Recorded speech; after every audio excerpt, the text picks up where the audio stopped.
Destruction of Black Civilization, Great Issues of a Race from 4500 BC to 2000 AD by Chancellor Williams. Copyright 1974.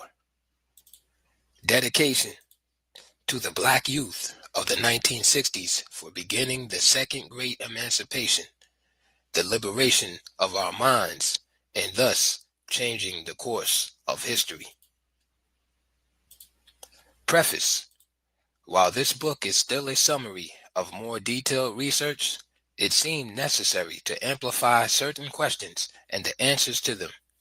The widespread interest in and study of the book is deeply appreciated and rewarding to the author, and the letters from the prisons have been most touching and revealing.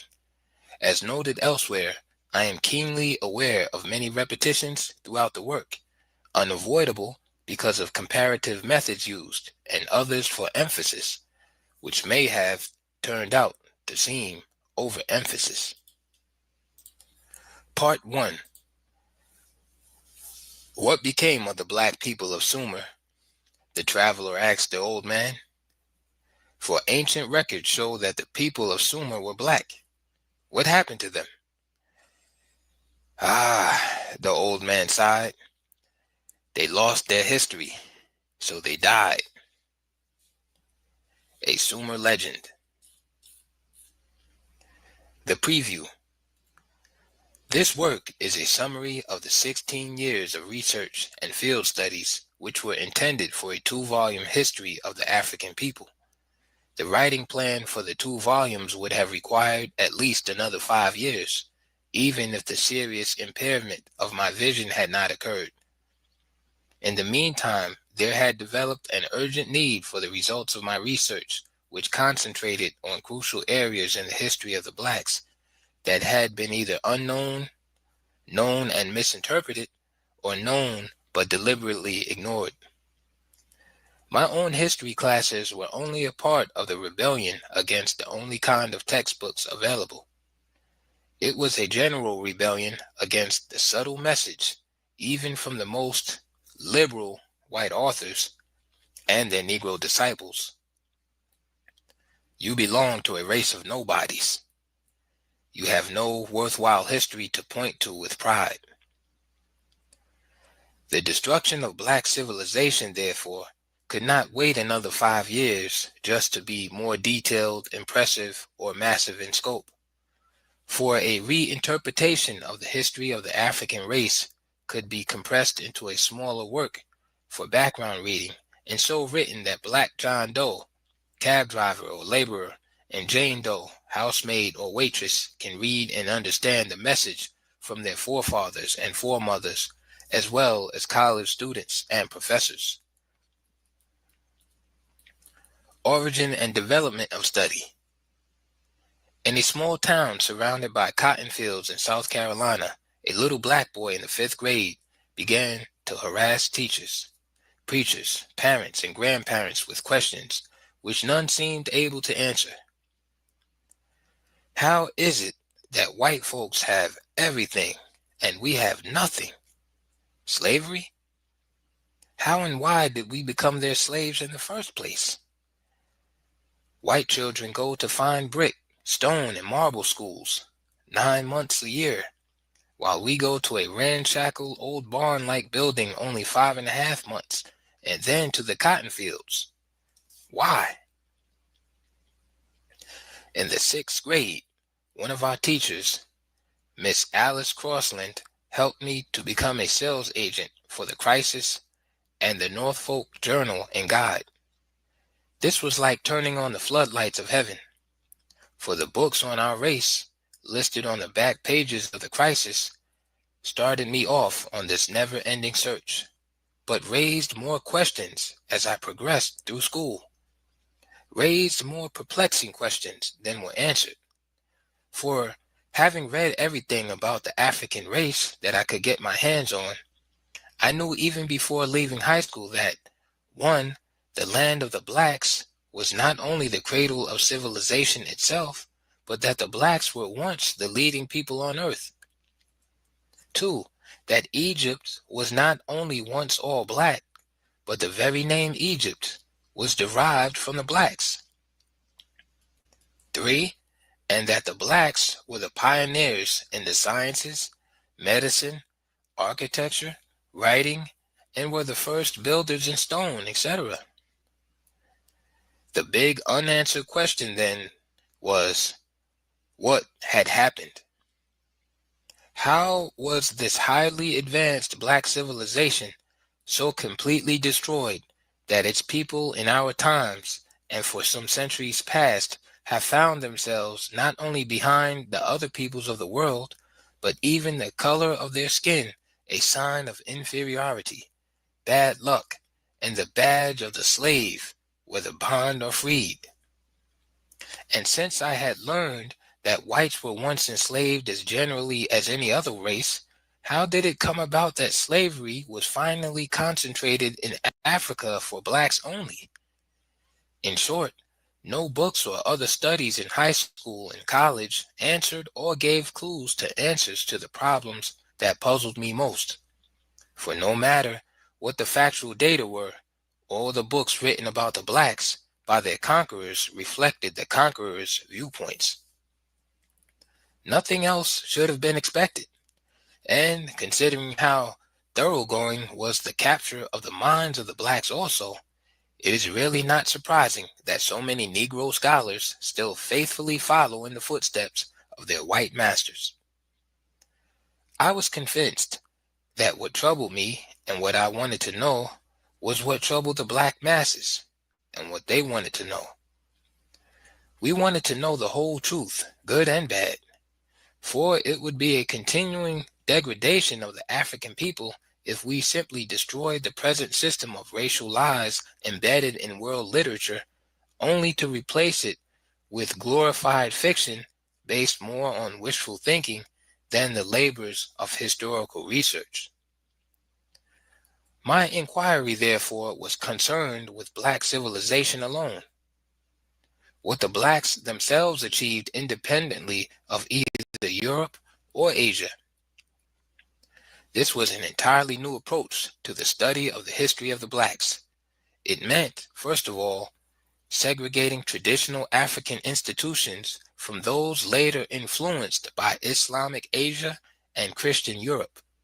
In this way, and in no other, we can determine what our heritage really is, and instead of just talking about identity, we shall know at least precisely what purely African body of principles, value systems, or philosophy of life, slowly evolved by our own forefathers over countless ages, from which we can develop an African ideology to guide us onward. In other words, there can be no real identity with our heritage until we know what our heritage really is. It is all hidden in our history, but we are ignorant of that history. So we have been floating along, basking blissfully in the sunny heritage of other peoples. My research was a quest for some specific answers to very specific questions. Some of these were: 1. How did all black Egypt become all white Egypt? Note, at this point, that mulattoes were classified as white in Egypt, all North Africa, and the Middle East, a fact that still confuses blacks in the United States, where the very opposite policy was adopted. 2. What were some of the specific details in the process of so completely blotting out the achievements of the African race from the annals of history? Just how could this be done on such a universal scale? 3. How and under what circumstances did Africans, among the very first people to invent writing, lose this art almost completely? 4. Is there a single African race? One African people? 5. If one race or one people, how do you explain the numerous languages, cultural varieties, and tribal groupings? 6. Since, as it seemed to me, there are far more disunity, self-hatred, and mutual antagonisms among blacks than any other people. Is there a historical explanation for this? 7. And how, in puzzling contrast, is the undying love of blacks for their European and Asian conquerors and enslavers explained? These questions, along with those stated earlier, constituted the core problems for 16 years of study. And while the outcome did not eventuate in the more detailed work as planned, I think I succeeded in summarizing the most significant highlights of my findings in the chapters which follow this preview. Origin and steps in the study. 1. Review of world history, believing that the history of the race could not be understood if studied in isolation. I began a slow and deliberately unrushed review of European history, ancient and modern, and the history of the Arabs and Islam.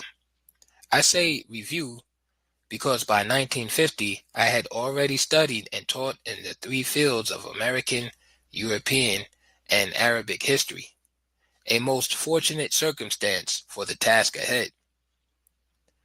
2. Began the formal study of Africa and Europe, not Africa. I did not know how very wise this was when the decision was made, for I did not then know that Europe and Asia had been hauling out of Africa over the centuries just about all of the historical materials I needed to see and study at the very outset, and which, of course, could not be found in Africa. Certainly, I knew from reading all about the rape of Africa, but to know the scale on which this was done, one must see at least some of it in Europe with his own eyes and be amazed. The museums in various cities of the European colonial powers are the repositories of much African history. 3. Documentary sources. These are available in both Europe and America. Reports of colonial administrators in Africa, parliamentary debates, reports and letters from geographers, explorers, captains of slave ships, and, especially rewarding, the reports and letters from missionaries to their respective societies' home offices. For the earliest records on ancient Africa and Europe, Greek and Roman sources were the most useful. 4. Field studies. The field studies covered 2 years of work in Africa. Armed with a rather solid background in written documentaries, the primary concern now turned to oral history and the developing methods of historical criticism applicable to it. Several chapters will be required just to detail the methods and procedures in this relatively new and rewarding field of oral tradition. Every region of Black Africa was covered. 26 nations in East, West, Central, and Southern Africa, and 105 language groups. Scope of the study. We began in the lands bordering the Mediterranean on the north and extending southward on both sides of the Nile below the 10th parallel, thus including Axum and neighboring kingdoms. This vast territory was the ancient Ethiopian Empire, a federation of autonomous and semi-autonomous kingdoms.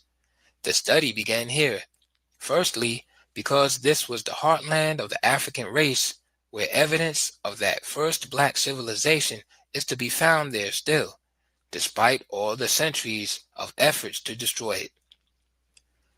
From the researcher's viewpoint, the most important part of the investigation was the beginning of the task of singling out and clearly setting forth the precise nature of Africa's own independently developed civilization. A continent-wide study of the traditional customary laws of the blacks, for example, enabled us to learn for the first time that a single constitutional system prevailed throughout all Black Africa, just as though the whole race, regardless of the countless differences in language and other locally determined cultural patterns, lived under a single government. A similar continent-wide study of African social and economic systems through the millenniums reveal the same overall pattern of unity and sameness of all fundamental institutions. That there is a historical and fundamental basis for real brotherhood and unity of the black race could not have escaped the notice of all of those Europeans who have been investigating and writing about Africa over the years. But they are shrewd. Massive black unity would be massive black power, which of course would reduce white power and its domination of the whole earth. So white Africanist writers always concentrate on the ethnic differences among Africans, tribal antagonisms, hopeless language barriers, the cultural varieties, etc. They even make a separate ethnic group of their own mulatto offsprings from black women by classifying them as white in some areas and colors in others. Hence, a system of thought and practices were developed and superimposed on an already divided race to keep them permanently divided. No one can deny that in this too, the whites have been most successful. We have presented in Chapter 6 enough of the traditional African Constitution and the fundamental rights of the African people to be specific beginning points for the identity and the discovery of the heritage we talk about with any definite frame of reference. Chapter 7 views the long drawn-out migrations as continent-wide movements that help to explain many of the most important factors in the destruction of black civilization. For the migrations help to answer the question, what happened to the African people, or what caused them to descend from the highest place to the lowest among the peoples of the world? Even though the work was radically abridged, an innovation in historical research was introduced by going beyond the mere documentation of sources in order to validate, beyond all questions of doubt, the principal viewpoints of the work. This was the case study method by which a representative number of states from every region of the continent was studied: North, East, West, Central, and Southern Africa. In the View from the Bridge and the final chapters, I make a more definite break from the old line school of historians to be objective and scientific. This school insists the research scholar do no more than present the comprehensive and fully documented results of his investigations. There should be no subjective commentaries, no editorializing. Just present the factual data and leave the work to the readers to interpret or evaluate as they choose. This may not only be the correct viewpoint, but it is even beautiful for historians who represent the already arrived people who control the world. They can well afford the luxury of historical knowledge for knowledge's sake, the great satisfaction that comes from just knowing how things came to be. But the black historian, member of a race under perpetual siege and fighting an almost invisible war for survival, dare not follow in these footsteps of the master. Quite the contrary, after faithfully researching and piecing together the fragmented record of the race's history, the task of critical analysis and interpretation should begin. What were our strengths in the past? In what respects were we most vulnerable? Where did we go wrong? And all this, like the study of history itself, must be for the express purpose of determining what to do now. In short, the black historian, if he is to serve his generation, must not hesitate to declare what he thinks the results of his studies mean. For even when our history shows us where we have been weak, it is also showing us how, through our own efforts, we can become strong again. The white Arabs. The relentless searchlights of history were turned on the roles played by the use of both Islam and Christianity in the subjugation of the blacks. This confused many and outraged those who do not pause to distinguish evil men who use religion to disguise their real aims from religion itself. So the unthinking Muslim or Christian is likely to think that his religion is being attacked rather than the conquerors and enslavers who disgrace it in covering their drive for wealth and world domination. The blacks in the United States seem to be more mixed up and confused over the search for racial identity than anywhere else. Hence, many are dropping their white Western slave masters' names and adopting not African, but their white Arab and Berber slave masters' names. For the Arabs themselves are a white people, the Semitic division of Caucasians, and therefore blood brothers of the Jews against whom they are now arrayed for war. The confusion will continue, however, as long as the fact that millions of mulattoes in Arab countries are considered white is ignored, along with the other fact that countless unmixed, sun-baked, desert-dwelling Arabs are not only brown, but some are very dark in color. All this darkening of the skin, in spite of their ages-old tradition of the thick cloth covering the face from the scorching sun.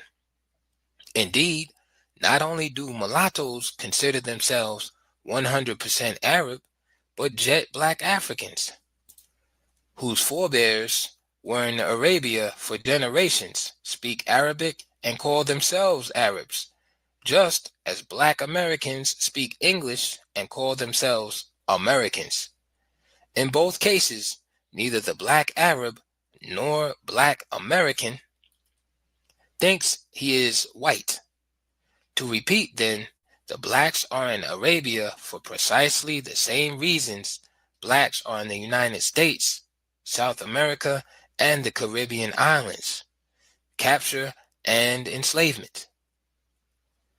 In studying the actual records in the history of the race, therefore, the role of white Arabs must not be obscured either by their Islamic religion or by the presence of the Africans and Afro-Arabs among them, any more than we should permit white Europeans and white Americans to use Christianity to cover their drive for power and control over the lives of other peoples. The European Journey.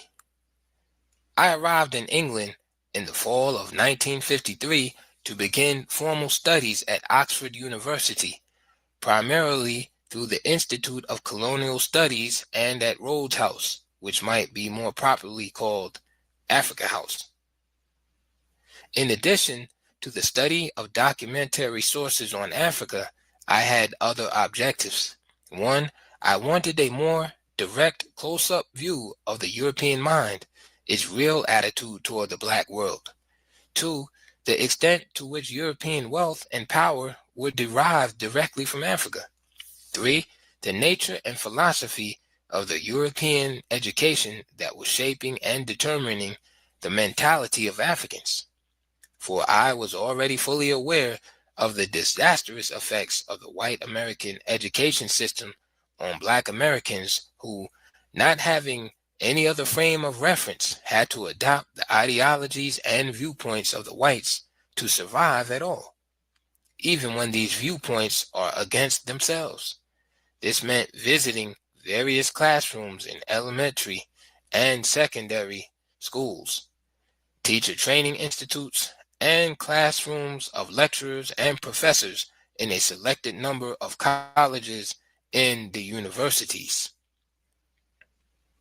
Note: the term black was given a rebirth by the Black Youth Revolt. As reborn, it does not refer to the particular color of any particular person, but to the attitude of pride and devotion to the race whose homeland from times immemorial was called the land of the blacks. Almost overnight, our youngsters made black co-equal with white in respectability and challenged the anti-black Negroes to decide on which side they stood. This was no problem for many who are light or even near white in complexion, for they themselves were among the first to proclaim with pride, "Call me black." Those who hate the term but hold the majority of leadership positions feel compelled to use it to protect their leadership roles. End of note. These were not look in and leave visits, but all-day studies at the schools visited, remaining throughout the period in the classrooms and talking with students, teachers, and principals thereafter. In such a study, one learns very quickly that the textbooks and other works describing education do not tell the same story as the schools in action tell. For finally, I wanted to know, and again from direct study, exactly what made Oxford probably the greatest university in the world. What are the specific elements of that greatness? Was great teaching a factor? And if so, who are the great teachers? Nature or teaching? Or in short, what made them great teachers?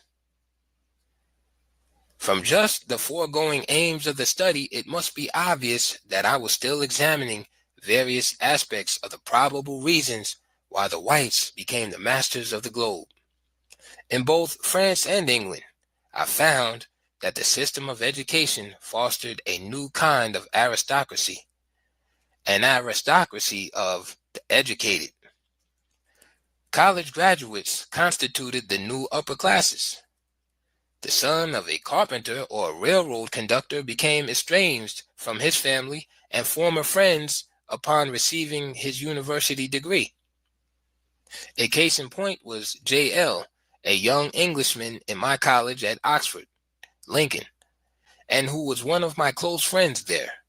He refused to go home during any of the long vacation breaks because, to quote him, "I can no longer associate with my family and old friends. Wouldn't know how to talk with them. We have nothing in common now, you know." This British and European philosophy of education fitted in ideally with those Africans from the continent and elsewhere who, unlike JL, came to Europe from the privileged class at home. Some of those studying in England became more British than the British, just as many from what was French West Africa became more French than the Frenchmen. The first tragedy to note about the effects of this class education on blacks is that it further reinforced colonialism's policy of perpetual disunity in Africa and elsewhere. The line dividing these black upper and middle classes from the black masses and their basic aspirations is more rigidly drawn. And this superior class mentality, becoming even more crystallized since independence, is an almost certain guarantee of future uprisings on a scale never seen. The second great tragedy is in the nature of what is called education. It is merely rote learning, the ability to memorize phrases, concepts, and other required data. Thinking is neither required nor expected. Critical analysis and evaluation of subject matter are not required, but the ability to absorb and recall is required. The brilliant scholar, then, is one who can readily quote authorities and remember well his bibliographical sources. So we have a generation of black scholars who continue to amaze students by mouthing the doctrines and viewpoints of their white teachers, like so many robots without minds of their own. Yet study under white teachers and professors should be most rewarding, and it can be if you do not enter white institutions with a head like an empty pitcher going to a fountain to be filled. I was safe and richly rewarded during my studies in white universities only because I happened not to be so naive that I expected the viewpoints of the conquerors to be the same as those of the conquered on matters relating to our place in the world. Elsewhere, I have emphasized by repetition that some of the most fruitful sources for study came quite unintentionally from white scholars. A case in point was at Oxford. The course was The History of Colonialism in Africa. The presence of 2 or 3 blacks in the class, while obviously uncomfortable to some, was generally ignored, for African studies were of long standing as an integral part of the imperial system. They were not planned for Africans at all, but for the future administrators of the empire in Africa. So Professor Madden was pointing out in his lecture how difficult and even impossible it was to rule Africans in view of their wild and most primitive system of democracy. For just as fast as African kings or chiefs undertook to carry out British laws which displeased the people would remove them from office. Therefore, this primitive African democracy had to be destroyed before the British system of indirect rule could be effective. The point here is that these sneering remarks by an eminent British historian revealed to me an entirely new field of research. That lecture led me into the study of one of the most significant developments in the entire history of the black race, an ancient system of democracy existing before Greece, evolved from a continent-wide constitution that governed the whole African people as a single race. This all-important finding was arrived at by comparative studies of African customary laws in every region of the continent. The Europeans were confronted with a real social democracy that existed long before the terms socialism and democracy were invented in the West. For Dr. Madden, it was savage because the people were the real rulers, in fact, and not merely in theory. The field studies. Insofar as the study of African history is concerned, I regard direct investigation in the field and in Africa as of the highest importance. This field work should be undertaken only after thoroughgoing research in written and other documentary sources. The study of available written sources, their evaluation, and the mounting archaeological records are all the first major phase of African research, and I would say a prerequisite for fieldwork. The fieldwork was mainly concerned with oral history. I had noted in my study of sources of noted historians that many who decried oral tradition as unreliable never failed to use it themselves to supplement or give added validity to their works. The fact is that neither written nor unwritten records should be accepted as true without verification. Although 2 years were devoted to the field work, the ground covered was possible only because of careful advanced planning and the scheduling of areas and groups in each country months ahead of my arrival. These had to be in the hinterland or bush country, generally far away from the westernized urban centers. For our quest was not for the long-standing tradition of either Islam or Christianity in Africa, but for the more ancient tradition of Africa itself.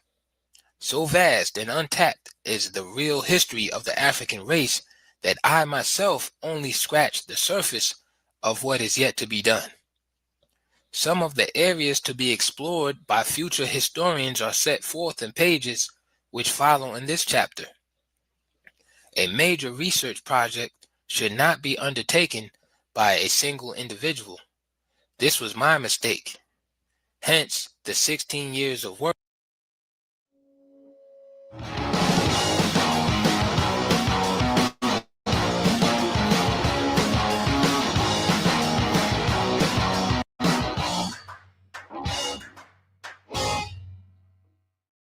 We can keep our enamel for a lifetime if a patient takes the proper preventive measures. I choose new clinical enamel strength because there's clinical evidence to support that it does strengthen the enamel. Pronamel clinical enamel strength does a really good job of adding that extra protection to the enamel.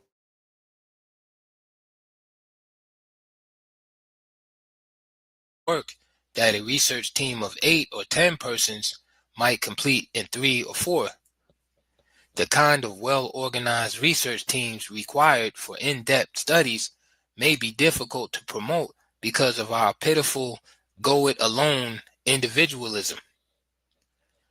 A research project such as mine should have had a team of highly trained experts from the fields of history, archaeology, anthropology, medicine, linguistics, tropical agriculture, political science, etc.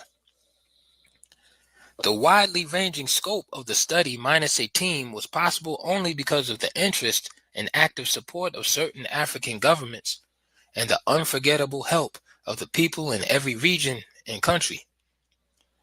For all kinds of help were needed. As indicated above, much had been prearranged. The United States Department of State had notified the American embassy in each country that I was coming, requesting our ambassadors to give any required assistance. Excepting the Sudan, where embassy officials appeared to be under some kind of fear, the embassies everywhere went all out to be helpful. The embassies had the very important work of making the advance arrangements for trips into the interior through the appropriate ministries in each country. These in turn had to contact the various provincial governors or district commissioners who had to make living and conference arrangements with village chiefs, elders, the keepers of oral traditions, and other specified groups. The amount of time all this advanced work saved for the study itself is obvious. But volunteer work of our African brothers who accompanied me into the field was what I referred to above as unforgettable. Some of these were teachers who, as in the case of my previous field work, 1956 to 57, had secured leave for the purpose without any trouble at all. Indeed, even the people we call illiterate had that storehouse of wisdom which made it easy for them to understand that I was working not for myself, but for them, for the whole black race. I am trying to make it clear here that although I did not have the kind of research team referred to above, many people, 128 in number, participated in this work and made the outcome possible. So when at various places I say we, it is not the editorial or royal we, but reference is made to individuals and groups that actually worked on various parts of the study. However, I had to decline the services of many highly recommended Africans because of their upper class attitudes toward the common people. For I had learned quite early that the people in the interior can spot the arrogant and superior African just as easily as they recognize the arrogant and superior white investigator. They will give answers to questions readily enough, but not the right answers. I therefore selected only those whose heartbeats seemed to be tuned to the heartbeats of the great common people from whom all of us came. The interpreters were generally assistants who spoke 2 or 3 of the languages of the country. An entirely new kind of assistant was the verifying interpreter. This is to double-check the interpreters, for sometimes they do not convey your question precisely or give back the exact reply. There were training sessions before and during the field work. In those fortunate cases where we had 4 or 5 competent assistants, one of the interpreters remained with me, while the others worked on special assignments in different places in the area. The documentary research preceding all this in the United States was not done entirely alone. Some of the most important areas of my study of ancient sources were rechecked in independent studies by a select group of graduate students in history. Their assistance in reappraising such early sources as Manetho, Herodotus, Josephus, Strabo, Abu Saleh et al. Was invaluable. Foremost among these were Reverend Carlton J. Hayden and Mr. Donald W. Key Hefner. In concluding my remarks on the field studies in Africa, some comments on 4 of the countries visited are in order. In the Sudan, the authorities did not want me to work in or even visit the all-black southern provinces. Their 15 years of rebellion against the Arab North caused the whole vast area to be officially sensitive and therefore barred to outsiders. The suggestion was that I confine my studies to the northern Sudan. This I refused because I had been previously assured that the rebellion had been completely crushed and that peace and quiet prevailed everywhere. Besides, I could only find Islamic institutions in the north, institutions of which I already had full knowledge by years of special study and teaching. As indicated above, the American embassy in Khartoum did none of the preparatory work about which I give the U.S. embassies throughout Africa so much praise, although it had 6 months' notice before my arrival, and they maintained a strictly hands-off policy after my arrival. I therefore prepared to leave at once, but announced that I do not beg to study anywhere, and that the world would learn that this was the only African state where an African scholar was barred. The Ministry of the Interior reacted swiftly. Not only was permission to do field work in the South quickly granted, but all the necessary arrangements were made with dispatch.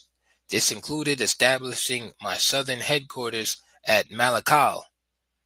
The simple fact was that while they were quite familiar with European research people roaming freely all over the country, a black doing field studies in the Sudan is a phenomenon indeed. Ethiopia, the new name for Abyssinia, like the Republic of the Sudan, is also ruled by people of mixed blood who not only do not consider themselves African by race, but who maintain a privileged class society based upon color. To them, all black-skinned Africans are Bantu. To these, they feel superior by reason of white blood, and their discriminatory practices are just as subtle and real as those of the whites. And although the enslavement of black-skinned Africans continue in both countries, even in our times, both the Sudan and the new Ethiopia have adopted the Brotherhood Front since the sudden rise of so many independent African states.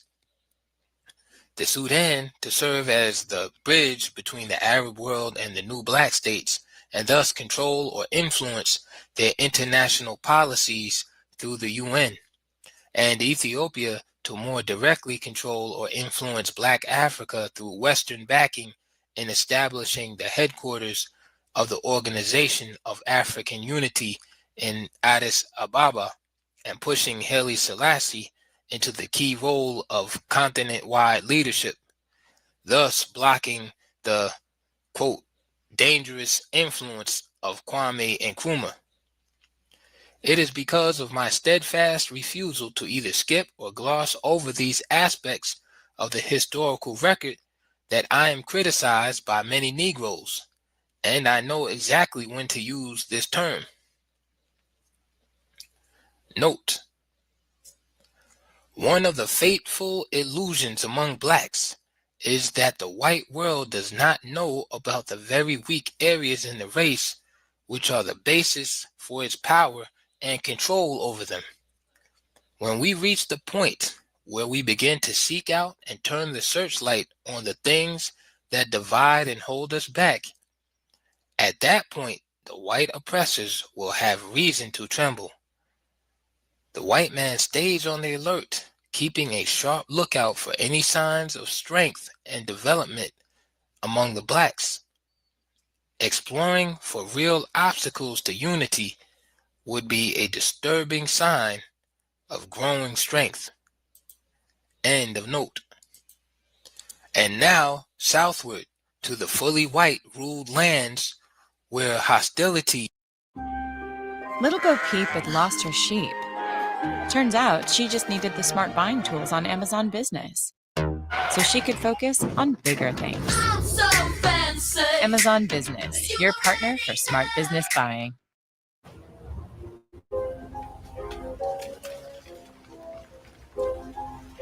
Vamos, pelotón, todo se supera. Mantén forma, mantén la técnica. ¡Listo! Adelante, baby.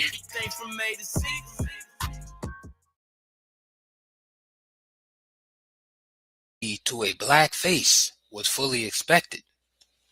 Rhodesia and South Africa. Long before reaching Southern Africa, I was told that I might as well skip Rhodesia, and that even if admitted into South Africa, I would not be permitted to work. But Rhodesia, to the surprise of just about everyone, pulled out all stops as though it had resolved to outmatch all the black states in amenities and various kinds of assistance beyond all expectations or needs.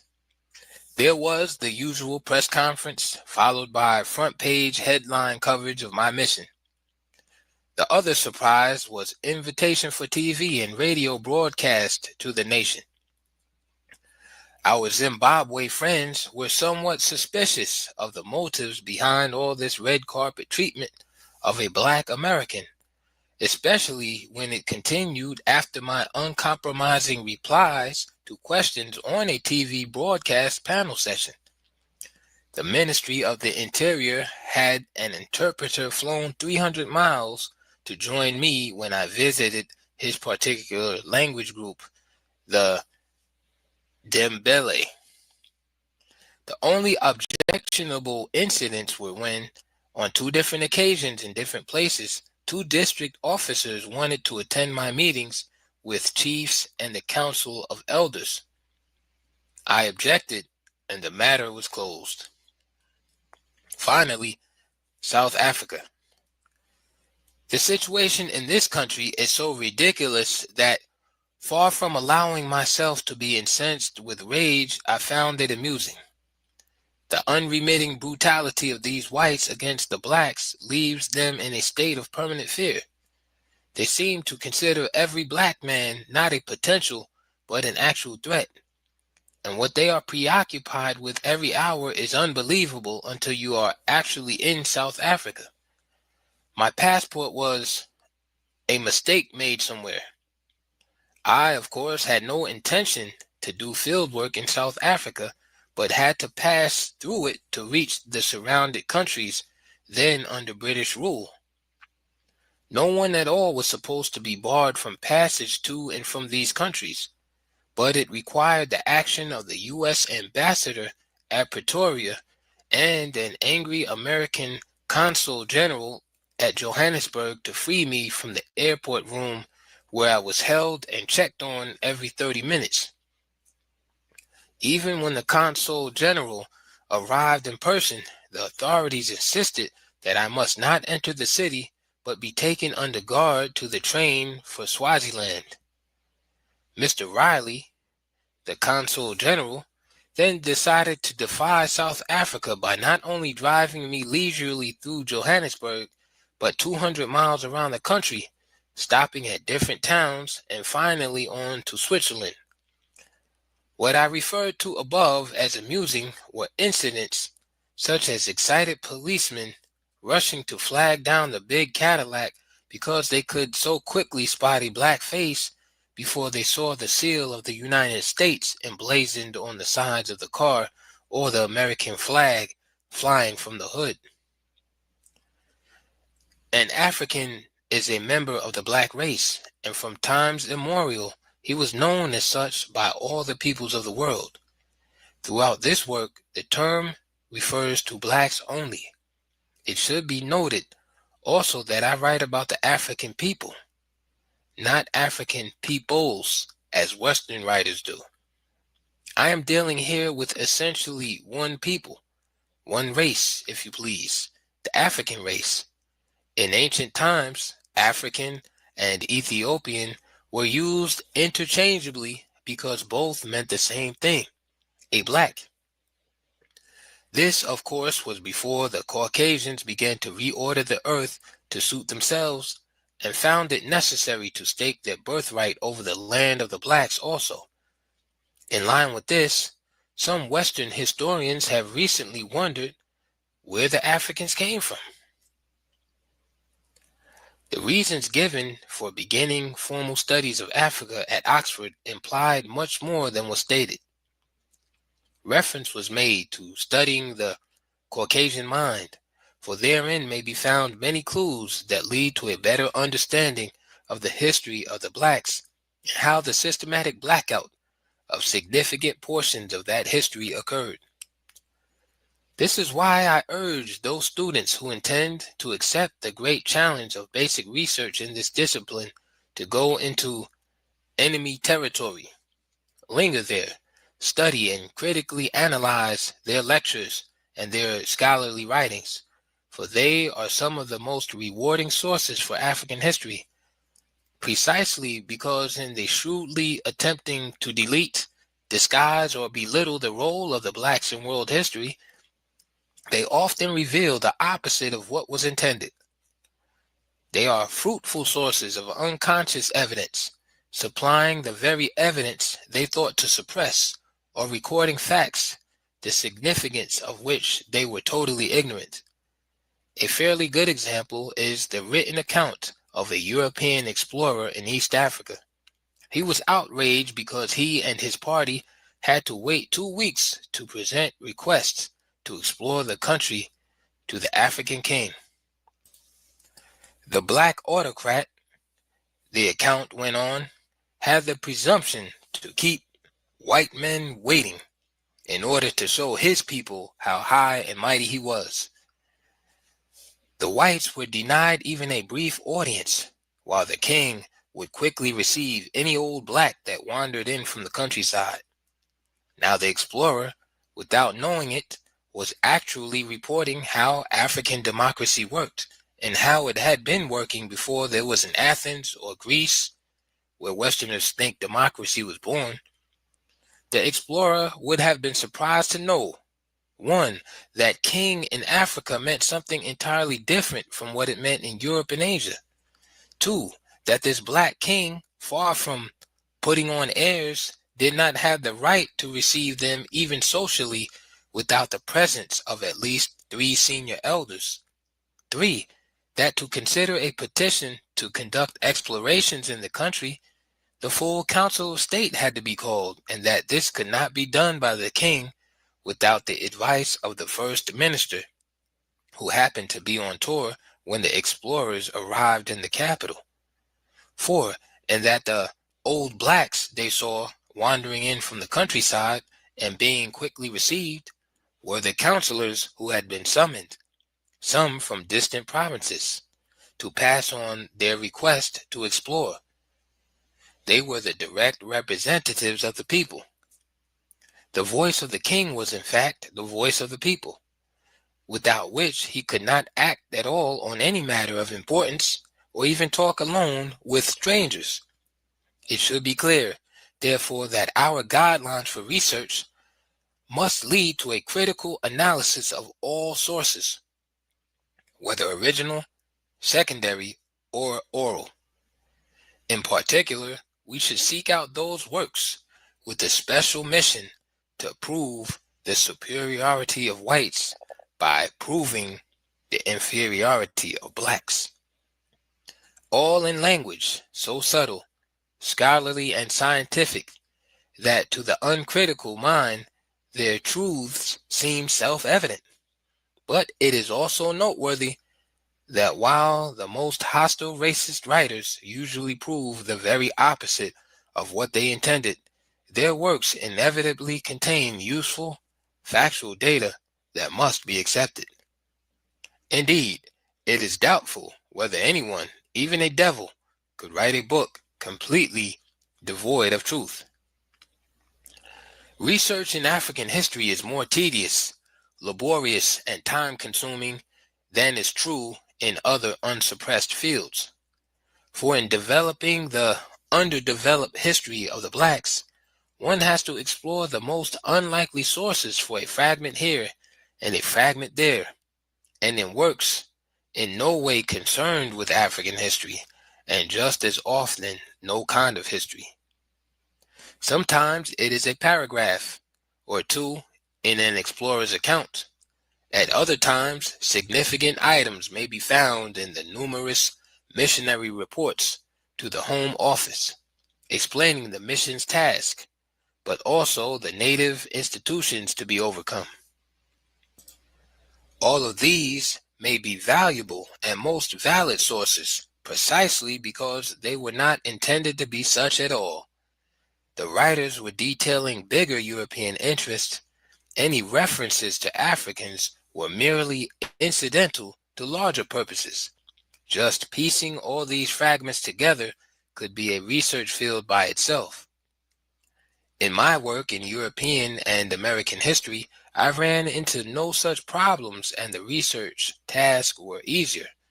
In Egyptian history, to give a final example of Caucasian roadblocks to be overcome, one has the extra time-consuming job of identifying the numerous black giants of history who have been classified and effectively disguised as Caucasians over the centuries. First of all, one must know the various names that refer to blacks exclusively and by which they were known throughout the ancient world. For in addition to the more widely used African and Ethiopians, they were also known as Thebians, Libyans, Thynites, Nubians, Cushites, Memphites, Numidians, etc. Even before white Asians gained the ascendancy in any of these areas, their very presence in relatively small numbers was sufficient to identify them as the leaders and achievers of whatever attracted the attention of the world. Another trick, the very opposite of the American law and practice, was to classify Africans with Caucasian blood as Caucasians. If any of those so classified turned out to be notorious characters, pro-African or anti-white, they were loudly proclaimed and contemptuously called half-breeds. The millions of early blacks who were forced either by circumstances or expediency to replace their own names with Asian and European names only added to the problems of historical identification. Far from becoming baffled and discouraged by the more painstaking basic research required, the student of African history must accept the challenge as a 20th century mandate that is essential to the salvation of the race in the most literal sense. They will need the active support of black governments and predominantly black institutions of learning. These should be actively sponsoring 1. Comprehensive basic research programs, 2. Research teams for field studies, especially in history and archaeology, 3. And a thoroughgoing teacher training program for history and other related disciplines. What, indeed, are black institutions of learning waiting for? The young people to show the way? The simple truth is that what is needed first is active pioneering initiatives. Financial assistance would then be forthcoming even from unexpected sources. Black inertia is the main problem. There is still too much dependence on white scholars to do our work for us. I have written elsewhere that as long as we rely on white historians to write black history for us, we should keep silent about what they produce.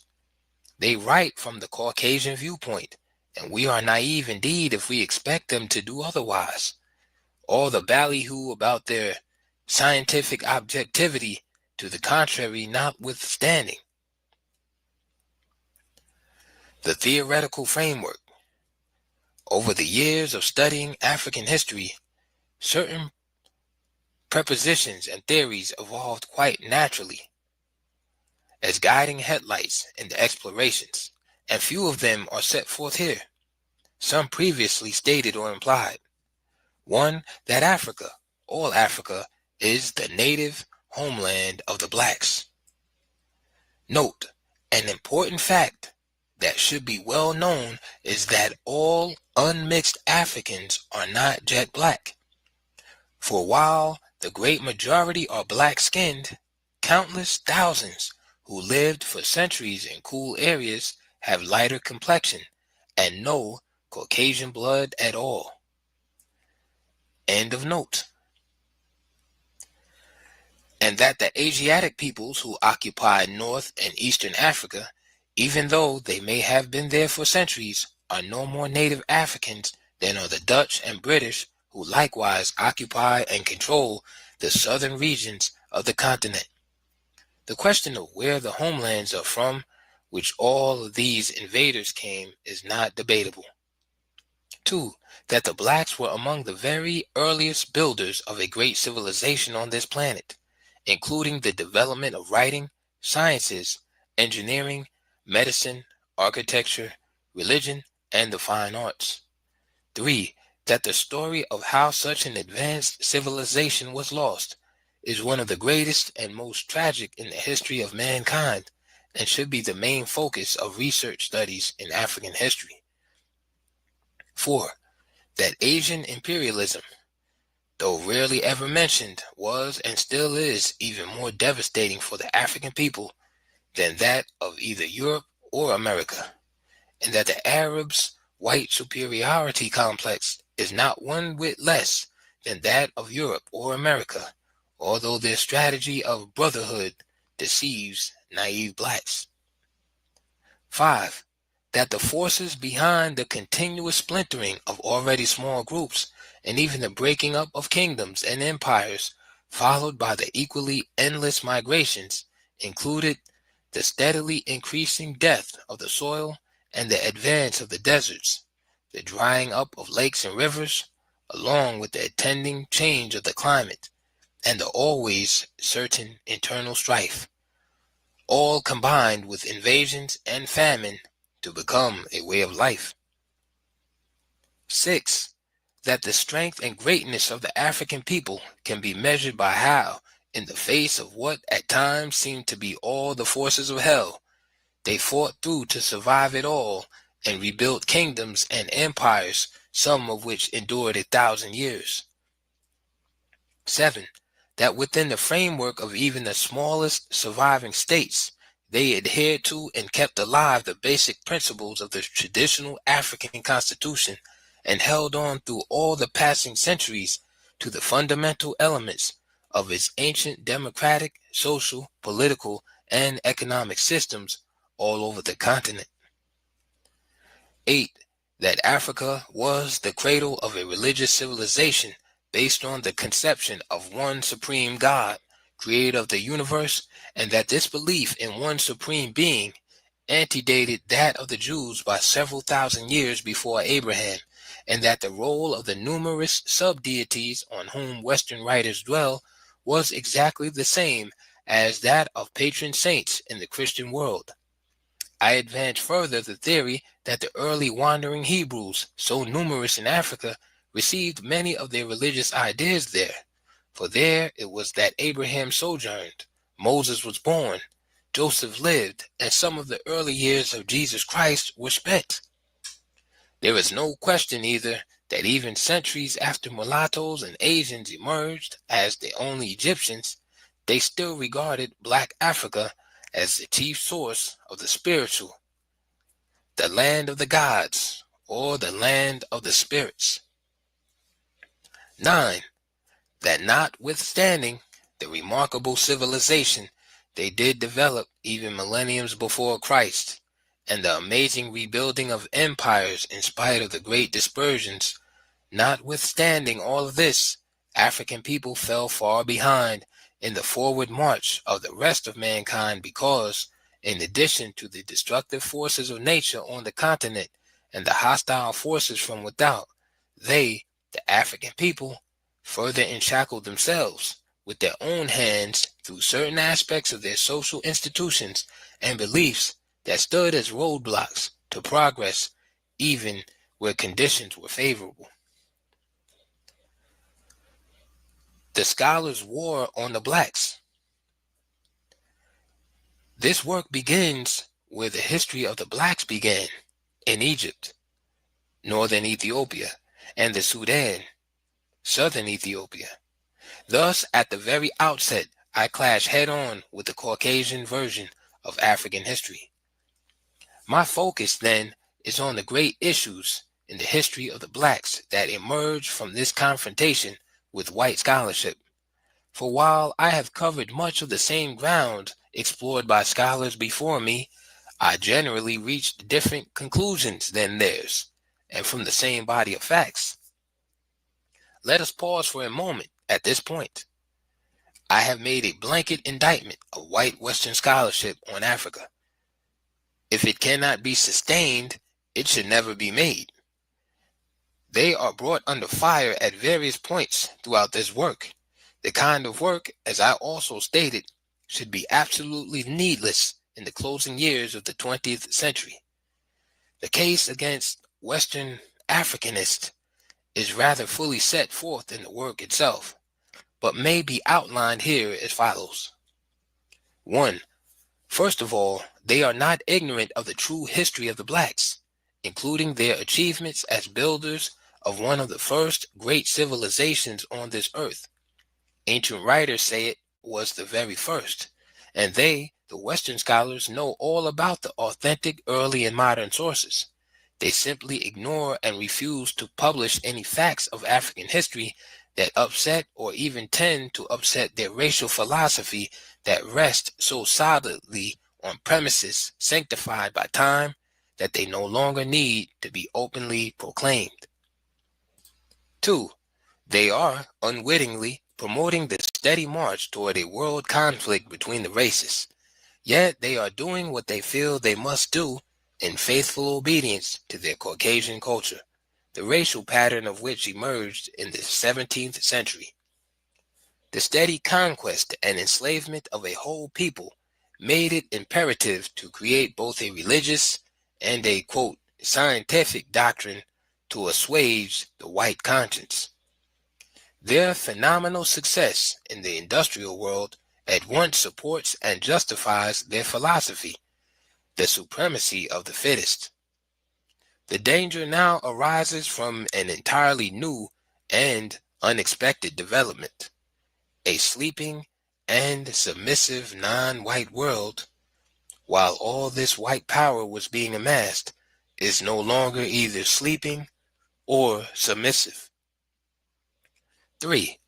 Even the African revolt against colonialism and the worldwide challenge to white domination of the entire earth, even these signals of change do not disturb these scholars of imperialism. They represent the lords of the earth, controlling all levels of education, science, and research. They control the education of blacks throughout the world. Therefore, they see no need, even in the 1970s, to take a new look at the history of the blacks from its beginning and start the work of restoring the pages they deleted or ignored. They are doing the very opposite. Their histories and other, quote, scientific studies of the blacks are presented just as they have been for 300 years. With the rise and spread of independent African states and the Black Revolution in the United States, these scholarly representatives of white supremacy quickly reformed their techniques of mind control. They set up in Europe and America highly financed African studies associations, societies, institutes, history journals, and, quote, African periodicals of various kinds, all under complete white control and direction. Their African studies programs were pushed in the colleges and universities far ahead of the general demand by black youth for black studies.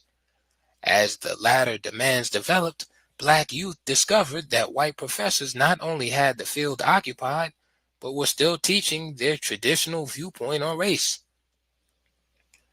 In the continuing crusade to control the minds of the blacks through the nature of their education, American and British scholars lead.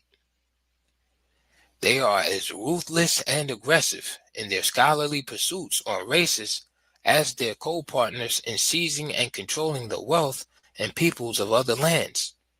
Having established strong national and international, quote, African associations and journals that even attempt to control research activities on Africa, they proceeded to flood the world with hastily thrown together African, quote, histories, pamphlets, and publication on just about every subject that could stand a black title. 4. From their all-powerful position of strength, they continue to arrange and rearrange the world as it pleases them, naming and classifying peoples, places, and things as they will. In the United States, whites known to have any amount of Negro blood, no matter how small, are classified as Negroes. In Africa, North Africa in particular, they do the very opposite. Blacks with any amount of Caucasian blood are classified as white. This scheme was rigorously applied in the history of Egypt, for example, where even unmixed black pharaohs became white, and the originally black population was never referred to as Egyptians at all. The black kings who founded and ruled from the first dynasty are disguised as such, while the Scythe kings, white, of the small area. And Max Verstappen wins the Armor Podium Series, engineered for exceptional results. Jimmy John's finally has new toasted sandwiches. They're here and they're hot. Try one today.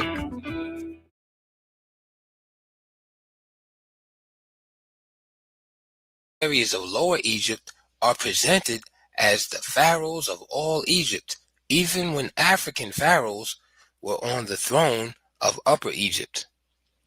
Blotting the blacks out of history included replacing African names of persons, places, and things with Arabic and European names. One wave of the master's magic wand, and black Hamites and even Cushites, like their early Egyptian brothers, are no longer Africans.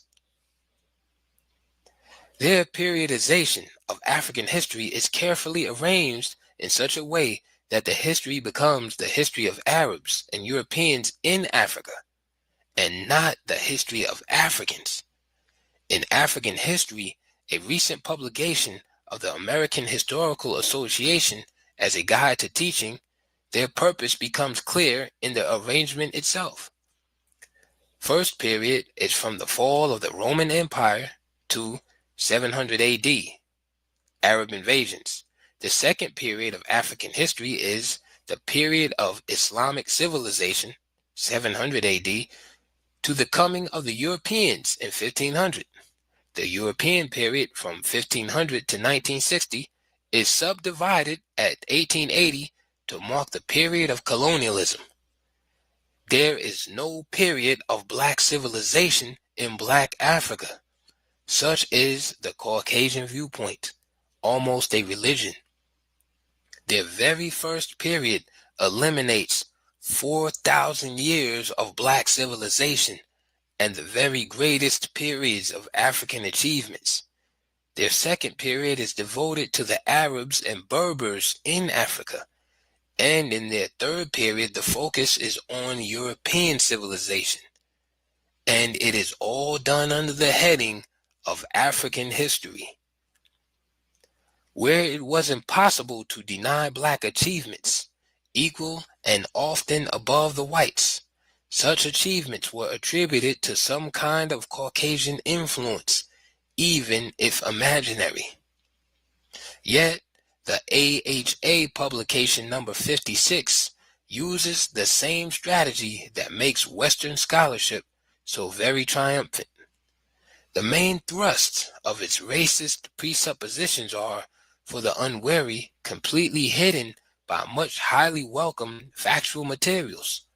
But what is certain to disarm almost anyone is racism's forthright attacks on racism throughout the publication.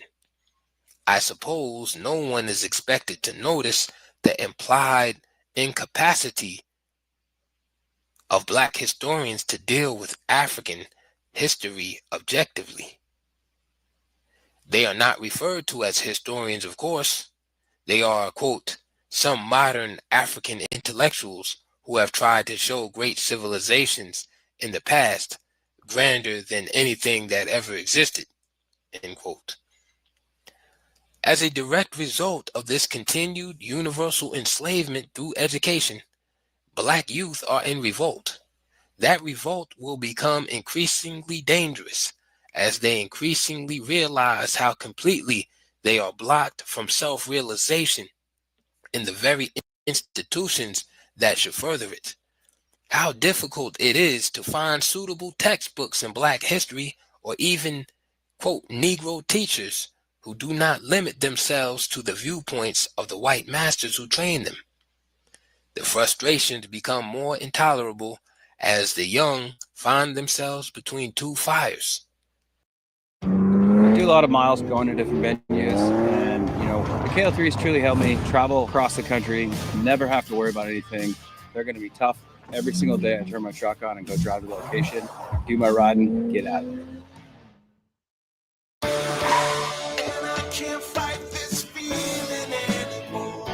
Whenever heartburn strikes, get fast relief with Tums. It's time to love food back. Also try Tums Gummy Bites. The white racists who determine the very nature of their education, and the Negro educators who also see the world through the blue eyes of the Saxons. In short, they are forced to turn to their own devices because they find so many of their own race who should be working with them in the camps of the enemy.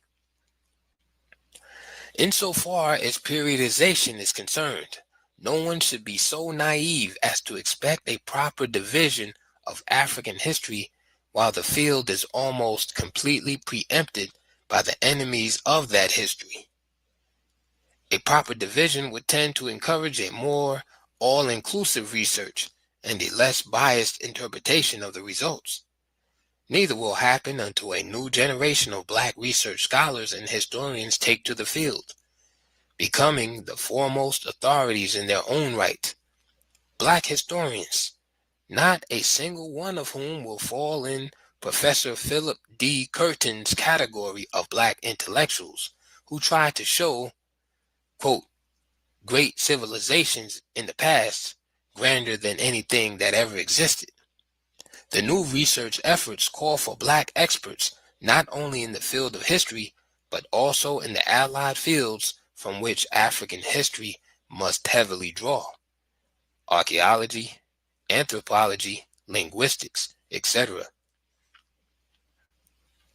The new approach. The first period would begin with prehistory, primarily because Norway, one of the oldest cities on earth, was begun by the Blacks before recorded history. Another important reason is that the Canaanites and other white agents had invaded the Nile Delta and established a stronghold in Lower Egypt, then northeastern Ethiopia or Kem, in prehistoric times. This early concentration of whites along the seacoast of the land of the Blacks is a circumstance of crucial importance in Black history because it was exactly from this development that the achievements of the Blacks were overshadowed by later writers or blotted out entirely. The call is for Black specialists for one period in one area. What, for example, was the actual influence of the white agents rigidly held back for centuries in the lower one-fourth of the country upon the Blacks who held the three-fourths that came to be known as Upper Egypt? Review and in-depth studies of this period are required. The general historian is out. The best general histories region by region, can be written only after the work of the specialist is done. The second period might well be from the conquest of Lower Egypt by the Ethiopian leader Menes in 3100 BC. Note, earlier dates, such as 4500 BC, are also given and accepted by many authorities, for conflicting dates do appear in ancient records. I do not debate the point. End of note. To the end of the 6th dynasty, 2181, also the end of the Old Kingdom. This was the period that gave birth to Egypt, and before which there was no Egypt. It was the period during which black kings united the two lands, started the dynastic lineage system, and began the building of the greatest civilization. The greatest in-depth review and concentration of research should be focused on this second period. It was, in fact, the golden age in the history of the blacks, the age in which they reached the pinnacle of the glory, so dazzling in achievements that Western and Arab writers felt compelled to erase it by the sheer power of their position and begin black history over 3,000 years later, limiting such as they allowed to, quote, Africa south of the Sahara. The third period of black history in Egypt should begin with the 7th dynasty, 2181 BC, and be subdivided into the tragic periods of internal turmoil and white invasions. The first subdivision would be from 2181 BC to 2040 BC. The 7th, 8th, 9th, and 10th dynasties thereafter. Strict chronology should be ignored in order to focus on a single issue: the role of invasions and conquest in the destruction of black civilization, with the resulting ethnic transformation of Egypt from black to brown, Afro-Asian and Afro-European to white. This means that the second subdivision would bypass the restoration period of the great 11th and 12th dynasties. For the next period of invasion and conquest, the Hebrew Hyksos rule, 1645 to 1567 BC, again bypassing the new empire, the other subdivisions would study the periods of the Assyrian, Persian, Greek, Roman, and Arab invasions and the impact of their conquest and rule on the blacks. The fourth major division would begin with the skipped over 11th and 12th dynasties, 1786 to 1233 BC. As a dentist and a mother, I know my kids better than anyone else. I have to be one step ahead of everything to protect them. New Pronamel Kids provides 2 times stronger enamel defense and 24-hour cavity protection that their precious enamel needs. That's why my kids use Pronamel Kids. Little Go Peep had lost her sheep. Maybe she just needed the smart buying tools on Amazon Business. She's not so little anymore. So fancy. Amazon Business, your partner for smart business buying.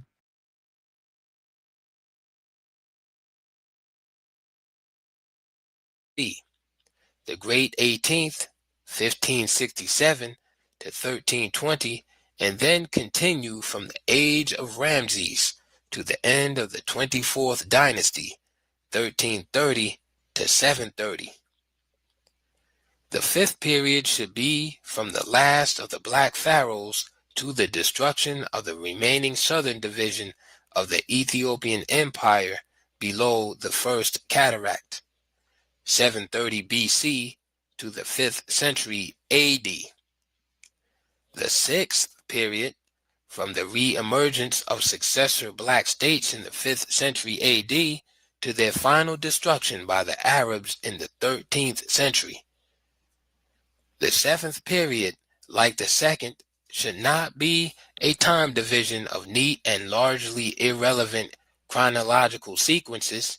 It is a study of migrations of the blacks that covered many centuries, but which became more widespread and desperate after the Arab conquest of the original center of black civilization in the Sudan. The long periods of wandering all over the continent, often aimlessly, was the great historic race of the blacks for survival, a race that tried to outdistance famine, disease, slavery, and death. The period that should have an intense, closer-up study and critical analysis extends from the 13th century to colonialism in the 19th. Elsewhere, I have posed the most perplexing question. If the blacks were among the very first builders of civilization, and their land the birthplace of civilization, what has happened to them since that left them at the bottom of world society? Precisely what happened? The Caucasian answer is simple and well known. The blacks were always at the bottom. This answer is clear even in the histories and other educational material they so busily prepare for the blacks themselves. Almost all of the true answers will be found in the study of the causes of the migrations and the tragic results stemming directly from those seemingly endless movements of fragmented peoples. How was the art of writing lost by one of the first peoples to invent it? Study the migrations. How and why did a once great people with a common origin splinter off into countless little independent societies and chiefdoms from which 2,000 different languages and dialects developed? Study the migrations. What caused the brother against brother, internecine wars, hatred, slavery, and mutual suspicion among the various black societies? Again, study the migrations. There would be several subdivisions of great importance. Slavery and the slave trade, for example, would include Africa, Asia, and the Americas. This would be the background for later periods covering black history in the United States, South America, and the Caribbean areas. The eighth division is the re-emergence of African kingdoms and empires by regions between the 10th and 19th centuries. This was the period during which there were attempts in every region of Africa to restore the glory that was Ethiopia's. It is doubtful if any of these black states realized that they were being slowly but steadily surrounded and hemmed in from all directions by invaders from the seacoasts and across the Sahara. The ultimate fall of the black states, first under Islamic and then under European Christian blows, closed this period with the triumph of colonialism.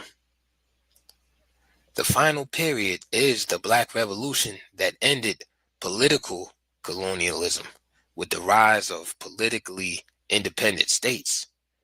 This would take us from 1950 to the present and should be subdivided for developments in Black America, South America, and the islands of the seas.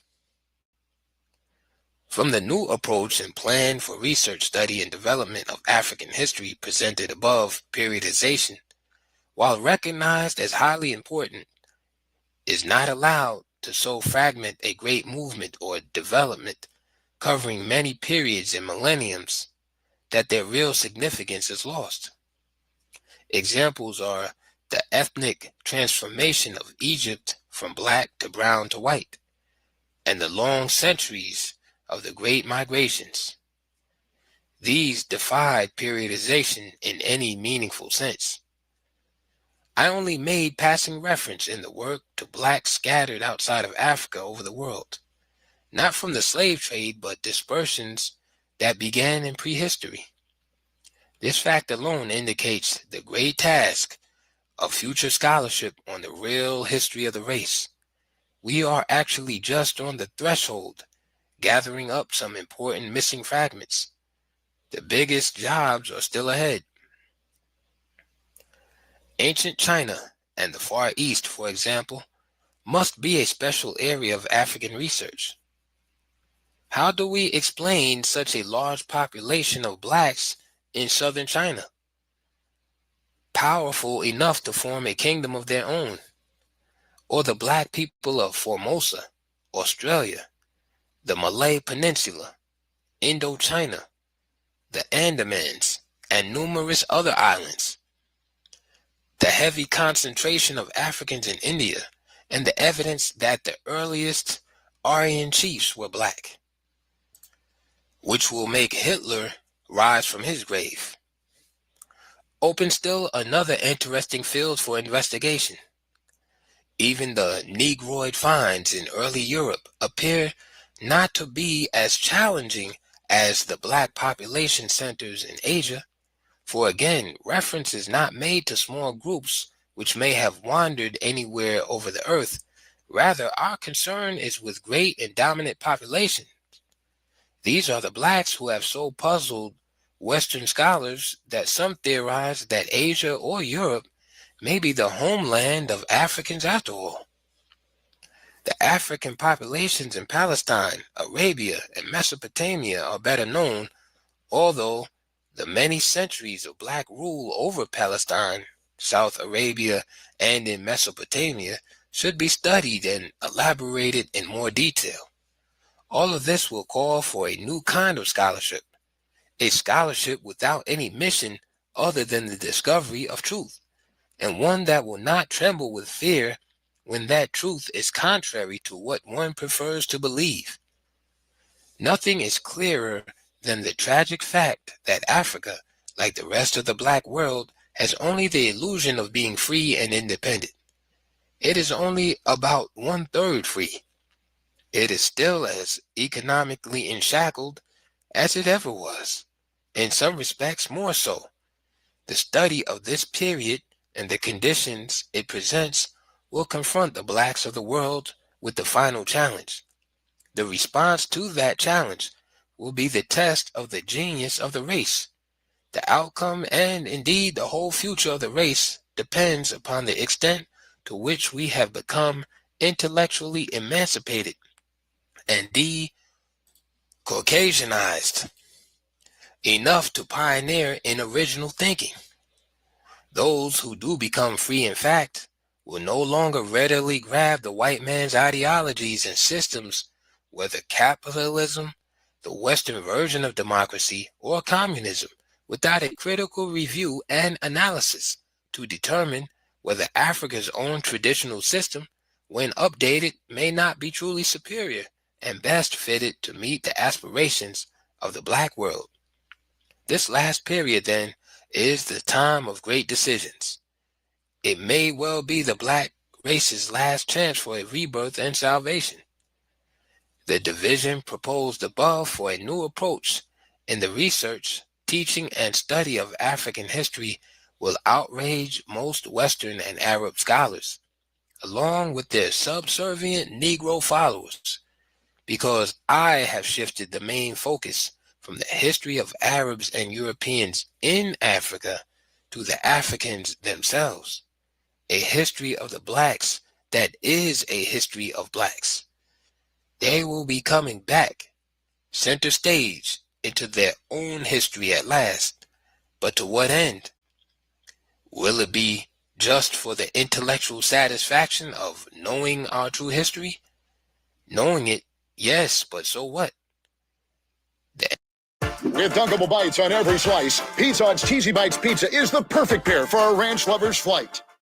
Booking a flight? Download Kayak's app and set a price alert. We'll notify you as soon as the price changes. Answer is nothing, unless from history we learn what our strengths were, and especially in what particular aspect we were weak and vulnerable. Our history can then become at once the foundation and guiding light for united efforts in serious planning what we should be about now. Chapter 1. The Overview. The land of the blacks was a vast land, a big world into itself covering 12 million square miles.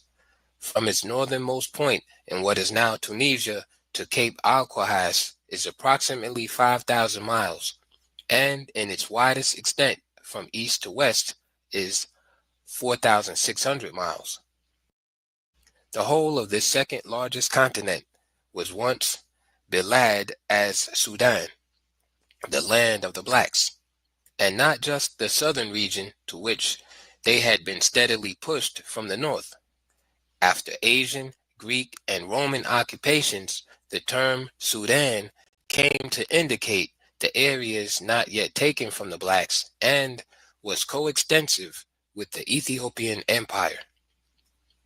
For the Ethiopian Empire once extended from the Mediterranean north and southward to the source of the Nile in the country, Abyssinia, which recently reverted to the ancient name of the Ethiopian Empire, of which in earlier times it formed its southeastern provinces. Even as late as the times of Menes, 3100 BC, Ethiopia still included 3/4 of Egypt, or up to 29 degrees north parallel. The Asians held the Delta region, hence the two lands. Well known to all historians, but never fully explained. To explain the two lands, of course, would blast the myth about the builders of Egyptian civilization. It was pointed out that the study of the blacks must begin in Egypt, because more of their indestructible monuments are there, and further, because many of the artifacts archaeologists have been uncovering during the past 75 years as Egyptian are in fact African. Yet the very heartland of the race and the cradle of civilization were actually further southward below the first cataract, centered around the capital cities of Napata and Meroe.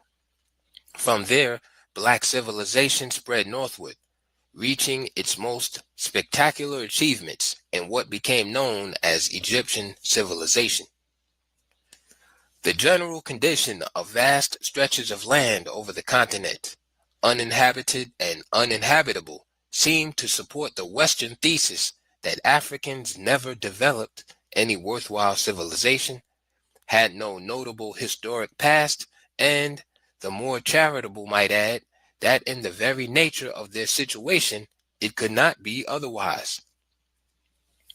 Samuel Baker went far in promoting the idea of African innate inferiority, even if he had to use the most forbidding area in Africa to do it: the terrible swamplands of the Sud, an area south of Khartoum that in its full extent is as big as England.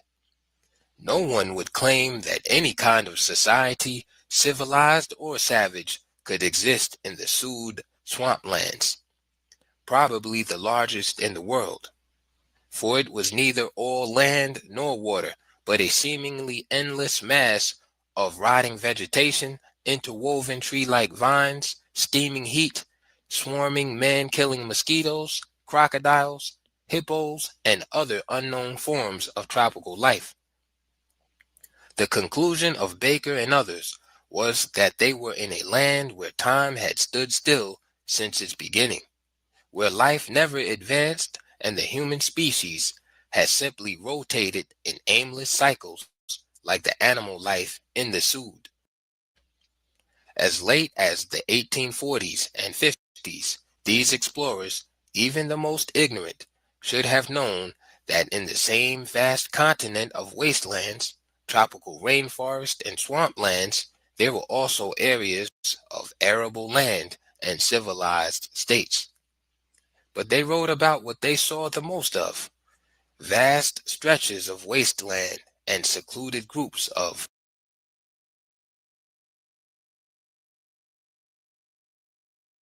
strange people.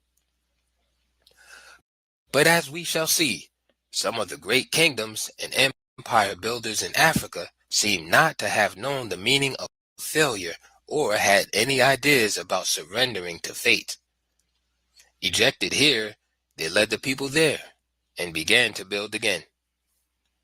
Wherever the splintered off refugee groups found a place where the soil seemed favorable for cultivation and the land unoccupied by preceding migrants, they settled and began to build villages again.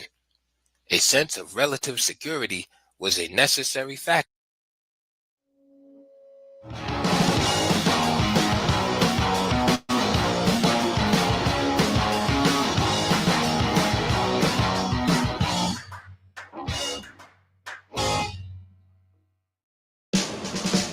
With USPS Ground Advantage, it's like you're with us every step of the way.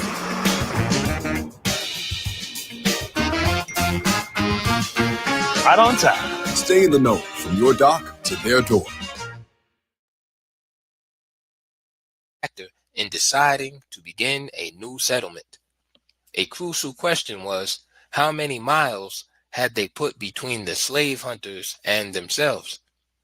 For the kind of houses and community buildings they would erect depended directly on the probability of permanent settlement or sudden flight again. In short, whether to build large, sturdy, and attractive compound homes and temples of worship or easily demolished huts. It was for reasons of security that so many of these groups, later called tribes or societies, sought the most hidden and isolated areas they could find. This permanent separation from their kinsmen in other groups was generally quite contrary to their heart's desires. The original splintering off and parting was often in tears, but breaking up into smaller units seemed to be the only route to survival in a permanent crisis situation, apparently permanent, since the movement of people over the continent had been going on so far beyond the memory of each generation that migrations and temporary settlements were among the most significant facts in the oral tradition of each society. Fragmentation and isolation had two momentous consequences. The first was that the isolation of various groups led to the development of over 2,000 different dialects and languages. The second fateful outcome was that the rise of all these tongues widened the gulf between the blacks that territorial distances had already achieved. One should pause here for reflection if there is any serious attempt to really understand what happened to the African people and why. For even without the aid of Western writers in emphasizing the language differences and the cultural variations and attempting to show how unrelated the blacks are, they themselves came in time to consider themselves unique and each society not only independent of the other, but its enemy, if only potentially. This unity and mutual suspicion became an African way of life. Small chiefdoms sprang up everywhere, often no more than a single village of 1 of 200 people. Africa therefore presented itself to Asia and Europe as the ideal land for exploitation, enslavement, and conquest. The history is complex and many-sided, and would be so if we were discussing just one nation and not an entire continent. This is why our focus must be on the main lines of development, the African-wide aspects, and the unmistakable common origin and continent-wide sameness of basic institutions which these universal aspects reflect. There were then different outcomes for different societies. Some perished even to the last member from disease, starvation, or warfare. Others, despairing of ever again being able to have a fixed abode, became nomads. Some, although isolated so long that they had developed different languages and customs, had nevertheless decided that salvation required a union with other groups. These were the tribes that merged with other tribes, lost their separate identity and languages, and who evolved from this process a single common language. Larger and large chiefdoms, kingdoms, and finally empires that began the rebirth of their long-lost civilization. The fiercest wars between the blacks occurred in the founding and expansion of new kingdoms and empires. For a while, the core groups were voluntary confederations. Expansions of empire required the conquest of neighboring states, usually small, independent chiefdoms that preferred to maintain their absolute sovereignty. The repercussions from this forced unity by conquest were to shake the continent from end to end centuries later when European political rule ended. Modern Africans and students of Africa have tended to emphasize the destructive impact of European imperialism in Africa while ignoring the most damaging developments from the Arab impact before the general European takeover in the last quarter of the 19th century, a relatively recent period. This point is important. For one of the most remarkable chapters in the history of the blacks is that dealing with those dauntless leaders and people who, having lost one state after another, along with 3/4 of their kinsmen, nevertheless overrode all the forces of destruction and death and began to build, always once again, still another state. From the earliest times, the elimination of these states as independent African sovereignties had been an Asian objective, stepped up by Muslim onslaughts after the 7th century AD. So the re-established black states were still being conquered and Islamized when Europeans began to arrive in greater numbers to impose their rule over both Asians and Africans. The big thing that happened here, to repeat, is generally glossed over, ignored, or forgotten. The last being a pretension, since a historical development of this magnitude could hardly be forgotten by serious writers on Africa. For what happened very simply was that European imperialism in Africa checked and replaced Arab imperialism. The Arab screams against Western imperialism are the screams of outrage against Western Caucasians for checking and subduing Eastern Caucasians in the very midst of the blacks they had conquered. There are still countless thousands of blacks who are naive enough to believe that the Arabs' bitter attack on Western colonialism show their common cause with black Africa. Insofar as those who are fortunate enough to find promising areas for settlement are concerned, the picture was generally one of state building and the revival of basic African institutions which, though not forgotten, could neither be maintained nor developed by any people forever on the move. But what about the countless societies, fleeing before the conquering hordes and the enslavers, as well as famine and the deaths, which were its daily companion? What about those who found no promised land anywhere?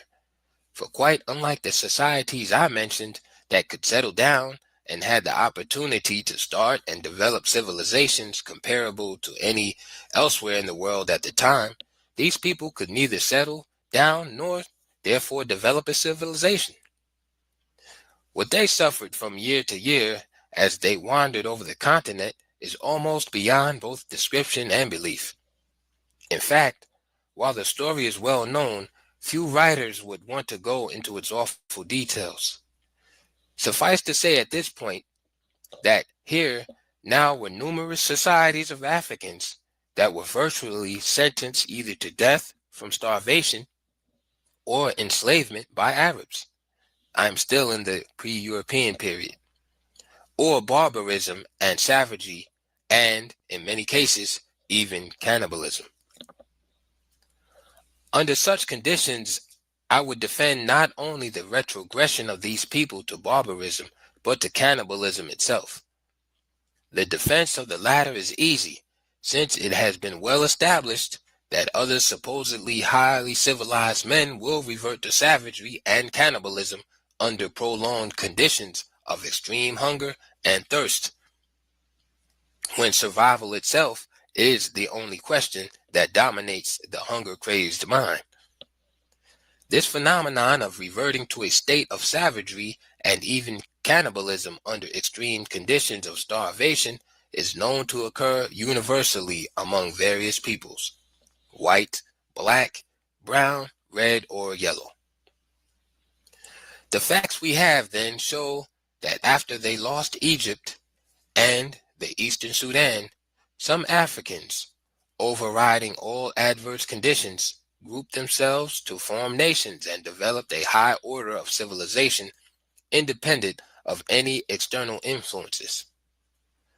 Others never settled anywhere long enough to develop anything notable, but seemed to remain in a state of lethargy or suspended animation. They had surrendered to fate and became too weak to fight back. They descended to a state of semi-barbarism. Descended because most of these societies. Whether you're tinkering in your garage or tackling big projects, if you know the value of working with your hands, you know Harbor Freight.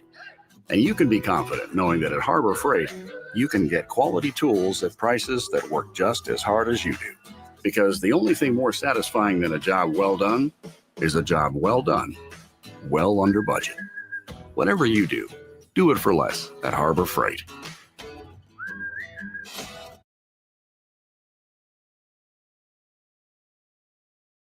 Societies had known better times and a higher order of life. Some, in more favorable circumstances, nevertheless failed to advance. Still others were in the class discussed in connection with cannibalism, hunger-crazed people who had sunk to the lowest levels of dog-eat-dog existence. These last are the people about whom European and American authors delight to write. No cartoons are better known than those showing a sweating white man, usually an explorer or missionary, being cooked in a huge black pot, while black savages dance around with human bones decorating their heads or stuck through pierced noses. The idea these experts on Africa have been planting in the minds of the peoples of the world, and are still actively planting, is that this is Africa, and these are the savages who are now clamoring for independence. Nature joins the attack. The question of physiography, vegetation, climate, water, and soil are all more crucial in the history of the blacks than they are in the case of any other people. For here a whole continent is involved, and on that continent a people who in one period of time were among the foremost people on earth, and in a latter period the farthest behind. Nature itself set an environmental stage in a manner and under conditions which appear to have been designed to test to the utmost one race's moral, intellectual, and physical powers to override all obstacles to survival. The slow but relentlessly steady withdrawal of inhabitable land over the centuries eventually left Africa a land of desolation, a wasteland, the greater part of which was desert and treeless grassland, with only a fractional part, about 10%, with the much needed forest and thickets. Even the continental land configuration was against its native inhabitants. Like a vast inclined plane, the highlands, beginning in Central Africa at 3,000 feet above sea level, rose southward to higher and higher levels, reaching the highest level of 15,000 feet in the southeastern provinces of the ancient Ethiopian Empire. This caused Africa to slope northward, and its principal rivers, the Nile in particular, to flow in the same direction. This single circumstance caused the blacks to lose the very earliest centers of their civilization and the heartland of the race, Egypt and the southern area that was later called the Sudan, or Land of the Blacks, just as though Egypt itself was not also formerly the Land of the Blacks. For the greatest of their rivers, the Nile, still played another tragic joke on its people. This river, the longest in the world, flows 4,127 miles across Africa from Lake Nyanza to the Mediterranean. Yet, not until it reaches Aswan and begins its last stretch of 750 miles to the sea does it overflow to further enrich 13,500 square miles of already fertile soil in Egypt. For its 3,377 miles through the heart of Black Africa, the Nile sank as it cut deep canyons in its soft limestone floor, leaving cliffs at places from a few hundred to 1,000 feet high. What this means is that for over 3,000 miles through the eastern side of the continent, the Nile was collecting the rich soil carried to it by the heavy rains and 1,000 tributary streams. These flow into the mother of rivers and add to the enrichment of its waters flowing northward, guarded all the way by her deep channels until it reaches the hard sandstone bottom above Aswan, and then begins its periodic overflow the rest of the way to the sea. Here, a natural phenomenon cheated the Africans in a big way that was to have dire consequences.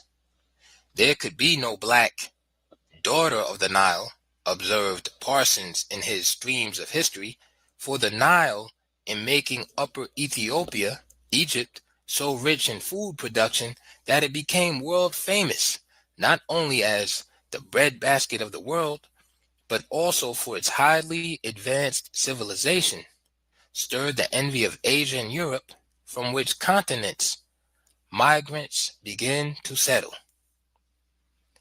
Even in this, the physical geography of Africa was favorable to the peaceful settlers who later were to become its conquerors and rulers.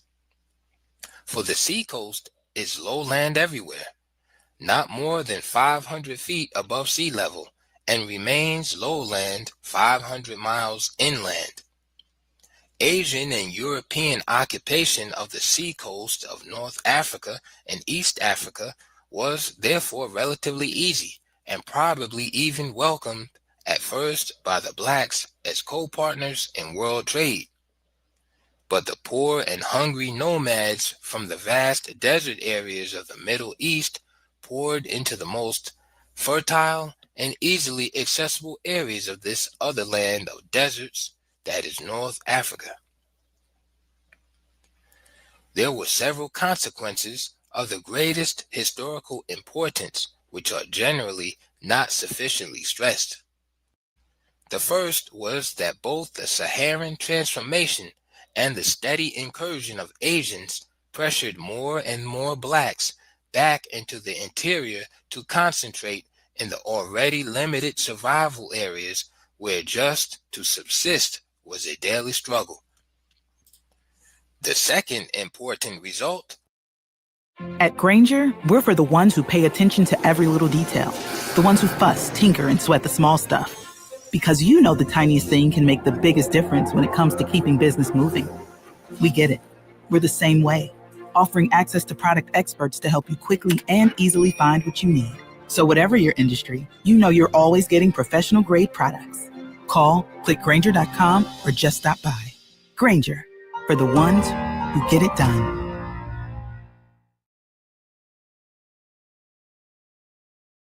Was the widespread amalgamation of the races.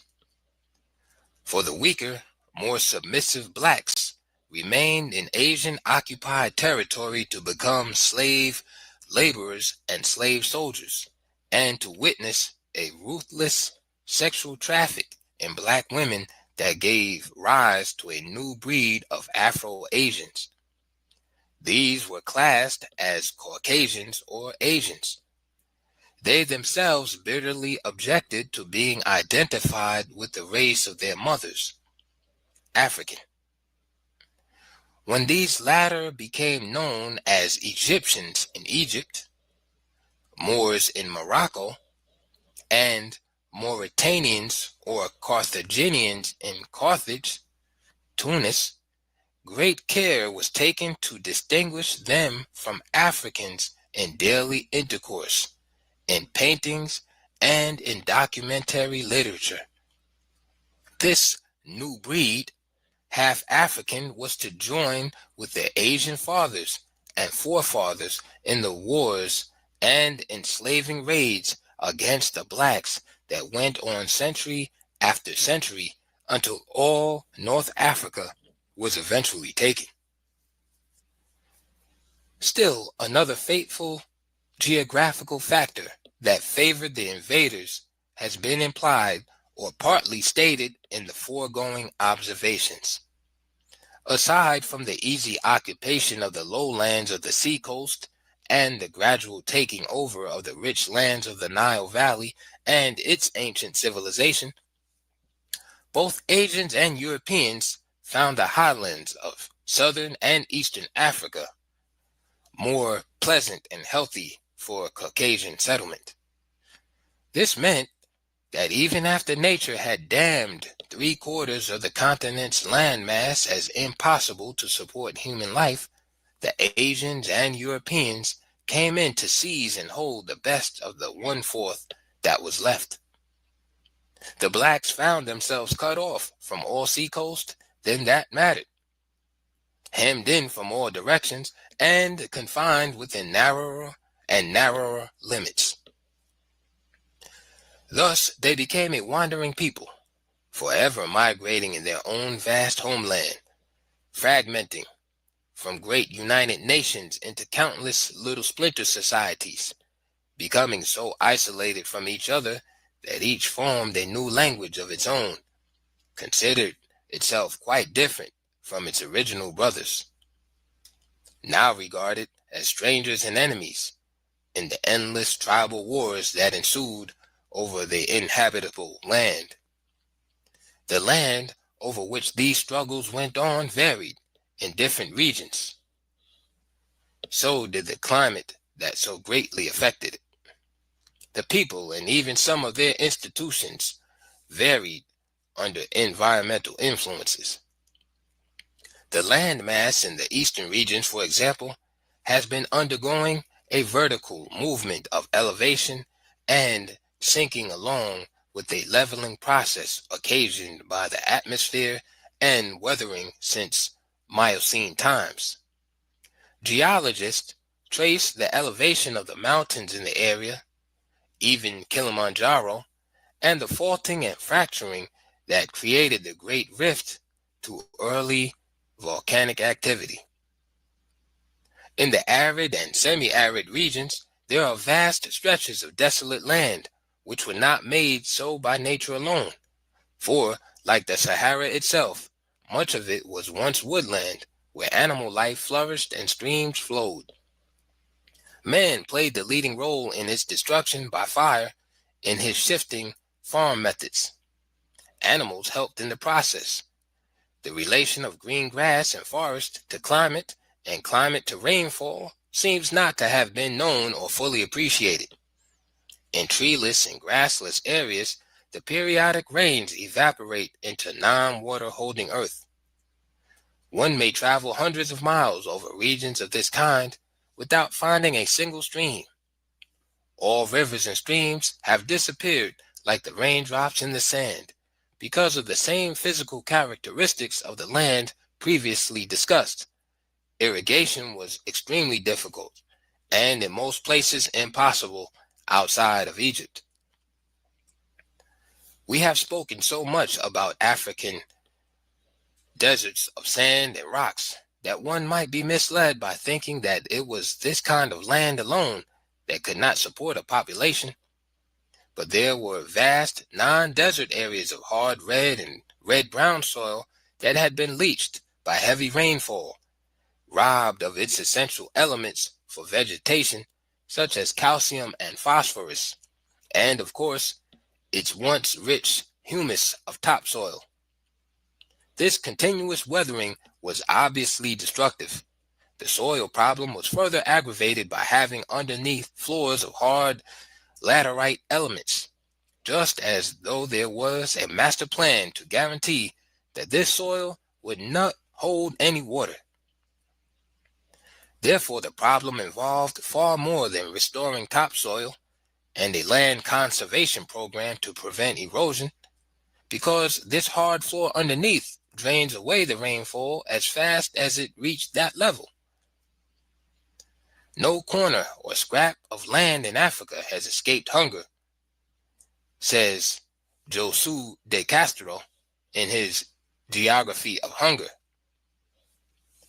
This is a continent of the starving, all of it, and in hunger and chronic malnutrition may be found one of the most decisive reasons for the backwardness of Africa, for the relative stagnation and lassitude of the greater part of its people. But the Garden of Eden areas must not be overlooked when we are considering the general overall conditions. These are areas which, while not comparable to the rich floodplains of the Nile Valley and Delta, have unfertilized soil that nevertheless produce a surprisingly rapid growth of abundant vegetation and a heavy concentration of animal and bird life.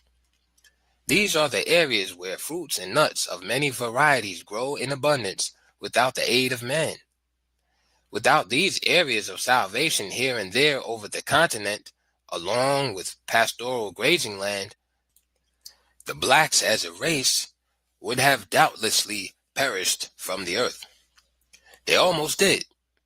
The trend once seemed to be definitely in the direction of extinction, even if we dismiss accounts of planned mass extermination by their enemies as unreliable. Too many other threats to survival remained to darken every ray of hope. Disease was everywhere, the offspring of distress, privation, hunger, and malnutrition. It spread over the land as advanced scouts for death. Over half of Africa's babies were either born dead or died soon after birth. Old age was between 40 and 50 years. 3/4 of the people, even today in our own time, are still weakened by malnutrition and malarial water, and a number of diseases that are largely traceable to these two causes: beriberi, pellagra, scurvy, and even leprosy. The scourge of childhood is kwashiorkor, or malignant malnutrition. This accelerated depopulation of the black man's countries resulting from the nature of soil and climate, mass enslavement, deaths in resisting slavery, wars of conquest, intertribal conflicts, exhaustions from endless flights and migrations, and ever-present disease. All this reduced the black population by 3/4. Under reasonable, favorable conditions, the African population today would be 4 times its present number. And when it is pointed out that 3/4 of the people today are still weakened by malaria and malnutrition, reference is made to the 1/4 of the people who survived in spite of it all. How then were the blacks able to battle invading enemies from one end of the continent to the other for several thousand years? True, they were overcome in the end, but what sustained them through all these centuries of struggle on so many different fronts and against so many different kinds of enemies? Weakened so generally by both disease and what became perpetual hunger, whence came their strength and courage to carry on? It may well be that the answers lie in the death-defying pyramids they built in Egypt when the land was theirs. There must be a number of preconditions without which the genius of any people for thinking, inventing, discovering, and building will be inhibited and may even die under extreme circumstances. Preconditions for progress. A few of these preconditions for progress are: 1. The people must become famine-free and be able to end their perennial roaming from place to place in search of food and water and settle down. 2. Having found suitable territory, the leaders must proceed through negotiations with other neighboring societies and fragmented groups to nation building. 3. There must be developed, and this is a crucial precondition, a sense of national community among the various language groups that make up the country. This is so important that it cannot be left to wishful thinking or chance. It must be programmed in such a way that a sense of loyalty and of being an important part of a great united brotherhood, which is the nation itself, will develop naturally. 4. A strong army for defense. 5. The reign of law and justice, applying equally to all classes in the society. The people must feel absolutely secure as individuals, and that in their country there is equal justice for all.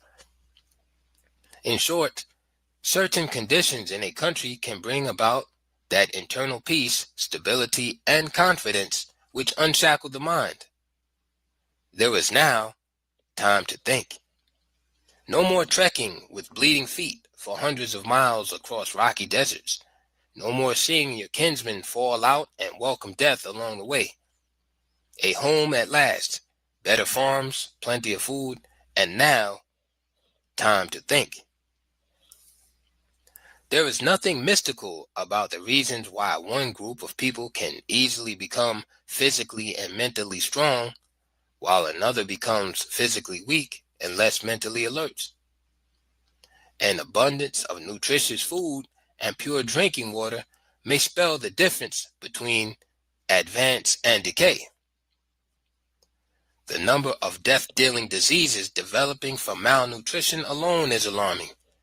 But what should be stressed above everything else is that millions of babies may become both physically and mentally retarded by disease while in their mother's wombs, which is another way of saying that a people wholly ignorant or indifferent to basic health can themselves become inferior in fact.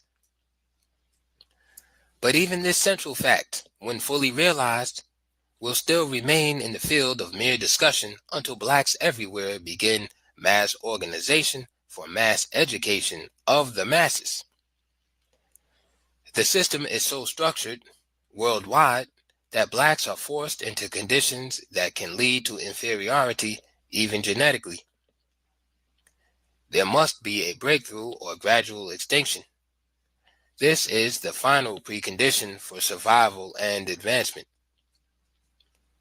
Your attention is called again to the map of Africa, for it is very significant where the earliest invaders entered and permanently settled.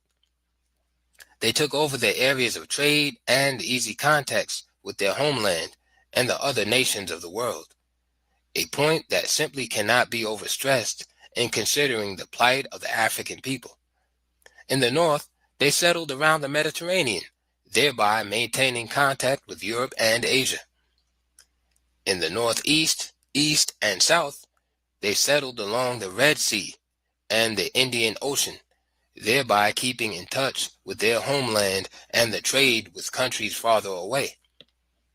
Black Africa was thus hemmed in and effectively cut off commercially and otherwise from the rest of the world. The techniques of penetration and dominance were varied. Some came as peaceful traders, and doubtless trade was all that was intended by many. Africans were always eager traders. The main attraction of foreign traders was that they brought in many new kinds of commodities. These traders had little or no trouble in gaining coastal footholds as trading posts. The land was not sold, but leased. However, the blacks had what the world wanted most: gold, diamonds, ivory, copper, iron ore, and themselves. The trading posts soon became strong fortifications around which villages and towns sprang up as settlers from Asia poured in and armed forces became organized. The Africans watched these developments with increasing apprehension, for the traders were often armed with superior and different types of weapons of war and spent much time in training recruits, including Africans. Indeed, in some areas, a definite pattern emerged: an all-African army under Asian officers, a pattern to be followed later by the Europeans. This was easy enough for the Arabs. They owned the captured Africans who made up their fighting forces. The Africans could blame only themselves for this. Here, as in certain other things, they were still engaged in practices which, while once universal, had long since been dying out or generally abandoned by the rest of the world. This one was the enslavement of captured prisoners of war. When African chiefs and kings began to sell these to slave-hungry Arabs, they set in motion a chain of events that was to undermine the civilizations of the most advanced societies on the continent, further checking their progress and degrading their whole race for another 2,000 years. When the sale of their fellows became the chief source of wealth, African leaders became increasingly estranged from the finest thing in African life: the sense of community and of kinship with all who would be friends. When greed severed the traditional ties of brotherhood, gradual movement of the invaders from the coastal areas inland became relatively easy. Blacks against blacks, with increasing suspicion and hatred, may be traced to the Africans' own slave raids. The inland raids for slaves were resisted by some chiefs, and the raiders were attacked. But this opposition was not always due to any opposition to slavery, but to this kind of direct action which bypassed the chiefs and thereby eliminated their profits. Note: there were, however, numerous chiefs who not only opposed slavery, but fought against it to the death, literally. Some were encircled and with their whole people died fighting the enslaver to the end. End of note. The conquest of the blacks by religion. Other invaders found penetration easy under the banners of religion. Full advantage was taken of the fact that Africans are a very religious people. Note: the Christian churches of 4th century Africa were independent of Western imperialism. They therefore could not be used as basis. End of note. First came the crescent flag of the Prophet. The Islamic advance was three-pronged: proselytizing missions claiming one brotherhood, widespread intermarriages and concubinage with African women due to Muslim system of polygamy, and forceful conversions at sword point. The cross of Jesus Christ followed the Muslim crescent. The cloak of Christianity was a most convenient hiding place for those who had other designs, hence the drive to convert. Conversion here meant far more than conversion to Christianity. As in the case of Islam, it meant change into the white man's image, his ideas and value system. The real object of worship turned out to be neither Jesus Christ nor his Father God, but Western man and Western civilization. Christian brotherhood? Well, yes, in principle. Or, to be practical, you blacks can have all the Christian brotherhood you desire among yourselves. Apartheid was Africa-wide under colonialism and not a peculiarity of the South African system, as so many are led to think. Note, the pattern of continent-wide segregated communities can be seen even today in independent African states. End of note. But what happened in the process of converting the blacks to Islam and Christianity was the supreme triumph of the white world over the black. Millions of Africans became non-Africans. Africans who were neither Muslims nor Christians were classed as pagans and therefore required to disavow their whole culture and to regard practically all African institutions as backward or savage. The blacks in their own right became non-persons, members of a race of nobodies, and so hopeless that self-realization as personalities, even in a subordinate status, could only be achieved by becoming Muslims or Christians. Indeed, in order to destroy completely not only their African heritage but also their very African identity psychologically, they were forced to change their names to Arabic and Christian names. Henceforth, if these black Emils, Johns, Muhammads, Samuels, and Abdullahs happened to achieve greatness in some field, the assumption would be that it was Caucasian achievement, unless a special effort was made to identify the race of the persons in question. Blacks at home in Africa and blacks scattered over the world bore the names of their enslavers and oppressors.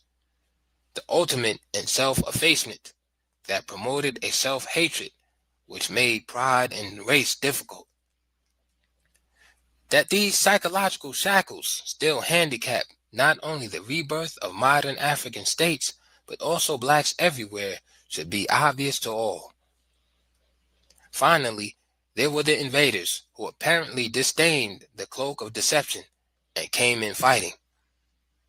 They had no problems. They knew in advance that they would find the Africans almost everywhere unprepared to defend themselves against a well-organized, well-trained body of men, no matter how small. This situation developed as splinter, independent little states became more and more numerous. The use of secret agents seems to be as old as organized states, for the practice of sending spies as goodwill ambassadors, traders, etc., well in advance into a country to be invaded goes far back into antiquity. Those sent into Africa from various lands could report back that 1. The Africans were largely a peaceful people engaged in agriculture, mining trade, fishing, the arts, crafts of various kinds, and manufacturing such things as pottery, furniture, building materials, boats, weapons of war, etc. 2. That these settled states and their generally highly developed social and political systems indicate their advanced civilization. 3. But that they are ill prepared for war, except against their neighbors, who also use the kind of spears, bows, and arrows which we abandoned long since. 4. In general, they have no swiftly moving mounted soldiers. 100 of our dashing cavalrymen with firepower could put 10,000 of them to flight. 5. They are a secretive people, for while they are fully aware of the great mineral wealth of the continent, they use it in a very limited way, mainly for personal adornment, and have no desire to open up to foreigners for world commerce that would greatly benefit them. They accordingly rigidly limit their trading activities, but mainly because Asians hold all of their seacoast and have them cut off from the world and its trade. 6. Finally, the whole of Africa could, with a few exceptions, be progressively taken over simply by picking off one small state after another. For the overall pattern of the continent is one of countless small independent groups, each for itself and itself alone. There is no unity among them. even for a common defense. Since it is the first duty of each chief to protect his people, all seem to be too proud to seek unity with other chiefs, thinking this might indicate a sign of weakness and itself invite attack. Therefore, it could have been truthfully reported to either Asia or Europe anytime during the last 1,000 years that the widespread segmentation and attending disunity among the Africans made them easy to conquer and dominate. Some of these 6 hypothetical items would be valid as conclusions regarding a general situation only after the widespread collapse of strong African states, when small splinter states spread over the continent like an epidemic. But as we shall see, the united resistance of the blacks to white Asian invasions had been going on before recorded history began.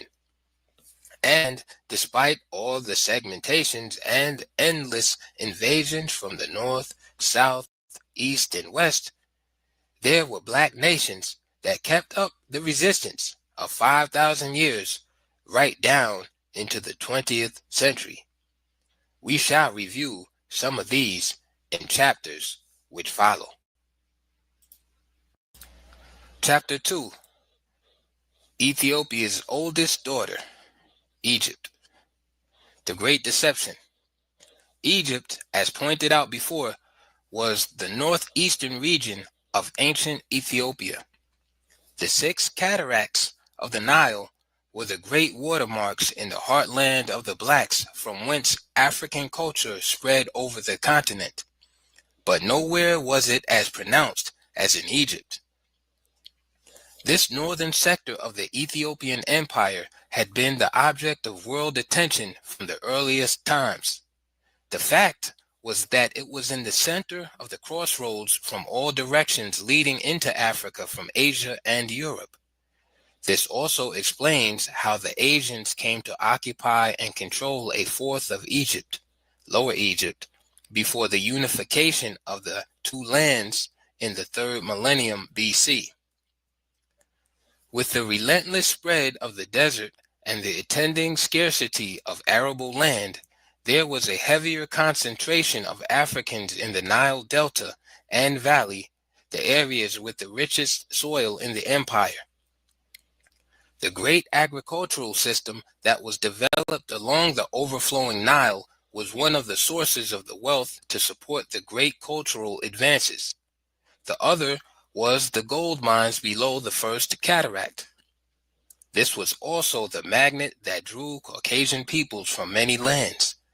As these increased in number and variety, the undermining of black power was accelerated. The melting pot of the races began around the northern perimeter. The end result was always the same. The blacks were pushed to the bottom of the social, economic, and political ladder whenever and wherever the Asians and their mulatto offsprings gained control. This scheme of weakening the blacks by turning their half-white brothers against them cannot be overemphasized because it began in the early times, became the universal practice of whites, and is still one of the cornerstones in the edifice of white power. The white Asians were generally very proud of their sons by black women, but these black mothers remained slaves, while their mulatto sons and daughters were born free and, moreover, classified as white.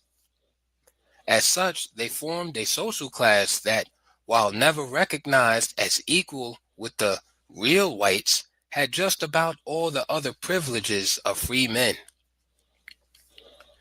The picture was generally the same from about 4000 BC.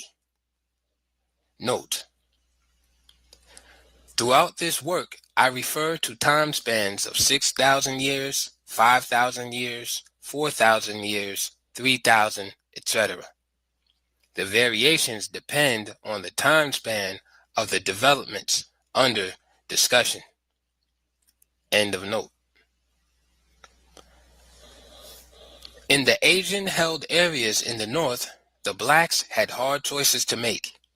As elsewhere on the continent, they had the choice of remaining in their homeland and being reduced to the status of servants and slaves, or, if they were well-to-do members of the professional classes, architects, engineers, or skilled craftsmen, they could remain, become integrated in Asian society, be classed as white, and even hold high positions.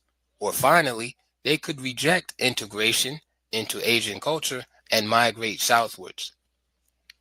This the great majority did. It is therefore not without significance that even today a number of African tribes 4,000 miles south from Egypt still claim it as their ancestral homeland.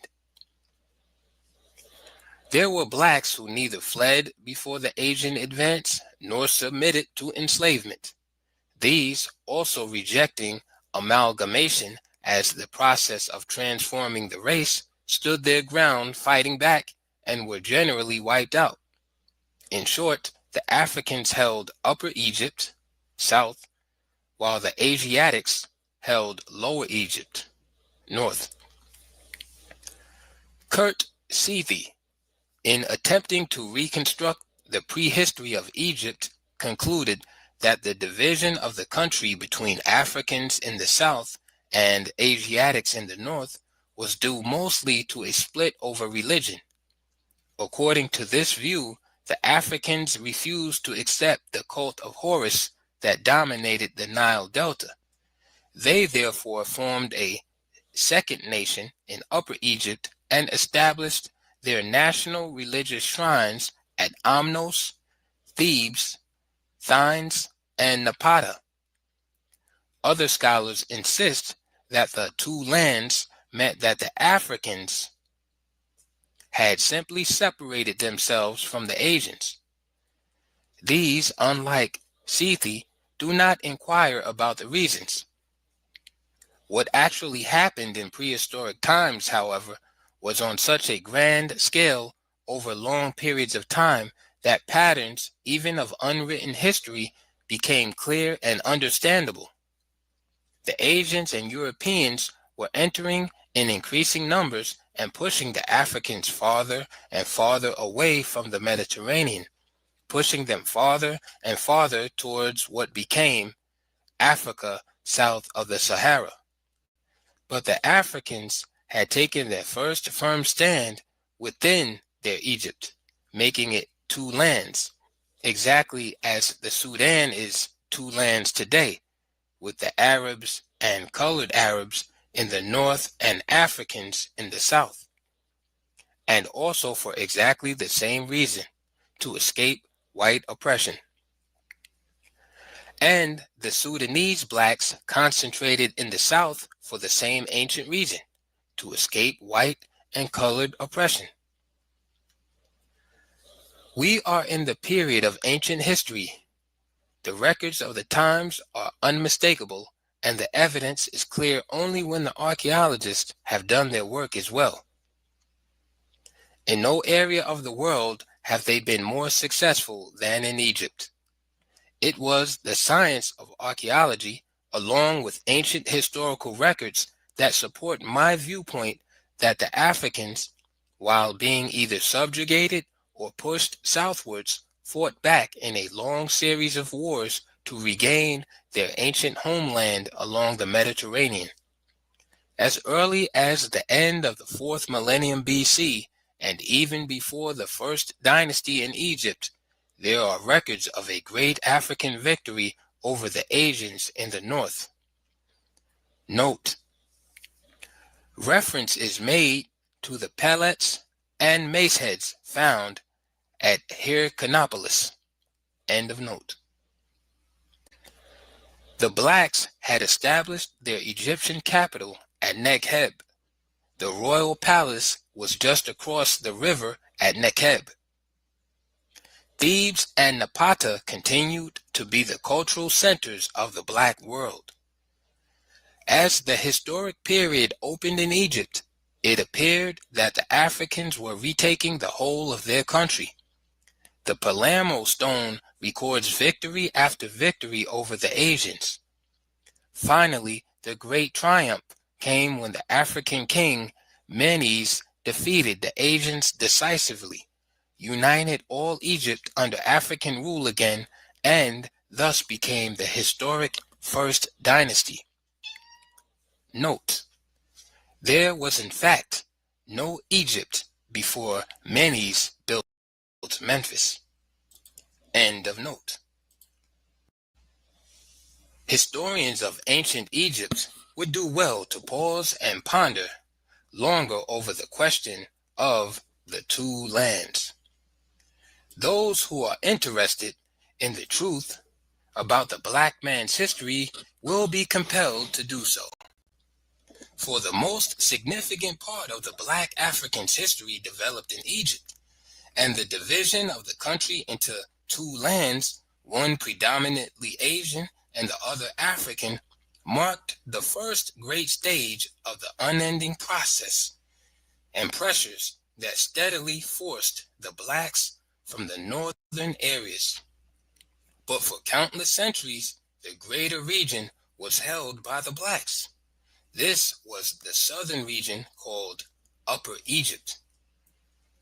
It seems quite clear that the seesaw conflict between Africans and Asians covered centuries back into prehistory, just as it was to continue intermittently for nearly 5,000 years after Menes. Indeed, the Zanzibar Revolution and the purely racial conflict in the Sudan are simply a present-day continuity of the ancient struggle between the invaders and the invaded. After the Asian North was subdued, the African capital city was moved from Nekeb in the south to the north, where the two lands met. Here, astride what had been the boundary, the eternal city of Memphis was built, named for the king, and like Thebes, became the focal point of black power and one of the chief centers of African civilization. In completing the building of Memphis, Menes' nephew apparently believed that he was making the final settlement of the Asian problem, and that this capital city would stand forever. The massive fortification system built to control the Asians stood for centuries. The Africans' literal belief in immortality was reflected in their building and burial arrangements.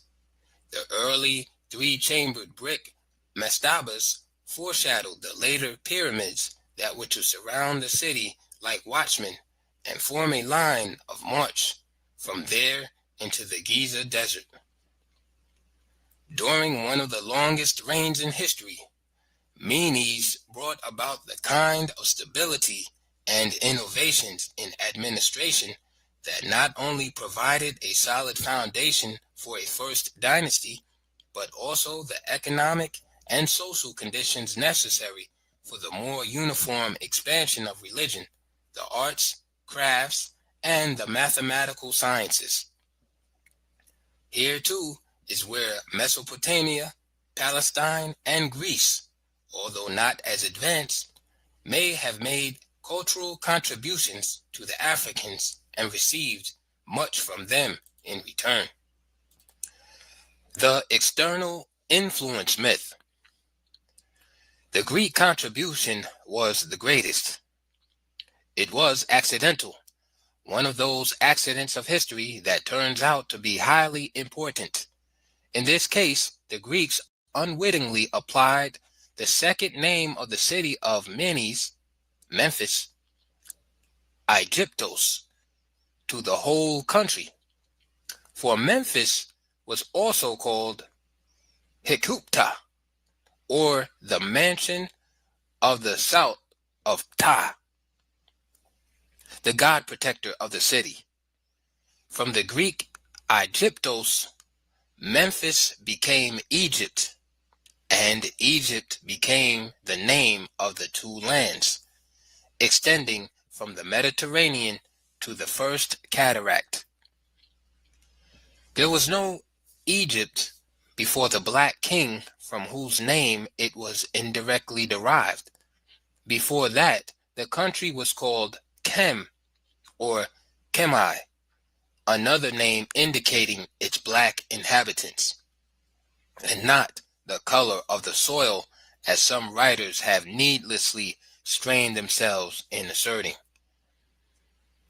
Indeed, the strong predilection of both Europeans and white Asians to replace the names of other peoples and places with their own terminologies was at once a blessing and a curse in the history of the blacks.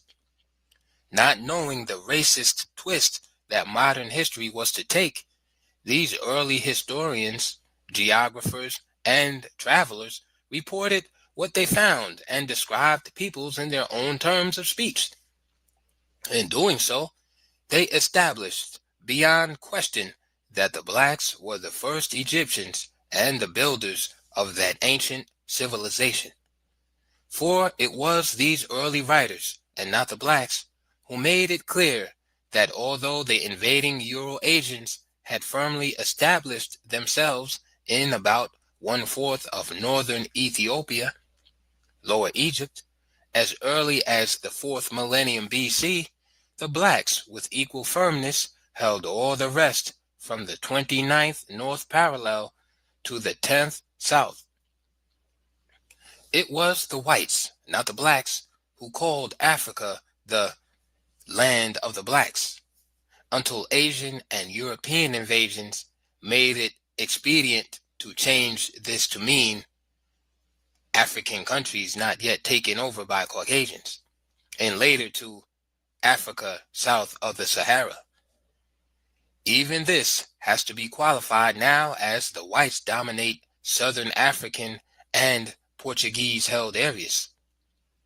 The early whites, again, not the blacks, not only defined all Upper Egypt as black to distinguish it from predominantly white Lower Egypt, but they settled the matter for posterity by calling Upper Egypt the Thebaid and the blacks Thebans, because Thebes, no way, was the oldest and greatest center of black civilization. The curse referred to above concerns the amazing success of modern writers in so blotting out, obscuring, or reinterpreting the earlier writers on Africa that the actual role of the blacks in their own land was practically erased from memory. Their strategy of silence worked, and must have worked more successfully than they could have dreamed. The great silence even fell over the monumental fact that the blacks themselves started the whole dynastic system in Egypt about 3100 BC, and that the great civilization of world acclaim developed after these black regimes began.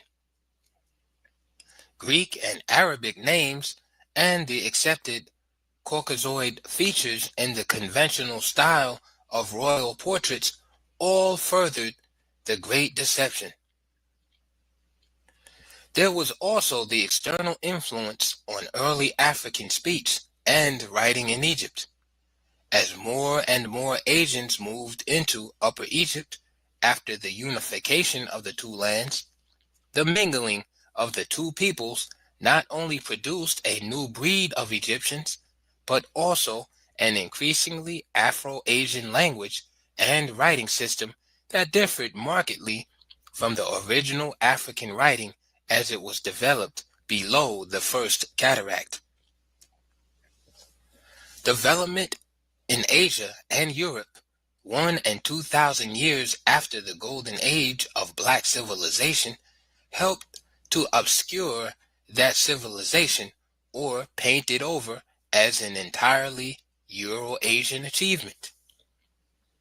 Our task is to begin the removal of this false incrustation, hardened as it is by 2,000 years of unchallenged growth. The time and continuum in the history of the blacks is highly important in reference to the state of civilization in the lands from which the invading groups came during the first 1,000 years of black ascendancy in Egypt and southern Ethiopia, the Sudan. The record is quite clear that the incursive groups were largely tent-dwelling nomads. They had no tradition of great cities with imposing temples, obelisks, pyramids, or indeed stonemasonry at all. In particular, one should note the number of centuries after Thebes and Memphis before their ancient cities were founded. Noe, Thebes, prehistory. Memphis, 3100. Rome, village, 1000 BC. Rome, town, 250 BC. Athens, village, 1200 BC. Athens, city, 360 BC. Antioch, 400 BC. Jerusalem, 1400 BC. Babylon, 2100 BC. In short, what great contributions did these roaming nomads have to make to an already highly developed black civilization? Since even Jerusalem was not in existence, what people in Lower Egypt came from a country with a city as great as Thebes or Memphis? It was the beginning of a new era in the history of the blacks, when an Ethiopian king turned the course of the Nile River by building a great dam at the border between Upper and Lower Egypt for the site of the new capital that was to bear his name. For generations, Memphis was almost entirely an all-African city, with white Asian villages slowly growing up around the outskirts. For the Asians are a very smart and very cunning people. Once conquered, they feigned complete and humble acceptance of African rule. Far from showing the slightest signs of any feeling of racial superiority, they were such masters of the art of dissembling that they could hoodwink the Africans, often under the guise of brotherhood, by capitalizing on their often dark complexions, similar institutions, intermarriages, and mixing with the black population generally as far as possible.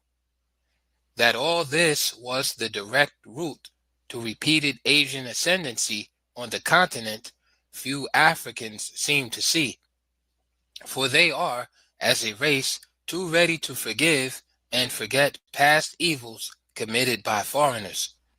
Whereas, on the other hand, a fellow African tribe can easily become a traditional enemy and continue as such for so many generations that no one remembers what the original quarrel was all about. So the blacks were apparently unconcerned about the Asian villages springing up just outside of Memphis, nor about the largest one that was more rapidly developing just across the river on the right bank. This community was to become the Asian city of Fostat that challenged the supremacy of the capital city and eventually helped to change its African character and cause its final destruction. Yet, what I have just stated so briefly occurred only after nearly 3,000 years of glorious history. It remained the capital and one of the greatest cities of Egypt and the world from the 1st to the 20th dynasty, when it yielded to Thebes again. But it was still a great city when Alexander the Great arrived in 332 BC.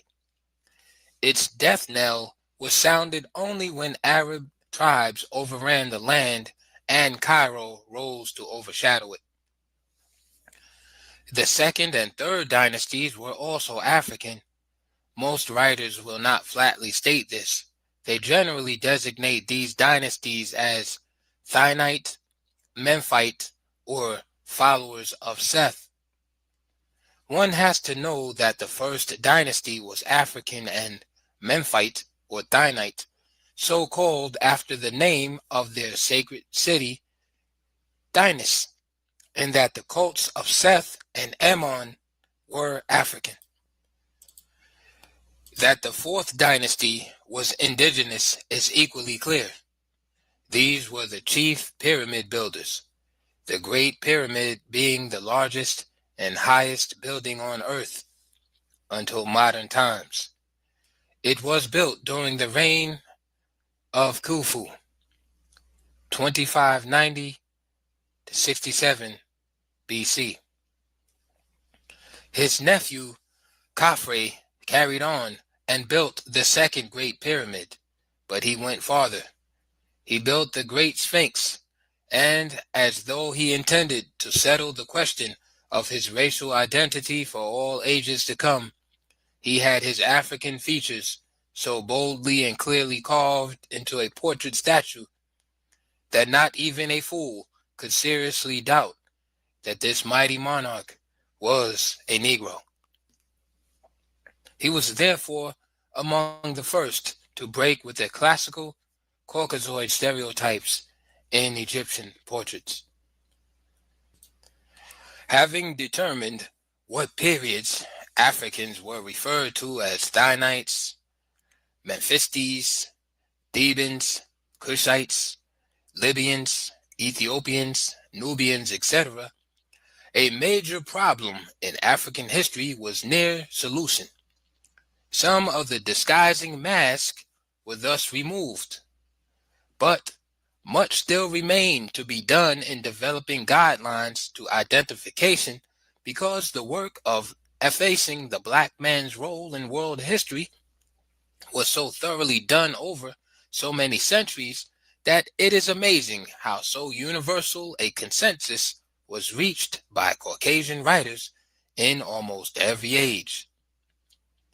Yet it should have occurred to some that, since they themselves knew very well who the black civilization builders were, painstaking research would later reveal all they tried to conceal. I point out repeatedly also that some of the bias is not deliberate, but often so deeply rooted that the white scholar is totally unaware of it. One of these, for example, was Sir Flinders W.M. Petrie, one of the greatest archaeologist historians of Egypt. He tried so hard to be scientifically objective, yet when he unearthed a famous king or queen who was unmistakably Negro, he seemed to be quite puzzled. But like most of his fellow investigators, some of his best thinking was set in motion for a rational explanation. Thus, the find of Sneferu's black queen, Mertetefs, indicated that the royal wife might be of an inferior race and not of the high type. But the guidelines I found useful in identifying who was who are: 1. Knowing the terms used when referring to early Africans. 2.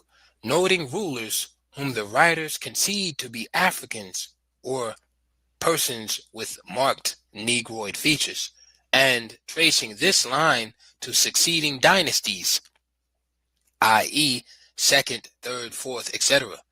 3. Noting what kings or queens in later dynasties claimed an African ruler of an early period as their ancestor, and accordingly venerated and worshipped. 4. Similarly, What kings and queens take the name of ancient black rulers and build temples and monuments to perpetuate their memory? 5. The evidence in stone, inscriptions on monuments, and stelae of various kinds. 6. To what race did the invading rulers from the south belong? And over what kind of people did they rule below the first cataract? 7. And finally, the unearthed statues and portraits of kings and queens of Egypt who were pure Africans. Unless physical anthropologists now wish to change their criteria for determining race, there are a few guidelines to early Egyptians as early black Africans. The fact of black rulers, however, is not as important as the fact of an indigenous black population from which they sprang. For these early blacks were themselves a great people, excelling on many fronts from a line of builders so distant in the past that it seems to have extended into the Stone Ages. It was a society of scientists, scholars, organized religions with organized priesthoods, mathematicians, scribes, architects, engineers, standing armies and generals, stone and brick masons, carpenters, artists, sculptors, cloth makers, slaves, farmers, teachers, gold and silversmiths, blacksmiths, and so on the widest spectrum of an advanced society. Africa, as the cradle of civilization, meant exactly that. These blacks developed one of the oldest written languages. The Egyptian language was an African language with later Asiatic influence, similar to that of Arabic on the African language known as Swahili. And it was as totally destroyed and replaced by a non-indigenous tongue as were other African creations. Nothing better marked the increasing cleavage between the blacks and their half-brothers beyond the cataracts than this linguistic nationalism, the refusal of the retreating blacks to use the Asianized Egyptian tongue. The mulatto problem. The recent revival of Black is Beautiful is no more than that, a revival. The great majority of ancient blacks took great pride in their color, and their resistance to amalgamation may be so interpreted. For one thing they had observed in Egypt was that a dynasty, beginning as all black, could remain unbroken over generations and still in the end become near white in color with not a black face in the royal lineage.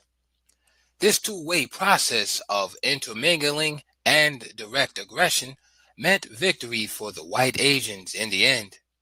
They were already within the country as Egyptians when the conquering hordes from their various homelands swept in.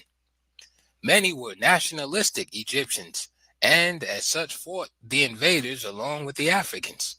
Others, though born in Egypt also, were loyal to their fathers' native countries and sided with their armies. Since the first to be called Egyptians exclusively were half African and half Asian, their general hostility to their mother's race was a social phenomenon that should not be passed over lightly, even though that development followed a universal pattern and therefore was not peculiar to the Egyptians. Its nature is essentially opportunist, a quest for security, recognition, and advancement by identifying with and becoming a part of the new power elite of the conquerors. The invading conquerors not only capture and control all political and economic power by military might, but even though they might be nomadic barbarians, they generally claim to be from a higher civilization and therefore reinforce the myth of being superior, in fact, and not just because of military conquest. Even if no such claim is made, the new ruling classes and all members of their race are superior vis-a-vis the indigenous or conquered people. Expediency and survival itself dictated loyalty and faithful service to the Asian masters in the regions over which they had gained control, first in northern Egypt. This meant that even in the beginning, siding with the Asians was not solely determined by whether one was a half-breed or a full-blooded African. Blacks who did not choose to flee south but remained under Asian rule, even if enslaved, worked harder to gain recognition and acceptance than any other group. Indeed, so anxious were some of these early blacks for integration with the Asians that they themselves did most in creating the new breed of Egyptians, who were to become their mortal enemies. For in an all-out effort to appease the invaders, they freely gave their daughters and other desirable females as gifts to become concubines, thus speeding up the reproduction processes on an ever-widening scale. Nor did this lessen the wholesale capture of women enraged on African villages for the same purpose and for export to Asia. Reference was made to the Egyptians' race of their mothers, for in Egypt, as elsewhere, it was a one-way sexual process. The master race always kept its own women sacred and secluded behind the walls of their homes. They were not allowed to go outside except under guard. African women had no such restrictions or protection. They were fair game for the men of all races, and for them, it was always open season. Many black women preferred death by suicide. Of these, 2 history does not sing.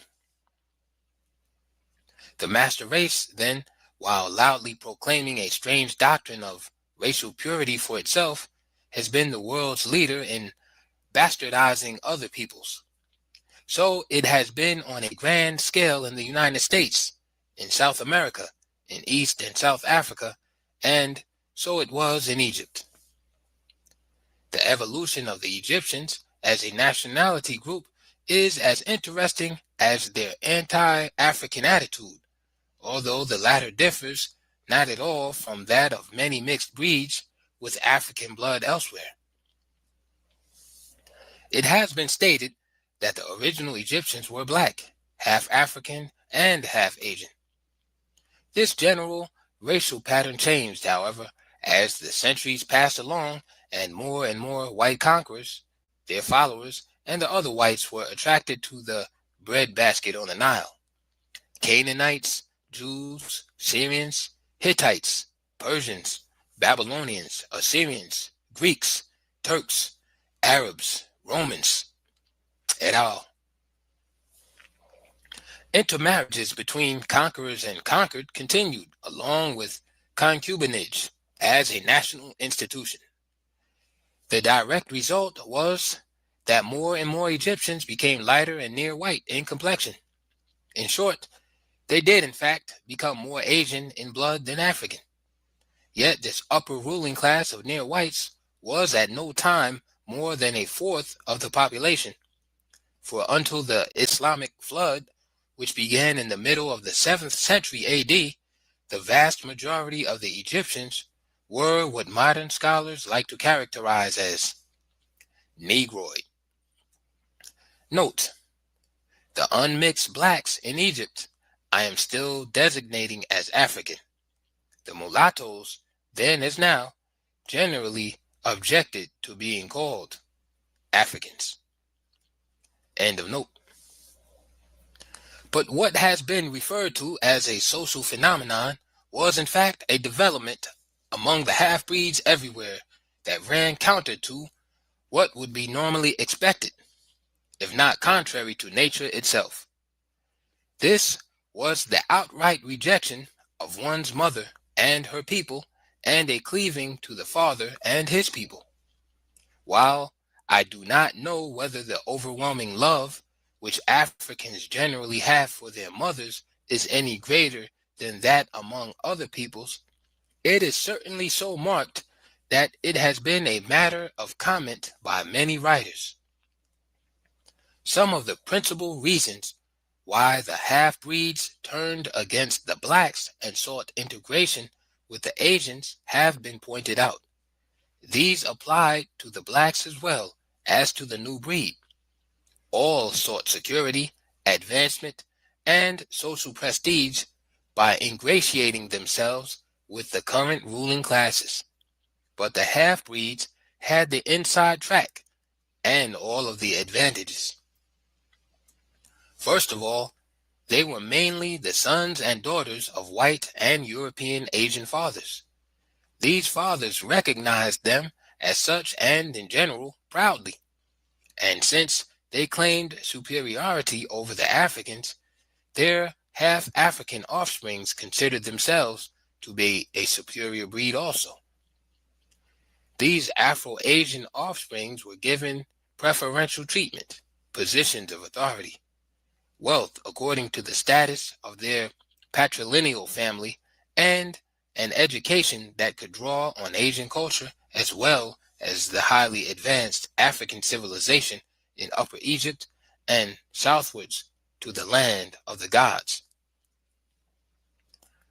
Another situation that was a most potent factor in the half-breeds' attitude toward their mother's race was that more often than not, their mothers were concubinary slaves. This meant that the half-breed was introduced into the lowest level of African life, even from birth.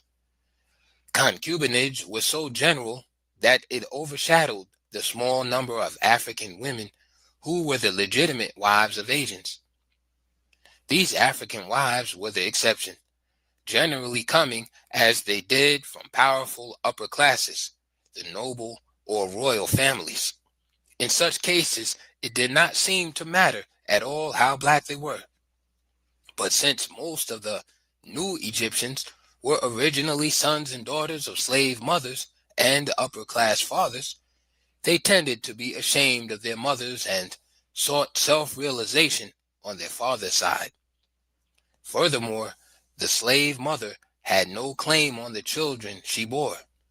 They belonged to the Asian father, who could and generally did consider them as freeborn due to their Asian blood.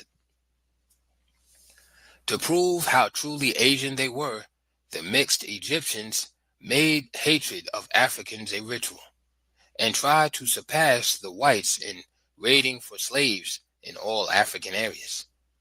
Various Afro-Eurasians who became Egyptian kings declared eternal warfare against the blacks and vowed to enslave the entire race.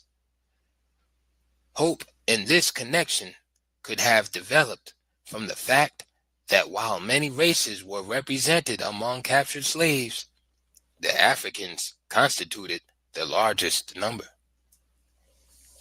Relying wholly on the emerging concept of innate superiority of Europeans and Asians, these people everywhere created a class system that made their bastard offsprings superior to all blacks, and in status next below themselves. The system operated in the 20th century the same as it did in earlier times. The Afro-Dutch coloreds of South Africa fully illustrate most of the points made about Egyptians. The coloreds' hatred of Africans seemed to be even more thoroughgoing than that of the whites in South Africa. Because of their Dutch blood, they too had been given special privileges, a higher social and economic status than the blacks, and a completely separate society. Education and civil rights denied the blacks were theirs. The best available jobs for non-whites were theirs. But above all, they had the magic of the half-white skin that in itself automatically put them above the blacks. Some of these coloreds became hysterical if reminded of their Bantu or Kafir blood. The lightest ones simply deny having any African blood. Yet sometimes nature itself, as though disgusted with these ridiculous pretension, plays a joke on some of the very lightest husbands and wives by presenting them with a black baby, a throwback from black ancestors. The most charitable thing that can be said about the racism of the Dutch Boers and their cape-colored offsprings is that they were ignorant of even the names of great African leaders, not to mention the great civilization they had built just north of where the Dutch first landed. But the Assyrians, Hebrews, Greeks, and Romans could make no such claim to support the myth of Caucasian superiority, for nothing seems clearer from ancient records than that the whole ancient world knew of nothing more ancient than the black man's civilization. The real challenge was standing there in monuments of stone which the blacks had built on a scale that had withstood all passing ages. To meet this challenge, the Asians and their Afro-Asian offsprings set about to do three main things. 1. To destroy everything left by the Africans that indicated African superiority. 2. But where the temples, monuments, etc. were of such beauty and durability that destruction was less desirable than claiming the achievements as their own, in these cases, African inscriptions were systematically erased and replaced with Asian and new Egyptian inscriptions that gave to themselves the credit for whatever achievements there were. Sometimes the inscriptions were so deeply engraved that effacement was impossible, so the workmen would have to conceal these by building stone casings around them. The early African builders had been most exasperating, leaving their statues everywhere, flat noses, thick lips and all. Hundreds of statuettes were carved in various dynasties. These could be thrown away, but what to do with the huge monumental statues that were lined up outside of the most famous temples? The problem was solved by passing those Egyptian rulers who merely had Negroid features. Many of those with all African faces simply had their heads knocked off, all to no lasting avail. The facts of history could not be completely changed. One troublesome fact was that most of the greatest kings and queens of Egypt were black Africans, so great indeed that their names were gladly spread over pages that glorify the Egyptian past. Their names, but not their African identity. In history, these blacks are simply Egyptians and not Cushites, Ethiopians, or Nubians. This is still another technique for deliberately losing track of African history. But the archaeologists' spades just kept turning up statuettes and some remarkable portraits that frustrate some scholars, while others feel challenged and reply with a heavy artillery of misleading words and phrases.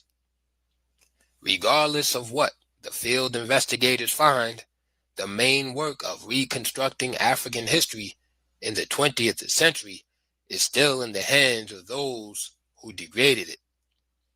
White hands who still have the power to shape it as they will. 3. Finally, the great revolt of white slaves, Mamelukes, in 1250 AD, and their murderous onslaughts against their Turk and Arab masters ended forever the general enslavement of whites, and thereafter led to a concentration on the enslavement of blacks only.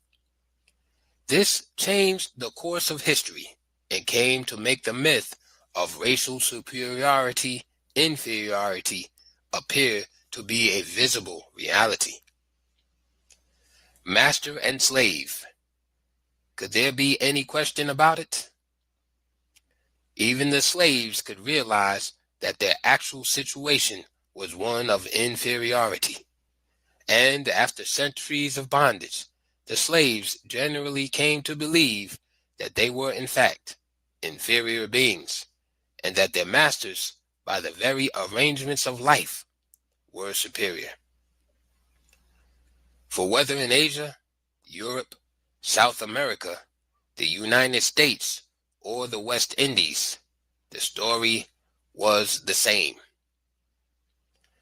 The essential links with their past were broken. All knowledge of former greatness was lost. Even their kinship and family relationships were destroyed along with their true names. They were not regarded as human beings. They became a race of outcasts, hating themselves for being. The Caucasian triumph was complete. In the course of time, the Egyptians became more and more conscious of their separate national and non-Asian identity as Egyptians. The term Asian, of course, covered numerous white nationality and ethnic groups. Asian blood had no specific meaning. It might be Hebrew, Mongolian, Arabic, Persian, Indian, and so on. Egyptian nationalism, with its sense of independence, could evolve all the more easily because of this lack of exclusive identity with any one of their kindred nationalities. Another important factor was the relatively unmixed Asians and a sprinkling of Europeans who had been living in the country for so many generations that they regarded themselves as Egyptians, owing no loyalty to their native lands and ready to fight as Egyptians when Egypt was attacked or herself went to war. Here again, we see additional reasons why the Egyptians felt more Asian than African. They become even clearer if we keep in mind that during all the centuries of Egyptian evolution to a separate identity and nationhood, relentless warfare with the Africans continued. As long as the Africans seemed resolved to retake Egypt, no pharaoh could rest easily. From the record, extending over several thousand years, it seems that the blacks intended to reconquer Egypt as Menes had done or fight on forever. They seemed to take their most devastating defeats as mere temporary setbacks and always invaded or attempted to invade Egypt again and again. And again, note the very different Western version. Is this one of the principal reasons the Egyptians hated them so much? Was the mass enslavement of Africans a part of a scheme to break the power and end the eternal threat from the now southern land of the blacks? I am, of course, fully aware that the same ancient records may be read and interpreted in such a way that one would think that most of the invasions were one way from Egypt into the all-black countries below the First Cataract, and that, indeed, the Africans were no match for the mighty Egyptian armies, but generally turned tail and fled. In this and 100 other instances, I simply read the record differently. The great chain of defense fortifications the Egyptians built facing south at the First Cataract were hardly built to prevent themselves from invading the Black Empire. As late as the 12th dynasty, records still refer to wars against the Asian invaders and to defense measures, such as building walls on the eastern frontier. They had been expelled en masse from the rich Delta region in 2040 BC. Note, this is the generally accepted view. I note elsewhere that it was not a mass expulsion of Asians. End of note. But they always returned, if not as conquering warriors, then as peaceful traders or friendly migrants seeking a home. It should also be remembered that Egypt was not always the innocent object of aggression, but was herself often the invading aggressor in Asia. She also enslaved many Asians and marched them back to Egypt, men, women, and children. It can be said with certainty, therefore, that some of the many invasions of Egypt were invited or provoked by Egypt's own imperialistic adventures. Yet, they may well have been countermoves to check the constant invasions from these regions. The African masses courted from all directions as their own leaders progressively became Caucasian, Hamites, and Semites, and as many who were unmistakably full-blooded Africans became as predatory as were their known enemies. Note: one lesson of history is quite clear.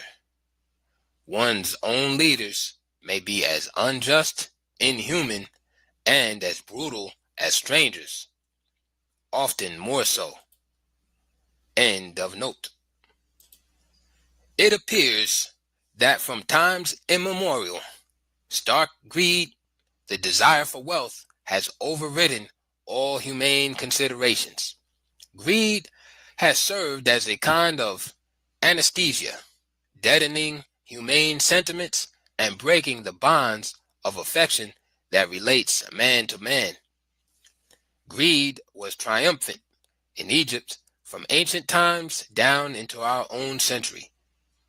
It was the major slave exchange center in Africa. Nubia, the northern Sudan, was not only the chief source of supply for slaves who were marched up to the Second Cataract, but it was also the main source of gold, ivory, ostrich feathers, precious stones of many kinds, ebony, and animal skins. These enriched Egypt in her expanding international trade.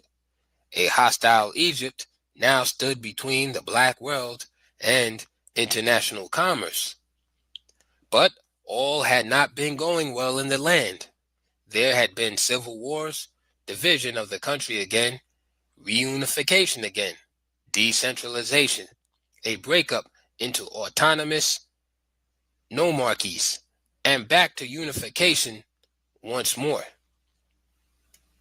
These ups and downs seem to be according to the strength or weakness of the leadership in any given period, or the role played by the conquerors in unifying or failing to unify the country. Black Egypt turning brown and white. The long stretch of the centuries into millenniums made it easy to delete some of the most significant developments in those early ages in Egypt. The emergence of great leaders and long periods of remarkable achievements were followed by weak leaders and long periods of national disorganization and chaos in such amazing cycles that it seems that some relentless socio-political law was operating in the land. Centralized government, first instituted by Menes, always collapsed as civil war spread over the provinces and constituent kingdoms. One of the worst and most fateful periods of crisis was during the 7th, 8th, 9th, and 10th dynasties, 2181 to 2040 BC.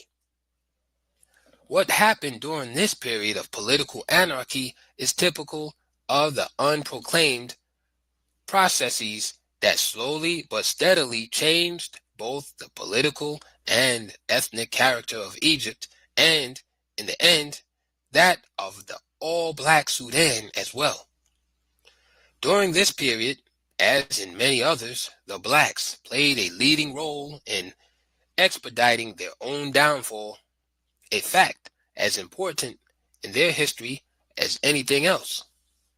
In Egypt, it was an almost endless power struggle, both within the royal lineages on the national and provincial levels, and between the various provinces. The civil strife became more intense and bitter as the largest and strongest provinces, such as Thebes, tried to force the others back into a state of national unity. The trouble was that too many nomarchs, chiefs, were trying to do the same thing, each being ambitious to become the pharaoh of all Egypt at the very least, and all Ethiopia if possible, Egypt and the Sudan. Held in the center of the empire, Upper Egypt, for 141 years. 141 years of retrogression and destruction. Both ends of the empire broke away from the center. The northern end, white Lower Egypt, became independent again, and more white spread over Upper Egypt, taking full advantage of the general upheaval and promoting it by forming alliances with various provincial chiefs in the warfare against others. Since Lower Egypt also had internal strife among its now independent provinces, Delta chiefs did not hesitate in accepting the invitations of black princes to form alliances and lead troops into Upper Egypt. Asians also marched across the desert from Libya, where they had also replaced the indigenous blacks and were now the dominant population. The steady transformation from black to brown to white becomes even clearer if it is remembered that after the unification of the two lands, the whites of Lower Egypt had every legal right to travel and settle in black Upper Egypt. And while there was always a general opposition, there had been a steady infiltration from the beginning. They, like their Libyan kinsmen, always came in a manner that never caused immediate harm. Small numbers spreading out, and then gradually forming separate communities next to an African village, town, or city. They became an integral part of life in the provinces, became the active supporters of the local chiefs, nomarchs, married into their families, and by so doing, in time became legitimate chiefs themselves. The Asian power base was thus firmly established in provinces, and established so slowly without fanfare that it appeared to be an imperceptible development. The same changes had been taking place on the national level in some of the royal families. But the biggest changes in the racial character of Egypt always occurred during the crisis periods of political decentralization and civil disorder, when the whites came in hordes and spread over the country. The already established Asian communities served as magnets, but the overflow of settlers caused the building of numerous new communities.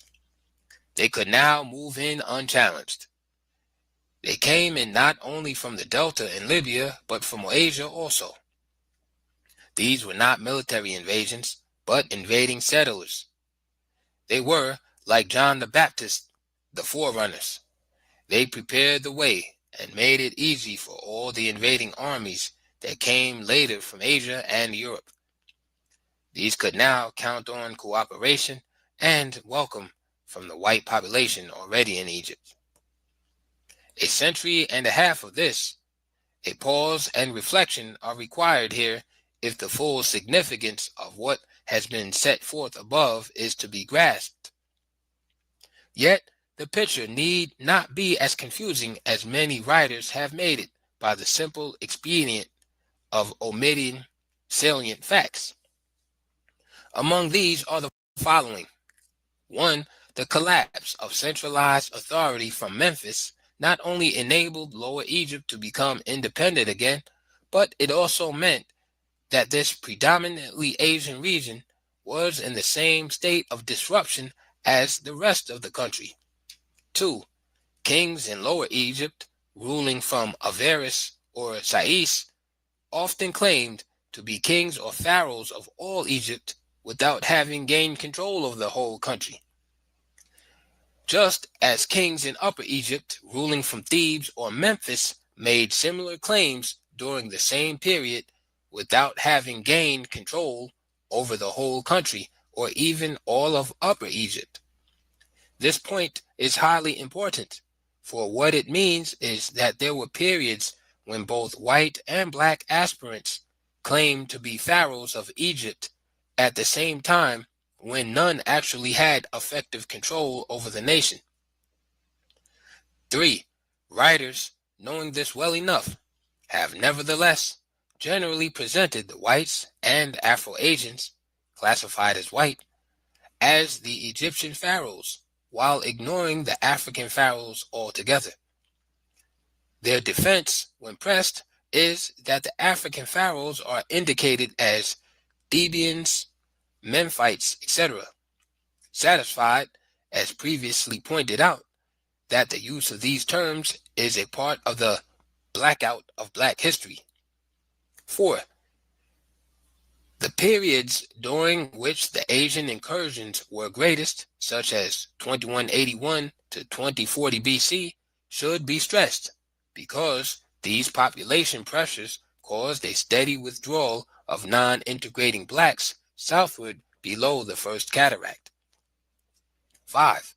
To overlook this early separatist movement among the blacks is to neglect one of the most important keys to the fuller understanding of black Egyptian history. But just as the blacks had withdrawn in large numbers from Lower Egypt as it became more and more white and began to settle beyond what became the border between Lower and Upper Egypt, so now they had been moving from place to place in Upper Egypt in a futile effort to escape from the ever-pressing whites. These were the blacks who finally joined others in the south, Nubia. Nubia, therefore, revolted and became independent during the same period of general collapse at the center. But the compelling reasons, as stated elsewhere, appear to have been resistance not only to the increasing Asian power in Upper Egypt, but also to the African and Afro-Asian pharaohs whose integration policies promoted the spread of this foreign power in what had been an important region of their homeland. It was black separatism and racialism without apology. It was even something more than a resistance movement against the political domination of foreigners and the social degradation of the blacks that always followed. But it was a stubborn resistance to the extinction of the race itself through amalgamation. These were the first of the race for whom black was in fact beautiful, and not just a catching slogan of the day. The expansion of white power from the Delta into Upper Egypt had been going on slowly long before the age of weak kings. They had been appointed as ministers, court officials of various kinds, trade commissioners, army officers, and soldiers. The 90-year reign of Pepi II, the longest in history, was in their favor. For while Pepi had been a strong leader and a mighty king during the first 50 years of his reign, the general upheaval began when he had become too old to govern or even know what was going on in the country. This unheard of long reign made the sixth dynasty the introduction to the era of chaos. This was the period of simultaneous dynasties of Asian, Libyans, and Theban pharaohs, and several different capitals. There were so many kings during the 8th, 9th, and 10th dynasties with very short reigns that many of their names are unknown. Finally, the line of African kings ruling from Thebes first overcame the other powerful Asian dynasty in Upper Egypt, that was centered at Heracleopolis and proceeded with the awful task of uniting the empire again. Strong rulers had begun to emerge again in 2133. So the 11th dynasty of the great Mentuhoteps began 93 years before the 10th dynasty ended, a further illustration of points previously made. Mentuhotep II was probably the greatest of 11th dynasty kings. It was he who undertook to settle the white Asian problem forever by reversing the policy of integration and expelling them from Lower Egypt. Historians of the period write that he did expel the Asians from the Delta in 2040 BC. This too is misleading, for while he did indeed reconquer Lower Egypt again, and probably believed that reunification with the Black South would be easier if he first drove the Asians out, he was now 1,000 years too late for such a task. The Asians could not be expelled en masse in any event, for all Lower Egypt was overwhelmingly an Asian population and had been so far for centuries beyond record. Nobody knows at what point in time they became the dominant people there. What Mentuhotep did was to put the government to flight, along with its army and other known supporters. Besides, the Asians were now dispersed all through the provinces of Upper Egypt. The compelling reason for the reconquest of the Delta was always economic. In fact, race itself was an economic factor. When Asians controlled, it was a commercial blockade of the blacks from direct world trade and international relations in general. Therefore, the second reunification in 2040 ushered in another golden age in black history. African ships of commerce sailed the seas again. Nationwide reconstruction was pushed, and the revival of learning, science, the arts, and crafts marked the 11th and 12th dynasties. The most important lesson the black world can learn from its history is that there was an economic development base for each and every advance. Meanwhile, the blacks concentrated in the South had firmly fixed the dividing line between themselves and their brothers in Upper Egypt at the First Cataract. This too meant war, because the South was the richest region in mineral resources.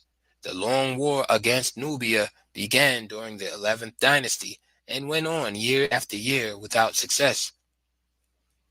A very real problem now was the attitude of the black troops from Thebes toward a war against their brothers in the South.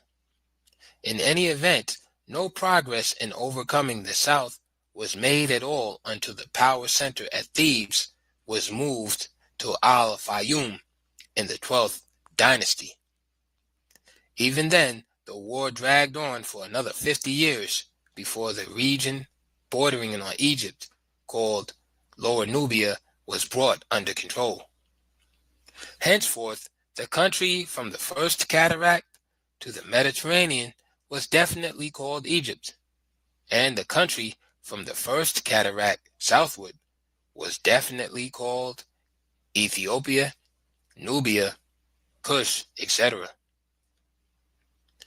The end of the 12th dynasty in 1786 ended nearly 3½ centuries of great leaders and, therefore, great progress. Yet, once again, the cycle of disaster returned with the 13th dynasty. Mental pygmies sat on the thrones, once occupied by giants. Nearly 2 centuries of internal strife and decay followed. Lower Egypt, of course, had quickly become independent again, for the third time. This meant an increased and unrestricted flow of Asians into the country. A period of turmoil was also the opportune time for great armed invasions. Among these invaders were the Hyksos, the children of Israel, according to the historian Josephus. This invasion of Egypt in 1720 BC was ruthless and aimed at nothing less than the extermination of the Egyptian people and their replacement by the Israelites. They did not succeed in this, but settled down to rule the country as the 13th and 16th dynasties and stayed as a powerful influence for over 400 years. Note, some writers say that they were Arabs and that their rule lasted about 250 years. End of note. The important point here is that Semites poured into Egypt following its conquest by fellow tribesmen, and that this still further advanced the Asiatic character of the Egyptians. Hyksos' power was broken during the 18th dynasty, and many were expelled en masse. They returned to Palestine and founded Jerusalem. Meanwhile, Egypt was developing into the new empire, and during the same dynasty in which the Hyksos had been expelled, she struck back by conquering the Hyksos homeland in Syria and extended conquest to the Euphrates. It should be noted that the greatest Hebrew invasion of Egypt occurred about 600 years before Moses and the captivity. One reason why the great issues in African history must be both reviewed and expanded is that anyone who dares to challenge the prevailing and widely held viewpoints is in a position far more precarious than that of little David facing the towering and mightily armed Goliath. Here, an almost universal army of giants standing steadfastly in defense of the Africanist ideologies they have developed must be combated.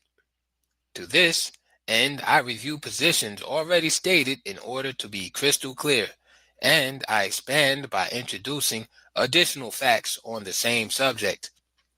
Indeed, I might be properly accused of overemphasizing one point on which most scholars are already agreed: the great antiquity of African civilization. But the greatest of all issues is right here in the general agreement that at the very earliest period known to mankind, an African civilization in the areas later called the Sudan and Egypt was fully developed, with all the arts of civilized life already matured. Its beginning being placed so far into the early history of the world that it is beyond the reach of man. Since the most compelling evidence forced scholars to these conclusions in recent times, the prevailing racist theories of history created a very real dilemma.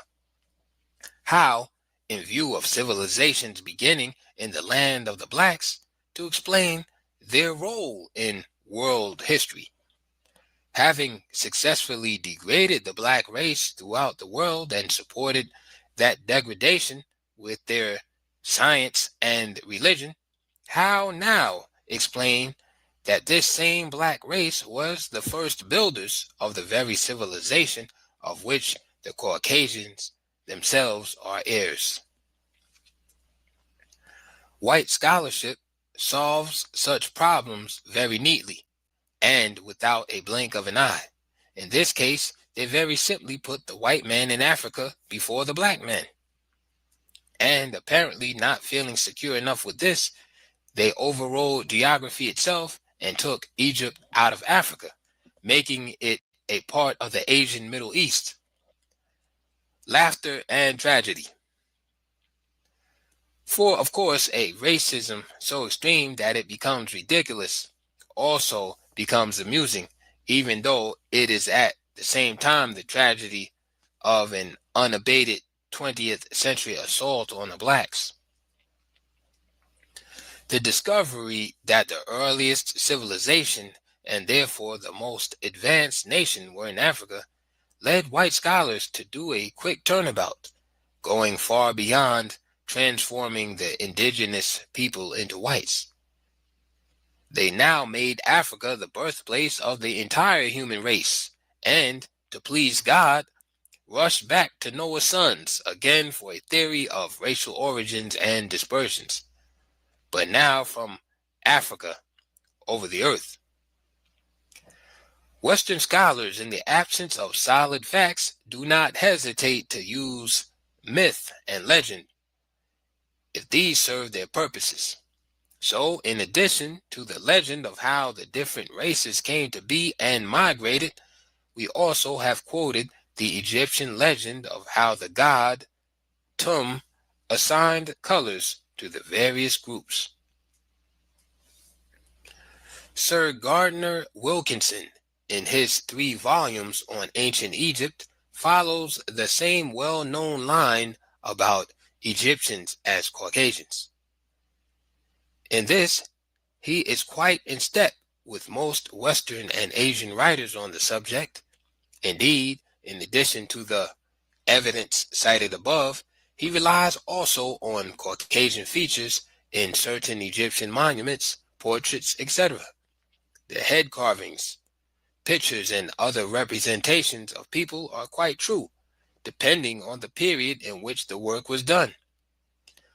Was it done during the long era of classical representations when all portraits were of a standardized form? The subject was idealized in an artistic attempt to make him look quite different than he actually was. In fact, a true representation of the individual was considered vulgar.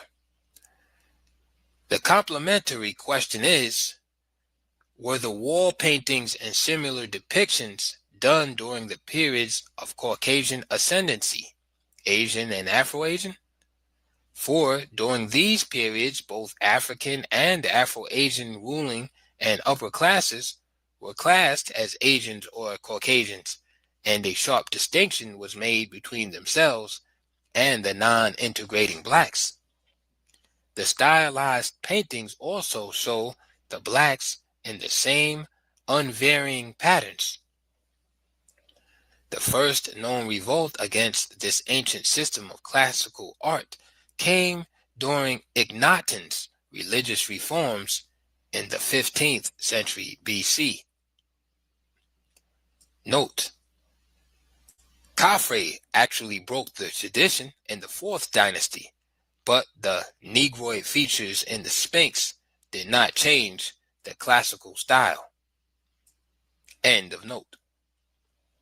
Anyone examining these early paintings will readily see why African history is so confused and so often misleading.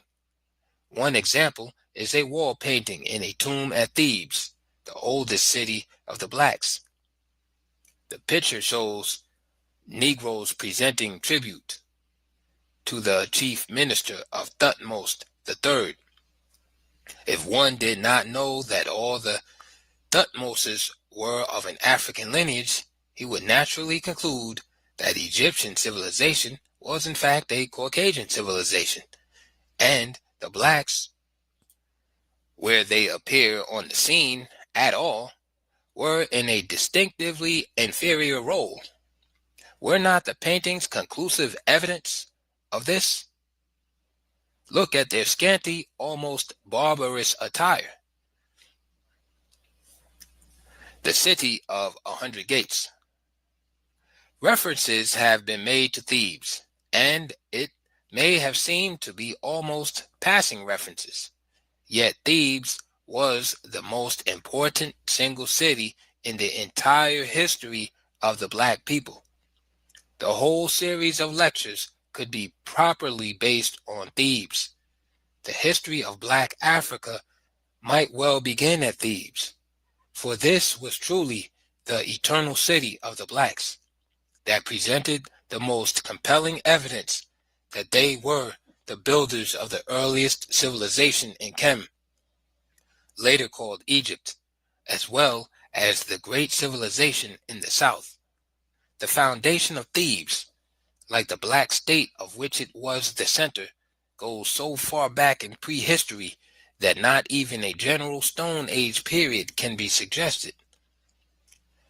This city is another example of what was meant when I suggested earlier that research workers should not shun the enemy authorities because they themselves inevitably present factual data that contravene positions previously taken. I am not speaking about those scholars who present the various conflicting theories and viewpoints of the different schools of thought. It should be needless to say that this is desirable or that reference is not made to such writers, but reference was made to those historians who espoused such doctrines as that of an indigenous white African society before the arrival of the blacks in Africa, and then later on themselves unwittingly showing that such could not have been the case. So almost all are forced by the evidence to concede in one place or another, and often in very guarded or ambiguous language that 1. The blacks were also called Thebians because 2. All Upper Egypt was for centuries called the Thebaid after its greatest city Thebes and its people, the Black Thebans. 3. That the Thebaid also referred to the city itself as the intellectual center of Black Africa, the chief seat of learning, of science, religion, engineering, and the arts. Thebaid, therefore, could mean the whole of Black Egypt or the university city, depending on the inflection of the voice. 4. That the Asian whites were held rather firmly in the Delta region they occupied in Lower Egypt until the unification of the two lands under Menes. 5. And that the much heralded Egyptian dynasties were African founded and were nothing more nor less than the African traditional lineage system, matrilineal in character except when it was made patrilineal after Asian conquest or the great Egyptian transformation. I have said that the confusion in African history did not develop accidentally or because of a long series of unfortunate circumstances. The confusion seems to have been deliberately contrived. All specialists on ancient Egypt whose works we have examined were quite familiar with all the facts presented here.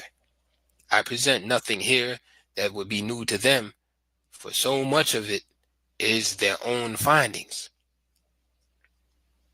Consider how much confusion and misinterpretations would have been avoided if they had stated the well-established fact that the Ethiopian Empire still included most of Egypt, even after the Asian occupation of the Delta, that it extended southward over northern Abyssinia, present-day Ethiopia, and that states such as Wawet, Nubia, Kush, etc. were, like Egypt, lesser divisions of that vast empire.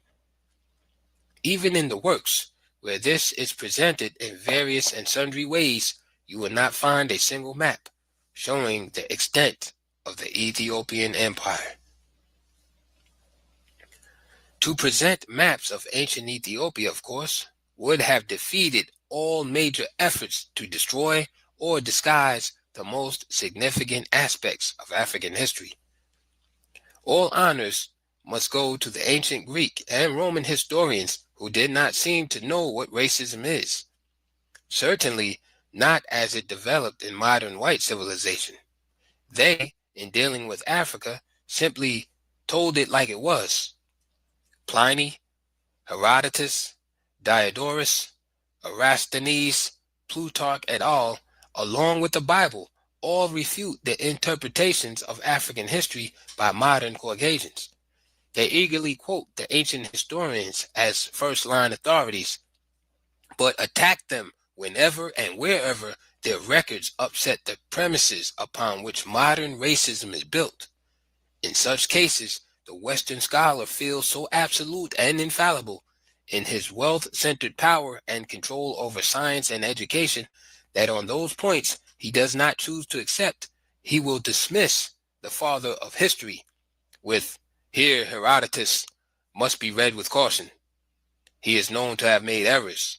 He did not travel very much in Africa," or "It is very likely that Diodorus was relying on oral tradition here," or "They may have confused the Greek Ethiopia, which means the black land, with Chem, Egypt, which also means the black land."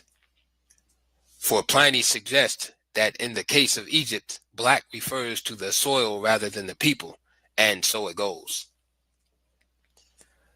Throughout the study of the black man's history, we may find ourselves constantly misled or puzzled if we forget that practically all the names and terms in use are not African names and terms, but Greek, Roman, Arabic, Anglo-Saxon, etc. Some of the more recent pre-European and pre-Asian African names, however, have been rediscovered. One of these earlier names for Thebes was the No, the Na-Amun of the Bible and ancient Hebrew writers. But the African name was Waose, and, like the Greek Theobald, referred to all Upper Ethiopia or Upper Egypt. The blacks also made the distinction between Waose, the Theobald, and Noe, Thebes, the university city.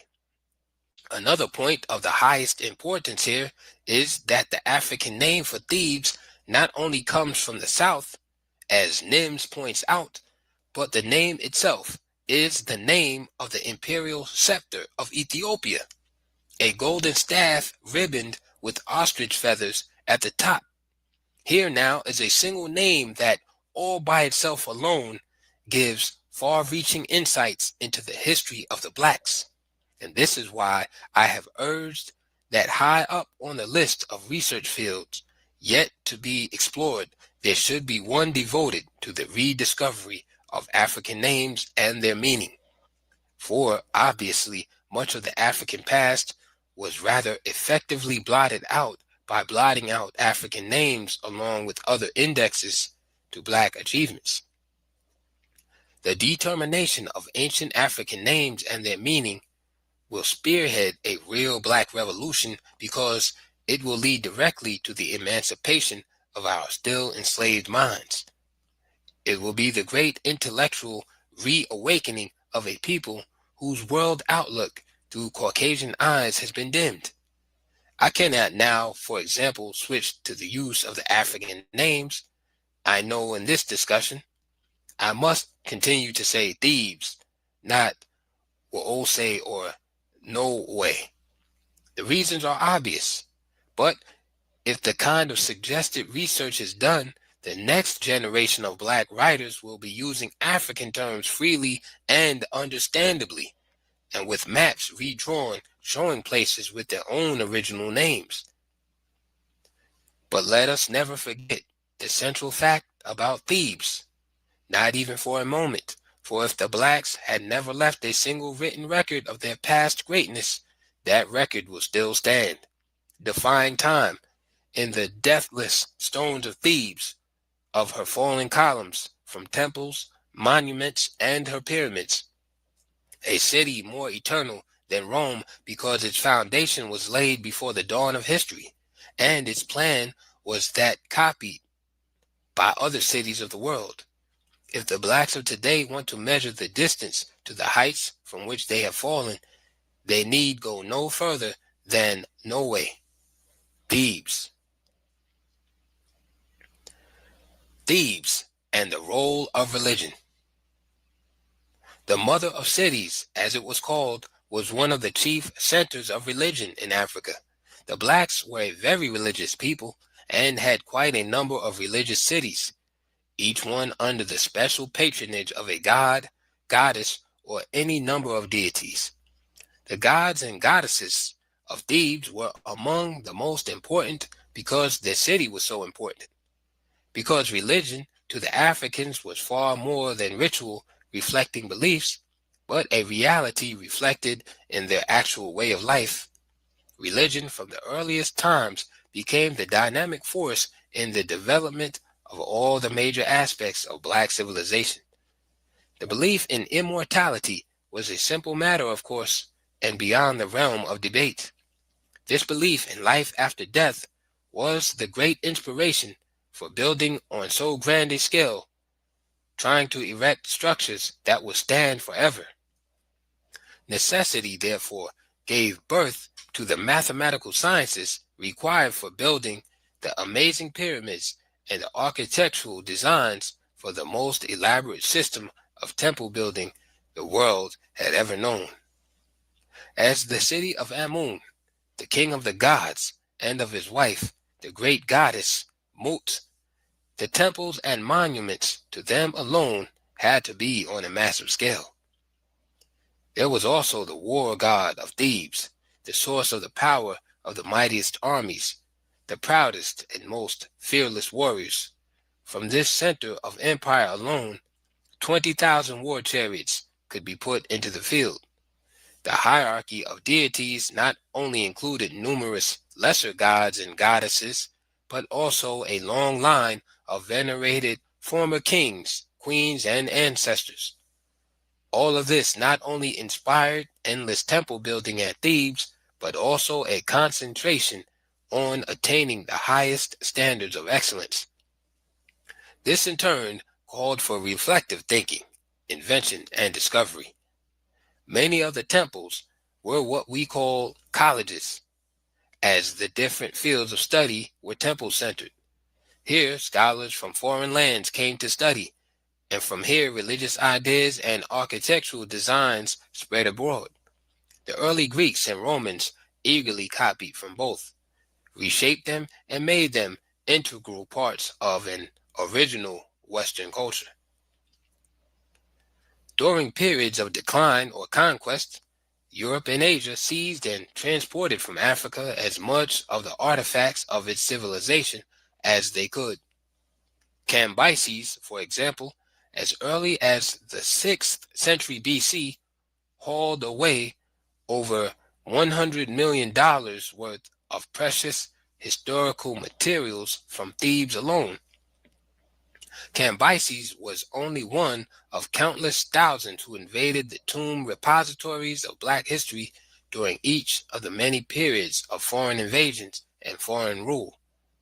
For these tombs not only contained valuable historical records in different forms, but also great treasures in gold and precious stones. In these cases, the historical records were generally destroyed incidentally and not deliberately. The raid on graves and the great tombs were for the great treasures to be found there. But the stolen gold and other treasures were of no importance when compared with the mass of priceless historical materials that are scattered over Europe and Asia, some in museums, some destroyed or thrown away, all from the heartland of Black civilization. Today, the descendants of the robbers still smugly declare, the Blacks never had any worthwhile history. If so, where are their records? The still interesting fact about Thebes is that many of its formerly great temples were prehistoric ruins even 5,000 years ago. The most ancient temple at Karnak, for example, in what was the center of Noé, goes back beyond the reach of man's records. No other city on earth ever had so many temples, and even today there are more ruins of temples there than anywhere in the world. Because of the splendor of their architectural designs and the colossal size of the structures, they, like the pyramids, became wonders of the world. Religion was not only the immediate occasion for the development of art and architecture, but it also inspired the drive for bigness, the grand design, on a scale as huge as human skill and effort could achieve. Nothing less was befitting the gods. The keepers of the temples of Thebes and elsewhere became a powerful priesthood, thus indirectly reducing the power and influence of chiefs and kings who, in traditional Africa, derived their real powers as the official intermediaries between the gods, sainted ancestors, and the people. If an African king or chief had any real political power, it was acquired either by virtue of his religious functions or because of the prestige of being a great general and victorious warrior. Otherwise, the council was the constitutional center of power. Moreover, religion became the basis of political power in a subtle and more far-reaching sense. For back behind the impenetrable curtains of time, shrewd leaders saw the overriding mystery of religion as a controlling force in the lives of men. It appears that in almost all societies, religion was recognized not only as the principal means of social control, but the equally certain source of economic wealth and political authority. From the chieftain's role of offering prayers and sacrifices to the gods, the steps to his own claim of kinship with the deities were easy enough. For who can gainsay one who is in exclusive communication with the Almighty? Although divine kinship was never widespread over the continent, it seems to be true that the ideas and practices of the divine despots of the Orient did penetrate and influence a number of African kingdoms. The point of all this is that religion made the people submissive, obedient, and all the more so if their ruler had a superhuman role and even kinship with the gods and the protecting ancestors. For did this not mean then that rulers held all the keys to heaven? Indeed, the chiefs and kings had evolved into the very instruments of the people's salvation. The state's income from religion stemmed from the requirement of sacrificial offerings from the people. This might be from 10 to 50% of what each individual produced or earned. But where the traditional constitutional law of the blacks prevailed, the people contributed of their means willingly for a quite non-religious reason. The central treasury belonged to the people and was maintained for people's welfare, and not only for public projects, but for the relief of each and every individual in distress whose needs could not be met by his family or clan. However, African constitutional law received its first blows in Egypt in the wake of numerous invasions and foreign rule, followed later by its almost complete destruction by Muslim and European conquest. The ancient religion that gave birth to science and learning, art, engineering, architecture, the resources for a national economy and political control, that same religion was the mother of history, of writing, of music, the healing art, the song, and the dance. The first historians were the professional storytellers and traveling singers. Both recounted the deeds of leaders, important events such as wars and migrations, and how and by whom the society or state was founded. Poetry and music were the creations of the people in general, and, like the dance, came so easily that they seemed to be the natural heritage of everyone. The dance also recorded a message, just as the various musical instruments and singing tell a story, appealed for spiritual aid from God and ancestors, expressed joy for successful harvest, hunting, victories in war, or forms of prayer to ward off the evil spirits that always seek to overcome the good. Sickness is one of these evils, hence the association of medicine with the spiritual forces for good. The ritual for appealing to a power beyond man is called magic by Westerners, that is, if they are discussing Africa. Exactly the same belief and practice are called divine healing in Christendom. The great civilization of the blacks that for countless ages was centered around Noe, Thebes, did not just happen. Progress does not happen automatically.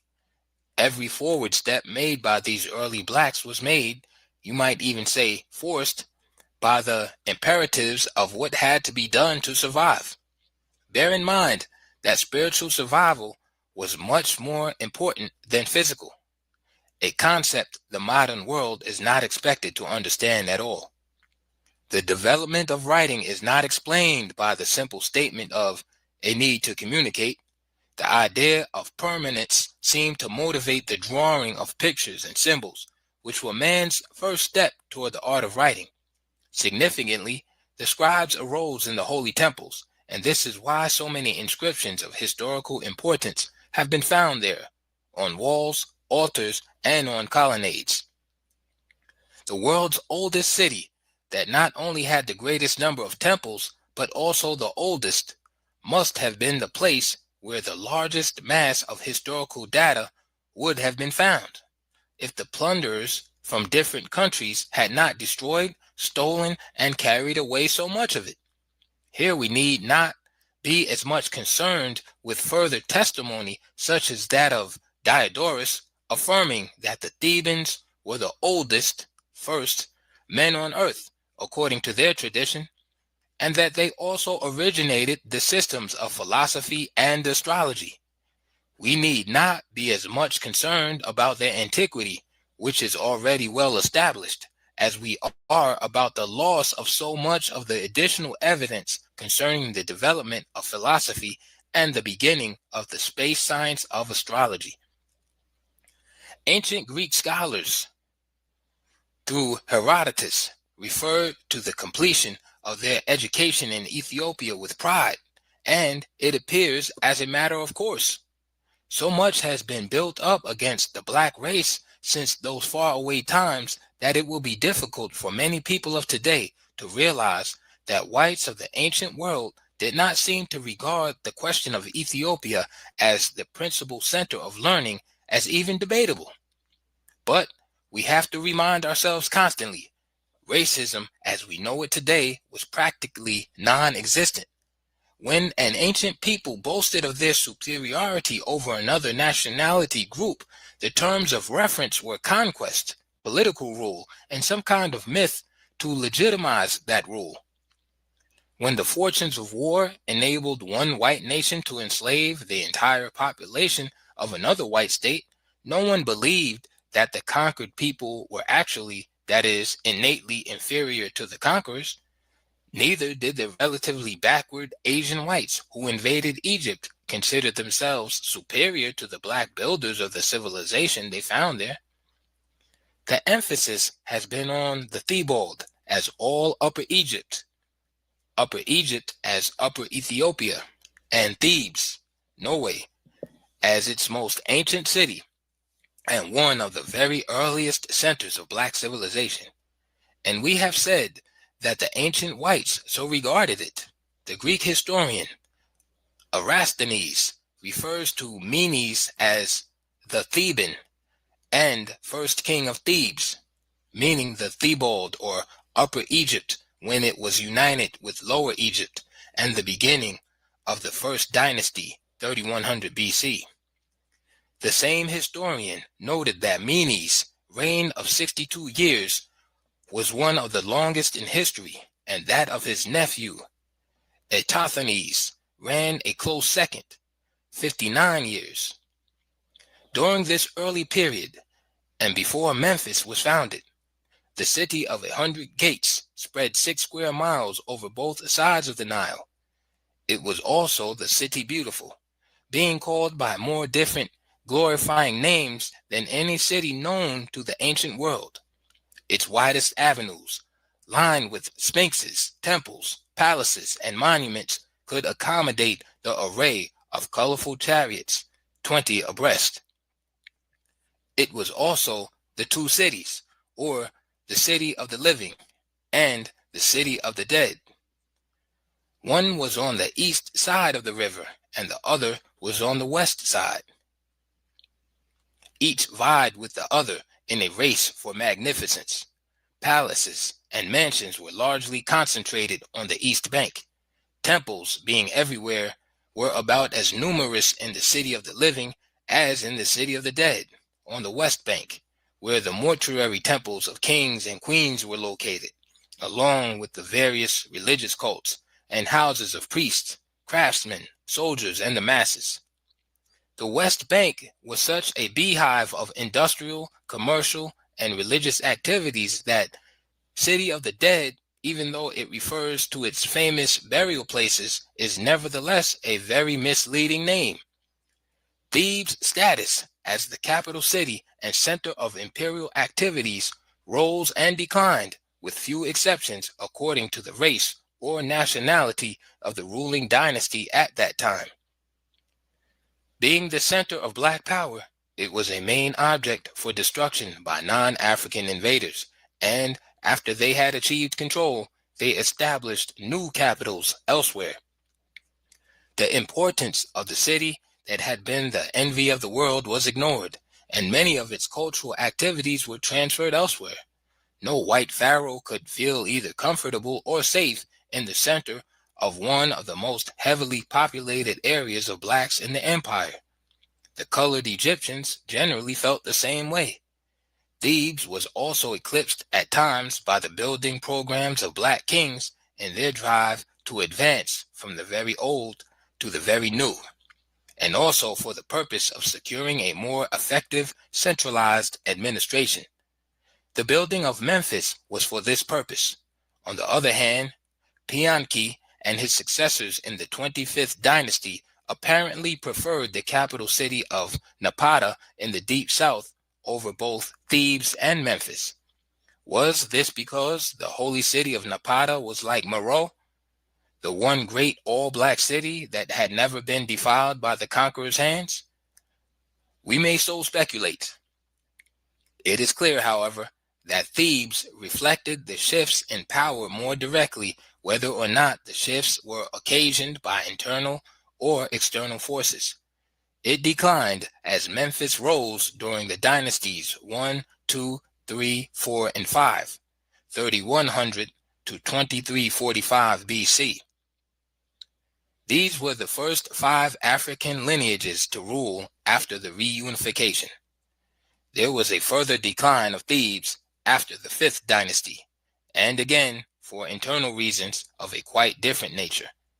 Suffice it to say that after the period during which there was an active policy of integrating Africans and Asians through the Memphis capital on their dividing line, the border between Upper and Lower Egypt, native kings generally sought to restore to its ancient glory the city so dear to the hearts of the blacks.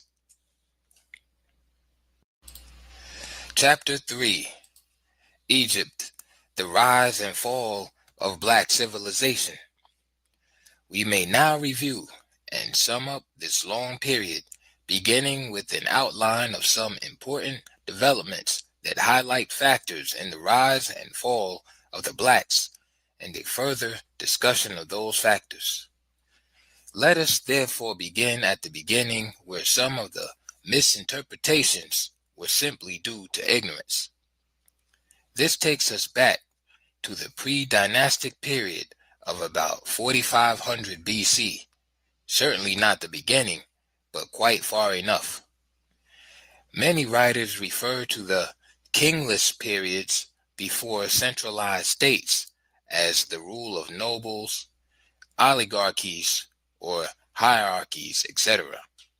From the beginning, therefore, the Westerners applied Western concept to quite different African institutions. Later, they described the same kind of societies as chiefless, or worse, stateless. They did not understand the African constitutional system of real self-government by the people through their representatives, the Council of Elders. Nor did they seem to understand that the chief elder or chief was also the chief priest, or that the other elders also have religious functions in connection with their respective clans. During the pre-dynastic period under discussion, they were neither oligarchies nor hierarchies, as these terms are understood in the West. In fact, the Western conception of kingship itself was foreign to traditional Africa. What the West called king was in Africa the same senior elder who presided at the Council of Elders had to be elected, and only then if he had the honor of belonging to a family the ancestors of which either founded the state or was the most outstanding in promoting the welfare of the whole people. To such a family, the Africans gave permanent leadership status as long as descendant candidates qualified for it. Westerners call this the royal family. But again, the royal family concept was unknown to traditional Africa, where the chief or king was the chief representative of the people before God and man, and at once the personifications of the people's dignity and the instrument for carrying out their will. Much confusion and trouble developed and still exist all over the continent because Africans generally accepted Western and Asian expressions without accepting their underlying ideas. Hence, an African king who attempted to be an absolute monarch or Oriental dictator generally found himself in trouble rather quickly. The blackout in review. The conversion of names in Egypt was on such a universal scale that its African origin and character were changed as much as it was humanly possible to do. Small political units or states, which Europeans style as chiefdoms in other parts of Africa, become nomarchies in Egypt. Since Asians and some Europeans were heavily concentrated in Lower Egypt, it became relatively easy for them to appropriate exclusively for themselves not only the name Egyptian, but also all achievements by the blacks in Upper Egypt and the rest of the Ethiopian Empire. Holding the seacoast and thus blocking African contact with the rest of the world, these white Egyptians were able to perpetuate the myth so successfully that even today, many remarkable achievements by blacks elsewhere over the continent are attributed to Egyptian influence. There is something amusing here too, for when they refer to Egyptian influence on African institutions, they are in fact pointing out black influence on black institutions throughout Africa. No one but a fool would deny Asian and European influence in Egypt and elsewhere in Africa. This is a fact that is obvious, but not more obvious than the nature of that influence as it was discussed in part before. It can be singled out and separated from the basic institutions of the blacks as easily as we can separate Islam and Christianity from the traditional African religion. Another pre-dynastic situation to keep in mind concerns government in the two lands. All Asians had their kings in Lower Egypt, and the blacks had their kings in Upper Egypt. The long, drawn-out wars between the two races were over the unification and control over the two lands.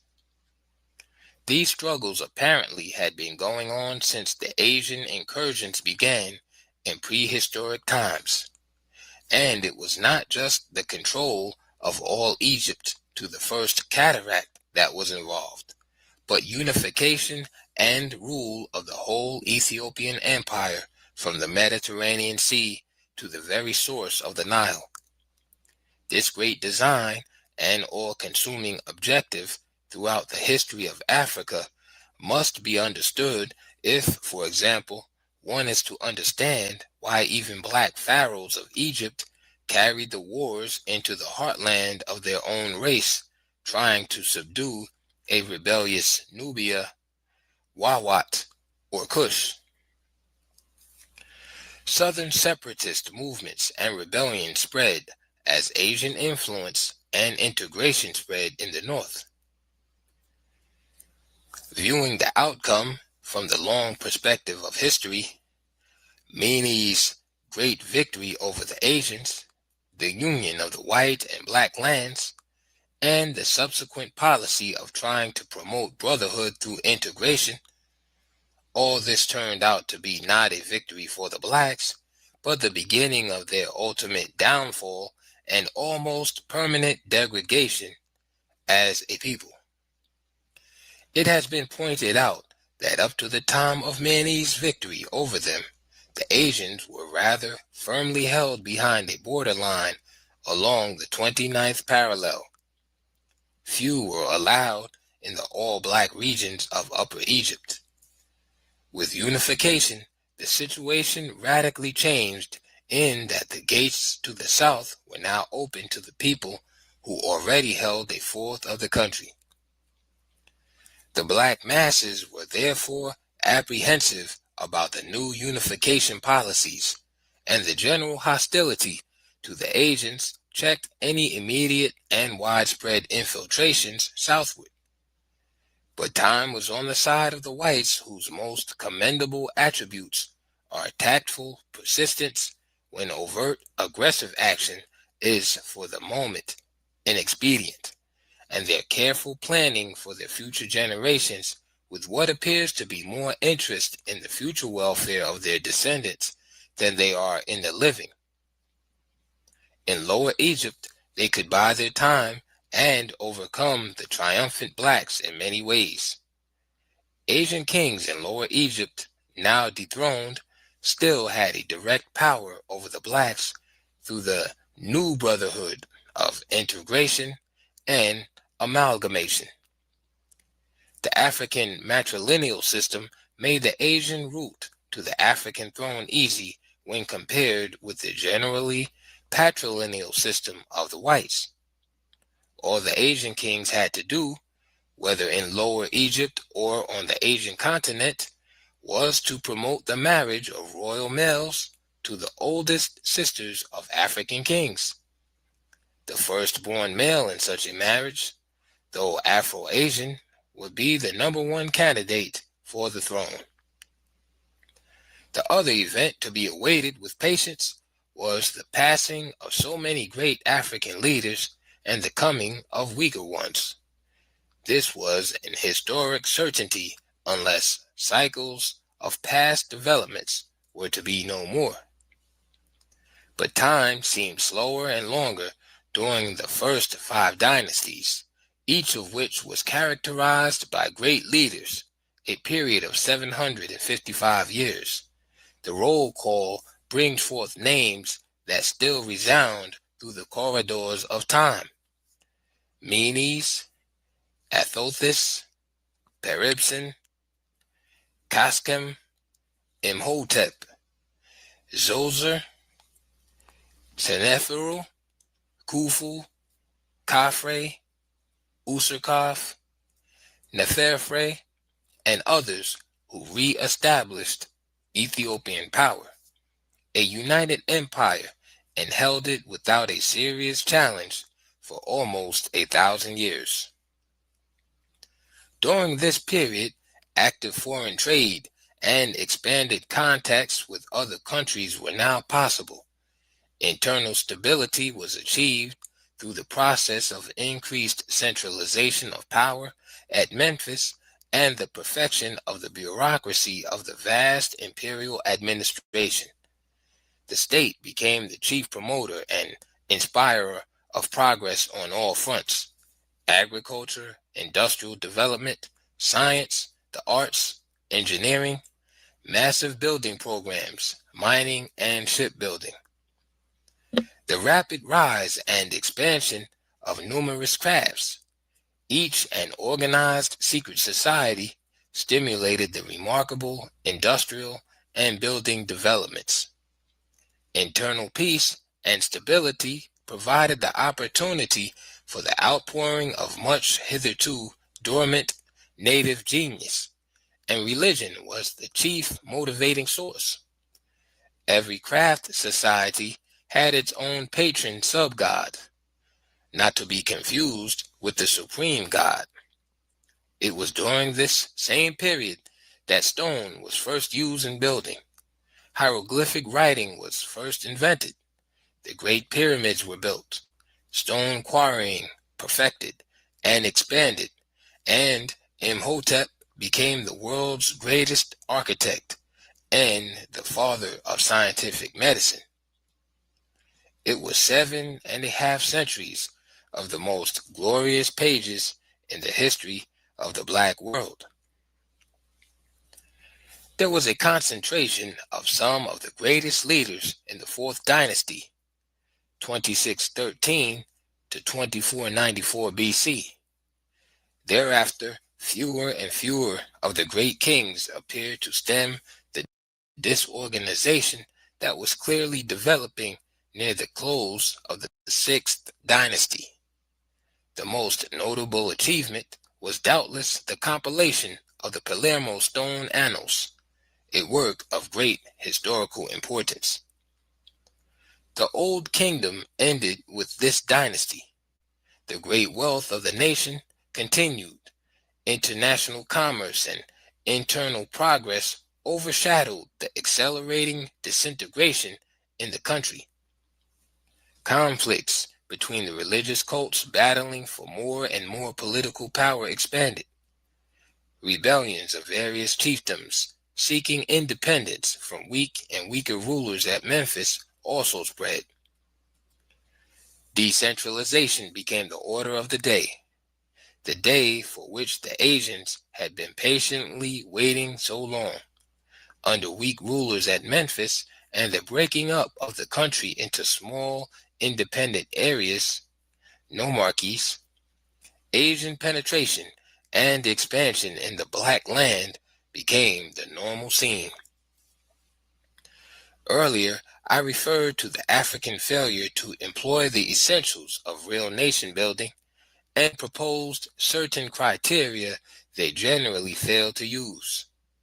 When this is done, our black students often protest that the same is also true of many non-African peoples.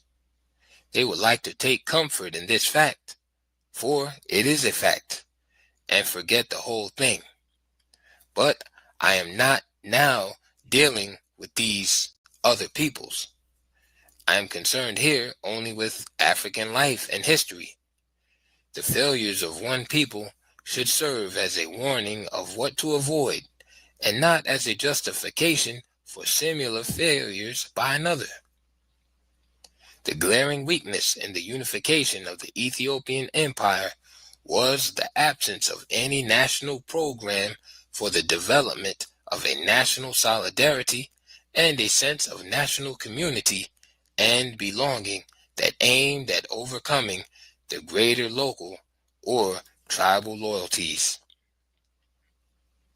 To begin with, there were too many tributary states within the empire. Their very reason for being a part of the empire was mainly tribute, their regular contributions to the imperial treasury. Such states did not, and indeed could not, feel themselves to be integral parts of the empire. Blinded by the wealth that was pouring into the national treasury, the empire builders were unable to see or understand the requirements of the human heart and spirit for the formation of attitudes of love and devotion toward a national citizenship. We shall be discussing the traditional African constitution later, because every expanding African kingdom and empire already had the guidelines to both greatness and permanence, but guidelines which the leaders either thought applied only to small states or felt themselves to be so rich and powerful that the traditional constitutional safeguards could be safely ignored. In the smaller states or tribal societies, the African constitutional system operated to promote equal justice, individual and group welfare or social security, and an undying loyalty to the group. The very scheme of social organization assured all this. Group solidarity became a natural development. An almost fierce spirit of brotherhood prevailed in all tribal states. The work of expanding this spirit as the nation expanded was rarely undertaken. Since there was no such program in the best of times, the every province for itself spirit was chaff before the storms of invasions. The invaders had found it easy to establish another Asian capital, even at Heracleopolis. This move, in view of the general trend throughout Ethiopia, was thought to be taken at the most propitious time, the time when the empire was falling apart and no one was in command. But Asian assumption of imperial power and the establishment of their capital in the center of the black world aroused the disorganized and leaderless people to fury. And the Asians apparently had not taken Thebes into account. Thebes, the seat of the blacks' war god and the place from which the mightiest African armies always came. Of course, even with this knowledge, neither the Asians nor anyone else would expect any threat from Thebes in the present state of national chaos. But the blacks had always looked to Thebes in times of crisis, leaders or no leaders. They did so now. Theban leaders emerged, and with them fighting men arose to battle the Asians again. Heracleopolis fell to the blacks, but Asian kings were able to hold Lower Egypt again and re-establish dynasties there under Keti I and his successors. Western historians refer to this period as the First Intermediate Period, 2181 to 2040 BC, and further confuse an already too confused situation by mixing the Asian rulers of Lower Egypt with the African rulers of Upper Egypt, and then listing all the dynasties sequentially, so that from such an arrangement one cannot distinguish the white Asian dynasties, kings, or pharaohs from the black. So the 11 Asian kings of Lower Egypt that followed Keti I appear as kings of Egypt. We should pause at the beginning of the Middle Kingdom, 2133 BC, because during the long 1500 years covered by my brief summary, one of the most unusual socio-political phenomena occurred. It has been referred to numerous times before in terms of its development, but now the unexpected has happened. At this point, we have passed 15 centuries of African-Asian amalgamation, at first largely in Lower Egypt, but afterward more and more in Black Upper Egypt. The Afro-Asian offsprings were called the new breed, the distinguishing characteristics of which were devotion to Asians and hatred of Africans. Unless this point is grasped, we may as well drop the study of African history insofar as understanding fully the internal troubles of this race. Firstly, the Afro-Asians, or coloreds, had far outnumbered the Asians in the northern population during the past 1500 years. Secondly, the coloreds had become sensitively aware that they were suspended between two worlds, the black and the white, and that they were not fully accepted in either. Nowhere did their Asian fathers and other white kinsmen regard or accept them as equals, while the blacks had come to hate them as much as they hated the blacks. Thirdly, out of this situation developed a passionate and defiant Egyptian nationalism that restricted the term Egyptian to mulattoes. Kinsmen regard or accept them as equals, while the blacks had come to hate them as much as they hated the blacks. Thirdly, out of this situation developed a passionate and defiant Egyptian nationalism that restricted the term Egyptian to mulattoes alone. Henceforth, neither Asians nor Africans were to be called Egyptians. Indeed, the new breed began to treat Asians as strangers and no longer welcomed them en masse, even in Lower Egypt. The Afro-Asians had apparently resolved that since they could not belong to either the black or white race, they would be a race by themselves, and in their own right, the Egyptian race. It worked.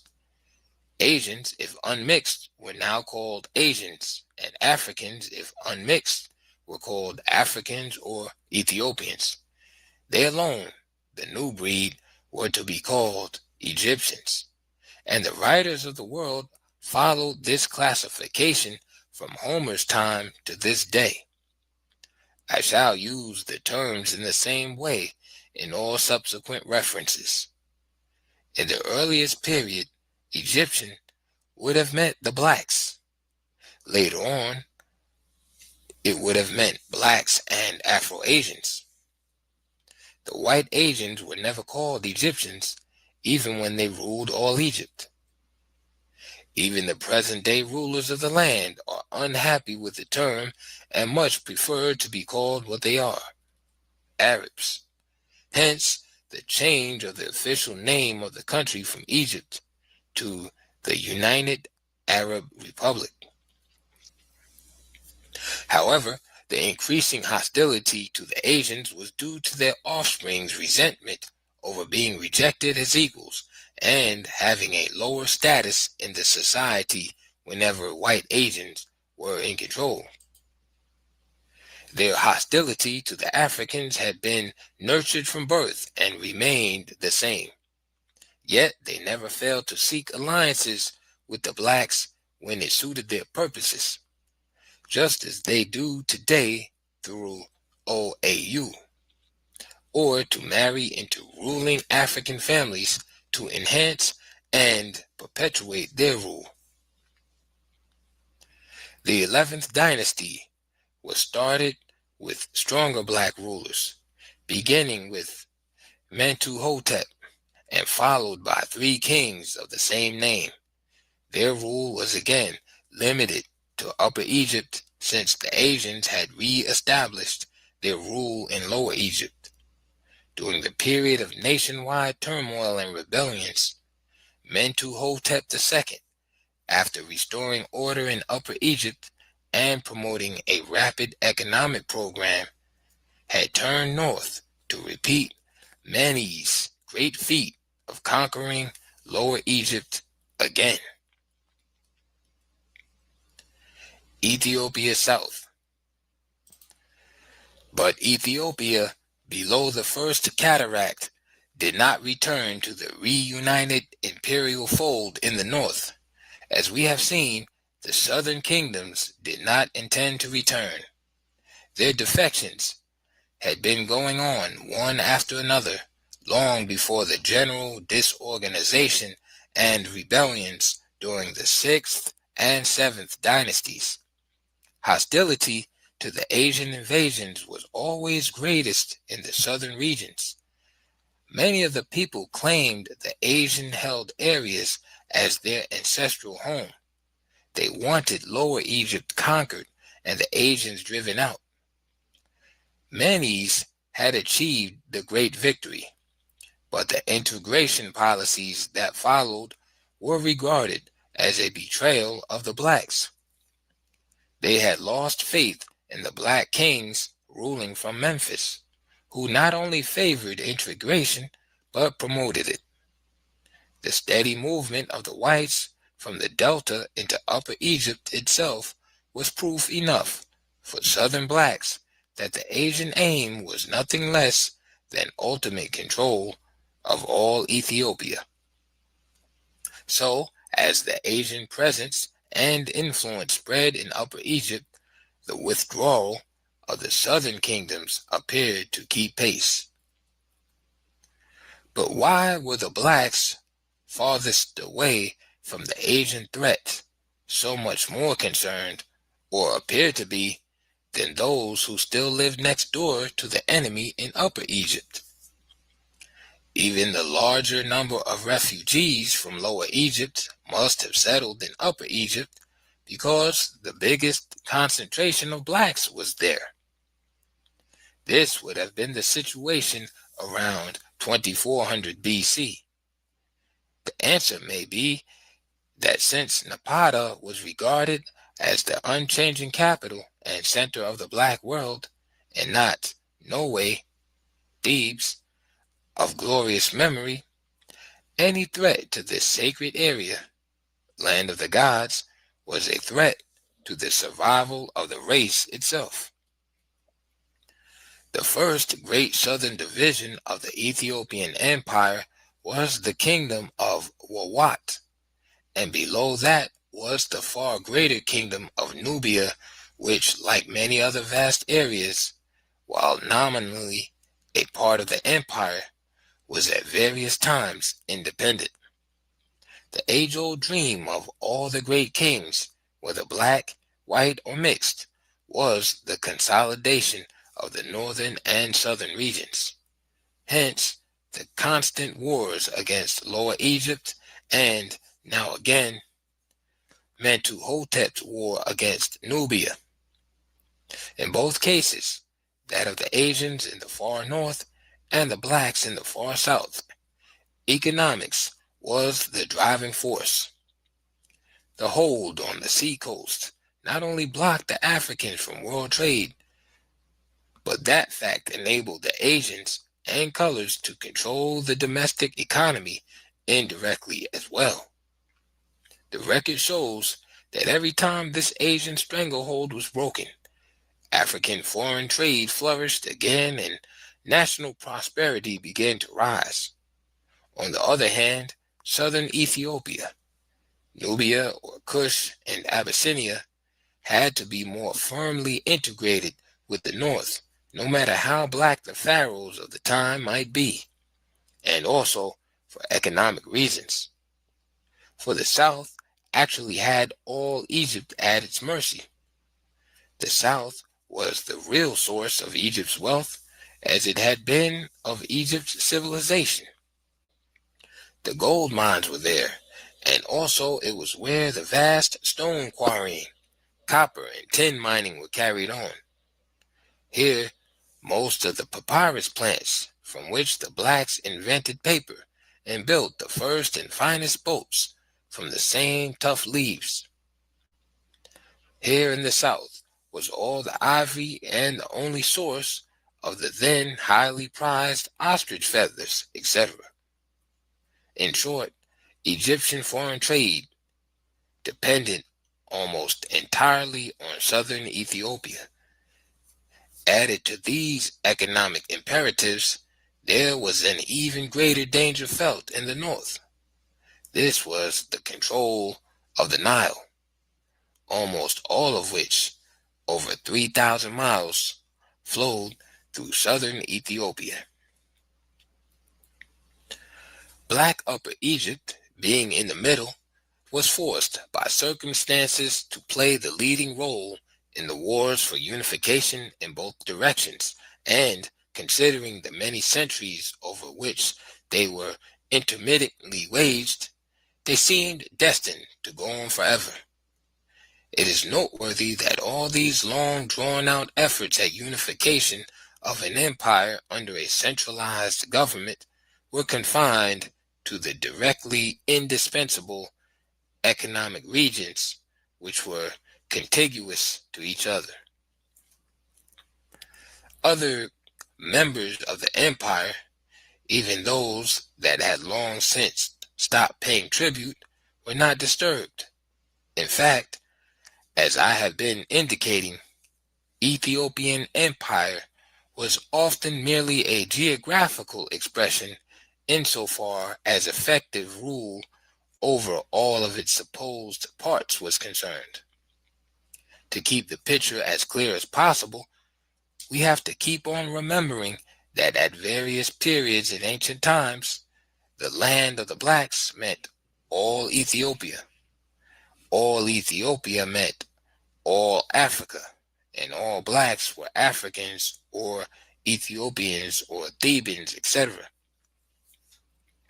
There were numerous independent states in the western land of the blacks, Western Sudan, that may have claimed a membership alliance with the Ethiopian Empire as an expression of pride and nothing more, a symbolic gesture to the great state that was the mother of the race and bore the race's name, Ethiopian.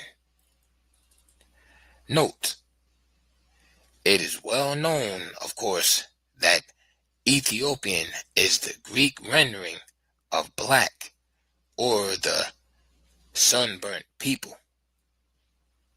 End of quote. In any event, the extent of the territory claimed at times for the empire was so vast that even if there had been efforts to consolidate states other than those directly north and south, it would have been impossible in the absence of administrative and communication systems for the task.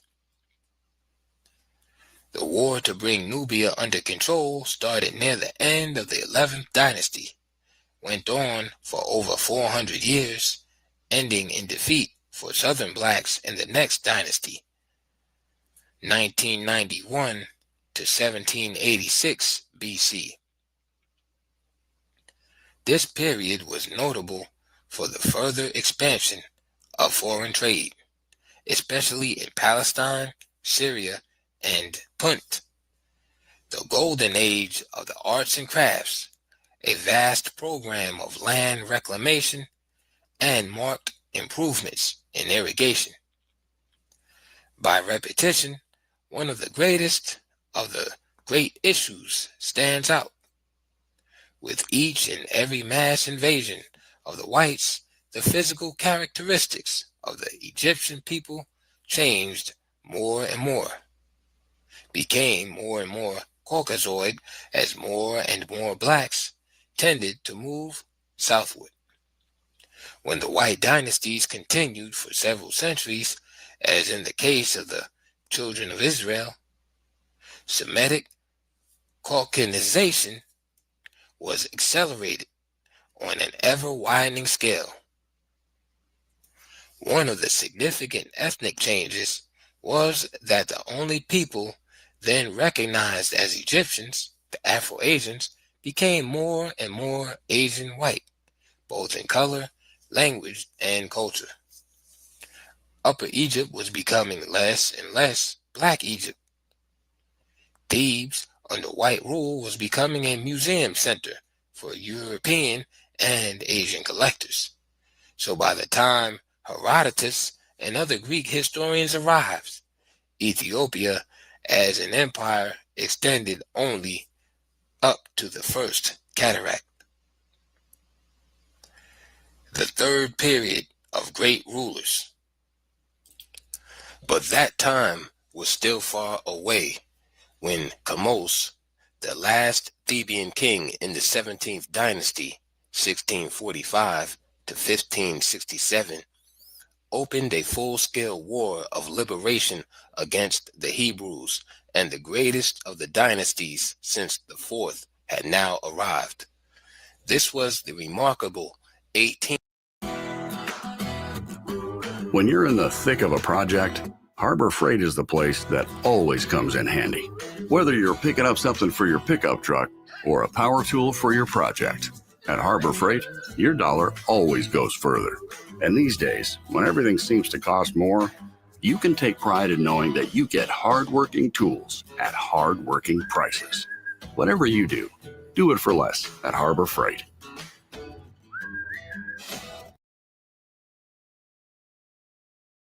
Dynasty, with a line of kings and queens who became immortal. Ahmose I, Nefertari, Amenhotep II, Thutmose I, Thutmose II, Queen Hatshepsut the Great, Amenhotep III, Akhenaten the Great Reformer, and Tutankhamun. It was called the New Empire, and so it was, in fact. The Hyksos rule was broken, and they were expelled. This, however, could only apply to the rulers and their immediate followers. The Hyksos masses were scattered over the country and permanently settled as Egyptians. They had become integrated into Egyptian society, were contributing to its development on all fronts, and so were not disturbed when their leaders were expelled. There was the usual revival of domestic industry, agriculture, and foreign trade, along with the expansion of imperial rule in Palestine and Syria to the Euphrates in Mesopotamia. This expansion of empire and its promise of great wealth from the accompanying expansion of trade meant renewal of the wars against their black brothers holding the economically indispensable South. So this time, the new and most powerful central government was able to extend its rule farther south than ever, that is, to the Fourth Cataract, almost to the holy city of Napata itself. For Western writers to state the obvious truth that the black rulers of Egypt did not hesitate to wage wars against the black rulers of southern Ethiopia, to state this would have destroyed their biggest myth. The Egyptians, white Asians or coloreds, were always the conquering heroes over the blacks in the South. In short, as previously stated, these wars did not always follow a racial pattern. As would be expected under black rulers, Thebes was again reorganized under the 18th dynasty and much of its ancient grandeur restored. Temple building in the grand style was resumed. The 18th, like some of the previous African dynasties, was well integrated with loyal Asians. For there were, it should be needless to say, countless thousands of Asians who were wholeheartedly devoted to the blacks, just as there were thousands of Afro-Asians, Egyptians, as loyal to the black race as any black could possibly be. Therefore, when an overall picture is presented, such as in my discussion of the attitudes of Asians, Afro-Asians, and Africans toward each other, one should keep the always big exceptions in mind. Nothing is ever all white, all black, and in this case, all half-white either. In the case of the half-whites, the record overflows with those who, contrary to the rule, hated the fact of their white blood and stuck to the blacks and their cause all the more tenaciously.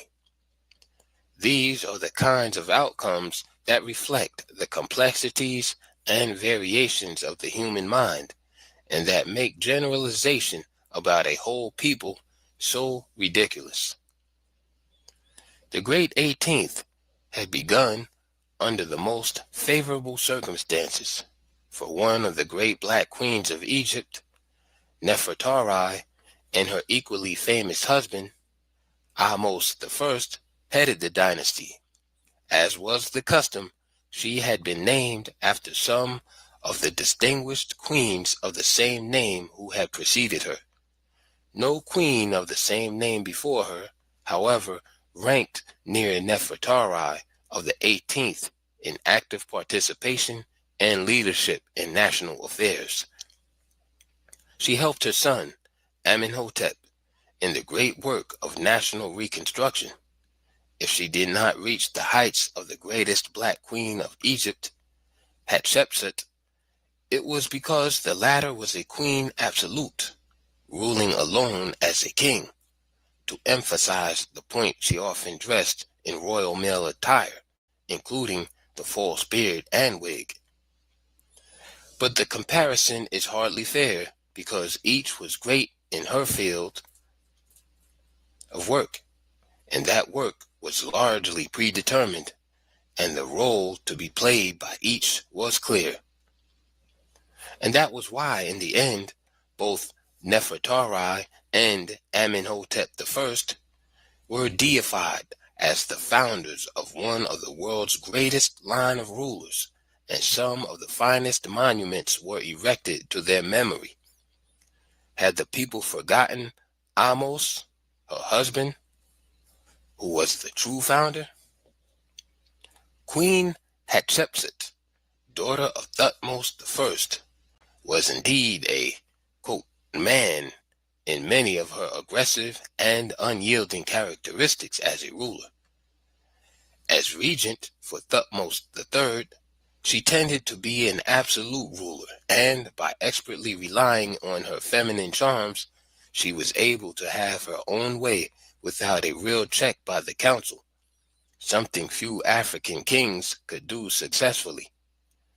But it was not all due to, quote, feminine charms, and perhaps not at all. For Hatshepsut was, in fact, one of the most brilliant minds that ever ascended the throne of a nation. Her reign was in two parts, one as regent and the other as reigning queen in her own right. There was actually no difference, for Thutmose III was too young to count.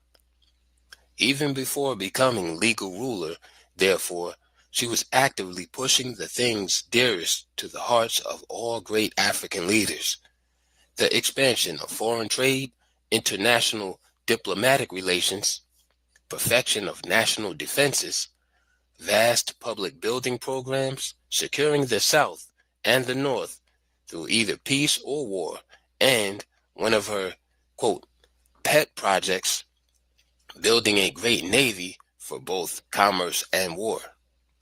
Her success on most of these fronts made her one of the giants of the race. Meanwhile, the next Thutmose was waiting with increasing impatience and frustration to succeed a woman who, to him at least, seemed destined to live forever. The fact that his wife was the queen's daughter did not affect the really morbid hatred of his royal mother-in-law, unless it was to increase it.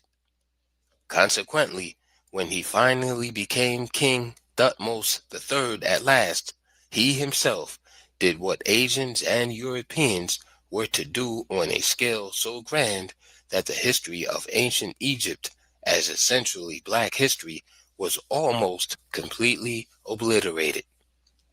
He undertook to erase her name from all the monuments and temples she had built, destroy all documents bearing her name, smash all sculptured likenesses, paintings, and, indeed, anything that might indicate that Hatshepsut ever lived. Also, as later Europeans and Asians were to do to all recognized blacks, Thutmose III had his own name and that of his brother engraved where Hatshepsut's had been chiseled out, thus taking credit for all of her achievements in addition to his own outstanding works. These were many, and need not be detailed, since so much of it repeats the works of great leaders already discussed. Queen Tai was also one of Egypt's remarkable queens. Amenhotep III and Queen Tai gave a son to Egypt who was destined to be one of the greats in the black world. This was Amenhotep IV, known to fame as Akhenaten. He was different than all of his predecessors. He was more preacher than king, and the greatest single spiritual force to appear in the history of the blacks. His great religious reform movement aimed at a greater focus on the one and only Almighty God, creator of the universe. For the ones who get it done, the most important part is the one you need now, and the best partner is the one who can deliver. That's why millions of maintenance and repair pros trust Grainger, because we have professional-grade supplies for every industry, even hard-to-find products. And we have same-day pickup and next-day delivery on most orders. But most importantly, we have an unwavering commitment to help keep you up and running. Call, click Grainger.com, or just stop by. Grainger, for the ones who get it done. Numerous lesser gods were overshadowing the Almighty by causing the people to be more directly involved with them through the endless number of competing cults and a too self-serving priesthood promoting the cults. Such an unheard of stand by the leader of the nation meant revolution and certain rebellion by the powerful priesthoods all over the land. The new doctrine did not reach the masses, and the non-spiritual demands for leadership on pressing earthly fronts put the king in an unhappy situation. One was the continued Asian harassments on the eastern borders. Ignatin now became more and more indifferent as his religious movement declined. After 17 years of heroic efforts, he passed in 1362, leaving the reins to Tutankhamun. This stepson's effort to carry on the work of his father had only limited success. The old-time religion still prevailed. Ignatin's impact on the nation, however, was everlasting. His proposed reforms had more to do with a shift in emphasis than in faith, but even this seems to have been regarded as a direct threat to the powerful priesthood that, no matter how much divided into numerous cults, could unite in a common cause. The power of the priesthood rose as the kings of Egypt became more preoccupied with secular affairs than their religious role as high priest of the Most High. It has been pointed out that the ruler's political influence stemmed not from the constitution, but from his close relationship with the gods. The priests themselves had promoted the evolution of an idea of the ruler's role as chief priest and intermediary with the ancestral dead, and the gods to the idea of the ruler's kinship with the gods, thereby becoming divine himself, the son or daughter of a god, and finally a god himself. As custodians of the temples, the priests were promoting and making their own positions more powerful and secure by promoting the divine kingship idea. It meant that each king would try to outdo his predecessors in building more and more temples, bigger and finer temples, colossal burial structures, the pyramids for the royal saints and the sons and daughters of Amun, Horus, Set, etc. The priests were in the most strategic positions to acquire great economic and political power for themselves, quite naturally and without any particular efforts to do so. They were the first men of learning, scribes, historians, scientists, architects, physicians, artists, mathematicians, astrologers, and especially chemists. Many temples, therefore, were colleges as well as places of worship. The temples were also places through which flowed much of the national revenue. We could go on, indicating how and why priests became so politically powerful in Egyptian life that even a great king like Akhenaten could not overcome their opposition. It was too late for him to escape from the now traditional status of being divine. One might say it was the price a god has to pay for god makers. In 1320 BC, the age of the Ramses began. This time, a line of great leaders was not followed by a line of weaklings. This was the 19th dynasty, 1320 to 1200 BC. And while it did not equal the glorious 18th, the Ramesside kings stamped their periods as one of the most outstanding in the long history of the country. It was only near its end that the usual phenomenon of weakness and decline in the cycle began to set in: general social, economic, and political disorganization. The Ramses rule continued in the 20th dynasty, 1200 to 1085. The 21st, 22nd, and 23rd periods, 1085 to 730 BC, again illustrated, as I stated before, the fallacy of trying to chronicle African history in Egypt by dynasties. I pointed out that at various times during the long struggles for power, we find several different, quote, dynasties ruling at the same time from their respective capitals in various parts of the country. Every period of weak kings at Memphis or Thebes was a general breakdown during which exactly the same thing happened over and over again. The Asian Lower Egypt became independent again, and from its capital at Avaris or Sais pushed the expansion of Asian power in Upper Egypt.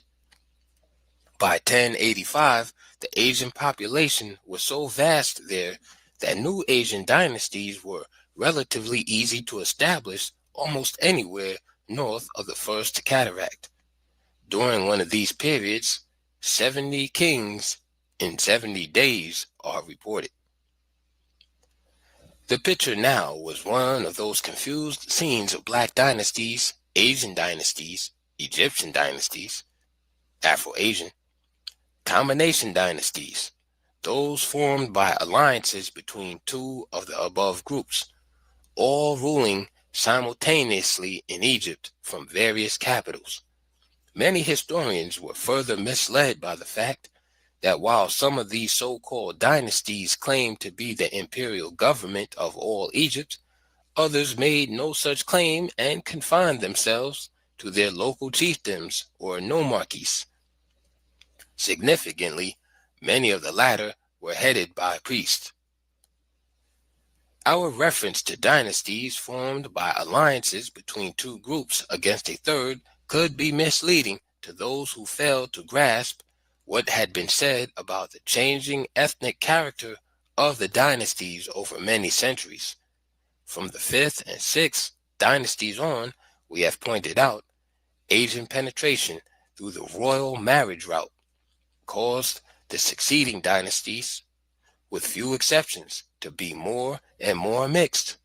Often they were only predominantly black, less than half black, or predominantly Asian or Egyptian, Afro-Asian. The founders of the 18th dynasty, like many similar instances, illustrate the reality of the process. For it is well known that the famous queen Nefertari was, quote, all black, while her equally great husband, Ahmose I, was mulatto, Egyptian. So that the 18th, like the great 19th dynasty of the Ramses, was predominantly black, not all black. On the other hand, the long periods of all white Asian and European dynasties were emphasized and had to be emphasized to set the record straight. There were also, for still another example, quote, Libyan dynasties, indicated by the Libyan names of the rulers. But who now were the Libyans? They were, first of all, Western Ethiopians, then heavily Berber, Mongolian, Arab, a sprinkling of Hebrews and other Asiatic peoples, and then, of course, the resulting Afro-Asians. The ethnic composition of Libya was about the same as that of early Egypt, with the exception that there were fewer Europeans and more Mongolians. Libya was once so nearly all black that to be called a Libyan meant black. So the Libyan dynasties during this period could have been predominantly white, black, Afro-Asian, or a combination of all three, depending upon what faction was in the ascendancy at the time. It is also worth noting that not only the whites of Lower Egypt took advantage of every breakdown in the center, Upper Egypt, and declared its independence and tried to extend its rule over the whole land, southern Ethiopia tried to do exactly the same thing. The truth is that the millenniums of contest over Egypt were never really over unification per se, but who should rule the land after unification was completed, the whites of the Delta or the blacks of southern Ethiopia, particularly those south of the first cataract. Indeed, as the Asianization of Upper Egypt increased, migrations of the blacks southward increased, hostility toward the north increased, and the resolve of the blacks to attempt to reconquer all of their land all the way to the Mediterranean was renewed once more. The southern region, therefore, generally became independent as soon as Lower Egypt became independent. It began to threaten Upper Egypt at the same time the Asian threat was spreading. The southern Ethiopians were even more bitter because they had to fight the, quote, integrationist blacks of Egypt just as hard as they had to fight the whites from Lower Egypt and Libya. The South was no more prepared to accept the Afro-Asians as rulers than it was to accept all white rule. If anything, they trusted the mixed breeds less because of their ability to play either white or black roles as it suited their purposes. This may also be the reasons so many blacks opposed large-scale amalgamation. It appeared as one of the white man's most effective weapons for the domination of the race, while at the same time slowly removing it from the face of the earth. As proof, the Ethiopians could ask, from whence came our worst enemies? The Egyptians?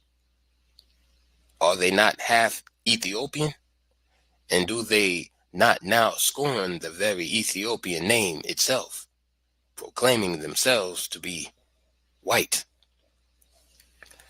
The Ethiopians therefore followed all developments to the north, northeast, and west with closest attention. The activities of the probably Libyan king of the 22nd dynasty, Shashank I, did not escape their notice and appraisal. From his capital at Bubastis in Lower Egypt, he pushed affairs on a number of fronts, including the usual strategy of marriage alliances with black ruling families, always with white males.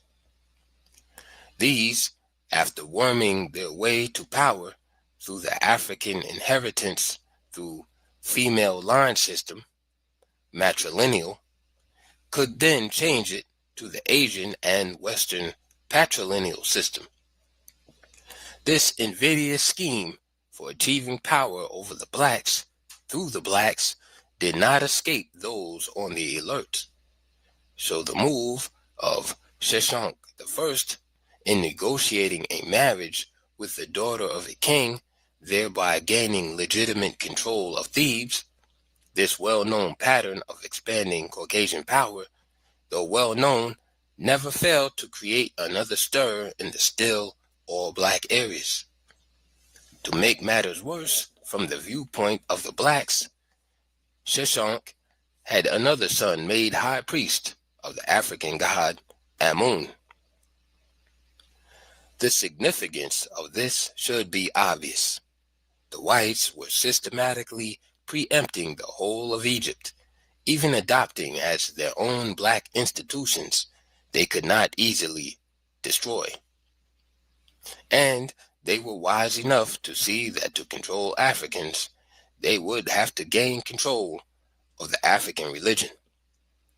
So now, as the whites became priests and worshippers of the supreme God and lesser gods of the blacks in Egypt, the success of erasing every vestige of early African civilization was moving toward the absolute.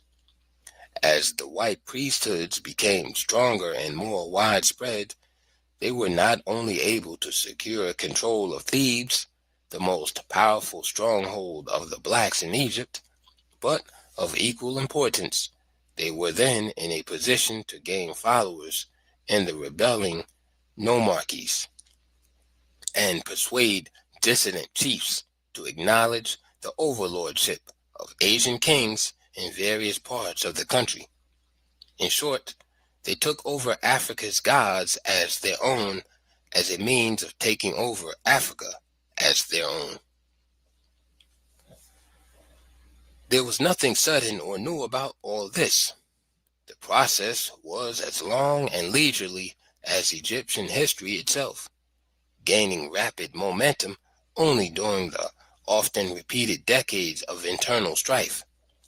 Lower Egypt was always the area from which internal strife in black Upper Egypt was planned and promoted. Secret agents, as mentioned earlier, are not new inventions of modern states. So the only thing new about Tefnakti's penetration of Upper Egypt between 730 and 715 BC was that this time an Asian king, Libyan, from his delta capital, now at Sais, had so inflamed southern Ethiopia that all-out war was declared against both Asians and Egyptians, Afro-Asians, and the 21-year-old king, Pianki, was given supreme command of the black armies. Ethiopia recaptures Egypt. In view of the extent of the expansion of Asian power in Upper Egypt, the Ethiopians' age-old dream of recovering their northern homelands now seemed to be, in very truth, an impossible dream. In 715 BC, the strong situation of the Asians was such that the idea of the blacks repeating Menes' feat of 23 centuries before, that of once again expanding the Ethiopian empire northward to the Mediterranean, now seemed fantastic. Both Asian kings, Tefnakti and Bokoria, were themselves great leaders and field commanders, and of all things they had already taken Thebes and practically had all Egypt under Asian control. Some writers put it the other way and say that they had control of the Thebaid, another name for Upper Egypt. The great city of Heracleopolis alone held until the arrival of Ethiopian forces.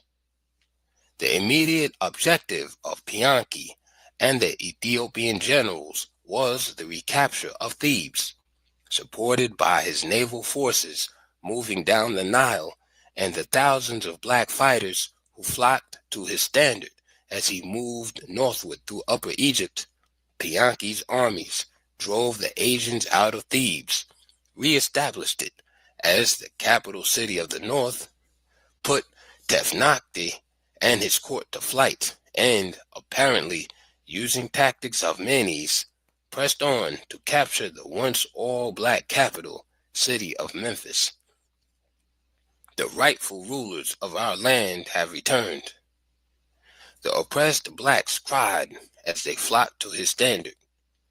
Pianki returned to the capital city of Napata in the heartland before Lower Egypt was brought under control again.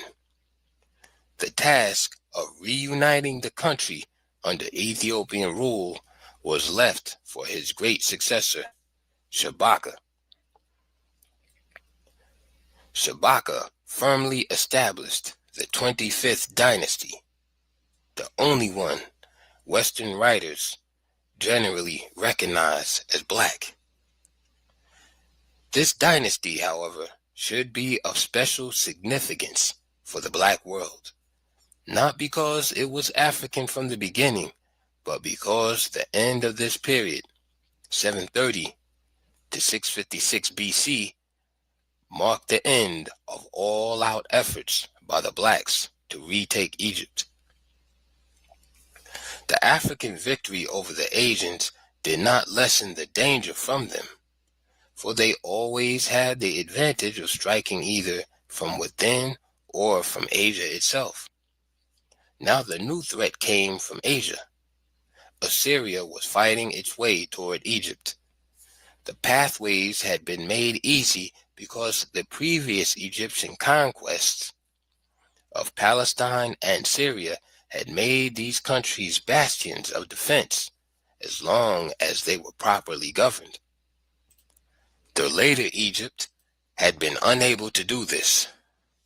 So Palestine and Syria, like Egypt itself, had become weak from internal disorganization. At first, the Assyrian advance seemed to be concerned only with Syria and Palestine, not Egypt. Uneasiness spread as the Assyrian hosts approached the borders of Egypt. However, Shabaka first followed the pattern of modern diplomacy by loudly professing one thing while actively doing the very opposite. In this case, Shabaka, while actively cultivating the friendship of the Assyrian king Sargon II, was just as active in supporting the armies of the Syrians and Palestinians. Modern, I say, because it was exactly the same kind of commitment and special interest policy that the United States maintains in East Asia and other places around the world. In 671 BC, Esarhaddon led his Assyrian forces to victory near the Egyptian border and moved on to capture the city of Memphis. Memphis, just retaken from one army of Asians, only to be lost to another. Esarhaddon seemed to have thought that he had conquered Egypt when he took the ancient capital. He retired after appointing local princes to collect the usual tribute. Shabaka's nephew, Taharka, promptly marched up from the south again and massacred all of the Assyrian garrisons. Esarhaddon died leading a second expedition of vengeance in 669 BC. His son, Ashurbanipal, assumed the leadership, invaded Egypt, and put Taharka to flight. The Egyptian governors were reinstated under a governor general named Necho, also Egyptian.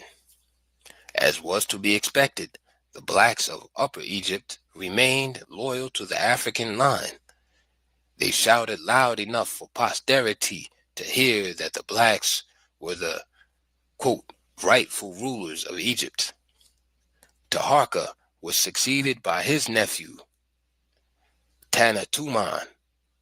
He renewed the war against the Assyrians and the Egyptians, the latter preferring, as usual, to support the Asians against native Africans. Tanatuman recaptured Memphis again, during which battle the Egyptian governor-general Necho was slain. This put the Africans in a dominant position in northern Egypt once again. But in 661 BC, the outraged Ashurbanipal drove the African armed forces out of northern Egypt, pursued them up the Nile, and burned the ancient city of Thebes, the stronghold of black power from times immemorial.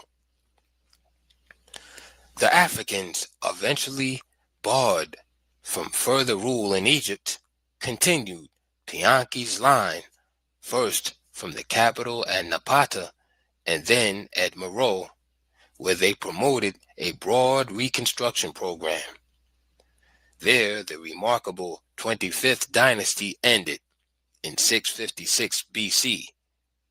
The line of kings from Pianki to Tanatuaman were all buried in the great pyramids they and their ancestors had built at Napata.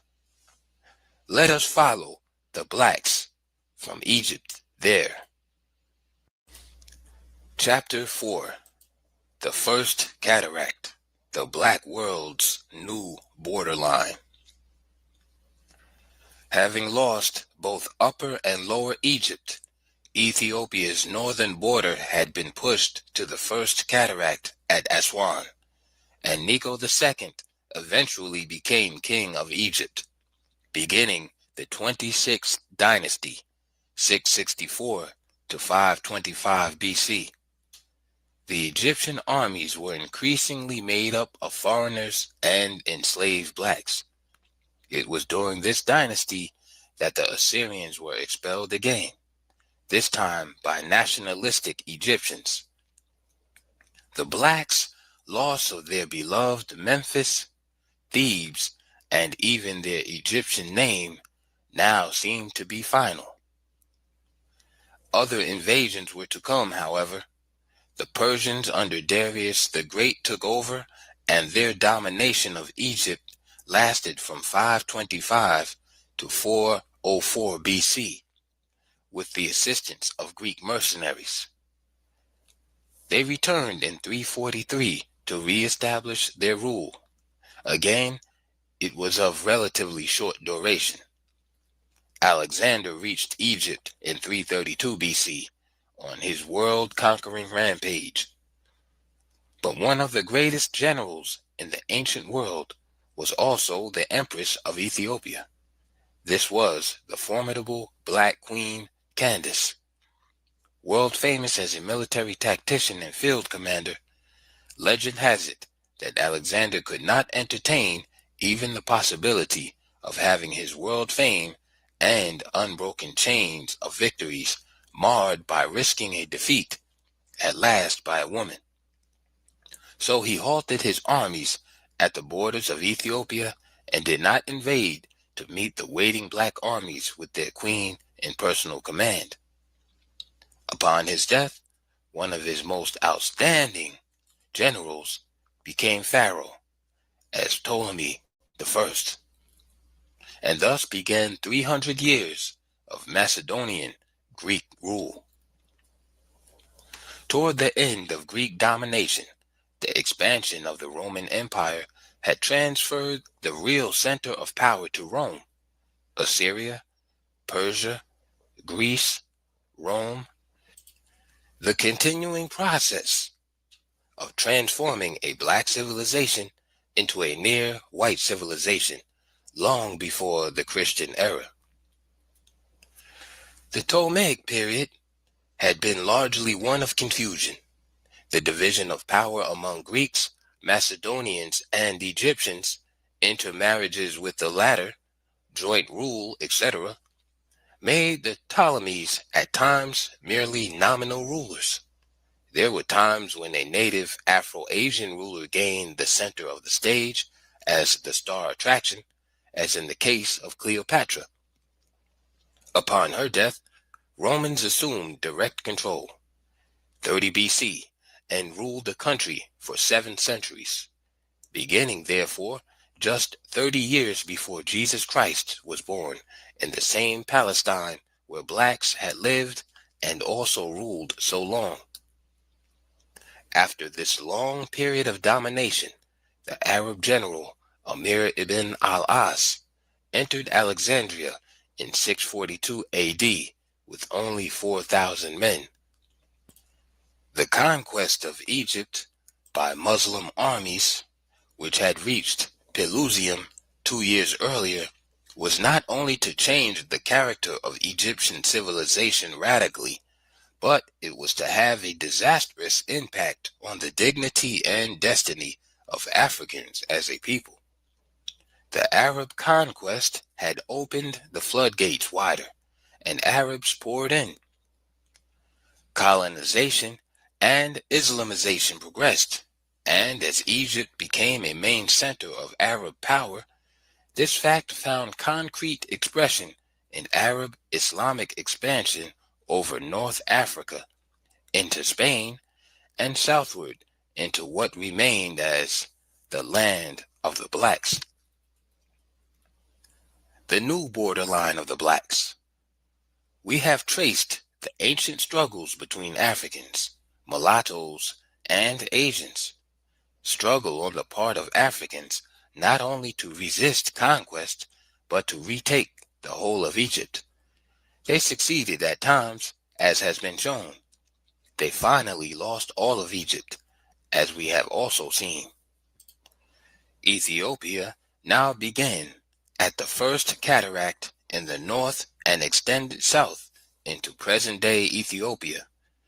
It was now bounded by Upper Egypt, the Red Sea, and the Libyan Desert. These are rather general geographical designations without any precise meaning, for ancient Ethiopia had no precise southern boundaries. Ancient Ethiopians would say that their land included Egypt and was in fact without boundaries in Africa insofar as non-Africans were concerned. All of the European and Asian doctrines about, quote, unoccupied regions of Africa at any given period in history is quite meaningless and unacceptable to Africans, for to them it is just as senseless as it would be to say to a farmer anywhere, see here now, there are large sections of your land unoccupied and untended, so we'll just come in and take it. The Africans' area of great concentration then was ancient Nubia between the first and the sixth cataracts.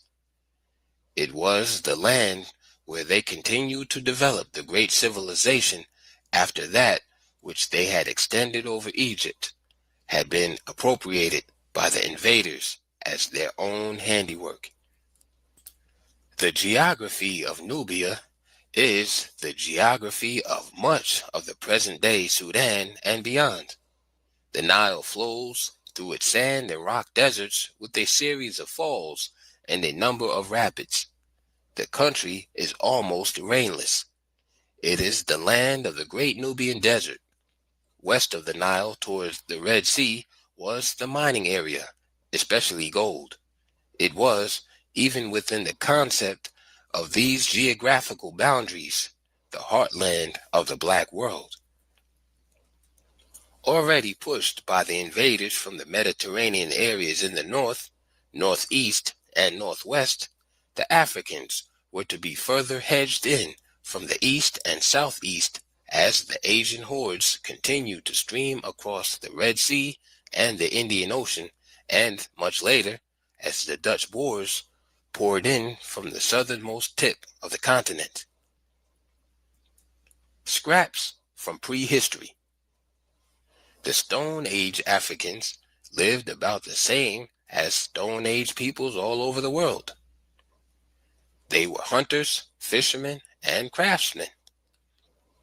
Archaeologists have dug up some of their tools and other artifacts at Wadi Halfa, Wawa, Sai Island, Wadi Hudi, the Salima Oasis, Tangasi, Tegaya, and other places. Those mentioned are between the second and fourth cataracts. Our discussion of specific, concrete evidence of early black civilization up to this point has been confined to the Egyptian north.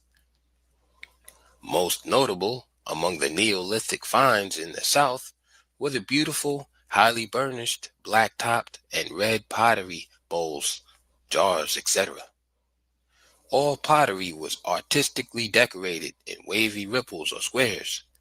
Their earliest writing was in pictures, so many hundreds of these rock messages were found along the Nile through Nubia land that one may well wonder if these prehistoric historians had posterity in mind.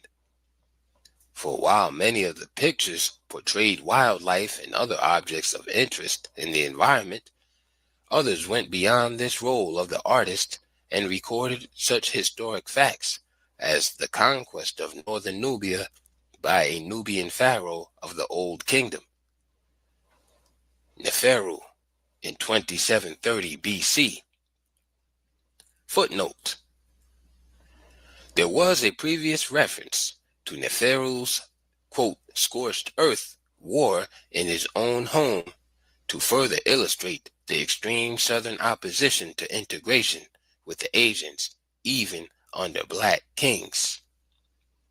End of footnote. This war left a vast wasteland and practically wiped out a civilization that had been developing before Neolithic times. The children of the sun.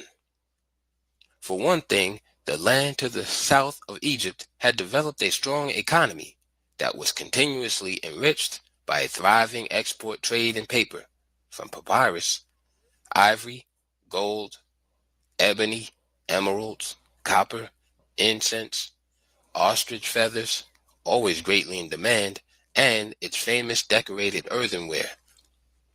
A strong economy also meant a strong Ethiopian army that posed a threat even to an African-ruled Egypt.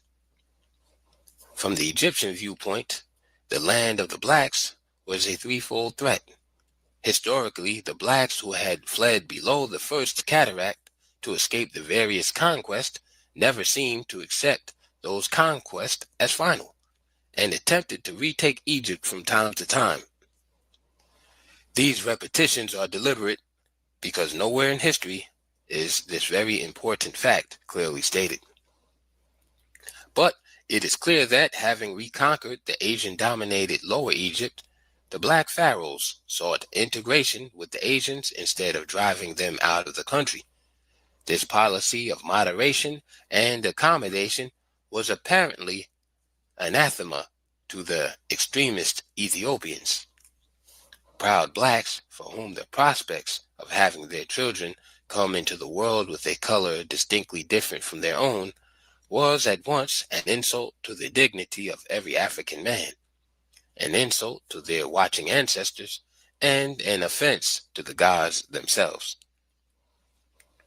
This attitude might also explain the hostility of the Southern blacks toward the Afro-Asian. The latter were not true Africans because they were becoming Egyptians, a mixed breed of many races. They were therefore traitors in the eyes of the true Africans, whose badge of eternal honor was the blackness of their skin. This was color racism, deeply rooted, for it sprang from religion. They were, quote, children of the sun, blessed with the blackness by the sun god himself, and thus protected from his fiery rays. They were his children. Their very blackness, therefore, was religious, a blessing, and an honor. The second already stated threat was economic. Egypt's own flourishing export trade, both by sea and caravans, depended heavily on her imports from the south. To cut these off would mean economic panic in an otherwise prosperous land. The third great fear concerned the mighty Nile River. Suppose the Ethiopians decided to bring Egypt to her knees and starve her to death by diverting the waters of the Nile. Belief in this possibility was ancient and ran deep. The Egyptian conquest of Nubia, therefore, might remove the military and economic threats, but insofar as the Nile was concerned, it would settle nothing. Besides, these blacks seemed to be unconquerable. A Neferu might attempt total extermination of the population, burn every town and village, destroy farms and cattle, and leave the land in utter ruin. Yet, as soon as the armies of destruction withdrew, the surviving Africans came out from their hiding places and began to rebuild once again. Like Upper Egypt, this was a land of cities and towns, of temples and pyramids. Africans were the great pyramid builders, the temple builders. They had built the great pyramids of Egypt during their rule.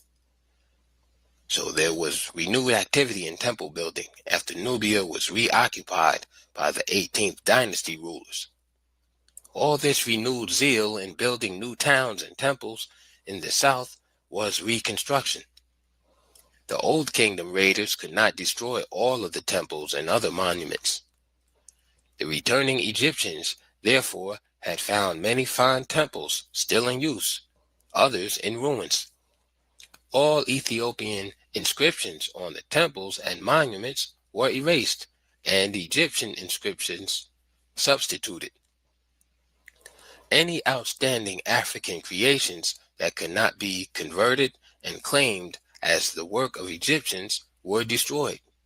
For now, Egyptian meant white, Asian, or European. This was done to, quote, promote national unity. Ethiopian inscriptions, of course, recorded victories over Egypt. The Arabs were to carry out the work of eradication in a far more thoroughgoing manner at a later time. All of the South was never completely conquered. The reconquest we are now discussing extended 40 or 50 miles below Abu Hamed. History continued to repeat itself. Below the area of conquest, the Africans continued to rebuild, reorganizing their fighting forces and watching an overextended Egypt become weaker and weaker under weak pharaohs who were unable to cope with the interminable struggle for power among the Asians, Egyptians, and other incursive groups. In these cycles of consolidation and then fragmentation into numerous chiefdoms and principalities, Egypt mirrored the results of the human power craze, not only in Africa but generally throughout the world. Yet, in the long view of her history, Egypt's overall record was one of consolidation and unity that was at times not seriously broken during 1,000 years. Napata was a beautiful city that was favored by surroundings that helped to make it so. Located below the fourth cataract, above the great curve where the Nile had turned southward and, as though changing its mind, turned north again, an imposing hill, the quote, throne of the sun god, was the site of temples. The city itself was regarded as the Holy of Holies, the capital of what the Egyptians call the land of the gods. But Napata referred not only to this central city, but included what today we would call a metropolitan area that covered towns and villages for miles in all directions from the present-day town of Karima. It was to this area that African leaders, including priests of the various cults, retreated when things got too hot in Egypt. Here also, certain African kings preferred to stay even when their position and power in Egypt were unchallenged. Most of the royal burials and pyramids were at Kuru. The largest pyramid in Ethiopia is that of King Taharka at Nuri. After the Assyrian-Greek invasion in 590 BC, the city was almost completely destroyed again. The capital now moved on the other side of the river to the other historic industrial center at Meroe. The blacks apparently had been more concerned with the development of their copper industry than with iron. Iron ore in abundance was all around. Their failure to exploit it earlier, especially for military weapons, was the reason Assyrians with their superior iron weapons were able to sweep them out of Egypt and even invade the heartland and destroy the holy city of Napata. The Africans had long since learned the use of iron. They knew all about the smelting process.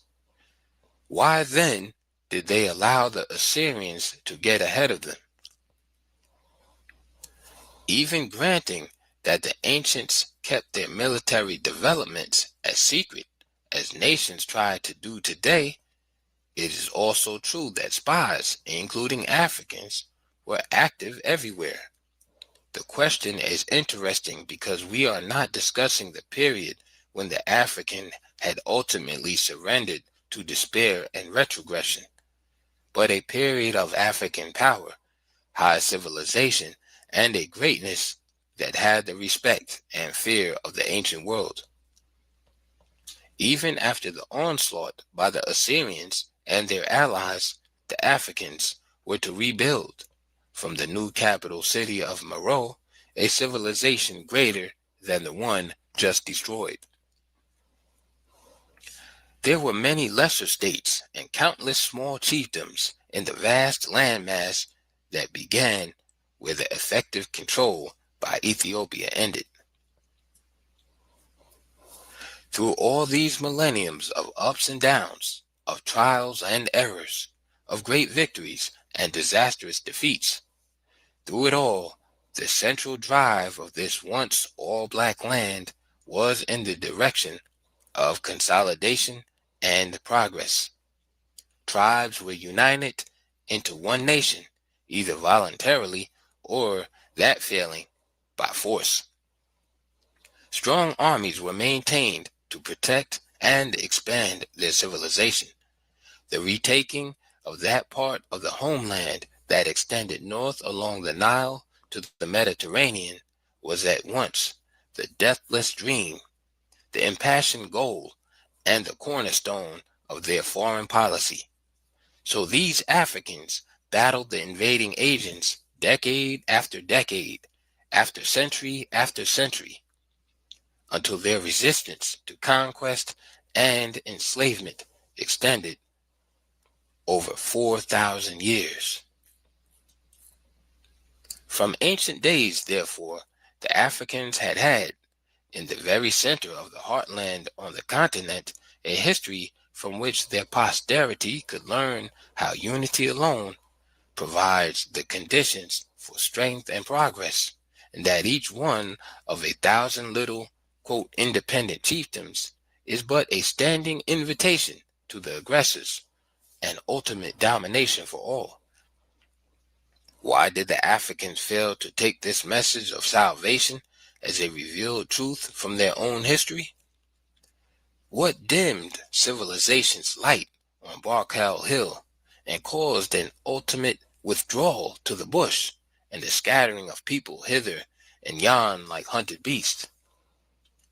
Why did Africans begin to retire from the race with other advancing peoples and fall so far behind that even the memory of former greatness could not inspire a revival, because that memory had been almost completely blotted out?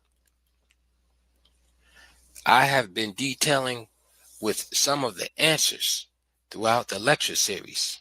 In later chapters, we shall explore further answers to questions raised and unanswered.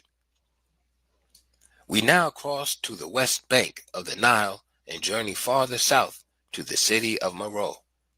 It is the 8th century BC, and the move to Meroe was simply to move to what was already the southern capital, and that now, instead of having 2 capital cities in the south, there would be only one.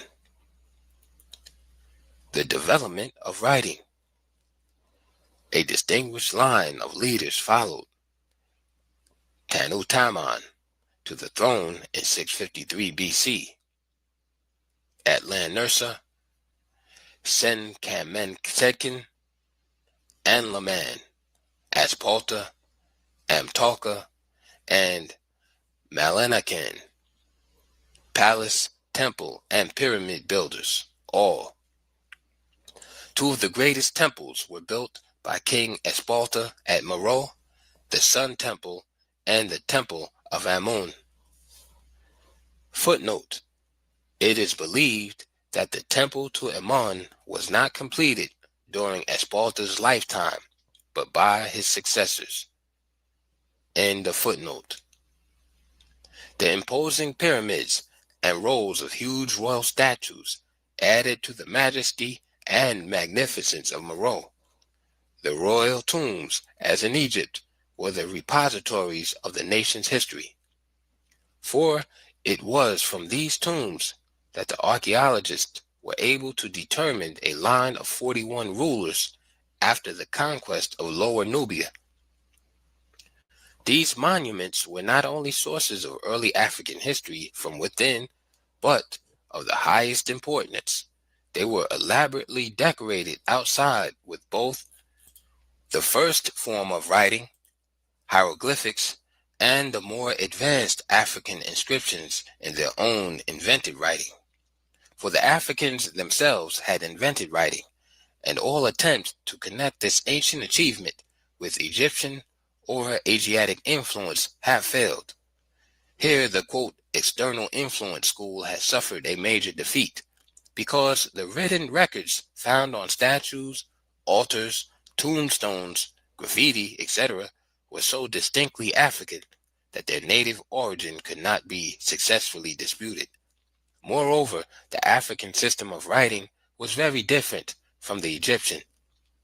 It was simpler and had vowels, whereas Egyptian had none. There were 23 characters or letters in the African alphabet, 4 vowel signs, 17 consonants, and 2 signs of the syllable. New concepts and new or special words could be easily introduced by the old picture system. Clarity and easy reading was assured by measured spacing between words. There was developed a system of numerical symbols for mathematics. The African inscriptions on monuments and such records as those found in royal tombs are in a special category. General writing was done on tablets of wood and skins prepared for that purpose. Still, other artifacts with ancient African writing were found on such things as rocks, walls, vases, and broken bits and pieces of earthenware. Again, how and why did all this disappear? How and why was it blotted out or hidden so completely for 2,000 years that an ignorant world with unprecedented research facilities in its universities still believes, teaches, and proclaims that the black man never developed a civilization of his own? It has been noted that the attractions of Ethiopia were great, not only because the Egyptians regarded it as the main source of their religion, the land of the gods, but also because of its socio-political, economic, and strategic importance. When African kings reconquered Egypt and became Egyptian pharaohs, they still longed for the motherland to the south, desired to unite the whole of it with Egypt into one vast empire. Often retired there, and some wanted their final resting place to be in a pyramid below the first cataract. Here rested their ancestors, whose company they were to join. Here was the capital city of both the black man's world and that of his heaven as well, the holy city of Napata.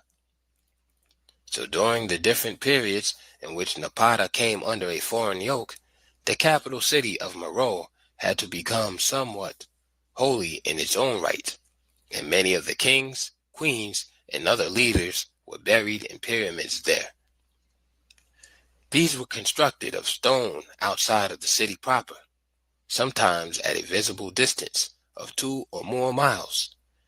They were built to stand forever, an attempt that stemmed from the Africans' actual belief in immortality. This is why their faith included the natural assumption that those who had passed on, their ancestors, were living in the great beyond, and were therefore in the most favorable position to represent the interests of their kinsmen below, or in short, to serve as mediators between God and man.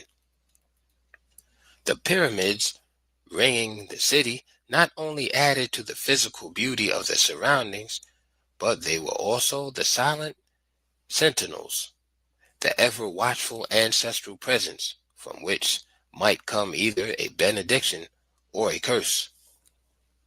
Earlier, you may recall, I was unsparing in my criticism of those African societies which seemed to be governed by fatalism and failed to counterattack against their enemies, both natural and human.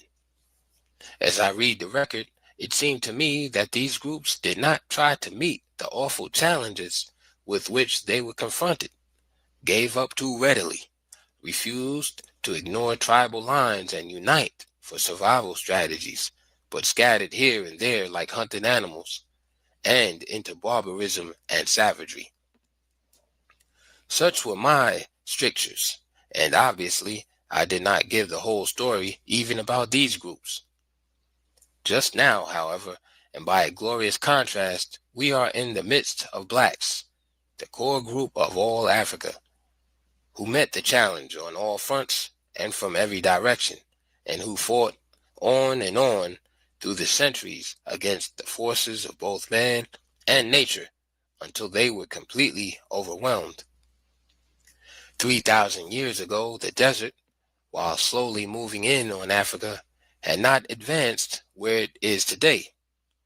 There was, therefore, more arable land in Ethiopia, although its agriculture did not match that of the rich delta region of Egypt. The blacks were, however, mainly agriculturalists like other Africans. Even with their remarkable industrial development, farming went on both sides of the two Niles, which met in their land before continuing as one great river through Egypt to the Mediterranean Sea. Nor should the importance of the Atbara River be overlooked. Even though the surrounding deserts were a problem insofar as agricultural expansion was desired, the more immediate problem was famine from drought. There were years during which no rain fell at all, and not a hopeful cloud appeared in the sky. The Africans met the challenge by constructing a national system of reservoirs. These were strategically located around the capital at Musawarat, Naga, Hordan, Usuda in the Gezira region, at Duanib, Bassa, and doubtlessly at other sites not yet excavated. This master plan to defeat drought and famine, this system of reservoirs, was more important than all of the architectural art that found expression in their beautiful statues, temples, palaces, columns, and pyramids. The reservoirs were more significant than the monuments, important as these were in hiding the black man's intellectual achievements in the invention of writing deep under the sands. I rate the reservoirs as the supreme achievement because they reflect the real measure of African man as he met the challenge to survival head-on, with a constructive counterattack against the adverse forces of earth, sun, and sky. The irrigation system, made reasonably effective with their oxen-powered wheels, was a part of this challenge to adverse circumstances. Bianchi, following Kashta in 720 BC, began what was quickly to become again one of the greatest world powers of the time. For this time, Ethiopia was united with Afro-Asian Egypt under a single imperial rule that extended from the Mediterranean in the north to an undefined boundary in the south. Also unknown is how far did its eastern boundary extend southward along the Indian Ocean coastland, how much of Uganda and Abyssinia was included, or how far westward did the empire extend. Footnote: this whole period of black achievements is minimized by writers who substitute Meroe, the city, for Ethiopia, the empire. Ethiopian writing then becomes, quote, some Meroitic inscriptions, etc. And the footnote. All this is not so important as the point that during this period of triumph, world fame and fear, and unprecedented prosperity from a flourishing trade with about one half of the world, for long periods, African rulers continued to neglect the updating of their military and naval defenses. Iron was the basis of the technological revolution in warfare that the Assyrians, Hittites, Persians, and other Asiatic nations were equipping their armies with new type iron weapons, and that these were devastatingly more effective than stone and copper weapons, had to be well known to the Africans. And it was not news. As mentioned before, they not only knew about the uses of iron, but they had long since developed the iron smelting process. The trouble was the highly secretive royal monopoly. No secret was more zealously guarded than the smelting of iron. This meant rigidly limited production. Here was fear outmatching both reason and the most elementary common sense. This over-secretiveness, which inhibited the expansion of iron production, was to contribute mightily to the success of Assyrian arms over them. Prosperity, too, may have blurred the African's vision. Too much success can be dangerous. In this case, so much wealth was being piled up from foreign trade, especially in gold, ivory, and copper, that the question of iron, if raised, may have been dismissed as economically unsound. Whatever the reasons were, the fact is that the great iron industries which developed in this center and spread over Africa could have started centuries before they did. Even as early as 300 BC, when iron smelting was for more useful purposes than ornaments, the royal monopoly still prevented widespread use. That they knew of the importance of iron is shown by the fact that kings and high priests were often heads of the guild, and the chief iron master might become prime minister, not an African title. But no matter about the delay, iron smelting and tool making got underway on a vast scale in Ethiopia at a most crucial period for Africa. Its center was Meroe, and it appears that the biggest ironworks were in and around this capital city. This development was at a crucial period because it was the period of increasing migrations from the heartland and the scattering of groups all over Africa. They carried their knowledge of this great technological revolution wherever they went, and they began the use of iron and the development of iron industries wherever they had the opportunity to settle in iron ore areas and remain settled long enough to create a stable society. This spread of ironworking from the cradle of black civilization is just another example of how other fundamental African institutions spread over the continent, north as well as south, and remained basically unchanged down through the centuries, no matter how numerous were the groups into which the original society became fragmented, or how countless were the various languages and dialects that resulted from that segmentation.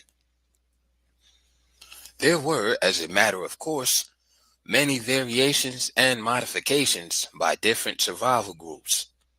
The most remarkable of the facts was that even those groups that were pushed back into a state of barbarism still held on, God only knows how, to some of the basic institutions of the society from which they descended from 1 to 2,000 years before. Nor was either Christian Europe or Muslim Asia able to destroy those institutions completely, even in the vast regions over which both had supreme control.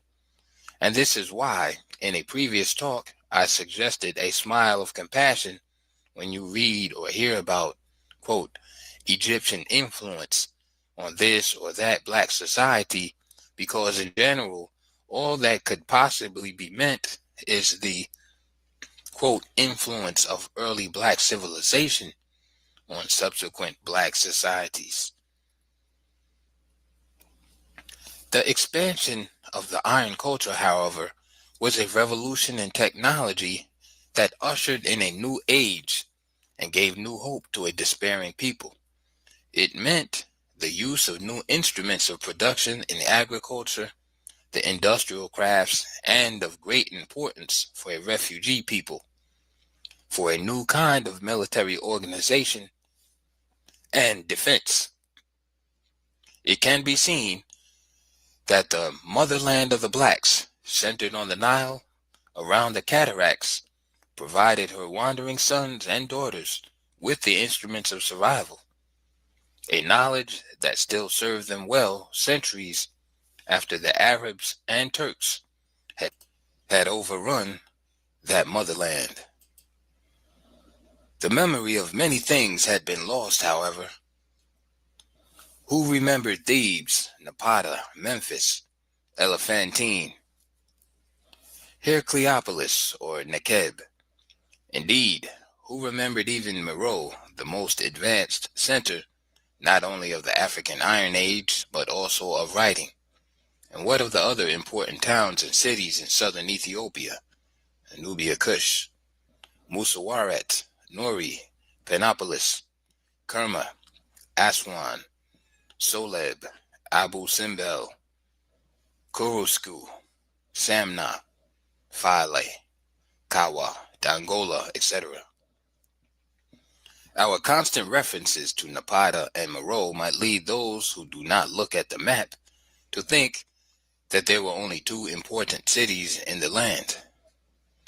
Forgetting the names of ancient centers of importance was nothing compared to the tragedy of the blacks in forgetting, almost completely forgetting, the very art of writing which they themselves invented.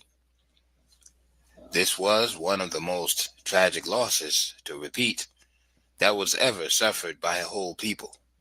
And in view of the anti-black course of subsequent history, the blacks needed their written language and records more than any people.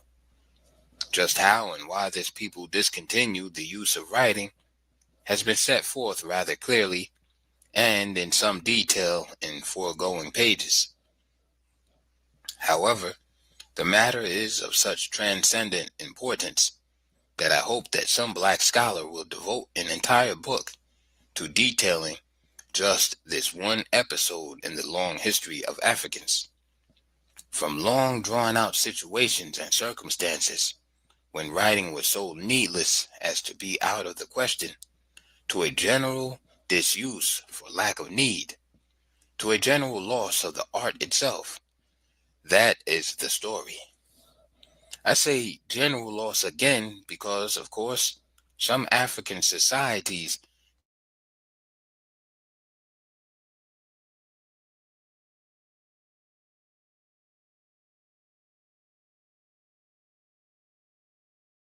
however, is that we are considering the early age when relatively only a few people could write, a small professional class, the scribes.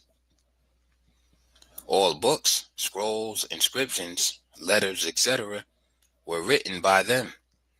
Therefore, in any society where the scribes were either captured or disappeared from it for whatever reason, the art of writing in that society died.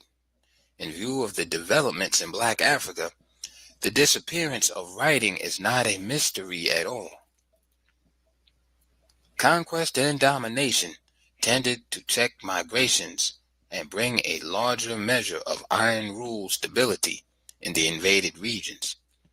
An integral part of that iron rule was the introduction of the conqueror's speech and writing, the first step in the process of conquering both the soul and minds of the blacks along with their bodies. This was easy because the knowledge-starved, quote, key people among the blacks eagerly grasped Arabic, French, Portuguese, English, or German as the best route to status in a new civilization. Most of this developed later than the period. For the ones who know safety isn't a catchphrase, it's a culture. And the ones who help make sure everyone makes it home safe. For the safety-minded who watch everyone's backs, Grainger offers supplies and solutions for every industry, as well as safety assessments and training to keep your facilities safe and your people safer. Call, click Grainger.com, or just stop by. Grainger, for the ones who get it done. Period we have been summarizing, the 1,000 years in Ethiopia after its last success in retaking Egypt, and its defeat and withdrawal with the fall of the 25th dynasty. That is the period from the 6th century BC to the 4th century of the Christian Church in Ethiopia. Christian Africa. Africa was naturally among the first areas to which Christianity spread. It was next door to Palestine, and from the earliest times there had been the closest relations between the Jews and the blacks, both friendly and hostile. The exchange of pre-Christian religious concepts took place easily, and due to the residence of so many ancient Jewish leaders in Ethiopia, almost naturally, Abraham, Joseph and brothers, Joseph, Mary and Jesus, and of course, the great lawgiver Moses, who was not only born in Africa but married the daughter of an African priest. Footnotes.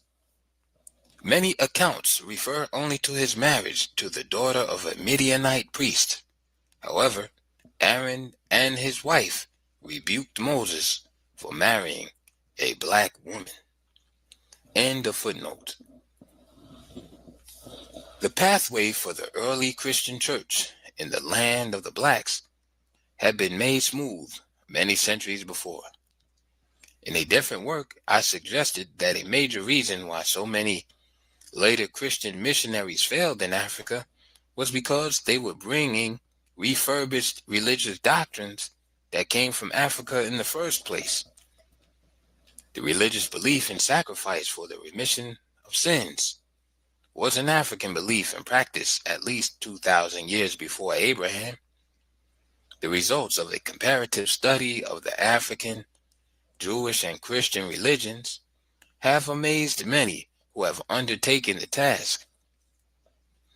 Practically all of the 10 Commandments were embedded in the African constitution ages before Moses went up Mount Sinai in Africa in 1491 BC, a rather late date in African history. We do not know how much significance should be read into the fact that Christianity began to spread in Ethiopia, Nubia or Kush, only after the destruction of the Central Empire with the fall of Meroe. However, the most important development after the empire passed was not the rise of Christianity, but the rise of the two black states that picked up the mantle and staff of Ethiopia to carry on. These two states were Makuria and Alwa.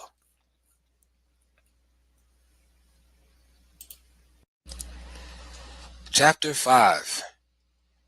The two that carried on. From the early African viewpoint, there was nothing earth-shaking or extraordinary about the establishment of still another cult, the cult of Christian churches. The only unusual thing about the new cults of Christians was that while they disclaimed being of the Jewish faith, they worshipped the Jewish tribal God, the God of Israel. The Christians seemed to be expanding the role of a God who had been concerned only with the Jews as his chosen people to a God of the universe, and thus competing with the African God of the universe, the sun god. The Christians were not really different even in the central religious beliefs of the African and Jews of the period in sacrificing sheep, goats, bulls, and sometimes humans for the remission of sins. For while the Christians had given up the slaughtering of animals for offerings, the very cornerstone of their faith was that Jesus Christ, the Son of God, was sacrificed for the sins of man, and that his blood was shed for this purpose alone. Drinking of the blood, wine, and eating of the body, bread, are all fundamental aspects of man's most ancient religion. The spread of Christianity in the land below the first cataract gained momentum after the destruction of Ethiopia as an empire, including its world-famous capital, the city of Meroe. Such a decline and fall of a nation, empire, or civilization is never as short or sudden as a date given for the event suggested, in this case, 350 AD. Many factors and forces operated over a long period of time before what can be called the Great Age of Black civilization came to a close. How the Black world was being adversely affected by both Asia and Europe may be better understood by a flashback to events following the end of Black rule over Egypt with the close of the 25th dynasty in 656 BC. The victorious Assyrians, you may recall, made Necho, a king from Sais in Lower Egypt, the governor general, supported by Assyrian garrisons. This Necho was an Asian, but by this time the practice of calling all non-African residents Egyptians had been firmly established so long that it had the weight of customary law. The Afro-Asians had failed to win recognition as the only Egyptians. Whites of all nationalities, though a minority, were often the dominant groups, ruling from their power base in Lower Egypt. Hence, the continuing crises between the white Egyptians and the now more populous colored Egyptians. Footnote: the same development is now taking place in South Africa, where the coloreds, once fanatically devoted to the whites, are now bitterly resentful because their privileged status vis-a-vis the blacks is being steadily reduced. End of footnote. The Black Egyptians no longer counted as a power group north of the First Cataract. So when the Assyrians were finally expelled during the 26th dynasty, 664 to 525 BC, the foundations for permanent white European Asian rule in Egypt had been firmly laid. From this period on, the wars for the control of Egypt were primarily wars of whites against whites. The internal corruption, jockeying for position by the various partisan groups, reflected the weakness of the country in employing more and more foreign mercenary troops, especially Greeks. The larger and larger incursions of Greeks and their allies formed the same kind of advanced base for a future Greek hegemony as did previous Asiatic peoples. The time was not yet, but it was the opportune time for the Persians to invade this much invaded land and begin a rule in 525 BC. That was to last 121 years. Since the administration of a conquered country by absentee kings is generally weak and open to revolt, the very long Persian rule in Egypt was doubtless due to an extraordinary line of strong kings and imperial administrators, Cambyses, Darius the Great, and Darius II. The end of Persian rule came in 404 when the Egyptian Greeks joined with the Egyptian nationalists in a war of liberation. The victory was short-lived.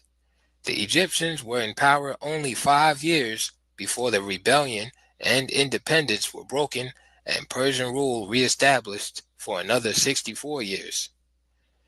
In 332, Alexander the Great arrived and, having broken the imperial power of Persia elsewhere, had no trouble taking over Egypt.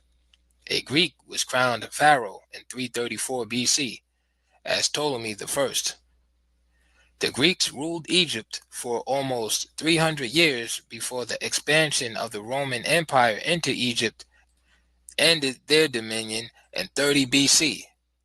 This was our flashback point of departure. But before returning to the Ethiopian churches, the significance of what we have been reviewing as flashbacks should again be emphasized as a great issue.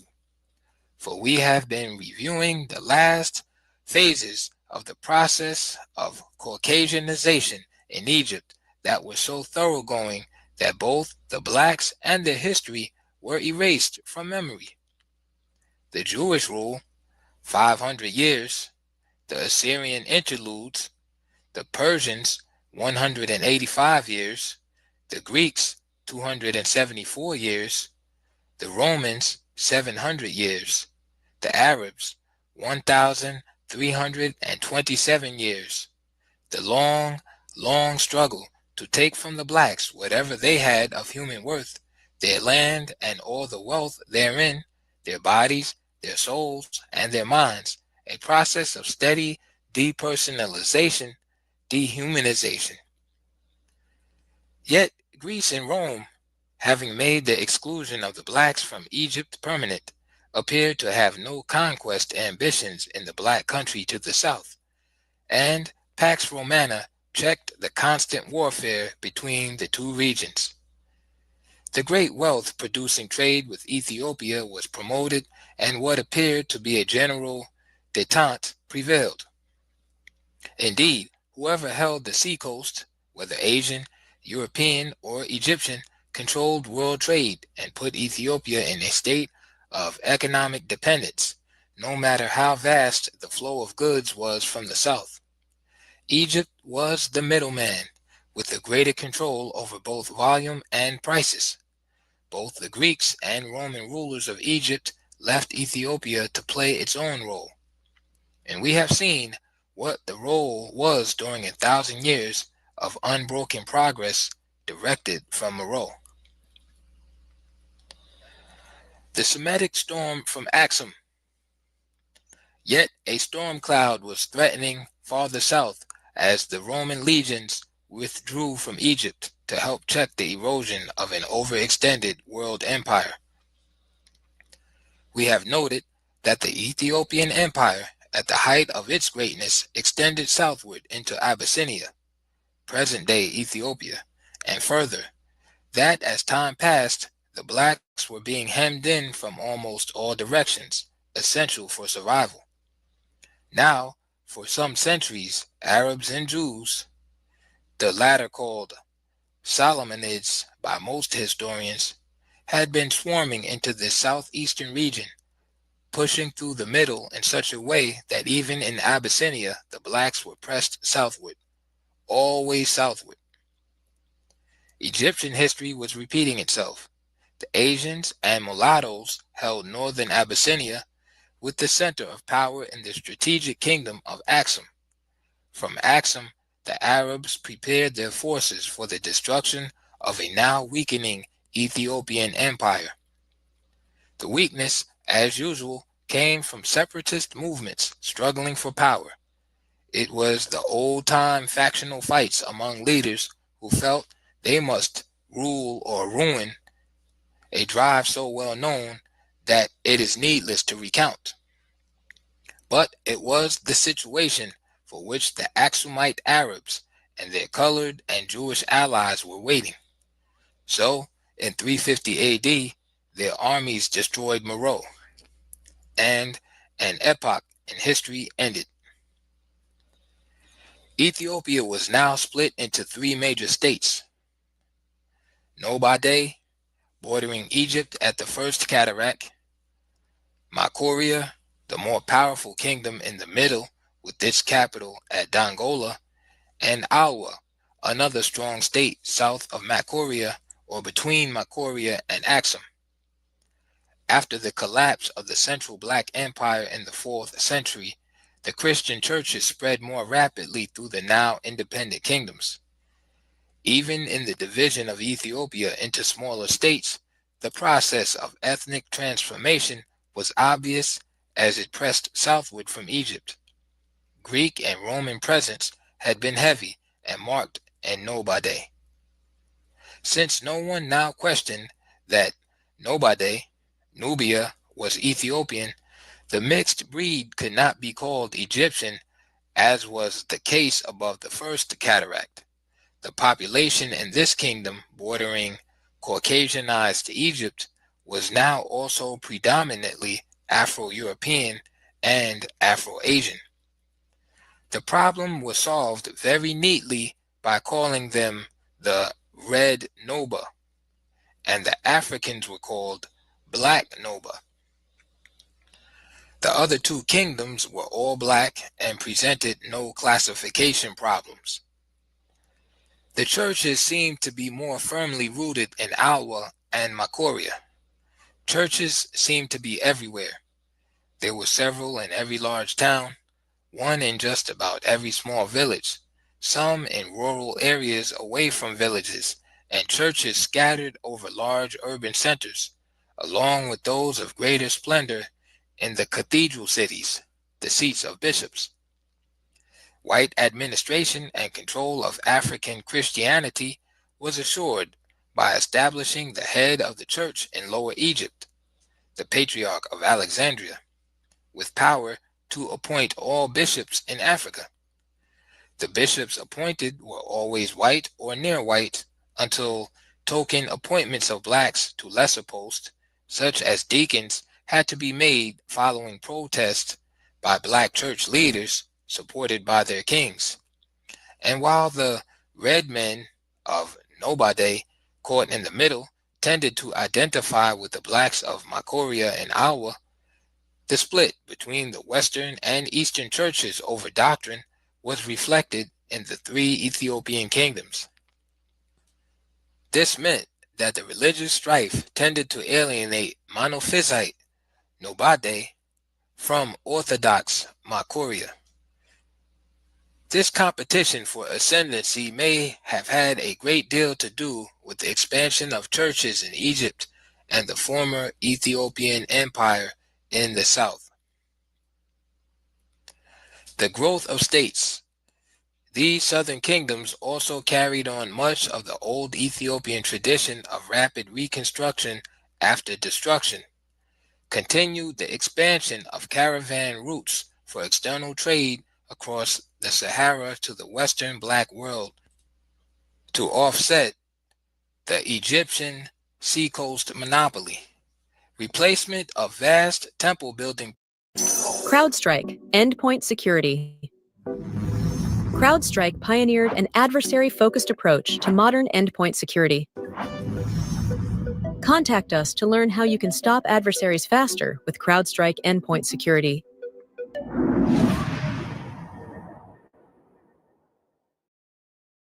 Programs with equally vast church building programs and the continued development of iron industries and better equipped armies. Egyptian, Asian, Greek, and Roman influence was as marked on African institutions in Nobade as it was on the complexion of most of the people living in this fringe kingdom. Nobade, then, is a classic example of external influence on African institutions, just as Egypt had become. It is an influence that could be praised to high heaven as the eclectic process of civilization itself, had not the Caucasians resorted to thefts and lies in their vain and ignoble attempts to preempt the whole field of human progress as being theirs and theirs alone.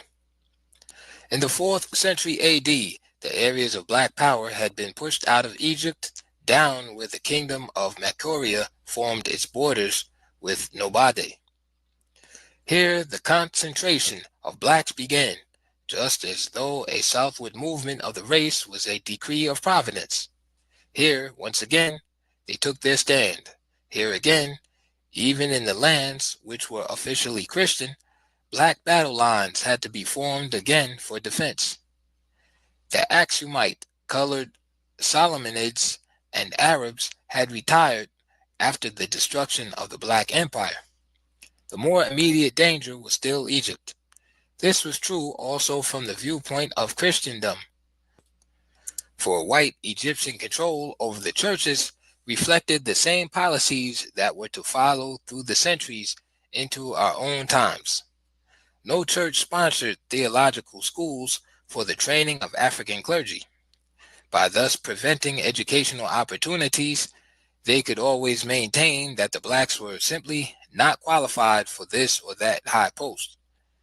In religion, as in every other field, the system deliberately prevented qualification in order to declare the lack of qualification on the part of blacks in all regions under white control or in all institutions.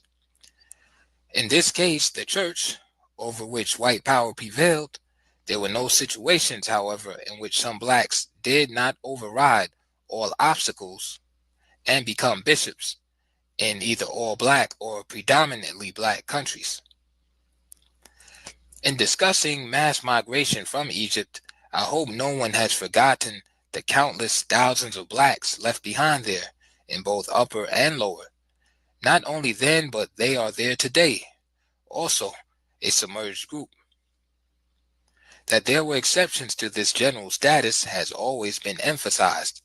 The people who accept a slave or inferior status in the society as their lot were the kind Aristotle had in mind when he referred to men who were born to be slaves. On the other hand, those blacks who migrated or fought to the death rather than accept slavery were those who were born to be free. The most important point missed by many quoting this most quoted passage from Aristotle. It was these born to be free blacks who, as we have seen, not only beat back the enslaving invaders over and over again, but just as many times either conquered their would-be enslavers or drove them back into Asia. The fall of the Black Empire did not mean that the blacks had surrendered. The fragmented kingdoms were still to carry the fight to the enemy, and they were still to fight their way again all the way across Egypt as far as where the ancient city of Memphis once stood. Still others remained in the conquered regions simply because they refused to leave their ancestral homes, come what may. By the 7th century, the blacks had achieved a major goal by incorporating Nobade with Makuria and thus re-establishing what had become the recognized boundary between Ethiopia and Egypt at the First Cataract. The precise manner of this amazing achievement is unknown. Did the Black Noba of Makuria overrun the Red Noba of Nobade, or was it a union of kingdoms by agreement? We do not know. What we do know is that the blacks' kingdoms of Awa and Makuria were stronger than ever since the fall of Napata and Meroe.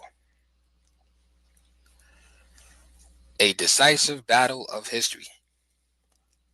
Egypt, on the other hand, was undergoing one of her periodic convulsions from an invasion, the most fateful one to which we have already referred, the Muslim invasion of 639 to 42 AD.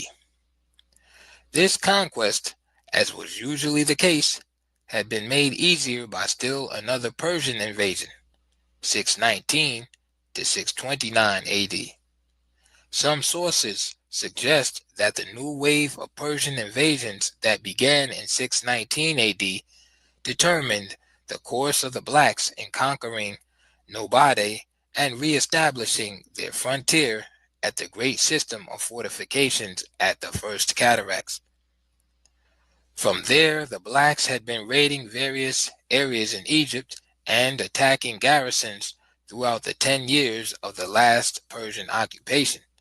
In this and other similar instances, the picture that emerges clearly is that the blacks, even after being pushed out of Egypt, were more upset by foreign invasions and resisted them more courageously than the new Egyptians, who by comparison appeared to be an easily conquered and rather cowardly lot. Otherwise, how could Amir ibn al-As, the Muslim general, conquer all Egypt so easily with only 4,000 men? The conquering Arab general apparently knew the difference between the fighting qualities of the blacks in the south and those of the Egyptians and their mercenary troops. For despite the continued raids by the blacks, he chose not to extend his operations into their land. But not so disposed was Abdullah, the new Arab governor, general, viceroy of Egypt. The year following the complete takeover by the Muslims, 643 AD, he decided to bring the whole heartland of the blacks under Muslim control at once.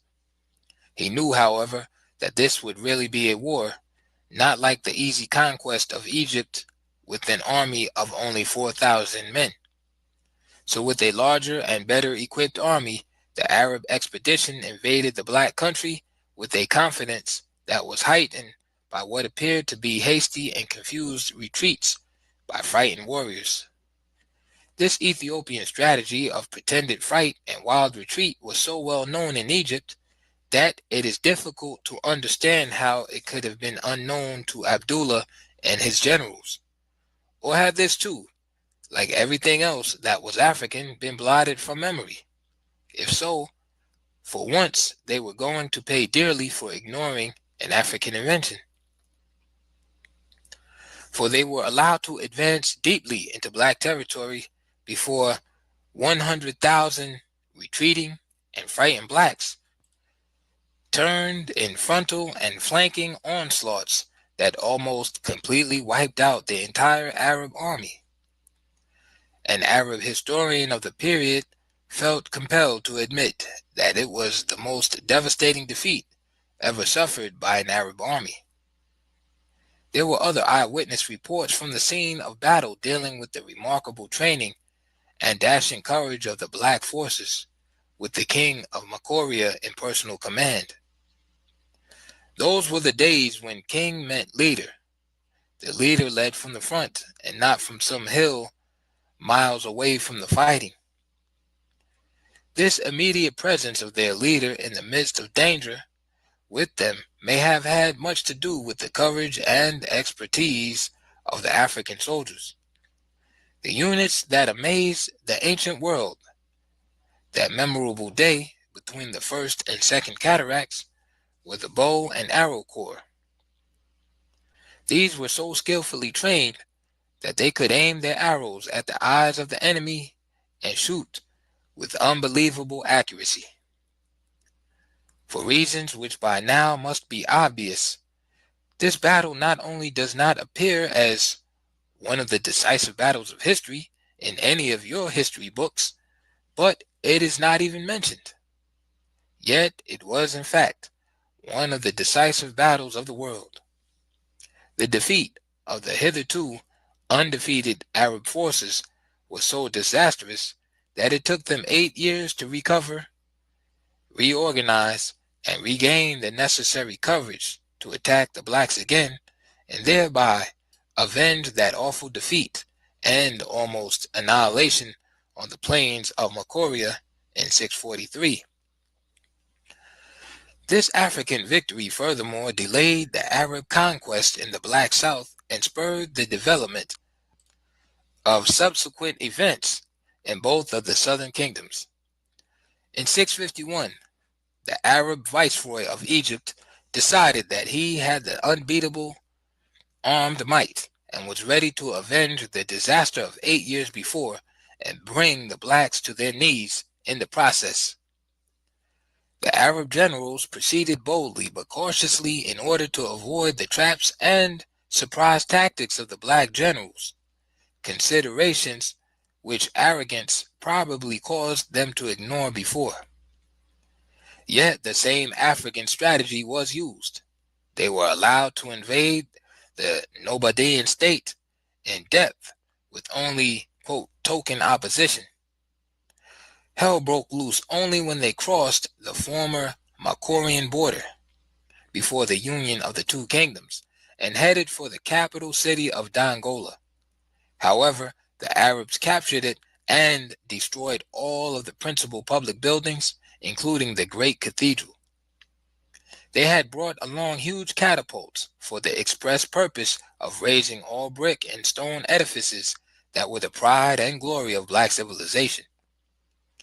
With the fall of their capital city, the seat of government, the blacks were expected to surrender. But King Kalidosos, the African leader, and his generals had no thought about surrendering or any doubt that they could defeat the Arabs again. The spirit of their decisive victory over the Arabs in 643 still fired the black armies. So the king withdrew from his burning capital only to regroup and plan strategies for a no-surrender war. As the fighting continued with increased fury on both sides, it became clear to the Arab generals that victory over the blacks could never be won on the field of battle. Again, their previous defeat by the blacks was still playing a determining role in Arab-African relations. So an armistice was declared, and a treaty of peace was signed by the now undefeated equals, Abdullah for Muslim Egypt and Kalidosos for the Christian kingdoms of Ethiopia, Makoria, and Awa. The Arabs had in fact lost the war, for with carefully trained and overwhelming forces filled with vengeance for the previous disaster, they were still unable to defeat the blacks and bring their country under Muslim control. The historic significance is twofold. One, the psychological effects of being defeated by the blacks twice on broad national fronts caused the Arabs to adopt a peaceful relationship with these countries that lasted 600 years. Two, the treaty included provisions that were the basis for the expansion of slavery and the, quote, peaceful conquest of the Sudan. Goals which could not be achieved directly on the battlefield were to be achieved indirectly by Arab traders and Muslim missionary brotherhoods.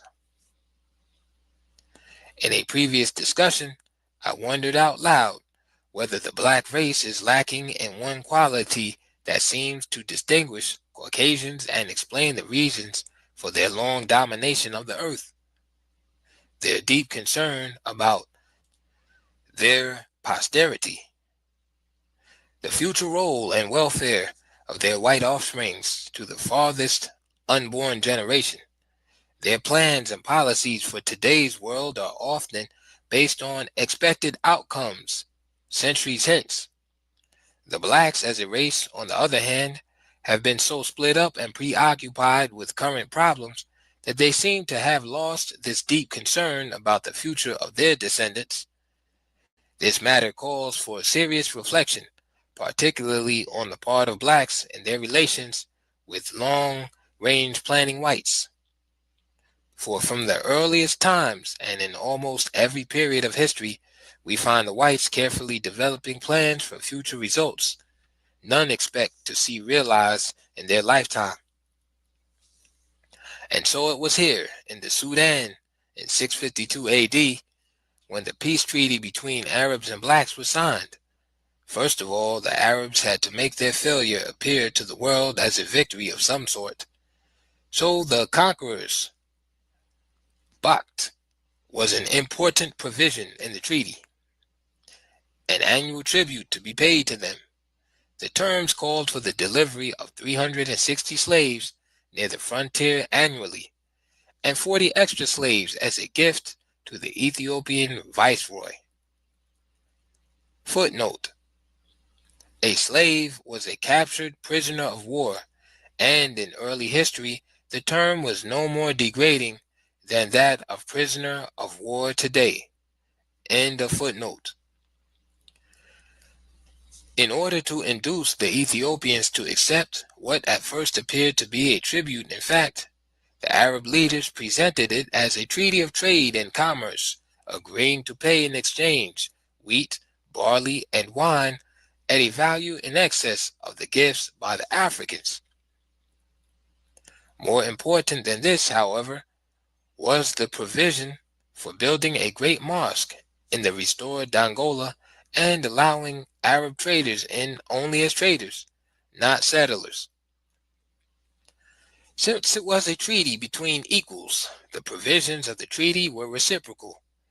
Black traders could operate in Egypt and have a church on the same terms, even if the Africans had not known that the Arabs in Egypt were busily converting churches and temples into Muslim mosques. There would still be no occasion for building a church for their traders in Egypt. They had no long-range plans for the eventual control of Egypt through the trade and religion routes. But the Arabs did have such a plan for the eventual conquest of the Sudan through mosques and traders. The Caucasians, unable to conquer the blacks directly, were contented when they had set in motion the process of gradual infiltration and expansion that would eventually lead to victory, even though it was to take 600 years. And I am saying that the blacks seem not only to have lost the grand vision of the future, but also what should have been the unforgettable lessons of their past. The pattern of Caucasian conquest had been cut out and made clear through 37 centuries of their history. After they had allowed the Asians first to infiltrate and then to overrun all Lower Egypt, the blacks drew a firm boundary line between the two lands beyond which the whites were not allowed to settle. Those were the days when the Africans were not so trusting that they were unable to perceive that the Caucasians are eternally restless unless they are the masters in every situation whatsoever. They were therefore barred from settlement in Black Upper Egypt until Narmer and Menes united the Lower and Upper Egypts. If there ever was a Pyrrhic victory in history, it could not have been more disastrous than that of Menes over the Asians in 3100 BC. For the decline of black civilization, not only in Egypt but throughout Africa, can be traced to that period despite all of its monumental achievements afterwards. The termites of its destruction, slow but steady, had been let in under the laudable dream of black-white brotherhood.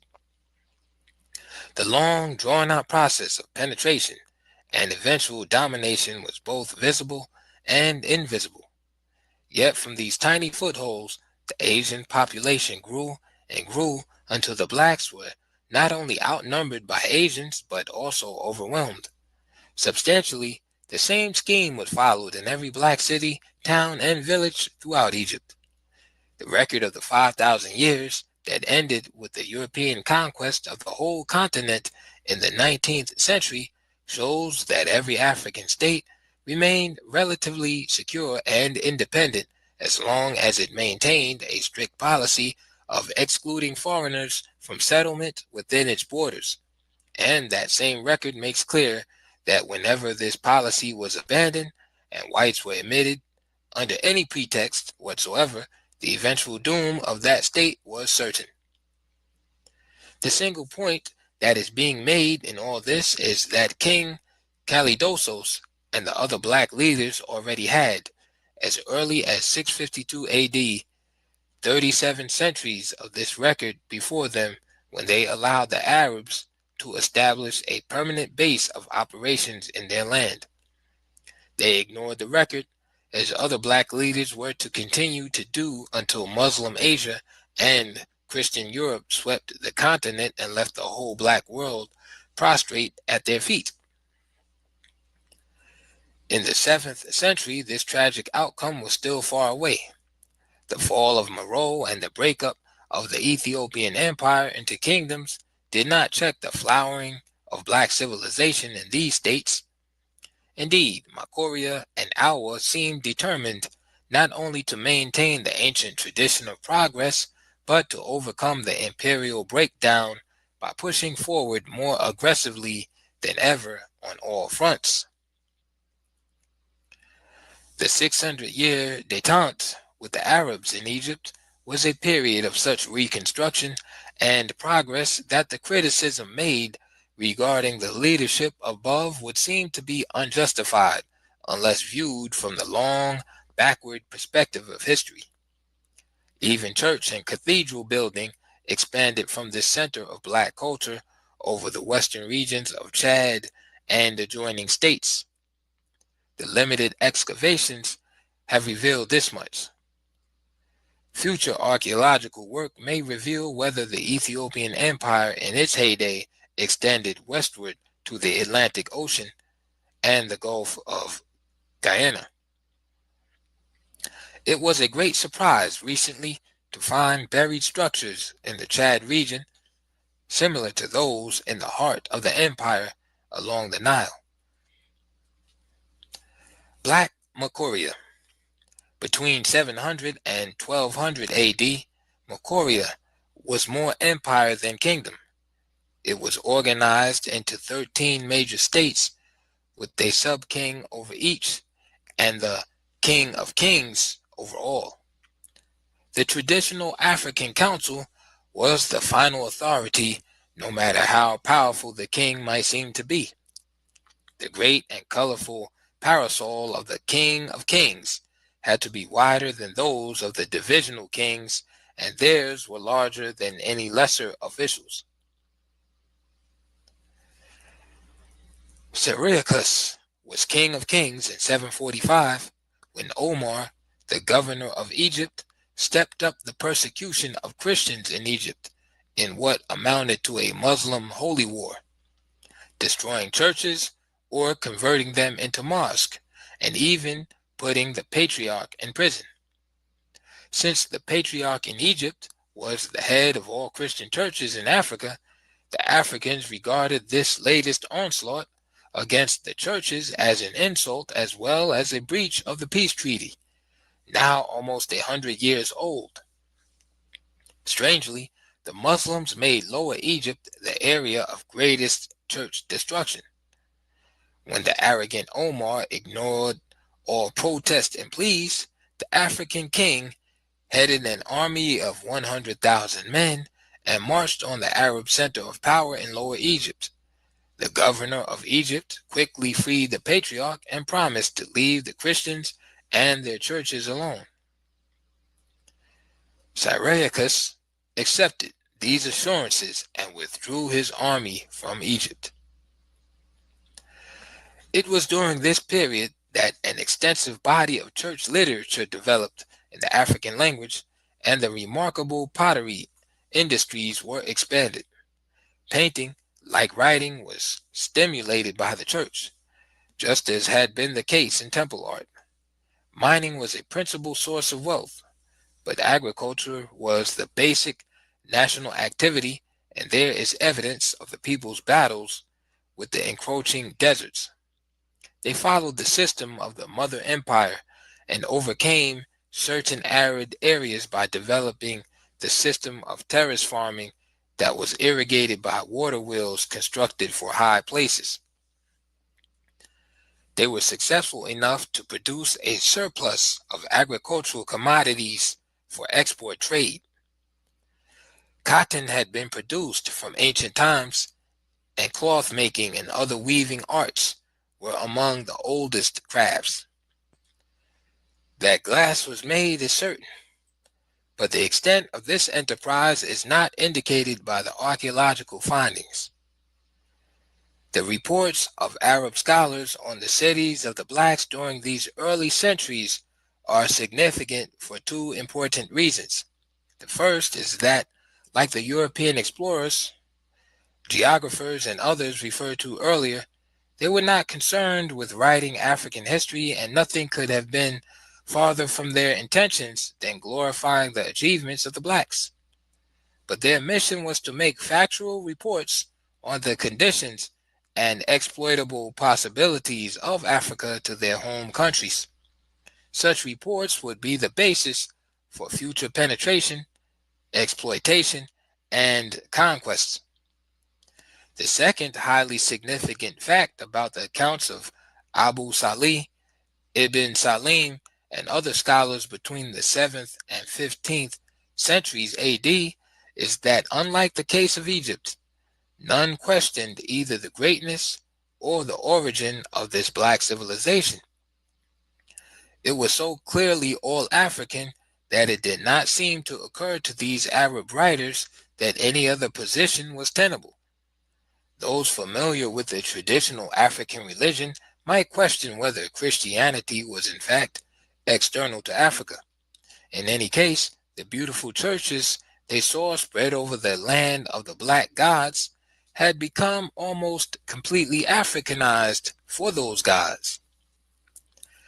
The prosperity the Arab visitors reported, the magnificent stone and brick palaces, temples, churches, cathedrals, wide avenues lined with palm trees, government buildings, public baths, water supply systems, beautiful gardens, countless craft industries, huge farms with extensive pastures where camels, horses, oxen, cows, sheep, goats, and pigs could be seen grazing lazily.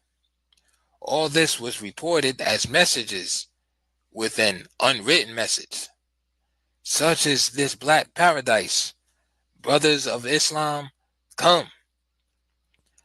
The prosperity in this center of the black world represented one of the last great epochs in the history of the blacks.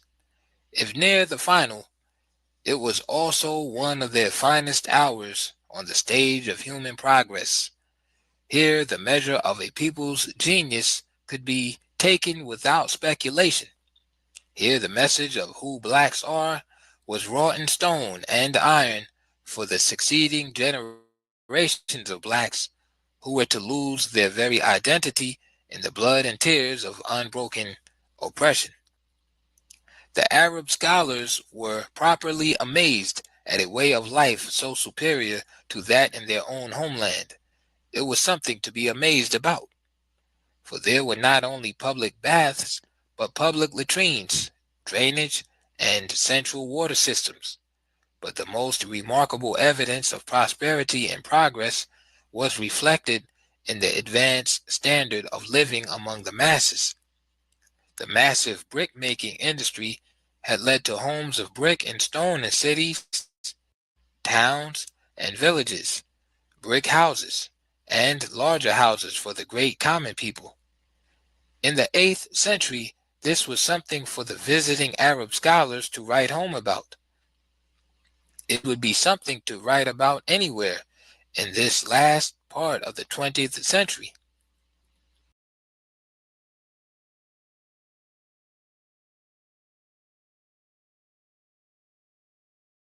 So well was it already generally known.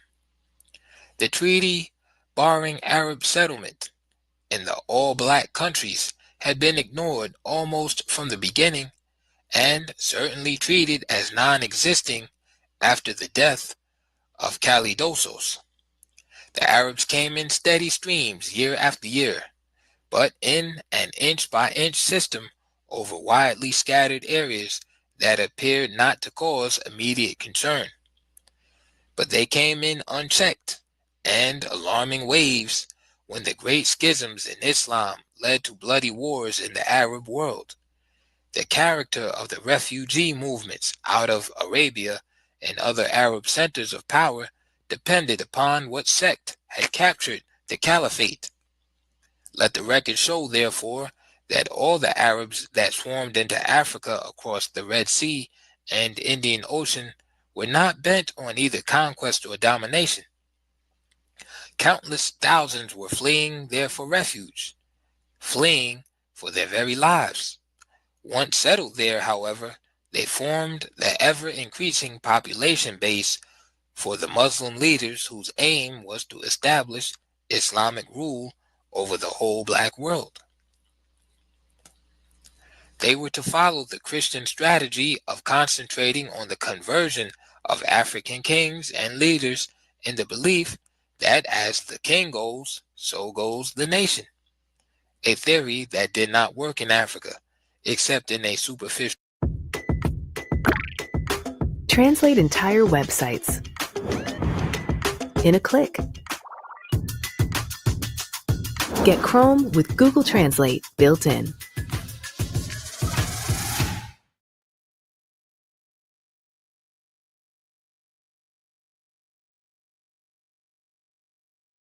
Way for expediency. However, the black kings were already dropping their African names for Christian names, the first step toward self-effacement. So as early as the 9th century, 831 AD, King Zechariah, alarmed at great incursions of Arabs into the Sudan, sent a delegation headed by his nephew, heir to the throne, to the Caliph at Baghdad, asking that the Treaty of 652 be respected and Arab migrations halted. This meant that a weak black king now held the destiny of the race in his hands. That he was so naive as to suppose that the Caliph could stop the Arab hordes even if he desired to do so was itself a sign of incompetence. The highest ranking of the 13 kings under the King of Kings was the Eparch of Faris, Lord of the Mountain. He was the commander of the frontier forces at the Egyptian border, and his special mission was to bar Arab migration and settlement in the land of the blacks. Only the limited number of traders were permitted to pass, and the time limit for their stay was fixed. The Eparch, therefore, had indeed been the most important official next to the King of Kings, for he was directly responsible for the security and independence of the nation. Under strong kings and strong eparchs, the mission was carried out and Arab incursions southward were checked. Footnote: because of the repeated emphasis on the fact, it should be quite clear now that reference to Egyptian, Asian, or Arab invasions always include black slave armies as well as mulattoes classified as white. End of footnote. That was now long ago. The Arabs had been passing the Lord of the Mountain and his garrisons for so many decades that by the 9th century, Arabic was being generally spoken below the First Cataract. How slavery came to be confined to blacks alone. In the latter part of the 13th century, David, king of Makoria, seeing no other way to forestall Arab occupation of his country, stepped up his raids in Upper Egypt. The raids were easier to carry out because of the chaos that followed the triumphs of the Mamelukes in Egypt. But in 1272, the blacks, in what I have attacked as the pattern of their own self-destruction, made the first major step to that end. The usual impatience of heirs to the throne in achieving that goal soon enough found full expression in Shekandu, the king's nephew. He hastened to the Sultan of Egypt to secure an alliance and invasion of his country that would assure his ascendancy to the throne. The Sultan had every reason to grasp this wonderful opportunity handed to him by blacks themselves, not only to even scores with them, but also to create more certain conditions for a Mameluke hegemony over the land. Moreover, the African king had not only been raiding Egypt with impunity, but he had denounced the Treaty of 652 and refused to pay the Bakht. Sultan Baybars therefore did not hesitate.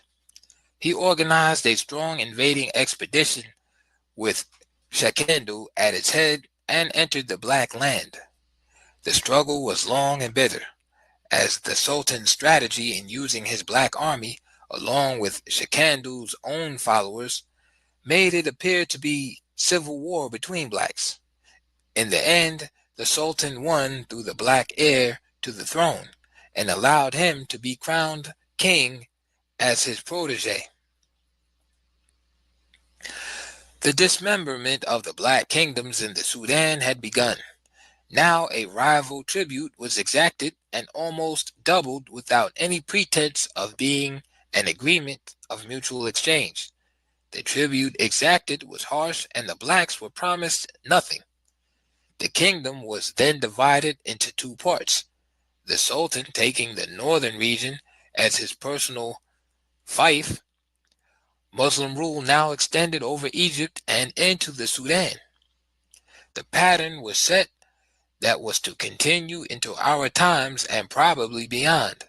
The Arabs in the northern Sudan, while the blacks were pressured into smaller and smaller areas in the southern Sudan. Once again, learning nothing from even just yesterday, the black leadership paved the way for further Arab advances into their country. For the blacks' struggle for personal power and, above all, their own personal security and welfare were neither concerned about the future of their people nor their welfare in the living present. They were quite willing and ready to welcome the Arabs and to surrender their people to them in exchange for, quote, high office and limited consideration.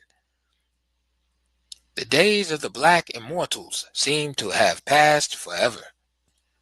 Mental pygmies again occupied the throne once held by Menes, Pianki, Shabaka, and Kalidosos. So in 1304, still another self-seeking black leader journeyed to Cairo to have himself crowned as the servant king of the blacks by the Sultan al-Nasir. The Sultan sent an expedition to Dongola, which was easy to do now, and his new servant was crowned as King Amai. It should be noted here that the Mameluke ruler's effective powers was confined to Lower Egypt, and that independent Arab tribes, of which the Bani Khans was the most powerful, held all Upper Egypt. They were only nominally under the sultans. In order to put an end to the endless coup and counter coups among the blacks, the decision was reached to overwhelm the south with united armies from both Upper and Lower Egypt and step up the Islamization of the blacks, putting Muslim kings on the throne. In 1316, the objectives were realized when Dongola was again razed for the fifth time, and Karembez, the last black Christian king, was put to flight. A black Muslim, Abdullah, was made king temporarily while awaiting the pleasure not of the Sultan but of the powerful chief Khans ad-Dawla of the Bani Khans Arab tribe. His pleasure was to put the black Muslim king to death and assume the kingship over the blacks himself. Over the blacks? This statement is misleading. This was no longer the land of the blacks. White and colored Arabs now constituted the majority. Without this population base, the triumph of the Arabs in the Sudan could not have happened. Yet the Arab chieftain's rule as king was short-lived because the Mameluke rulers played one group off against the other in an effort to defeat Arab objectives in one way or another.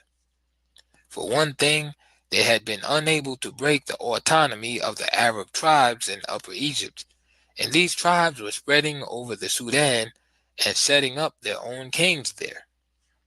This was a further challenge to Mameluke rule in Egypt. Who then were the Mamelukes? The Mamelukes were the whites who had been enslaved by the Arabs in their wild and amazing sweep out of their desert homeland to conquer all adjacent countries and establish a world empire with a speed that shocked the world. Theirs was the original blitz. The enslavement of prisoners of war, which was the way general slavery began, was the order of the day. Race had no bearing on the matter then. Whites, blacks, browns, or yellows, all were made slaves if captured. The Arabs also made a practice of creating strong slave armies. The white slave armies were the Mameluke. These, when stationed in Egypt, revolted, overthrew the government, and established their own line of ruling sultans. For this they were hated by the Arabs and looked upon with scorn, even though they had been converted to Islam.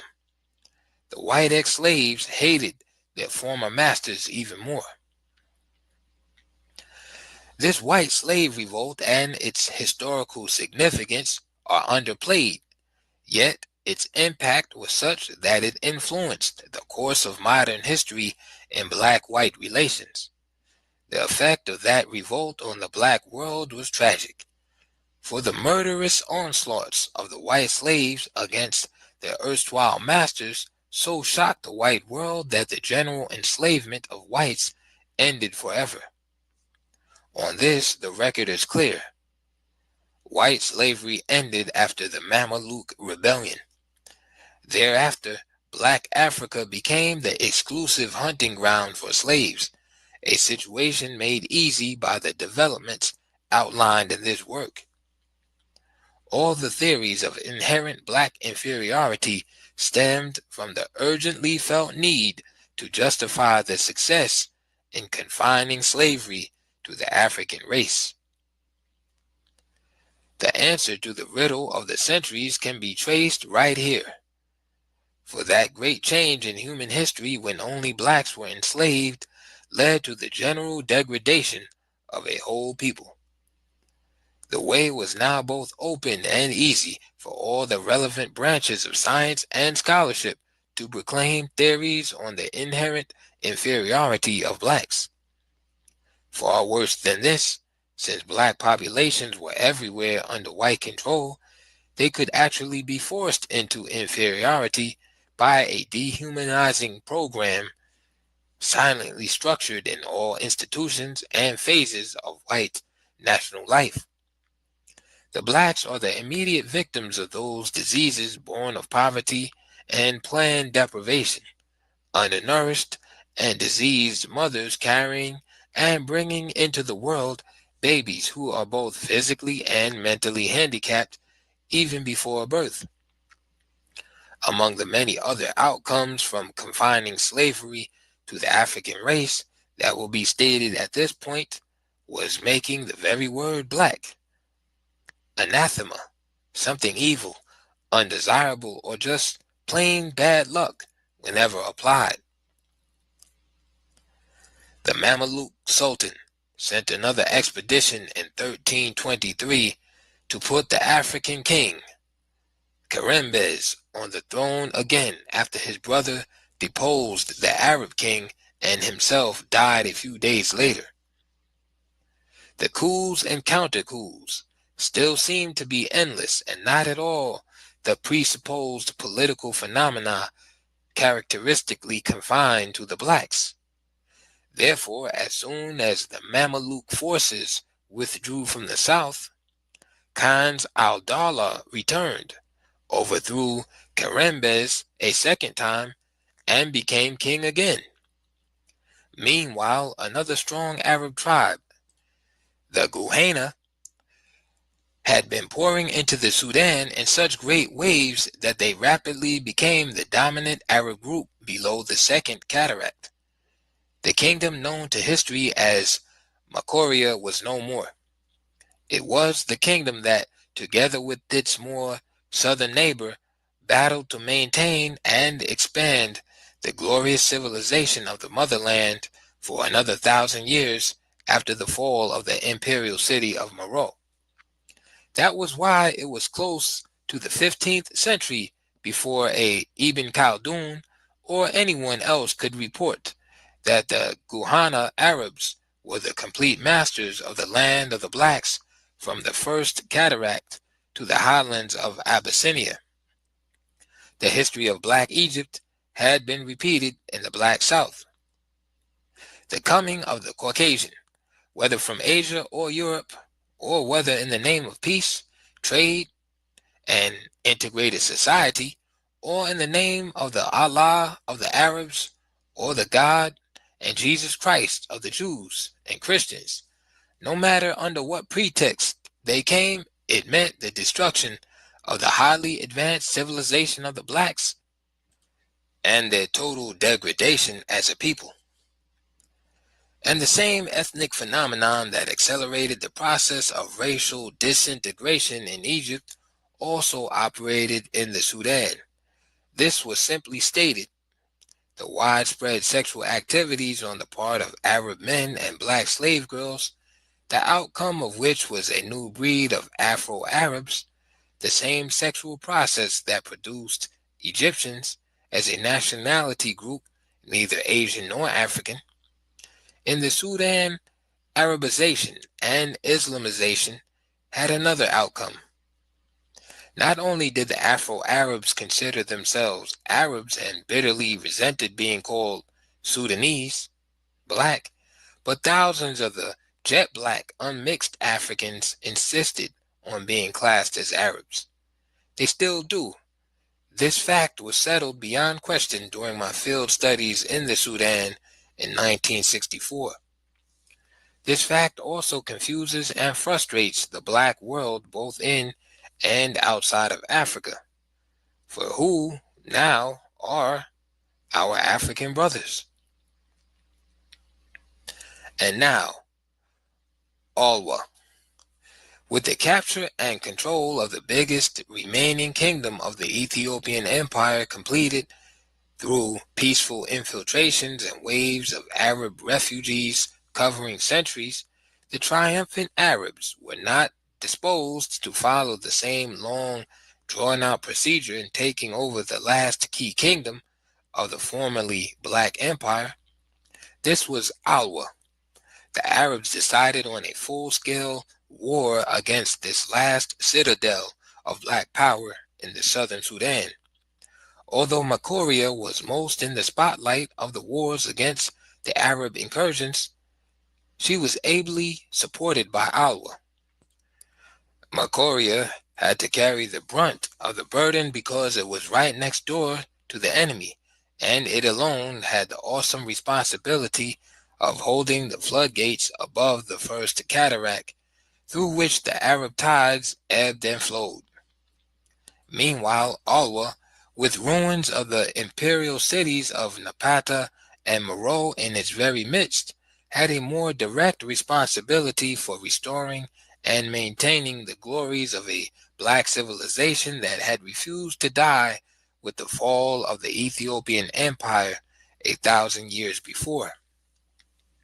So Alwa had replaced Meroe with its beautiful capital city of Soba, and had developed its other towns and cities along such advanced lines that foreign writers never failed to comment on the architectural designs, the wide streets lined with palm trees, the spacious homes, and, in fact, all of the things they had observed in Makoria.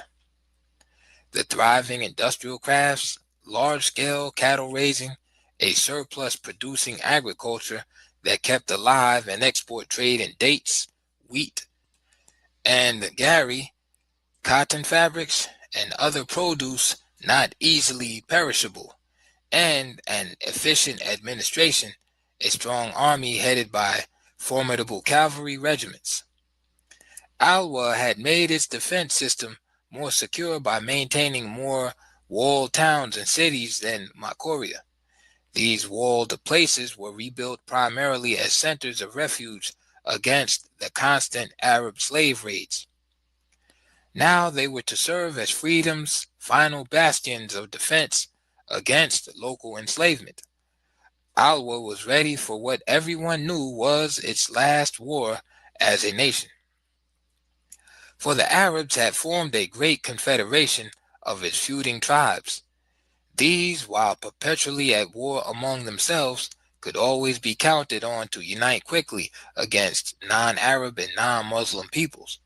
Before the United Arab Armies entered Alwa, the black leadership had ordered a general evacuation of the country by all women and children and the aged. The men, warriors, all remained to face the foe. It is not known whether the traditional black woman's army corps existed in Awa. In any event, the Arabs did not find, and indeed did not expect, the conquest to be easy. They knew well the courage of the blacks in battle and their unwillingness to surrender even when defeated. So they had to take Awa city by city, town by town, village by village, hill by hill, and bush by bush. The blacks had built a high order of life that they were fighting and dying for. This they did nobly on the plains of Iowa in 1504, while their people, some never to be seen again, joined other countless thousands in the great migrations toward East, West, Central, and Southern Africa. The Surprise Kingdom. During the same period these two black states were being destroyed, the history of the rebirth of destroyed African states was being repeated just beyond their borders by migrating Africans who had decided to make another stand in the very midst of death and danger. These blacks were called the Funge people. They gathered in strength and, with consummate daring, quickly formed a new nation the very year Alwa passed from the scene as a state. Under the leadership of the strong king, general, and statesman, Amara Dunkas, they established their capital at Sennar on the Blue Nile, and at the very outset they assumed an aggressive stance that put the world on notice that black power in Africa had not yet been completely destroyed, and that another fighting state had emerged from the ashes of those that had just been destroyed. Indeed, the Funge state arose with a suddenness and proceeded with policies and programs so daring that it shocked both the Arabs and the now encroaching Ottoman Turks. The latter, after overthrowing Mameluke rule and taking over Egypt, quickly built and expanded defensive fortifications against possible Funge invasions. For these blacks had turned the tables of history by annexing and bringing under control the Arab tribal states in the lower Jazeera region and the areas around the present Khartoum. The Funge king appointed an Arab as his governor over Arab provinces, emphasizing the Arab status of tributary vassals by giving the office of governor an African title. All this proved to be just too much for our Western historians. Characteristically, and even today, they refer to the Funge as a, quote, mysterious people, wonder from whence they came, and they debate, with the usual air of deep scholarship, whether or not these blacks of the Funge kingdom were really blacks. When it is suggested that they, quote, probably came from the East, it is a repeat of the overworked canard that plants the idea that all such people must have come from Asia. In his recent Modern History of the Sudan, P.M. Holt concludes that, quote, a rigorous investigation of the problem of Funge origins has yet to be made, end quote. Why is there a problem? And what is the problem, if there is one? Both questions are integral parts of the great issues in this work. They have been rather fully answered in different contexts. As to this particular case, therefore, the, quote, problem of Funge origins is a problem for Caucasians only, with the possible exception of those Negro scholars whose skewed vision of reality is through eyes of blue. People not concerned with the distortions of history, but desire the truth about the past as honestly as it can be determined, will have no difficulty in understanding that the people who were called Funge were one of the uprooted and countless groups we have been describing, driven from one place and reorganizing to settle in another, until uprooted again and again, and resettling and rebuilding again and again, on and on until the Europeans swept the whole continent, and afterward. Some wandered to the utmost parts, as stated over and over, and some, like the Shillaks, who built the Fun's kingdom, did not leave their general region. If they, quote, came from the east, it was from the east bank of the Nile. In the interest of trade and foreign commerce, Fun's kings, as many African kings were to do later, began to accept Islam and take the Arabic title of sultans. Thereafter, writers called the kingdom the Fun's Sultanate. In this matter of commercial activities, it should be specially noted that in early times, the blacks equaled the Semitic peoples in their interest and drive in the fields of finance, industry, and foreign trade. All over Africa, there were whole societies that were distinguished and even enjoyed fame for their skill and success in one of these business fields. That interest and drive in large-scale economic endeavors were generally lost, along with other institutions that had been the basis of their advanced culture. This was the major tragedy in the history of the blacks, and one about which they have not even yet been fully awakened. Funds, or Shilluk traders, roamed far and wide in the great game of buying and selling. The continued prosperity of the country depended largely on their selling activities in neighboring states, in Egypt, and over the all-important caravan trade routes to distant lands. This trade was the forceful stimulus that kept the people at home busy and happy in producing the necessary surplus in agriculture, mining, and in the craft industries of various kinds. Having become Muslims, if only in name, the Fun's merchants were readily received everywhere in the increasingly Islamized world in Africa and Asia. The fact that they came from a proud and warlike state may have had more to do with the deference shown them than the fact of their being Muslims. Non-Muslim Makuria and Alwa had a most flourishing trade with the Muslim world. Their traders had also been received with respect and honor by the Arabs. It is ironic that one has to be a fighter to command greater respect. Unlike Makuria and Alwa, the Fun's kingdom did not resist Islamization but welcomed it. Yet its African nationalism clearly transcended Islam. The number of sultans and notables who rejected Arabic names is impressive and significant.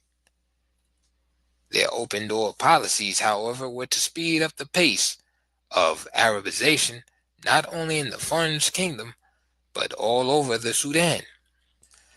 And as Arabization spread among the blacks, so did slavery and slave raiding. The Arabs' insatiable and perpetual demands for slaves had long since changed slavery from an institution that signaled a military victory by the number of captured prisoners to an institution that provoked warfare expressly for the enslavement of men, women, and children for sale and resale. Human beings had now openly become very profitable articles of trade, and the slave dealers had found shorter routes to quicker riches. The Fun's, like many other black states then and since, found added wealth in the slave trade, and a new reason for waging war on its neighbors for prisoners of war to further the trade. Footnote: one account states that the Fun's kingdom joined the Arabs in the destruction of Alwa. This too is possible. End of footnote. Today, it is difficult to find even a small region that does not have a history of intertribal conflicts that stemmed directly from one group's raiding another for slaves, or trying to either conquer another group, annex it, or enslave the whole society that was overrun. The Funds, then, is just another example of a role played by the blacks that not only guaranteed their own damnation, but also made their reunification for nationhood or anything else a most difficult undertaking. The difficulty becomes impossible of solution when, as soon as the yoke of white oppressors has been removed, the descendants of former black oppressors come forth as the rightful rulers as before, just as though nothing at all had happened to change the overlord status of their proud, slave-selling ancestors. The Fun's kingdom, because of its Muslim shield and war-making machine, survived as a black state in what otherwise would have been an impossible environment for 300 years. These centuries were characterized by all the ups and downs, internal power struggles, coups and counter-coups that beset other states.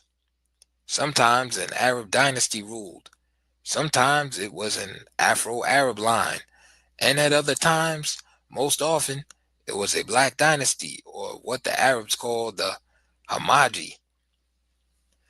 The end came at the beginning of the 19th century, when the Ottoman Turks began their reign of terror in the Sudan with the seizure of Sennar by Muhammad Ali, the same Muhammad Ali who was the greatest murderer of blacks that ever set foot on the African continent. His massacre of men, women, and children was on such a scale that even the white world protested. A brief summary of the history of the three black states we have mentioned would be much longer than what we have said about Makoria, Alwa, and Funds. Recounting the details of their history was not intended. Rather, the case study approach is being used as announced in the preview. Each of the states is presented as additional and more concrete documentation of the positions I have taken, often in what might appear to be overly generalized declarations. In each case, beginning with Egypt, the main focus was on the significant data on the history of the black people and not on the great masses of equally interesting details which were not needed. A few more states will be presented as further illustrations of all that is being said in connection with the history of the African people. We started in the heartland of the race, where its history clearly extended from the Sudan over Egypt.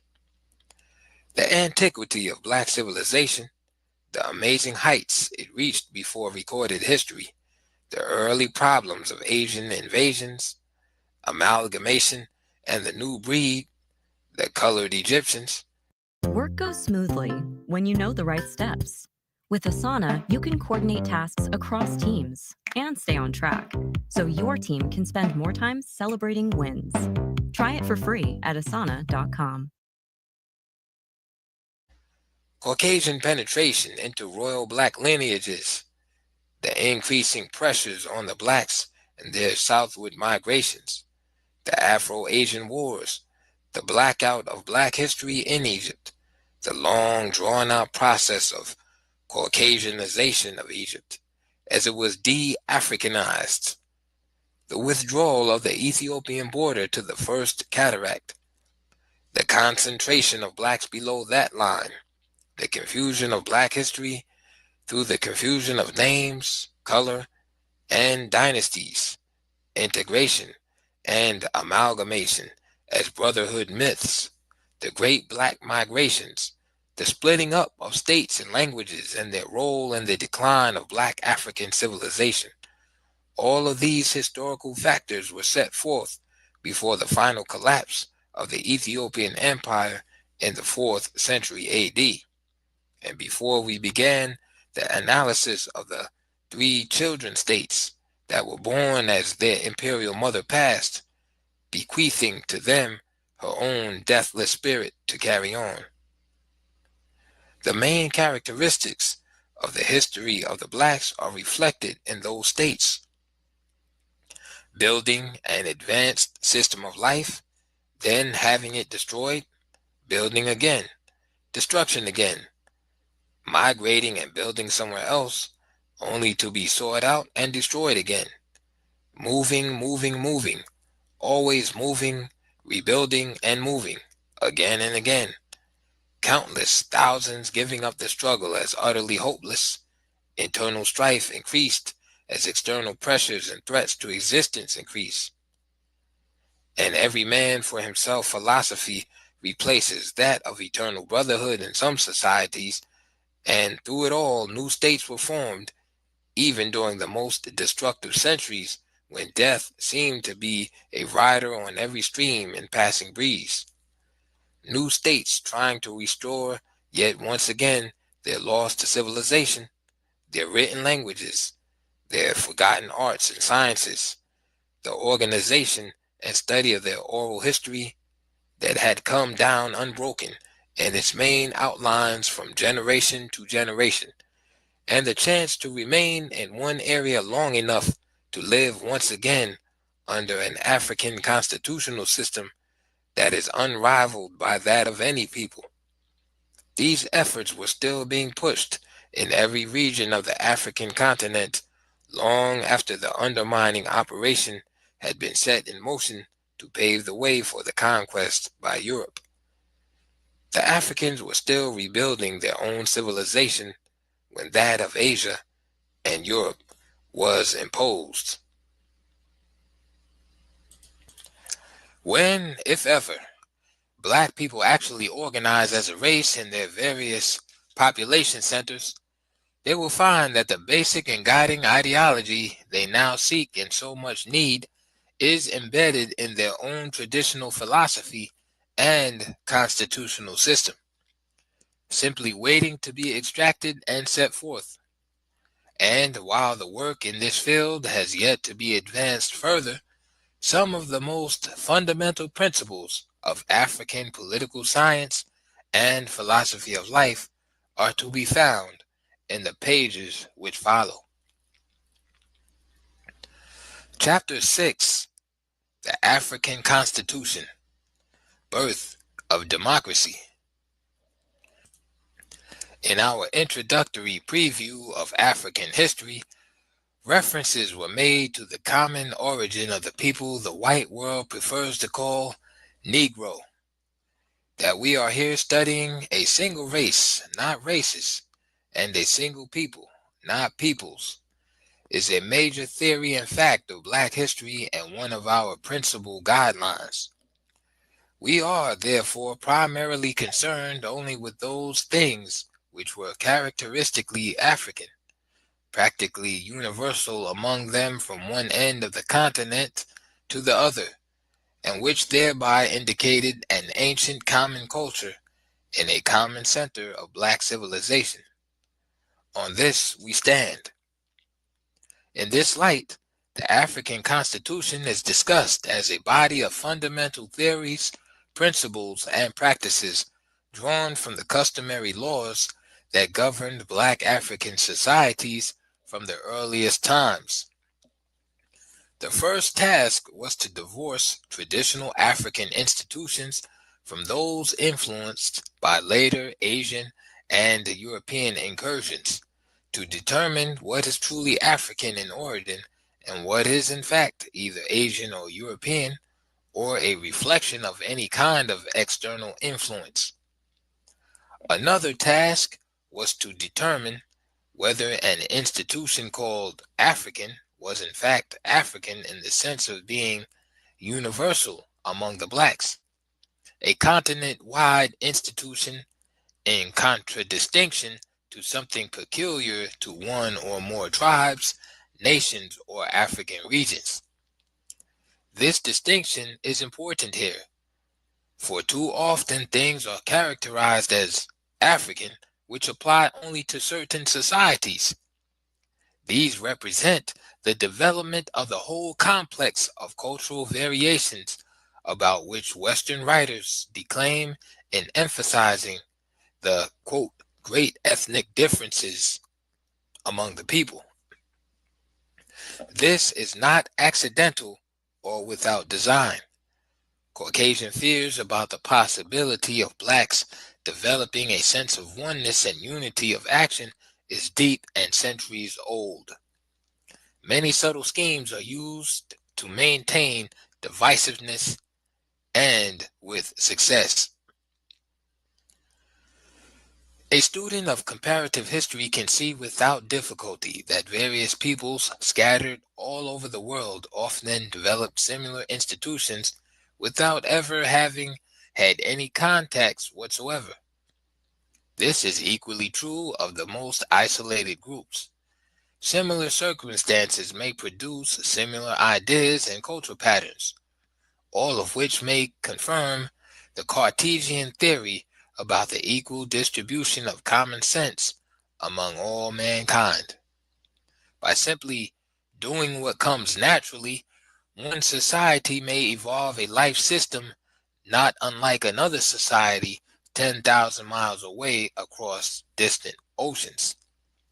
Therefore, neither the external influence theory nor that of the common origin of a widely segmented people should be hastily affirmed. We hold this to be true even in the study of one race in the generally same environment of one continent. The evidence must still be conclusive. Origin of African democracy.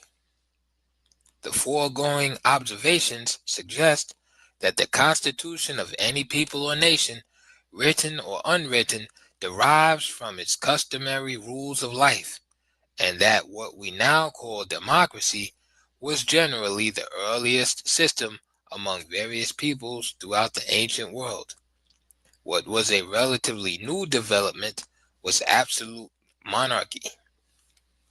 Among the blacks, democratic institutions evolved and functioned in a socio-economic and political system which Western writers call stateless societies or societies without chiefs.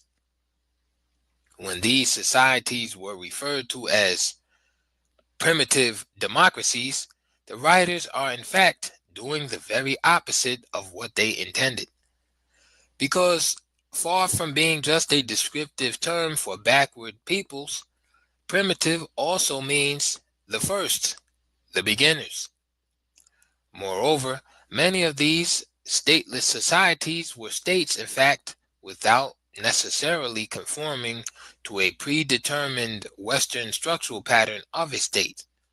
Indeed, what is called a stateless society in Africa would hardly be classified as such in the West, for the Western definition of a state does not include the requirements of one man as its executive head, a state being any collection of people occupying a given territory and living under their own government independently of external control.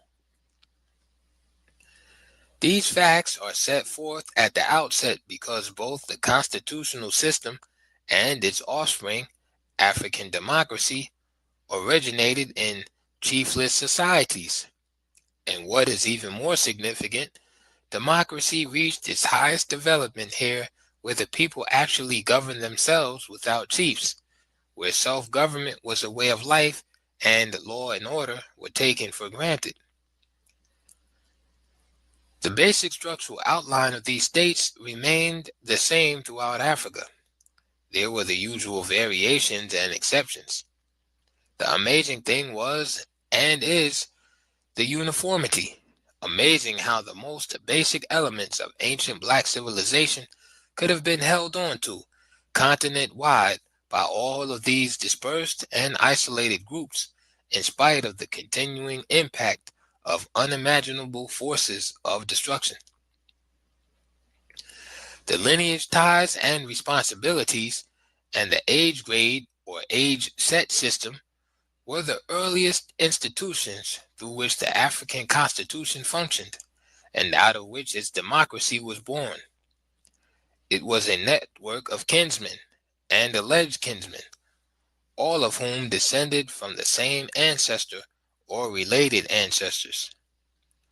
All might live in the same community or state, but they were often scattered far and near in separate and independent societies. The ancestor from whom they claimed descent was always great, because of some outstanding deed or extraordinary achievements. These generally grew in magnitude as time and the generations passed, thus causing the true achievements to be overlaid by the false claims growing out of praise songs. Each generation of poets and storytellers gave the imagination full range in romantic glory. Myths were born in this manner, and the later concepts of both royalty and divinity gained support from the same source. In contiguous, independent chiefdoms, the lineage was the powerful factor in providing the basis and incentive for the later formation of kingdoms and empires. No people in African history used the concept of kinship ties more effectively than the Lunda in the remarkable expansion of their empire. Even more remarkable than the territorial expansion of the Lunda Empire was their idea of a nation as one big brotherhood. Accordingly, instead of first attempting to conquer and annex by force, they would approach independent states and seek to demonstrate from oral history that all of them were merely segments of a common lineage, all brothers in fact. It appears that the majority of states believed in the principle of a common ancestry and readily became members of the empire. Some required more facts before they were convinced. Still others were not convinced or preferred to remain separate and independent anyway. These were generally conquered and given a lower status in the nation than those who united voluntarily. But we are considering lineage before the rise of kingdoms, and in particular, the lineage as the governing and organizing force in states without chiefs or kings, where community consensus was the supreme law that anyone could ignore only at his peril.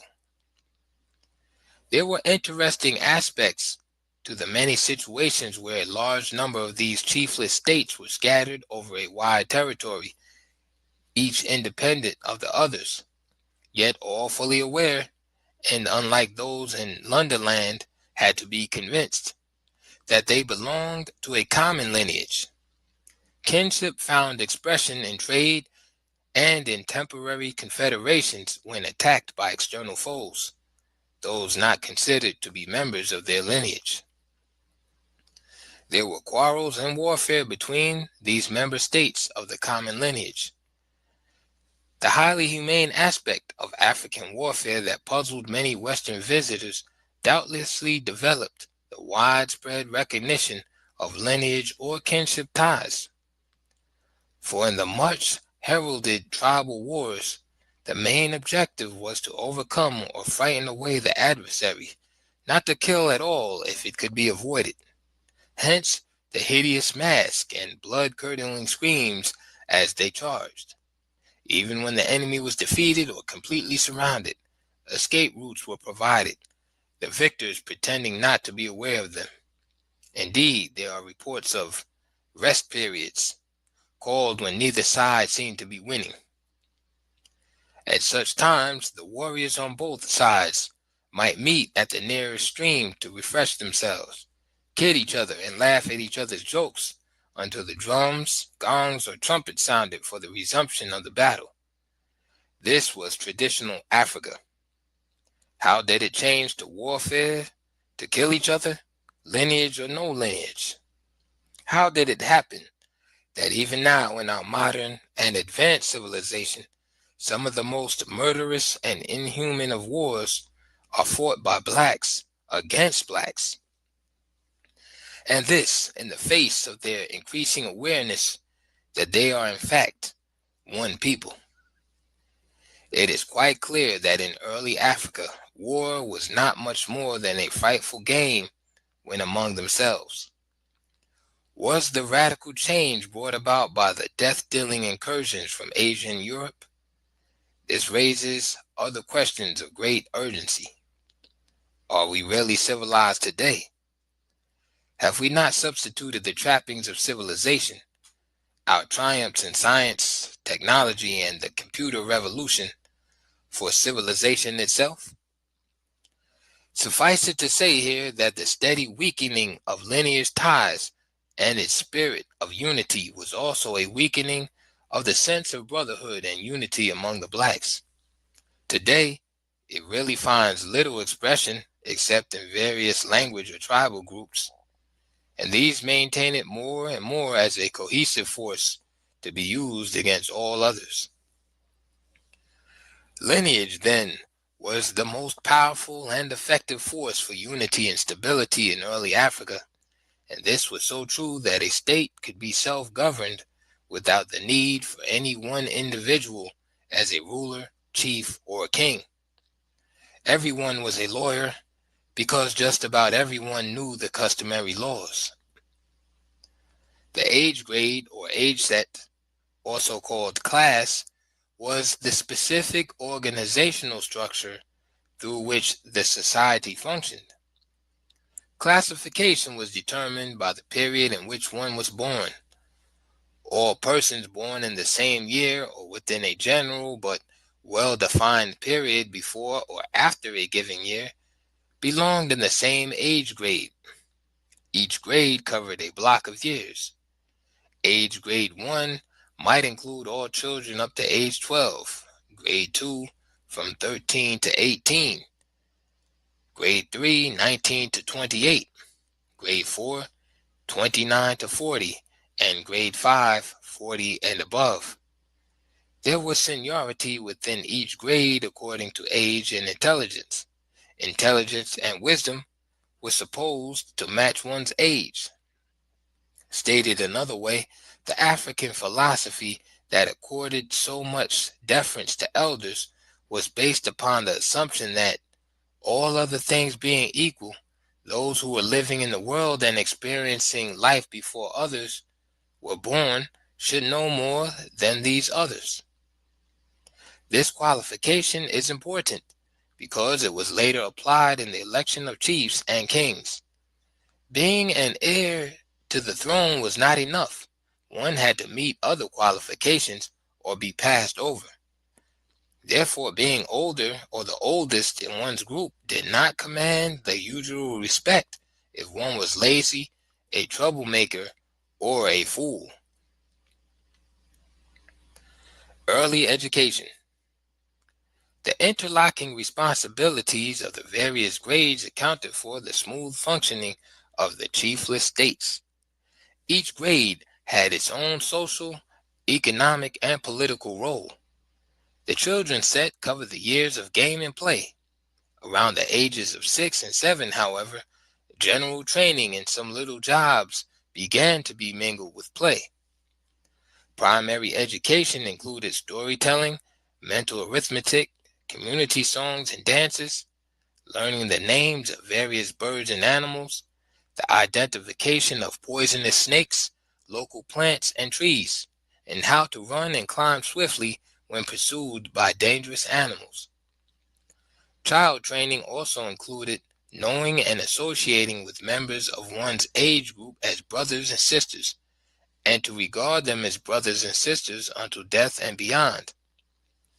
Little chores around the house became routine, such as gathering sticks of wood for fuel, bringing water, tending the cattle, feeding the chickens, or if a girl, looking after baby or younger ones, imitating mother at cooking, and trying to learn how to sew and knit.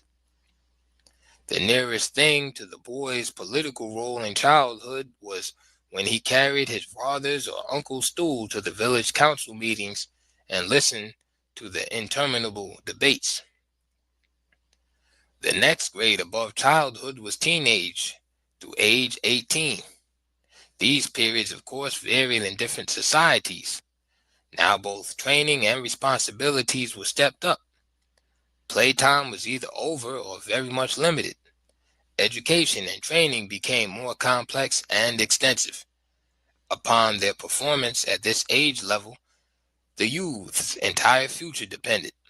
He or she was marked for success or failure in this second age set that began at age 13.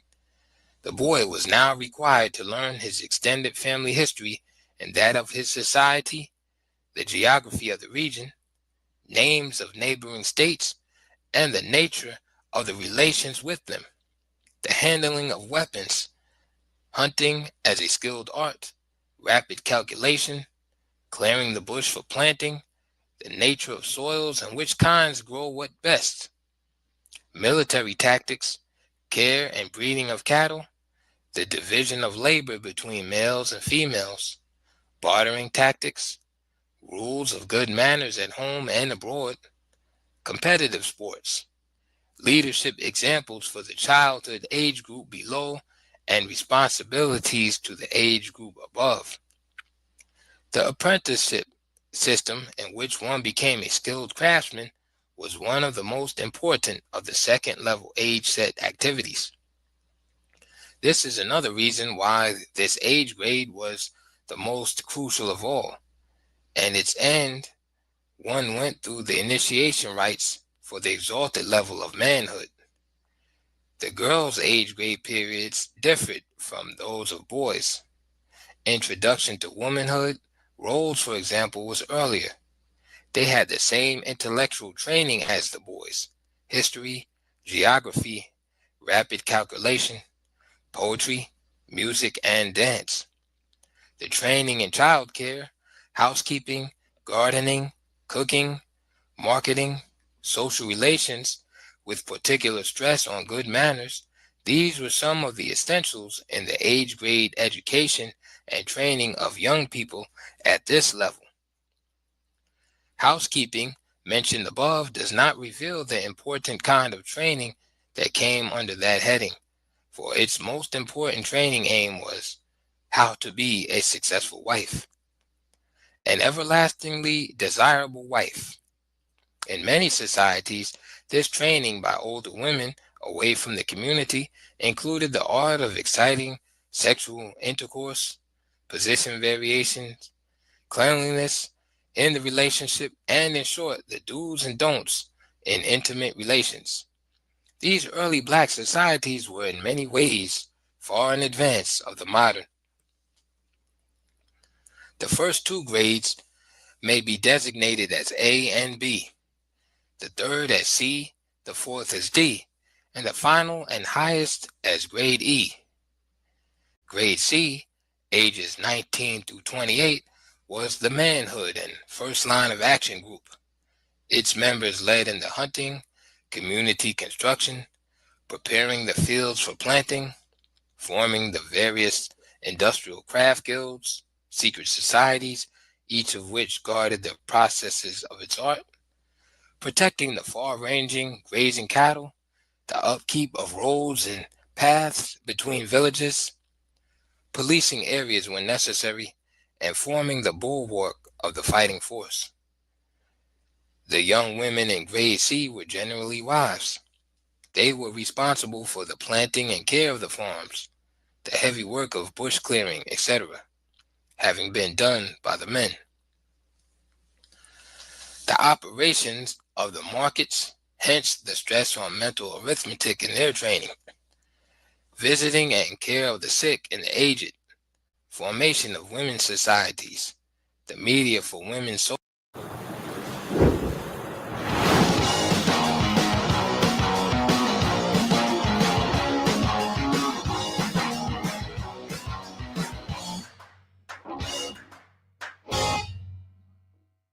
However you book, first check Kayak to search hundreds of travel sites at once and compare hotel prices to find a great deal.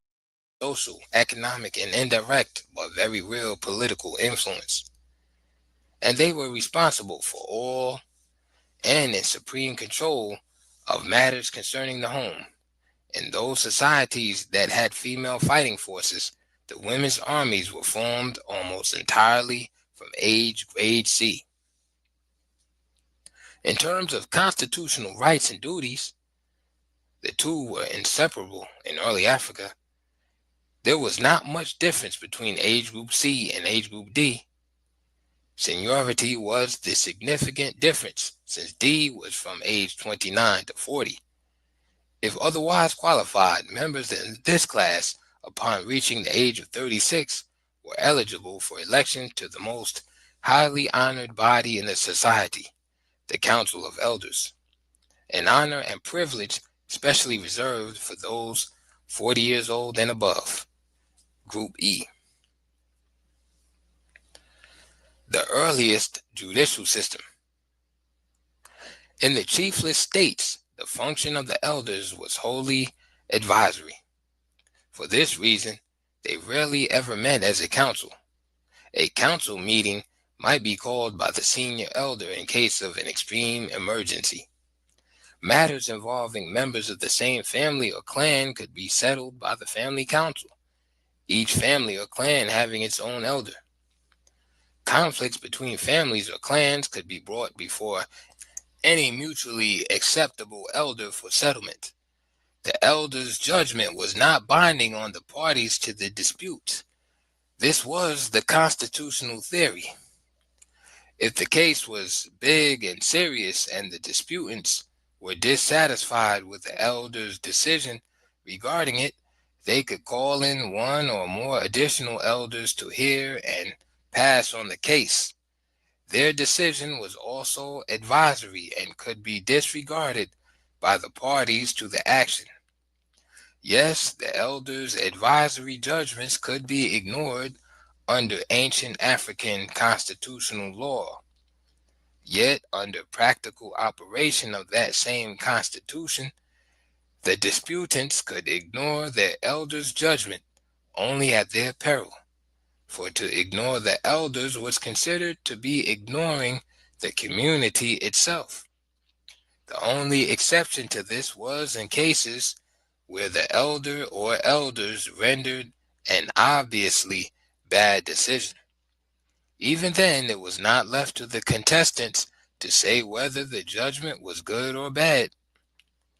The community decided, because the community was thought to be represented in the ever-present crowd at such hearings. They, the people present, always indicated their attitude by expressions and nods of approval or disapproval of decisions reached. The constitutional theory and principle here are especially significant because of the important form they took in all African societies in every part of the continent as they evolved from societies without chiefs to centralized states under chiefs, kings, and emperors. For in this continent-wide constitutional development, the chief or king became the mouthpiece of the people and the instrument for carrying out their will. They still had no ruler in the Asian or European sense. On questions in dispute, he was in the same position as litigants in the chiefless states. Like them, under the Constitution, he had absolute power in theory, and in theory he could ignore the council and do exactly as he pleased. But in practice, like the disputants, he did not dare to defy the Council of Elders, which also had evolved and become the people, their direct representatives. Africans generally prefer to dwell on the constitutional theories and not the constitutional practices. They proudly speak of the freedom and absolute powers of the chief or king. Footnote: the Maasai were a specific example. End of footnote. Some will even tell you that the king owned all the land in the country. They are not trying to deceive. Words of another language often fail to translate the people's concepts or meaning. When they say the king is supreme or has absolute power, they mean that he has absolute power to carry out the will of the people. It was so well understood that supreme power rested in the people that it was never thought necessary to state such a fact. Likewise, they would say and say proudly, the king owns all the land in the country, since everybody but a fool knew that he did it, that nobody owned the land, again in the Western sense, and that the king's role was that of a custodian and overseer, his principal duty being to see that the land was fairly distributed among all families. In the chiefless society, the elders were the overseers of land distribution to families. Finally, nothing contributed more to the efficiency and success of self-government without governors than the system wherein each age grade was responsible for the conduct of its members, and that before any misconduct could reach one's age grade council, it was handled by his family council. This never meant leniency. It meant the very opposite, because each family was jealous of its honor and image in the community, and any of its members whose behavior reflected unfavorably on the family were in trouble with their own family first of all. The result of this was that the age grade councils rarely ever had a case, and obviously this self-government, beginning with the basic social unit, the family, radically reduced the number of cases that went before the elders. Stated another way, each family policed itself. Each age group policed itself, so that there was little or nothing that the community as a whole had to do. Each group elected its own leaders. These met with other age grade leaders on community matters that cut across age grade lines. It was therefore in the societies without chiefs or kings where African democracy was born, and where the concept that the people are sovereign was as natural as breathing. And this is why in traditional Africa, the rights of the individual never came before the rights of the community.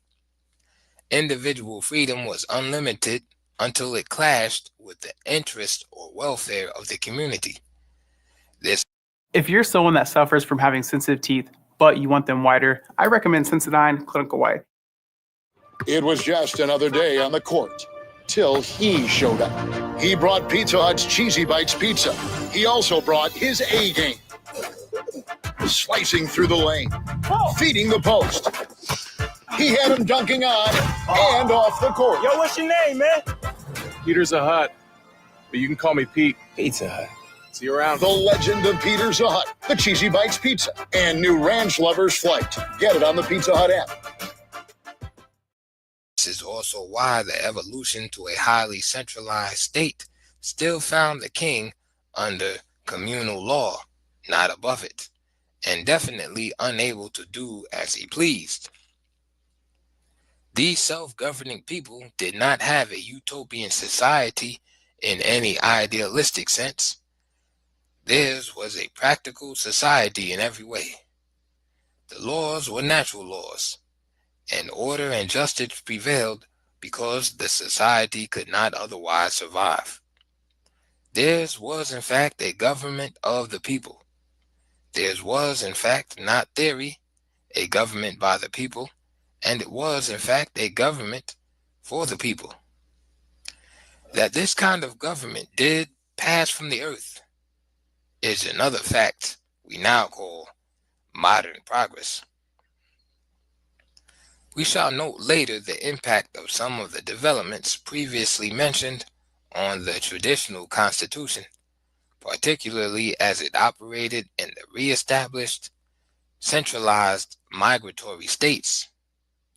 Meanwhile, it might be well if we single out some of the key provisions of that constitution, for again, the aim is to set forth in specific terms the actual all African institutions that all Africans lost and of which their descendants do not have even a memory.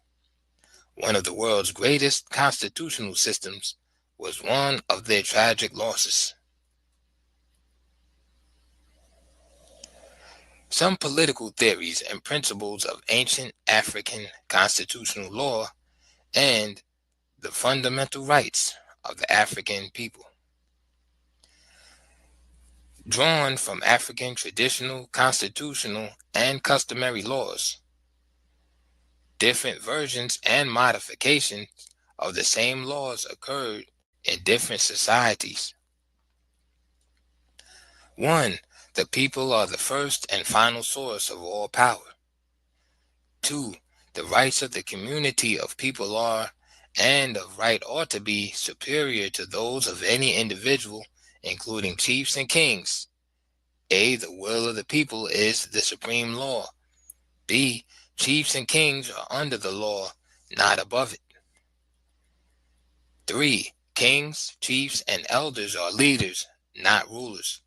They are the elected representatives of the people and the instruments for executing their will. 4. Government and people are one and the same. 5. The family is recognized as the primary social, judicial, economic, and political unit in this society. The family council may function as a court empowered to try all internal, non-serious matters involving only members of the extended family group. 6. The elder of each extended family or clan is its chosen representative on the council. 7. Decisions in council are made by the elders. The chief or king must remain silent. Even when he announces the council's decision, it is through a speaker, linguist. Decrees or laws are issued in the same manner to assure that the voice of the chief or king is the voice of the people. This is an example of a provision that had wide variations. 8. The land belongs to no one.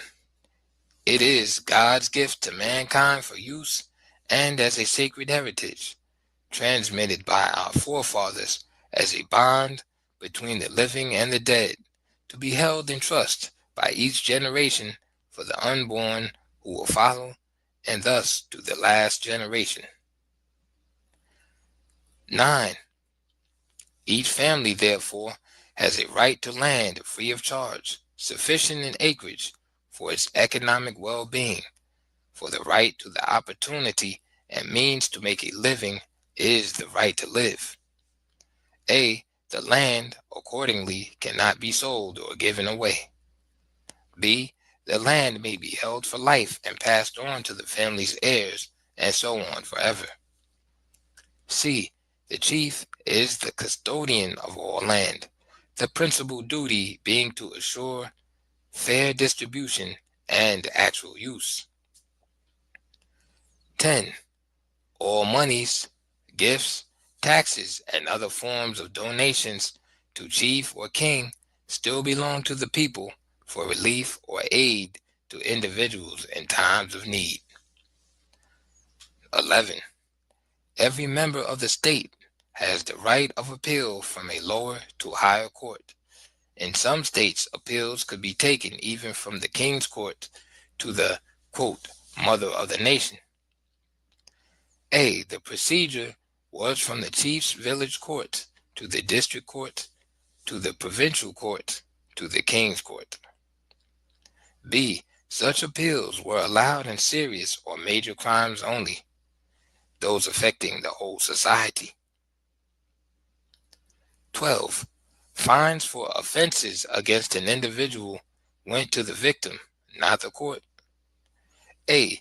Part of money received from the loser was returned to him as an expression of goodwill and desire for renewal of friendship. B. Another part was given as a fee to the trial court as an appreciation of justice. 13. Royalty in African terms means royal worth, the highest in character, wisdom, sense of justice, and courage. A. He who founded the nation by uniting many as one must be the real leader, guide, and servant of his people.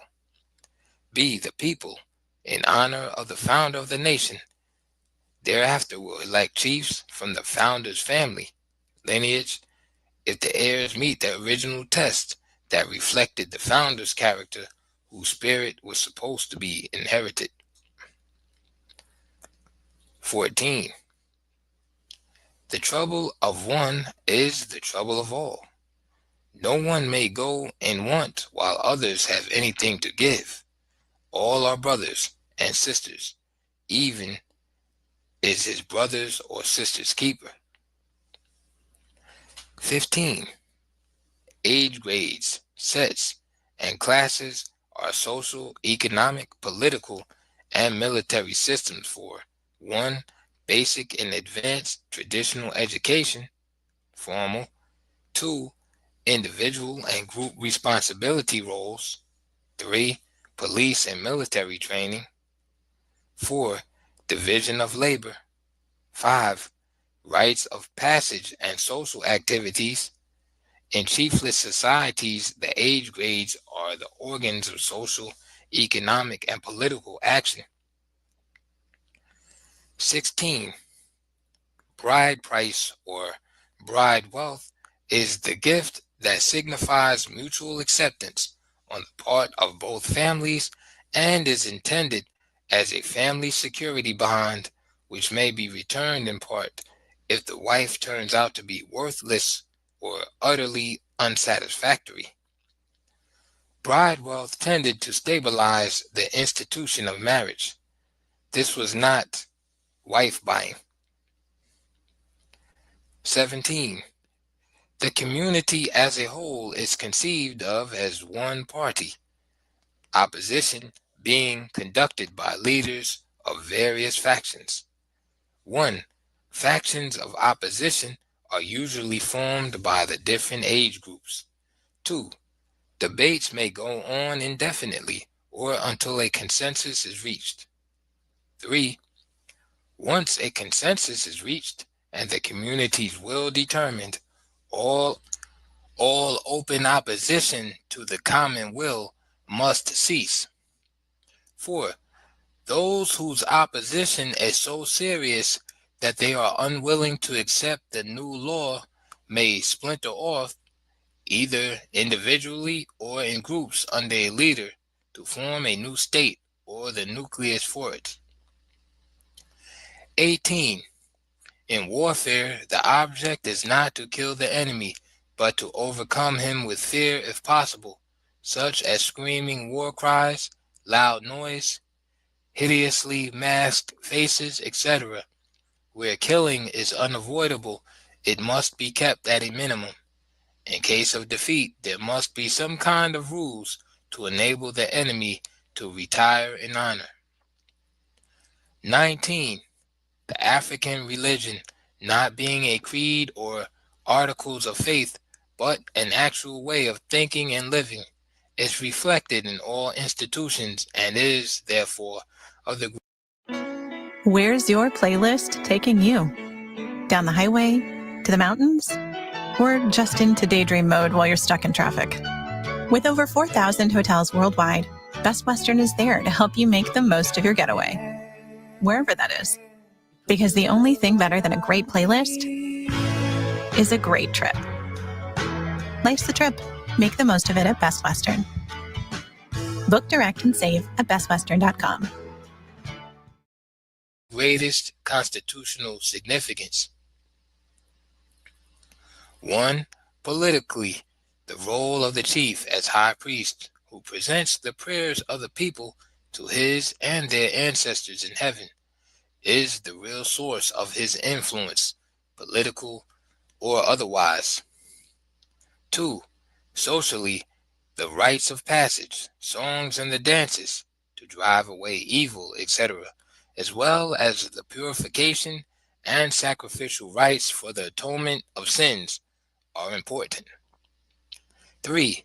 The economy was directly affected by setting aside certain areas of land, groves, lakes, and rivers as sacred, not to be used in innumerable religious festival days. 20. Since religious and moral law must prevail and the race survive, a man may have more than one wife, for he is forbidden to sleep or cohabit with his wife either during the 9 months of pregnancy or during the suckling period of 1 or 2 years thereafter. 1. The wife may not prepare meals for the husband or family during the menstrual period. 2. The husband is strictly forbidden to have any kind of relationship with one wife during the set period that belongs to another wife. 21. The supreme command of the fighting forces is under the council, not the king. If the king becomes the commander-in-chief, it is through election by the council because of his qualification as a general or field commander. This position ends with the war and the armed forces return to former status under the council, or more directly, under the respective paramount chiefs. There were no standing armies. The fundamental rights of the African people. The following is a representative number of human rights, also drawn from customary laws or traditional constitutions. Every member of the community had 1. The right to equal protection of the law. 2. The right to a home. 3. The right to land sufficient for earning livelihood for oneself and family. 4. Right to aid in times of trouble. 5. The right to petition for redress of grievances. 6. The right to criticize and condemn any acts by the authorities or proposed new laws. Opposition groups in some areas called the young men were recognized by law. 7. The right to reject the community's final decision on any matter and to withdraw from the community unmolested. The right of rebellion and withdrawal. 8. The right to a fair trial. There must be no punishment greater than the offense, or fines beyond ability to pay. This latter is determined by income and status of individual and his family. 9. The right to indemnity for injuries or loss caused by others. 10. The right to family or community care in cases of sickness or accidents. 11. The right to special aid from the chief in circumstances beyond family's ability. 12. The right to a general education covering morals and good manners, family rights and responsibilities, kinship, groups and social organization, neighborhoods and boundaries, farming and marketing, rapid mental calculation, and family, clan, tribal, and state histories. 13. The right to apprentice training for useful vocation. 14. The right to an inheritance as defined by custom. 15. The right to develop one's ability and exercise any developed skills. 16. The right to protect one's family and kinsmen, even by violent means, if such becomes necessary and can be justified.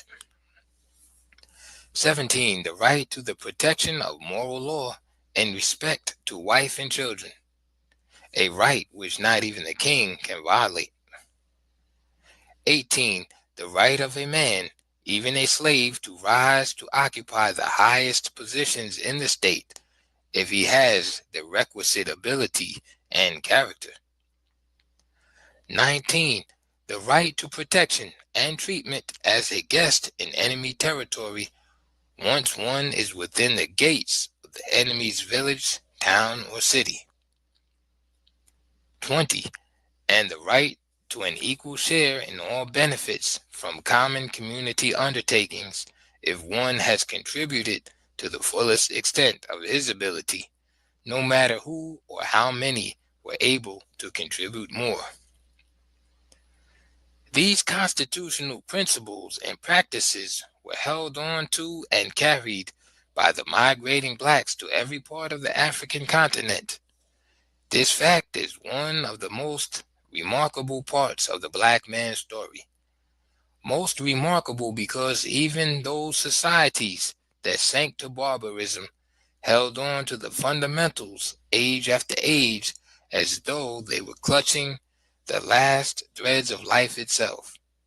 Even in Egypt, where the Asian and European impact was greatest, African constitutionalism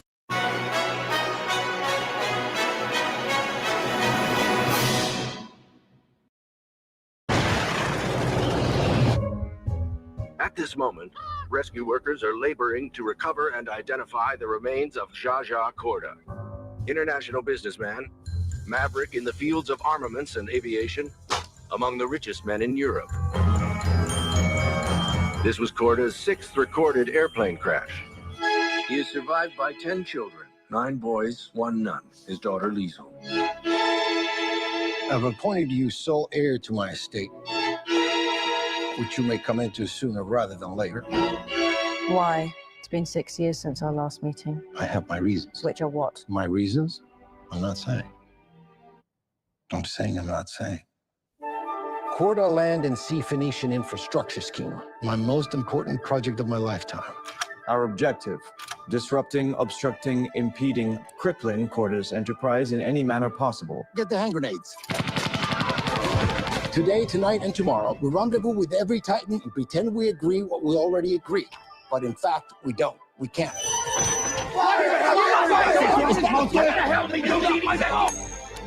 Call it. Heads. Heads.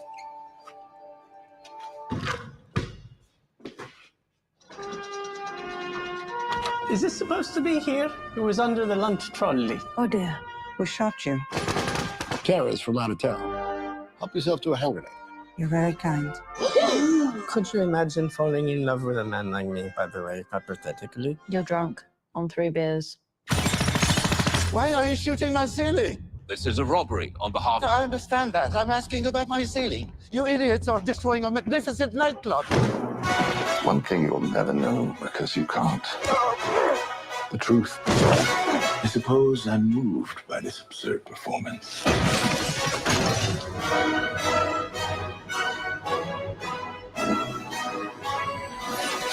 I recognize this assassin. Oh no. Suicide panel. Where's the father? Take this miserable sinner into the company.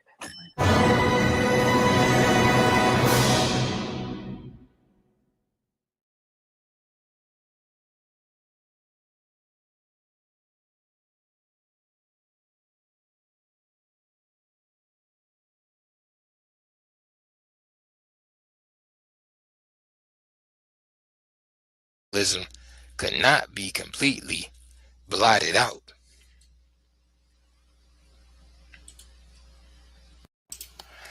Chapter 7. The Scattering of the People. Routes to Death and Resurrection. The African migrations have been stressed at various points as one of the major developments from which so much can be learned about the history of the black people. The migrations explain many things. They were people in perpetual movements. The movements were human tragedies spanning too many millenniums, for it was noted that the great pressures on the Africans actually began in prehistoric times, and that the pressures that uprooted so many settled communities came from two principal agents of destruction: the slow and relentless incursions of oceans of sand, and the slow and relentless incursions of Asian hordes. The Europeans, coming later, accelerated the movements. Migrations as culture decline. The migrations were of many different kinds, and so much so that the overall description of them is often misleading. There was no general, continuous flight of people. Here and there, all over the continent. Some of the movements were so slow and limited in space that one might hesitate to call them migrations, as these were the groups that moved only a relatively short distance each time and, as a whole, never left their general area.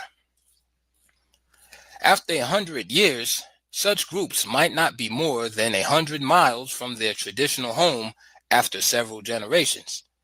Even in the cases of those who migrated farthest, the movement had been slow.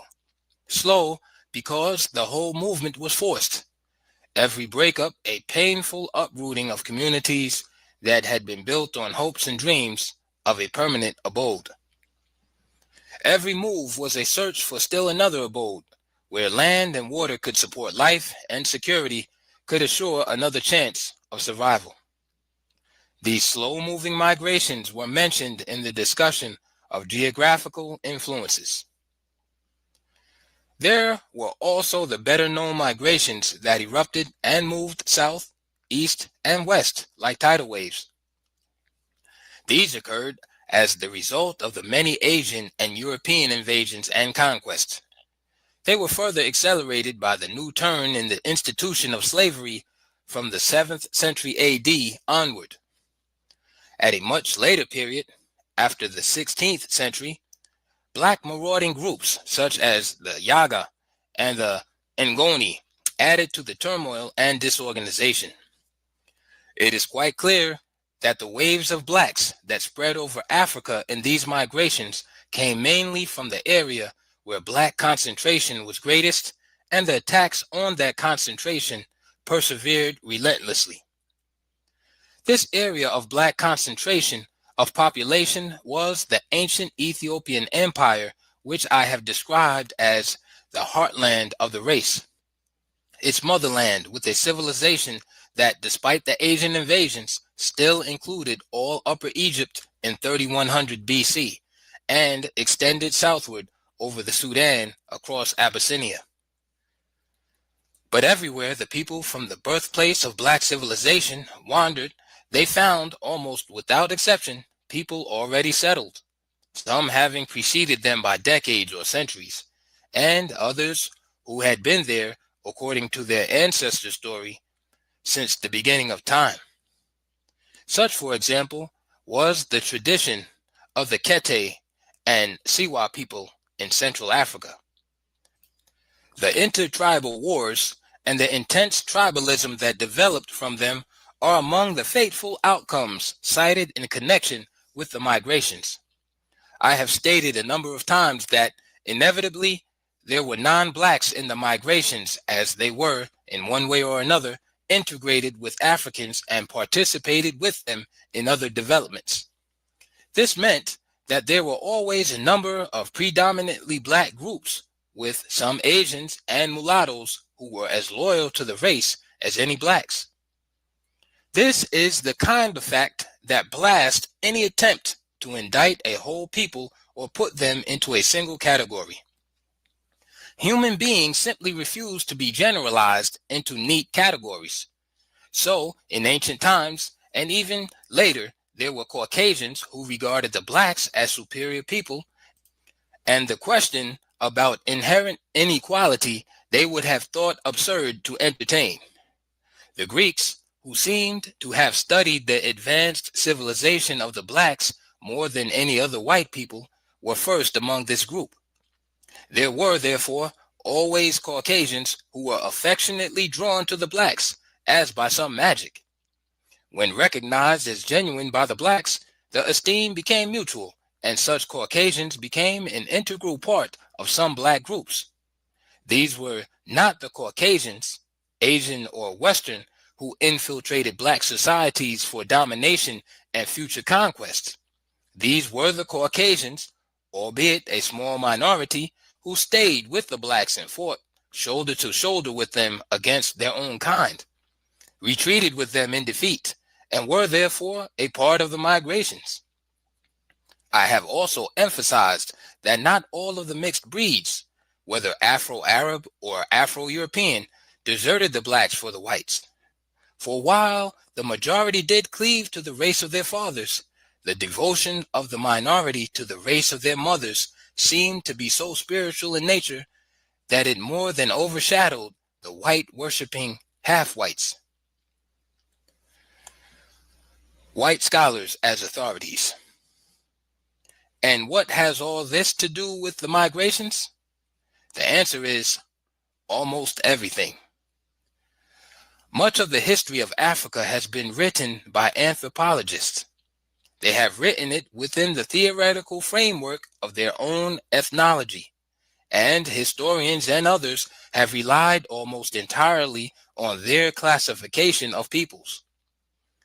The usual claim that the discipline is a science is made despite the amount of pure guessing that characterizes its conclusions. Racism is so obvious in most of the anthropological findings that one may wonder how, if they hope to maintain the fiction of being scientific, it could escape their notice. It has been suggested that their bias does not in fact go unnoticed, but that they are so certain of the favorable reception by the white audience to which they address themselves that what others outside of that world think is a matter of little consequence. These latter do not supply the millions that support their African studies. The main thrust of their findings is to make Africa Caucasian from the beginning of its history, and to give the blacks not just a subordinate role, but no significant role at all in that history. Hence, their great emphasis on 1. The Caucasoid identity of this or that African tribe, and 2. Failing that, in a highly advanced all-black situation where no such classification. Book on dollar.com to get our lowest rates. Why are you in my house? It's hard to reach your goals when your teams are pulled in too many directions. With Asana, tasks and company-wide goals are in one place, so everyone's aligned. Try Asana, the smarter way to work. Could be made to allege Caucasian influence in one way or another. This record does not require debate. It meets the eyes in most of the books by these, quote, Africanist experts. There should be no confusion over Negroid types or Caucasoid types, where there was such a widespread mixing of races as was the case in Africa, as elsewhere from the earliest times. It becomes even more ridiculous when it is established that certain Caucasians have Negroid features without the benefit of having any Negro blood, and conversely, many of the blackest of the blacks have physical characteristics which are supposed to belong to Caucasians only. In line with their presumption in taking over the continent and reordering its racial composition, the anthropologists and their historian followers have declared that the true Negroes, Black Africans, are concentrated in West Africa only.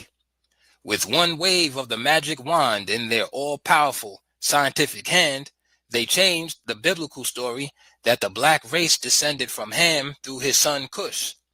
The plain fact that the land of Cush was ancient Ethiopia itself, and that the Cushites were blacks was simply ignored, and Cushites were reclassified as Caucasians. The whites and half-whites who were allied with black groups and migrated with them are singled out as the determining elements in whatever the groups achieved, even the planting of crops and irrigation techniques. The Asiatic Caucasians, who are known to have settled along the northern and eastern coast of Africa, even in prehistoric times, are now being presented as the indigenous inhabitants. That archaeologists would find Caucasoid types centuries old in any of these areas should be taken as a simple matter of course. Nor would I think it surprising if excavations discovered Caucasoid skeletons several thousand years old anywhere in Africa. The same unshocked attitude is maintained when Negroid types were discovered on the British Isles, as indeed Negroid remains have been found in other places in Europe and distant lands where no blacks are known to have lived, not to mention the millions known to have settled outside of Africa. Therefore, instead of postulating a theory of history that, on the basis of a few skeletal remains, a whole people inhabited an area first, it would be more sensible to conclude that members of this or that race certainly had visited or settled in the area in the long ago, some dying there away from their own native land.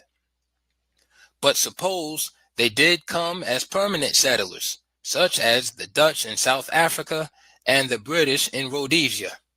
The whites of South Africa are not waiting for the certain verdict of anthropologists and historians in their favor. They already claim to be the original inhabitants, saying, as George Peter Murdoch and his school proclaim, that the Africans came into the land later. 1,000 years hence, there will be no dearth of Caucasoid remains in Africa. I just referred to George Peter Murdoch. All through these discussions, I have been unsparing in my criticism of Caucasoid scholarship at various points. I have, in effect, accused them of the subtle thievery of the achievements of an important division of the human race, deliberate and unconscionable. To understand the basis for this criticism, one need not match my labor by wading through over 100 books by them. One good example of all that I have been saying in this connection will suffice. That example is Murdoch's Africa, its peoples, and their culture history. For here is another one of those works which is replete with all the trappings of profound scholarship, bearing, as all such works invariably do, the mark of scientific objectivity. Yet, from beginning to end, Murdoch maintains his central theme. Africans are not, in fact, Africans. Black civilization was not, in fact, black civilization. Countless peoples, thought to be Negroes by many, such as the Bushmen, the Maasai, Cushites, Pygmies, even the Bantu, etc., are of Caucasoid origins. And while his own account of migrations often contradicts his main thesis, this I suppose he dismisses as simply unavoidable, he was at his racist best in a specious and rather amusing argument that attempted to prove that even the Azanians were not black. Is it not significant that so many white writers spend so much time and energy trying to make this or that person of group non-African? Certain direct consequences of the migrations will not be fully understood unless the many centuries they slowly covered are kept in mind. The development and spread of the numerous languages, dialects, separate and independent small city-states from which varieties of culture patterns inevitably emerged, these outcomes highlight the factors of segmentation in the decline of advanced black institutions. But migrations from the first centers of black culture in the Sudan and Egypt had beneficial results also. The migrants were a new kind of missionaries. They carried whatever they could of their advanced civilization wherever they went, and they carried it far and wide. The backward groups that had been living far away from the centers of progress were the beneficiaries. An economic revolution occurred in areas where the Nile migrants not only brought new grain crops, but also new implements and farming techniques. They also spread the gospel of industrial production through the expansion of crafts and their organization into guilds. The greatest of these was iron, for iron, all by itself, created the greatest industrial revolution in Africa and became at once both the catalyst and foundation of the new state formations and expansions of power. In like manner, basic African institutions, such as the traditional constitutional and social systems, were reinforced by the migrations from the heartland. And while many of these basic institutions were influenced and modified by Islam and Christian Europe, they all remained so unyielding at the core that they can be studied today almost as directly as they could have been 5,000 years ago. There is another fact in this connection that is not pointed out often and never stressed. We generally speak glibly enough about Asian and Western influence on Black Africa, but seldom about the influence of Africa on Asian and Western institutions. The process of Africanization began at once whenever and wherever the blacks came in contact with foreign institutions. Both Islam and Christianity had to yield to Africanization. Even autocratic sultans and emirs, all powerful in Asia, clashed head-on with the constitutional role of the council in Africa and had to yield. The religions that spread most rapidly and widely were those which were readily adaptable to African cultural patterns. Islam and the Catholic Church led in this, and the Catholic Church outdistanced every other Christian denomination in growth. A large volume should be written on the African influence on both Asian and Western civilization, since that influence began in ancient time, was not limited to Caucasians on the African continent, but was carried to other lands by migrating whites who themselves had been Africanized. African values did not die even among the millions of slaves who were transplanted in distant lands.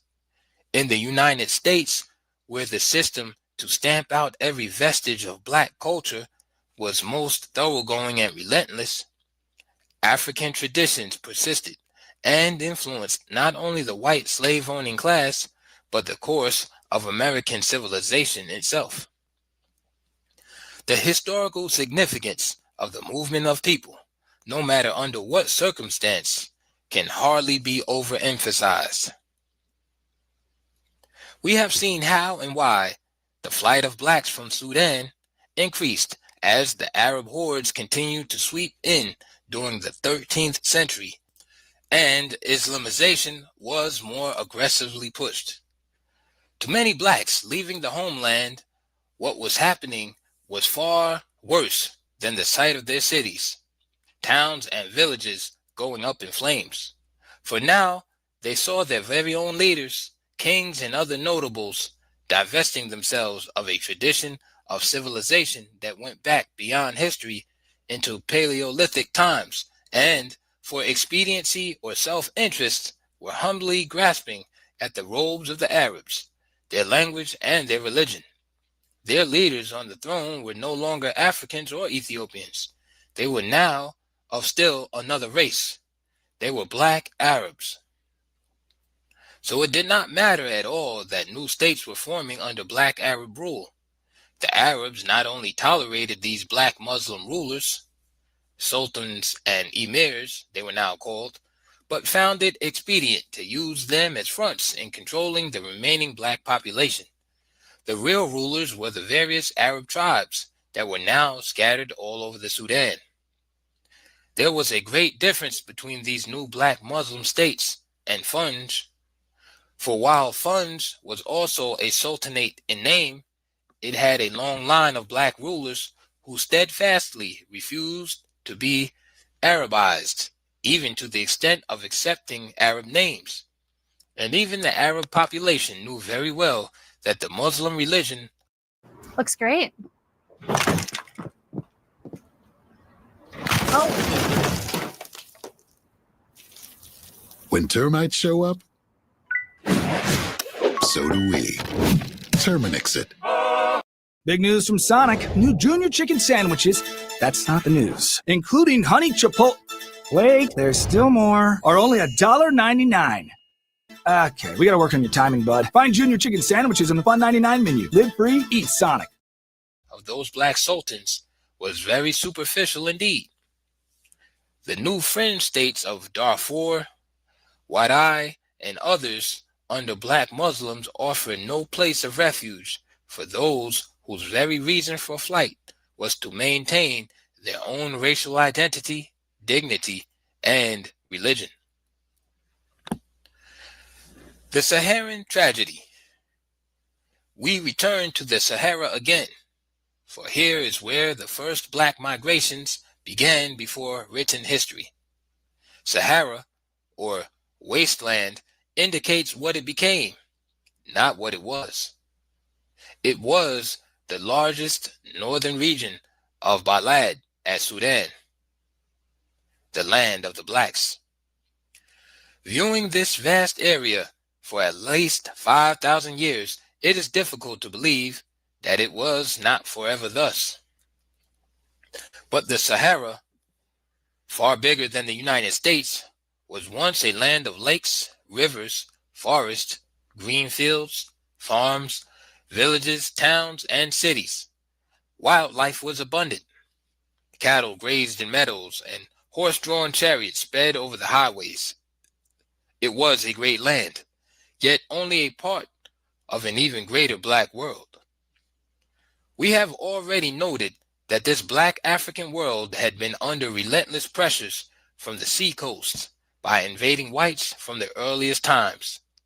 Canaanites, Hebrews, Phoenicians, Mongols, Arabs, Berbers, Greeks, Romans. It was also pointed out that it is not without significance that even today, most of the invaders occupy the same areas where they first came in, the seacoast. For centuries, these whites must have been received with the traditional African hospitality. They were immigrants, settlers, and traders.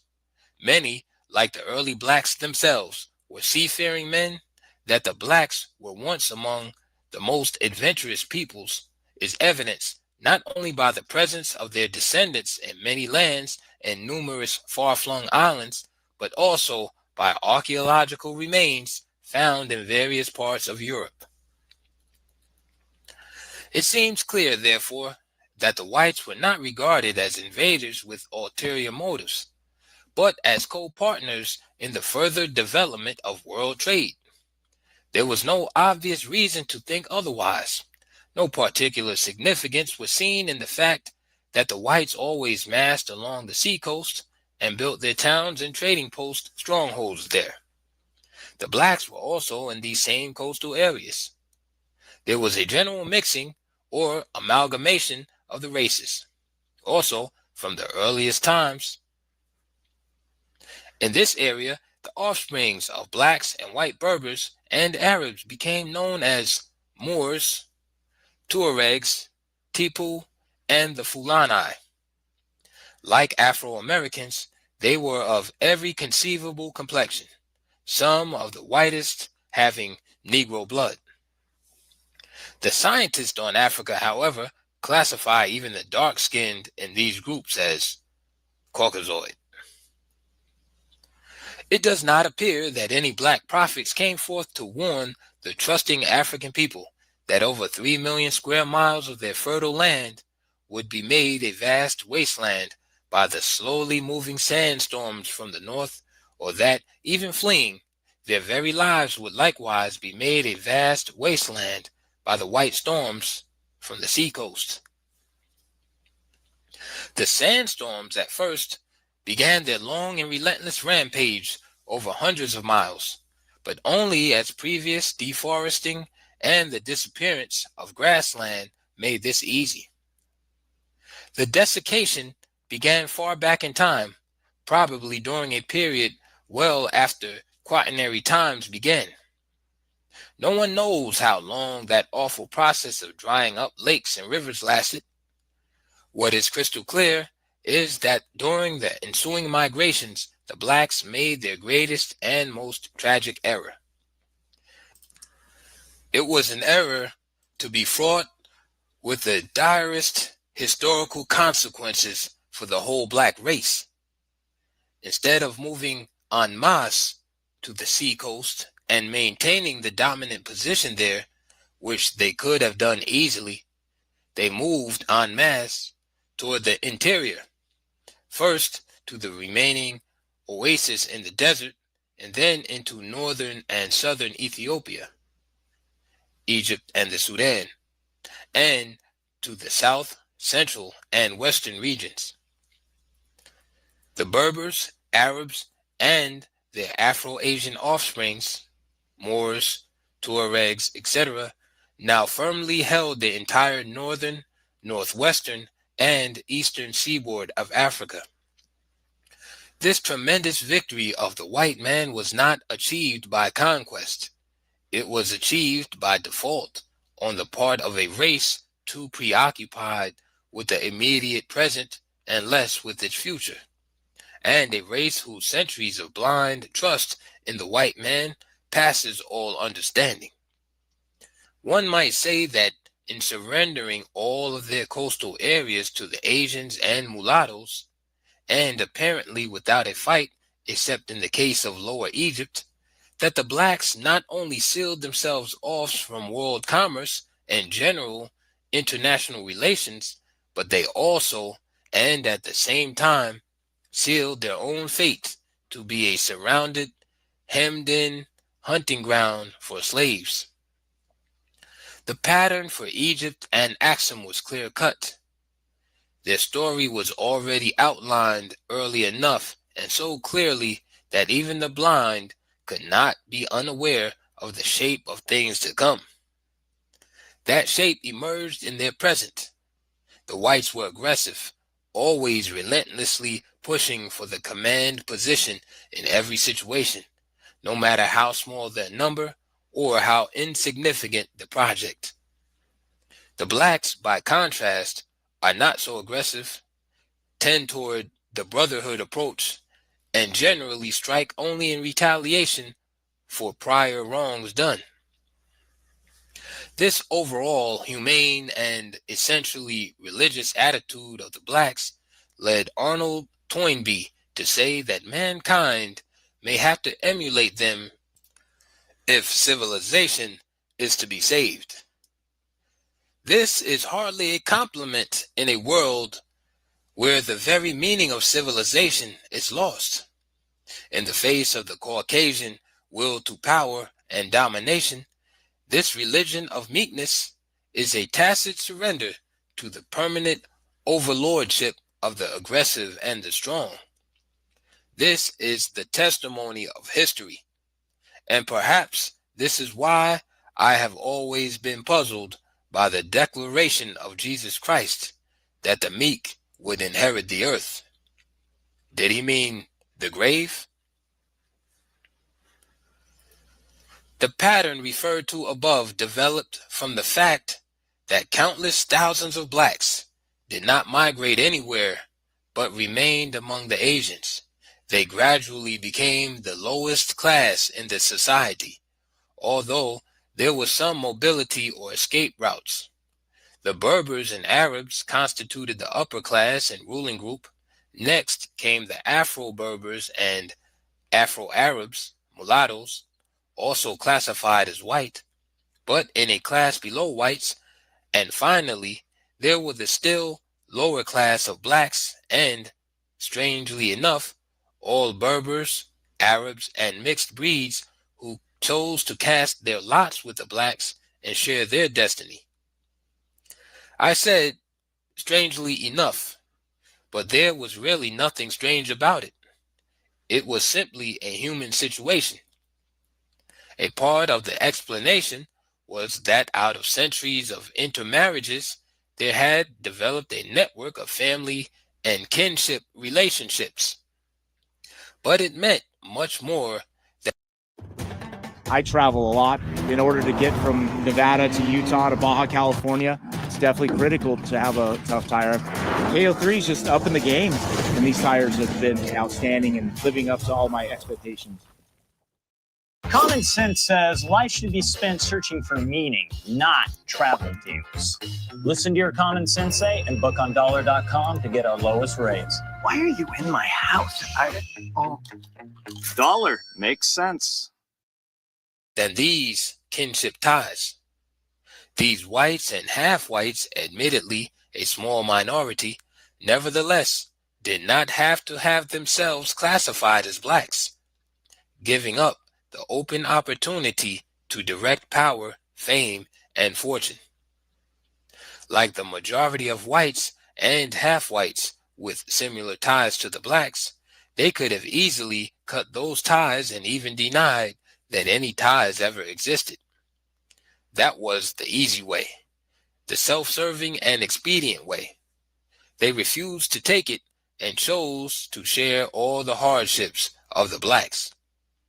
I dwell on this because here we catch a fleeting glimpse of the progress of the human spirit as it emerged on a plane above the rewards of materialism and self-interest. I dwell on it because wherever this small group exists in a world gone mad with greed, there will remain some faint hope for a more humane world in the next 1,000 years. Social and economic mobility came from the circumstances that the blacks made up the strongest contingents of the Berber and Arab armies. Some became commanders, others became chief counselors to sultans. Most males were castrated, however, or removed from possible contact with all females. An equally significant group was the labor force of enslaved blacks. These were highly important because they relieved the white agent from all labor.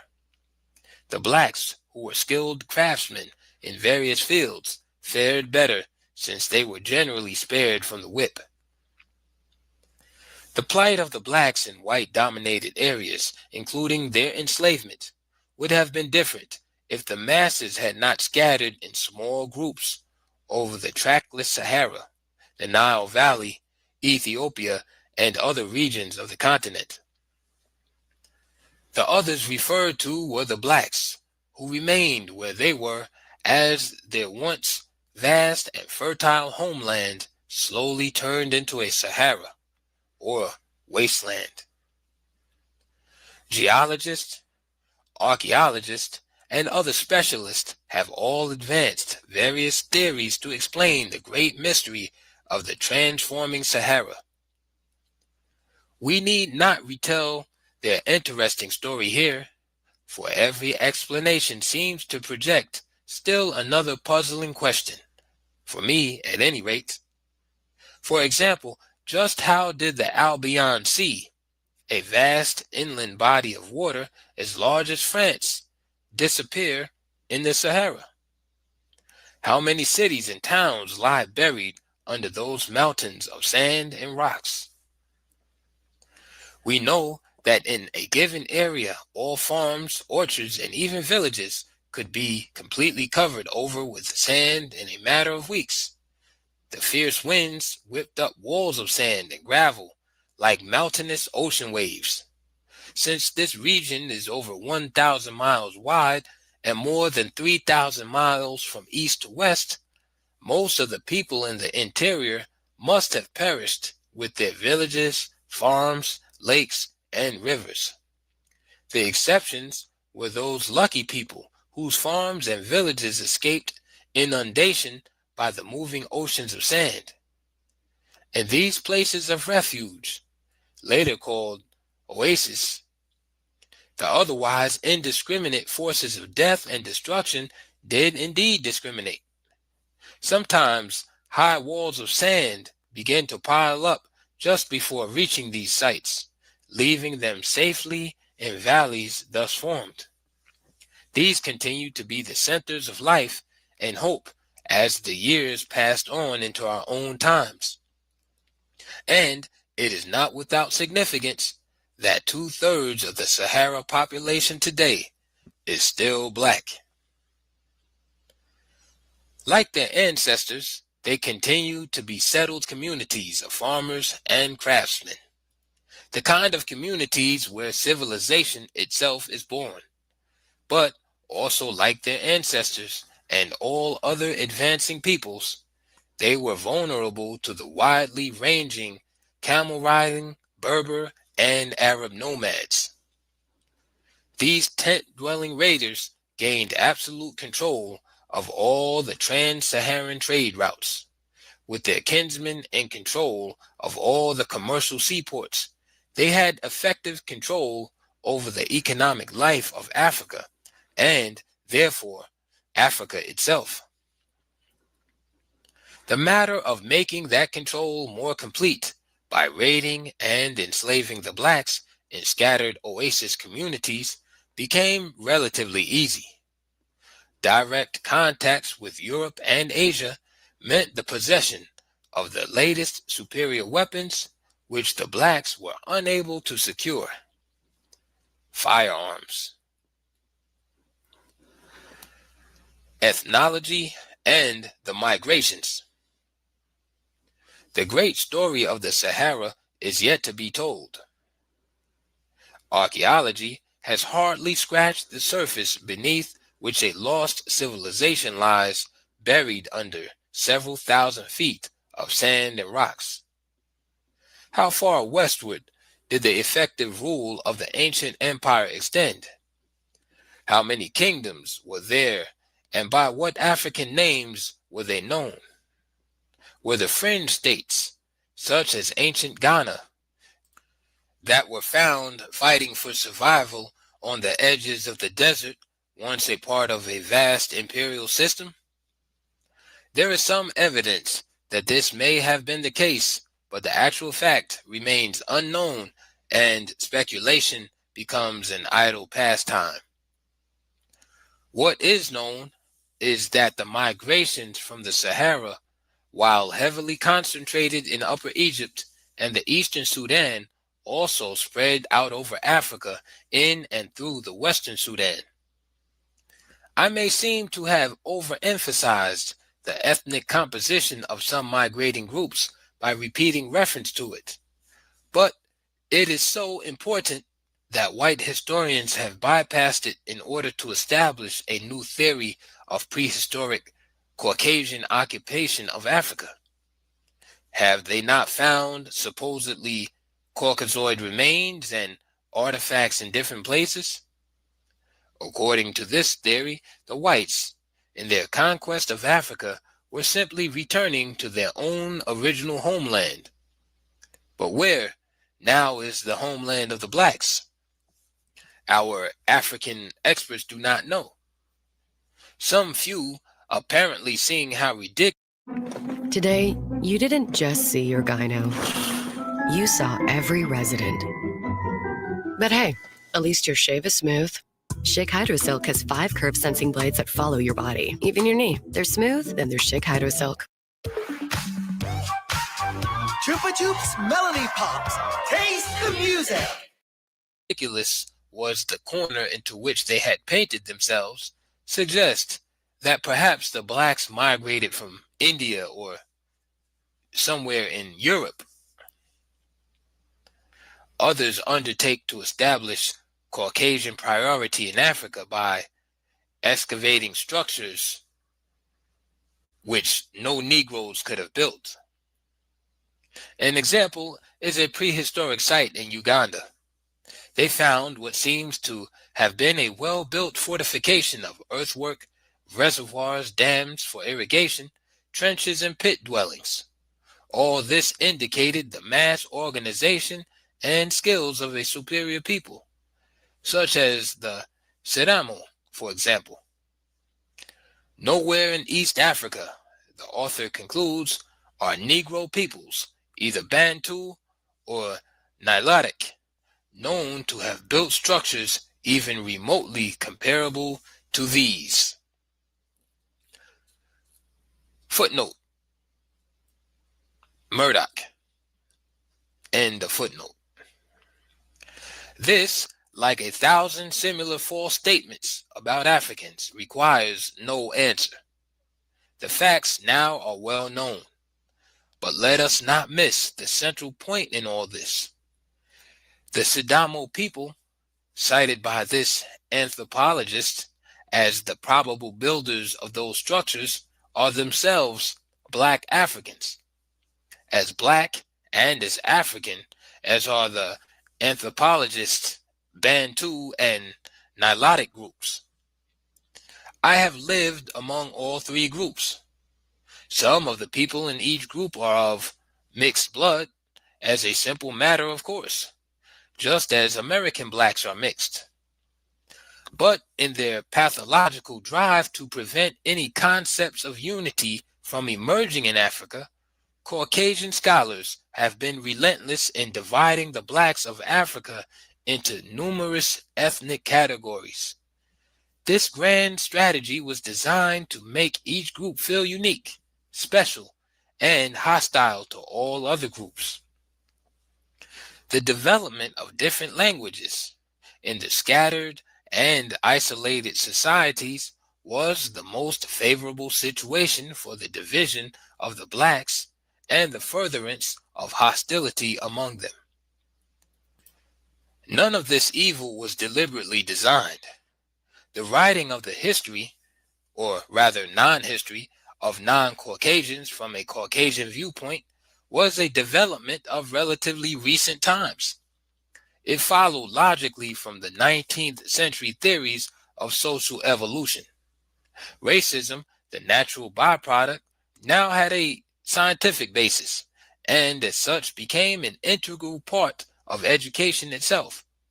This is why Western anthropologists have played the dominant role in shaping African history, which, from their viewpoint, was the study of primitive peoples. The migrations, as we have seen, served their purpose well. The imperialist with the pen. The picture becomes clear, however, when we know that the black migrations were not always all black. Some of these were Afro-Asians. Some had a few white Asians. Other groups were entirely Afro-Berber or Afro-Arab. These often tended to form an independent ethnic group, keeping to themselves. There were also some groups of Berbers and later Arabs who migrated from the Sahara to favorable locations in the interior. So, as stated above, since we are here considering the earliest migrations from the Sahara, to find Caucasoid remains in any part of Africa today is really without any particular significance. Such finds obviously do not justify the conclusions reached by many writers. But these experts on Africa are not ignorant of the essential facts and outcomes of migrations. This is certainly true of those who have studied the dispersions and the mixing of peoples over the millenniums. They know, but there is apparently a deeply felt need, an urgent and almost desperate compulsion to justify the power position of the white world over the non-white peoples. That white power is so all-encompassing that the task of Western scholarship in particular is easy enough. First of all, they are not only supported by the almost limitless wealth amassed from the exploited peoples of the earth, but they also still control, directly or indirectly, the economic life of every black state today. This is equally true of numerous non-African countries, still poor and begging, while their wealth is being drained off to the already rich countries. Secondly, they control world education and science. Scholarship, supported by millions of dollars, far from being independent and objective, has generally served its masters well, becoming arrogant and overbearing in the process. Their most powerful weapon is a single word: science. Having successfully raised science far above religion in the faith of people generally, they may now present almost any proposition or conclusion as scientific and gain wide acceptance. The age has passed when men listened with reverence when it was declared that, "Thus saith the Lord." Now one simply has to say, "According to science," or most scholars are agreed etc.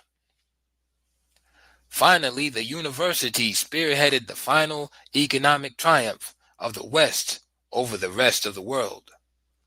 Science pushed the partnership of big corporate wealth and big government into exciting fields of inventions and discoveries. Weapons of universal destruction actually outdistanced the technology of time and space. Who then could question white supremacy? Who dared to challenge viewpoints held by scholars with this awesome array of power behind them? Certainly nothing coming from the blacks required any serious consideration. The mind transplant had been most successful as an operation on the blacks. Having lost the honor of full manhood that comes only from the pride of racial worth and identity, the black man's mind generally operates favorably toward his white enemies and negatively toward himself and his kind. No one knows this better than the whites. They have therefore had a free and unchallenged hand in reordering the land of the blacks as they saw fit, classifying and naming people, places, and things just as they pleased. The blacks were non-persons or nobodies in their own land. From one end of the continent to the other, black youth saw great monuments and statues of Europeans only. European and Arab names for African roads, hills, lakes, towns, and cities. One youngster, whose ancestors had migrated from the north centuries ago, stood gazing at a statue of Cecil Rhodes. "He's in our school books too," he proudly informed his parents. The smile left as he asked, "But why are our great men forgotten? We never hear about them." As none could answer, there was silence. This particular group belonged to a family that was 2,000 miles from the known original home. This refers to the place that oral tradition declares to be the original home. But we know that the place of origin, often given in the oral record, means the place where the group lived for so many generations that previous home sites during these long drawn-out migrations had been forgotten. What they had forgotten, however, was less tragic than their ignorance of some of the well-known facts of their more recent history as a people. The boy had raised important questions. They could not answer because they are blacks of Rhodesia. What little history they knew was white Rhodesian history. And this they could learn from Rhodes to Ian Smith. They did not know that they had been living for generations in the center of what was once one of the greatest black empires in Africa. Nor had they ever heard of the great African leader of that empire, Emperor Mutota. As elsewhere, Rhodesian history began with the coming of the whites. All before that is, quote, unknown prehistory. To the caves, to the swamps. We have been studying those people who were actually migrating from a highly advanced civilization to less advanced regions or regions not advanced at all, but who continued to rebuild new states until they were destroyed by the European invasions. Since a representative number of these states appear in the following pages, a final word should be said about the vast numbers who found only caves and swamps as places of refuge, and therefore built no states, but sank lower and lower in hopelessness, ever-present fears of capture, and a life that was not life, but an animal-like struggle to survive. I referred to these before, but all too briefly. They are an inseparable part of the history of the race. Their savage state enabled us to measure the distance from the heights to the level where so many of the race had fallen.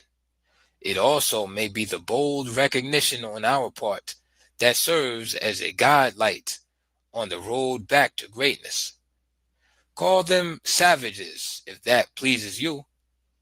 But these were the blacks in retreat before the slave hunters.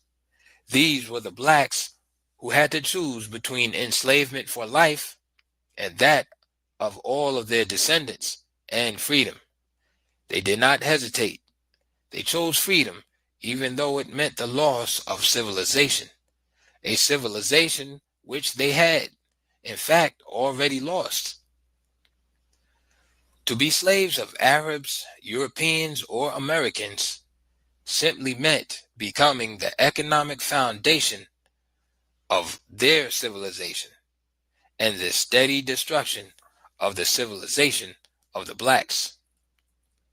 So, all hail to the black savages, those noble ancestors who chose both freedom and death in The Defender presents Cybercrime from the Front Line. In this episode, $55 billion and counting. The FBI says criminals use business email compromise to steal that much from organizations around the world. Watch this episode for why it works. Use Kayak's Explore tool to see just how far your budget can take you. Reykjavik? Spectacular. preference to white enslavement, freedom, and death. Once the paths they made in flight could be followed for days by their bloody footprints in the sand, the wind-blown sand had easily covered these up. Later, travelers and slave hunters could demonstrate the various routes of flight by the skeletons found here and there, fallen statues left by those who could not make it on.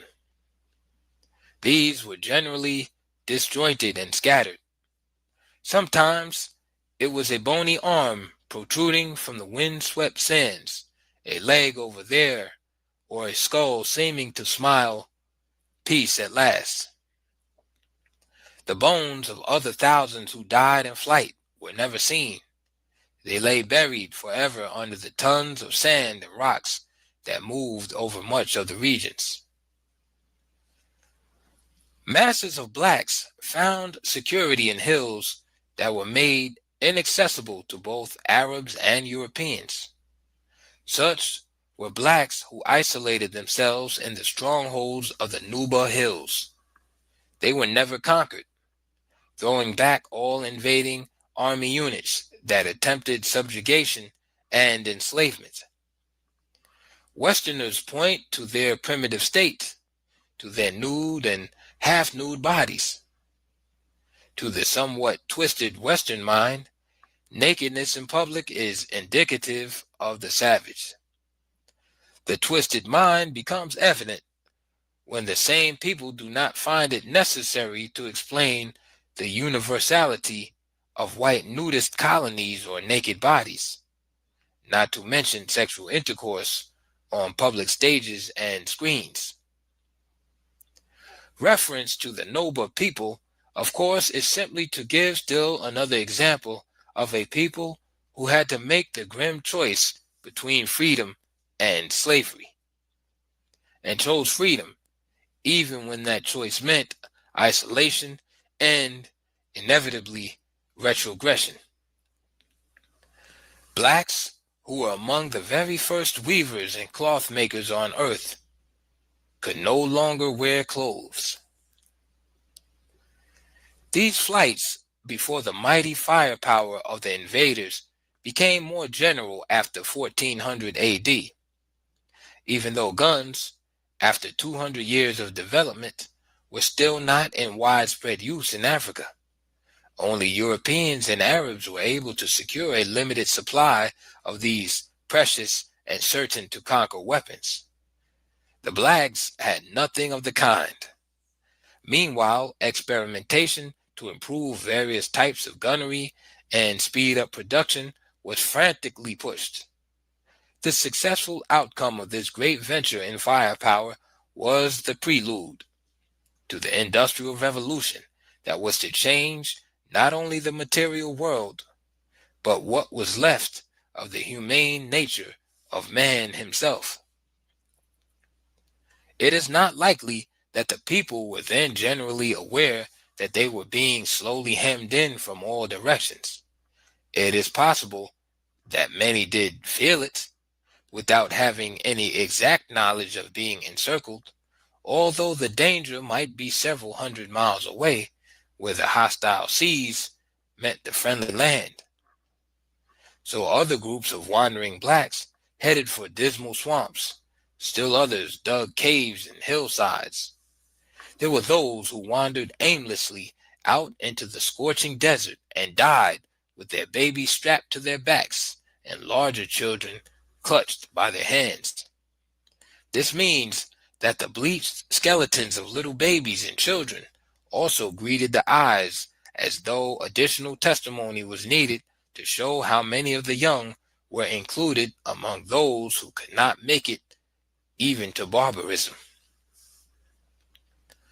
All of those who survived in these various groups ended up in areas where they could do little more than survive. Even if they had not splintered off into small independent societies, famine and disease would have reduced their numbers anyway.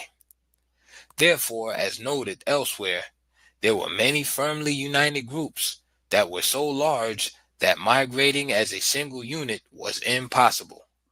Here, the very circumstances of the case demanded separation, estrangement, and isolation from the mother society, and the eventual development of several new language groups.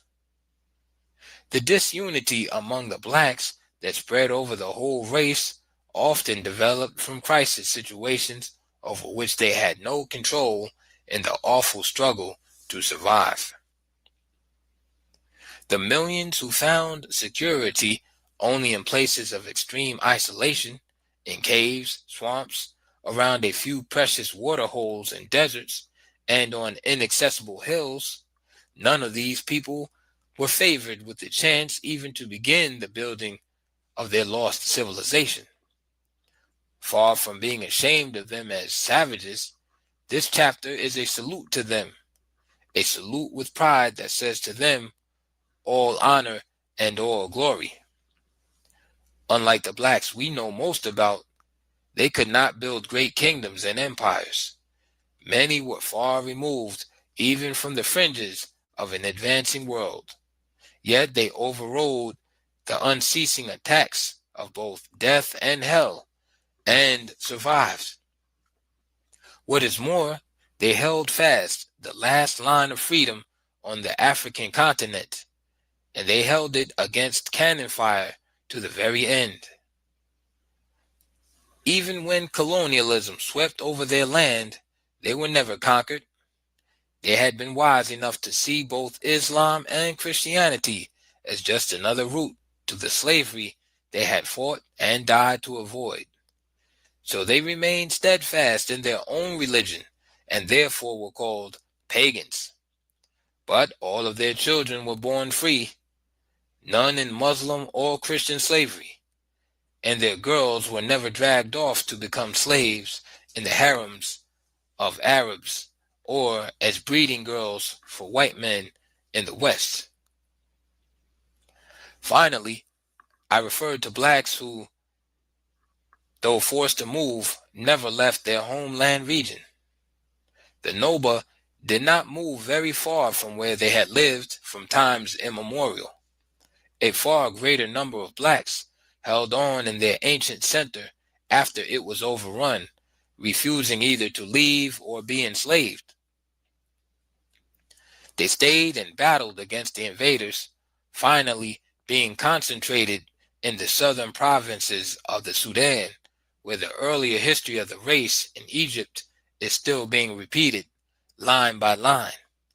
And this is why it is so easy to understand the history of the blacks and see very clearly how they were not only forced far back beyond the advancing races, but also pushed to the lowest levels of degradation.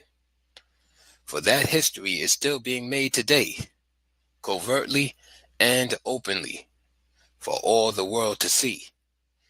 The blacks who are under pressure today in Bahr el Ghazal, Upper Nile, and Equatoria are still fighting for survival against the all-conquering colored Arabs, just as their forefathers fought 5,000 years ago from the Mediterranean in Lower Egypt to where they are now making a last stand. Romantic history? Who needs it? They have been massacred by the hundreds and villages left in ashes, but they fight on. This all-black region is kept isolated and cut off from the developments and all of the higher levels of life seen in the Arab-dominated Sudan. So these southern Sudanese remain, even in 1973, both primitive and pagan, just as their brothers elsewhere had to remain under similar circumstances. It was still the hunting ground for slaves. The blacks had to remain sharply alert at all times, for the modern slave traffic is covert, subtle, and often highly sophisticated. There are no outright raids. The slave agents may appear as employment officers, seeking workers or representatives of schools, offering free training for nurses, teachers, and various trades. I was told when I was working in this area that these tactics were successful for a long time because of the extreme poverty and the desperate need for jobs. The fighting that has been going on constantly for 15 years has caused the same kind of migrations as most of those already described. Thousands have been migrating into any country that allows them to enter. Even in this modern age, many will never see those left behind again. They will scatter and settle among other people wherever they can. They will become lost in the merger, while their brothers and sisters stay behind and carry on the ancient tradition of fighting on against overwhelming odds as long as they can stand. In this study, you must have noticed that the past and present are joined. We study our past for the express purpose of learning what things made the race great in the past, what explained subsequent failures and weakness, and what, in the light of that history, we can do now if we have the will. This is what the study of history should mean for African people in particular. This chapter on the migrations, for example, tells us much that is even alarmingly crucial. But how many of us care to grapple with its real significance? Who asks why is it that the black world, forever uptight over South Africa and Rhodesia, has remained silent about the 15 years of the slaughter of blacks in the Sudan? I asked 4 leaders of the resistance if the southern provinces had ever appealed to the Organization of African Unity for help. We have been begging them ever since it started, was the unanimous reply.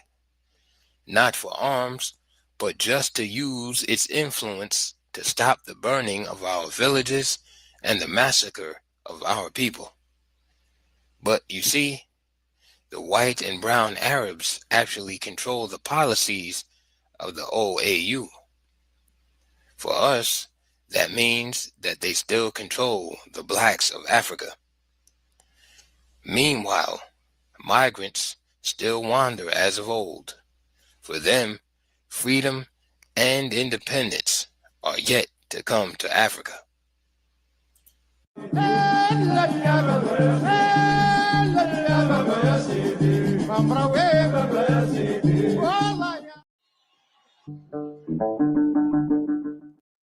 At Granger, we're for the ones who pay attention to every little detail, the ones who fuss, tinker, and sweat the small stuff. Because you know the tiniest thing can make the biggest difference when it comes to keeping business moving.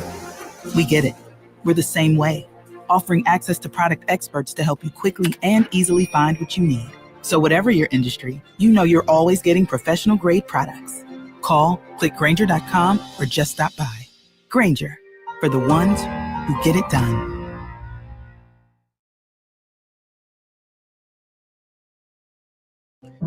Montgomery, Alabama, the birthplace of the civil rights movement, where a community of leaders and everyday citizens joined together to end segregation.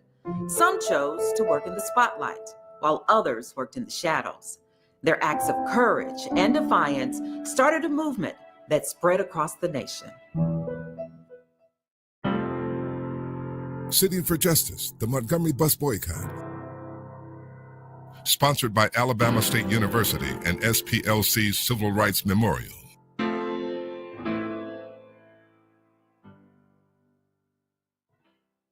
I attended Alabama State. It was at that time Alabama State College for Negroes. Now it's Alabama State University. I enrolled there in December of 1947 and graduated in May of 1951. While I was there, I came for the purpose of learning how to become a teacher. As I grew up in Montgomery in the 30s and 40s, there were basically two professions that African American boys could think about, and they would be preaching or teaching. Either one you did it on a segregated basis because everything was segregated.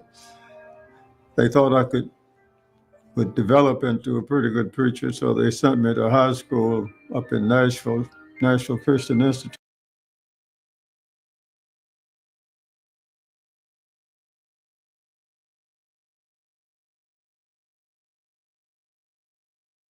Okay, what it do, what it do, what it do, what it do. I appreciate everybody tapping in for that. I'm first going to shut this one down. And I may going to start another little thing for the day, for the day program. But I appreciate everybody tapping in. I'm going to shut this one down.